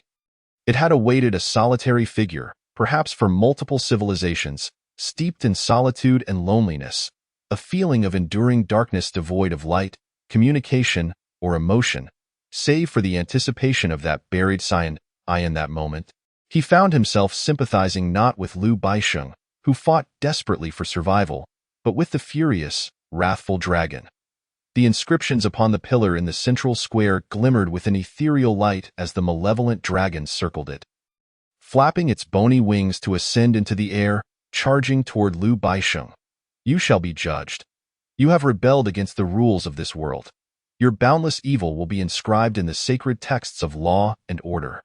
Your soul shall become a remnant lost in the depths of the primordial realm, condemned to trillions of years of torment, never to be reborn or to cycle again. You shall dissipate in the subsequent civilizations, erasing all memories buried within your soul, returning to the true darkness, devoid of life." The voice echoed like a mournful lament from ancient structures, imbued with a mysterious resonance. "What is this nonsense? When did I become guilty? You wretched beings, I merely wish to survive." Liu Baixing bellowed as he evaded the dragon's pursuit, the immense flames scorching the void. "You are not an eternal soul. Having embraced the darkness, your future path is without end." The voice intoned, deep and resonant. The dragon ceased its chase, twisting its form as it flapped its bony wings, a howling wind hurtling toward Liu Baixing, slicing through his very essence like a sharpened blade. Pain surged within him, compelling him to evade, Yet no sanctuary lay within reach. He landed in a place where he could stand, enveloping himself with the black wings behind him, but they too were manifestations of his soul. Still aching, the only course of action left to him was to vanquish the dragon still soaring above, to defy the commands of the spectral being of power, or perhaps to slay the specter bearing the immense tome. If he could achieve this, there would be nothing left to fear, yet he could not locate the specter. A sensation of dissolution began to envelop Liu Baixing. He finally comprehended that all these experiences were eroding his willpower. His soul grew feeble, and his thoughts began to blur. He sensed something amiss. He no longer shunned the calamity before him, nor did he flee from the looming monstrosity. He ascended into the air. Wielding a soul sword that shimmered, extending to several meters in length, he leapt forward, braving the stinging wind, and struck at the dragon's form. The grassland remained tranquil, devoid of all else. Before Liu Baixing stood not the dragon, but the serene expanse of the grassland. He turned his somewhat sore neck to behold the girl still concealed amidst the grass, and the satanic boy gazing at the stars in the distance. An indescribable rage surged from the depths of his heart as he approached the boy, confronting him with a fierce glare, seizing the boy's collar in anger. "What do you truly desire? You granted me a life. I could just as easily return it to you, you bastard."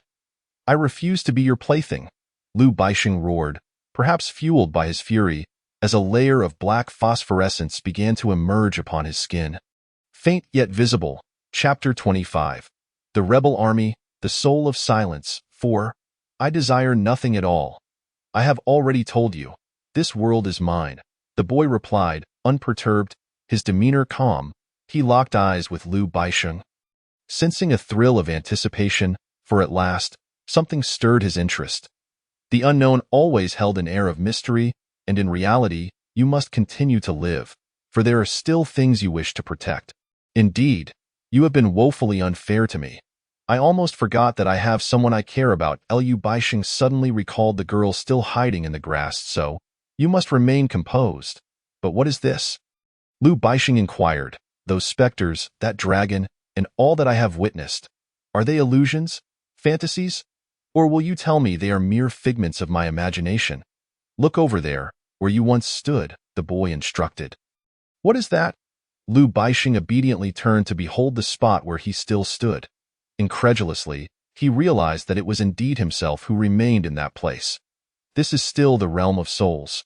If you do not wish to be captured by those enforcers, refrain from broadcasting your thoughts aloud, the boy cautioned, lowering his gaze as though admitting fault. "I truly apologize. I had no idea what was happening. Weren't you the one who claimed this world was yours? That was merely the realm of rules.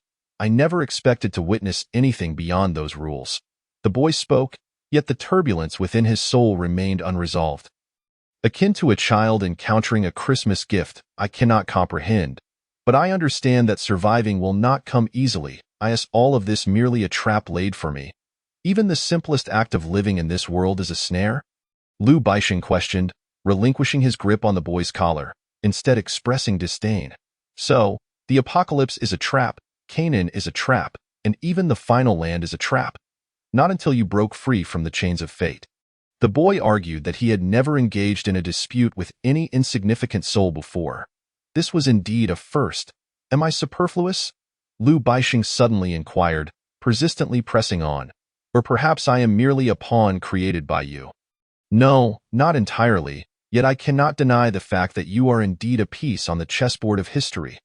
The boy elucidated, "You are my fifth benefactor throughout history.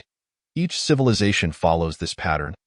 From inception to demise, annihilating the majority, leaving only embers to continue the cycle. In every civilization, there will arise rebels, my benefactors, who bear the weight of sin and are ultimately punished, leading to their downfall. The world, bound by its rules, will commence anew. Yet the individuals chosen in each era differ. My choice of you was merely a product of chance. The history you have experienced was already foreseen in my mind. Even the events of the future, just as when your soul returns to that vessel, the girl will ask you, why hide when there is nothing around? This is absurd. It grows increasingly nonsensical. I do not understand why you possess such knowledge. Yet, under your direction, I shall perish, even in agony. Why not let me simply fade away? Lu Baixing lamented. The boy fell silent, contemplating for a moment. I too do not comprehend why these events transpire. If occurrences do not flow with the main narrative, the nature of this world will inevitably alter. Are you incapable of controlling it yourself?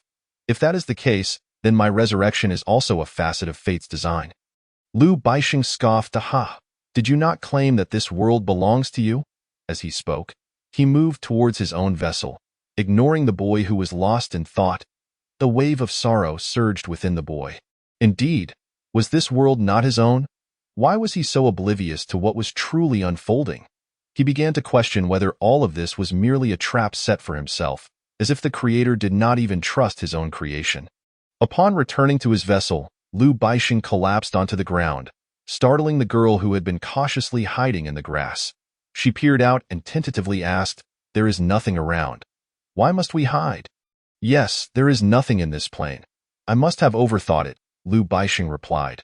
"How much time has passed?" "Only about 10 seconds, I believe." "You told me to hide in the grass," the girl responded. "10 seconds? Just 10 seconds?" Lu Baixing murmured to himself, as if entranced. "What is it?"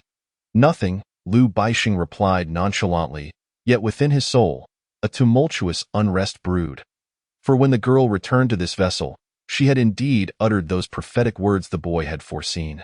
He suddenly pondered whether he had wronged that boy. Satan. God. If I were to grant you a world, what kind of world would you desire? Servant.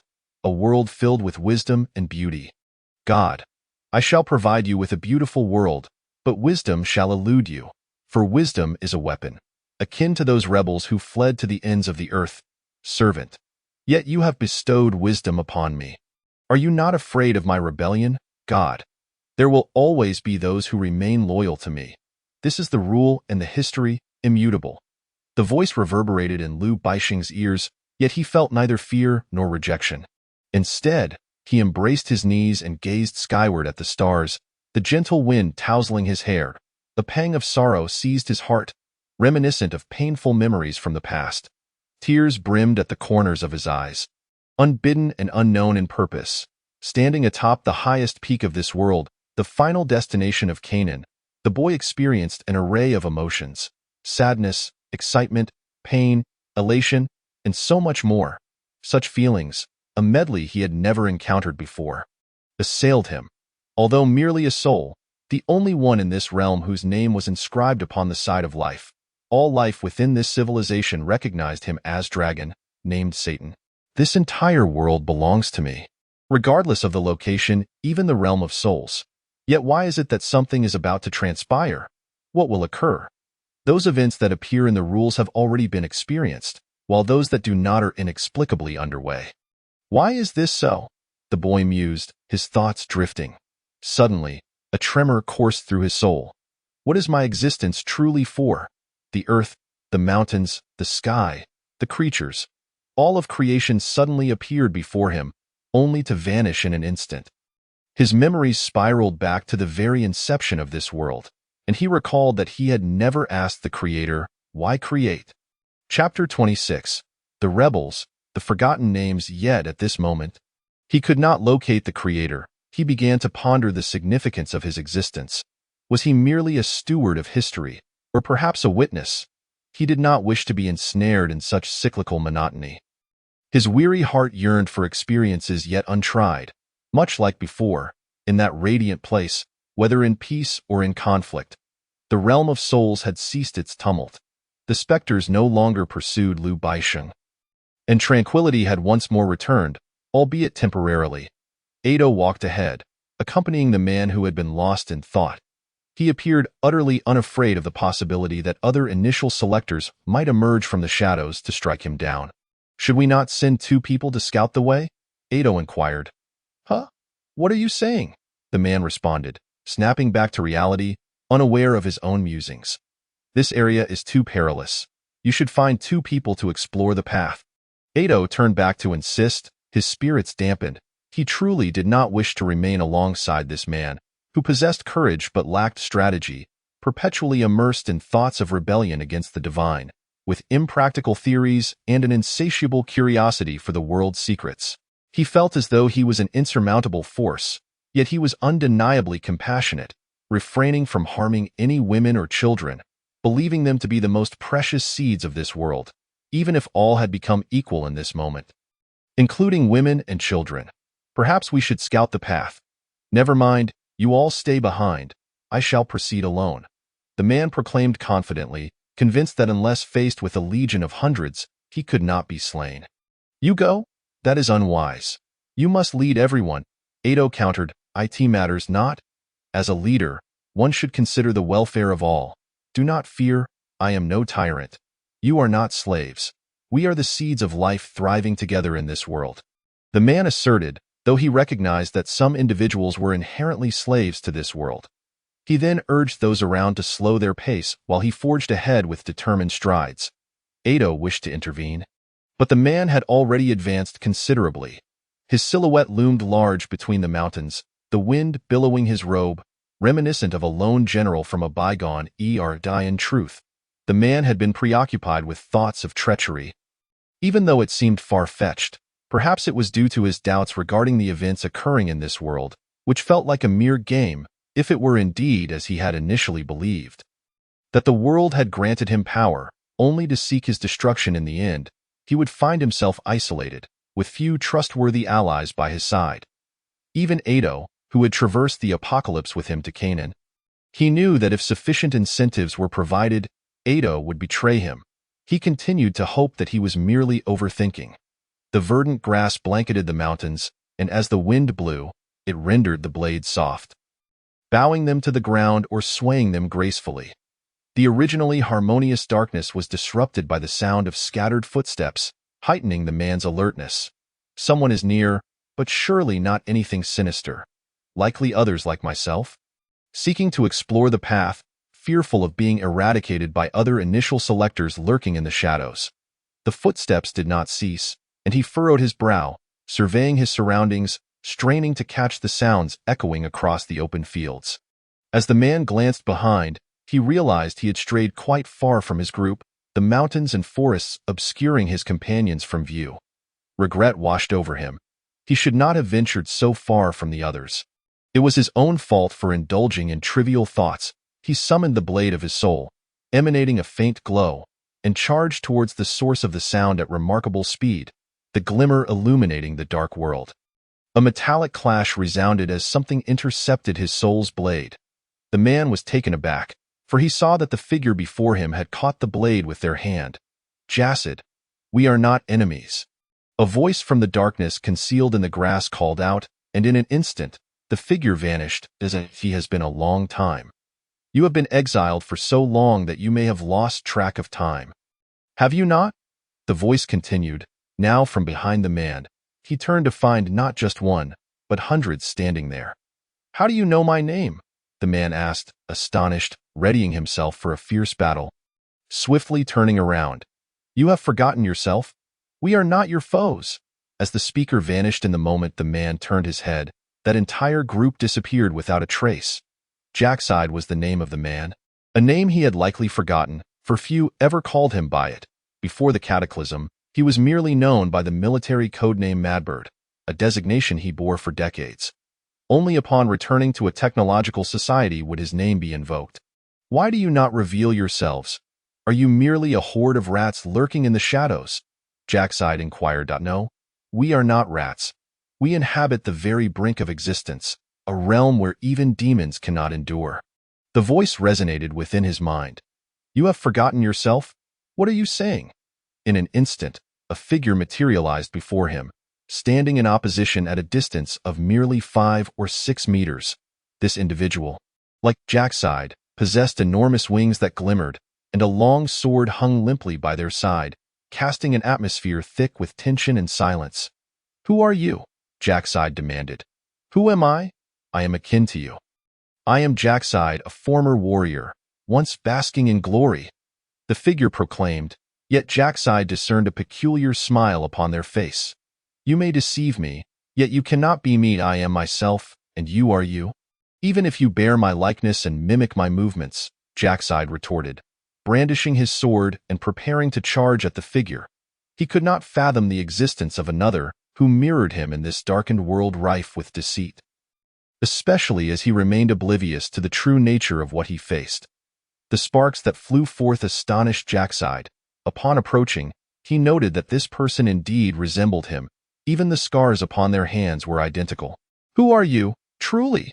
A flash of light erupted as both individuals swung their swords in unison, the blades causing the surrounding grass to stir and scatter remnants of leaves. "We are the same. Kindred souls, sharing both fate and name." Jackside swiftly pivoted, exerting great force as he struck the figure before him. Yet as the blade pierced, the figure vanished. "We are not enemies. Then what are we?" Jackside queried. "Friends, distant yet close, devoid of betrayal and division, just as we were during our flight from the past."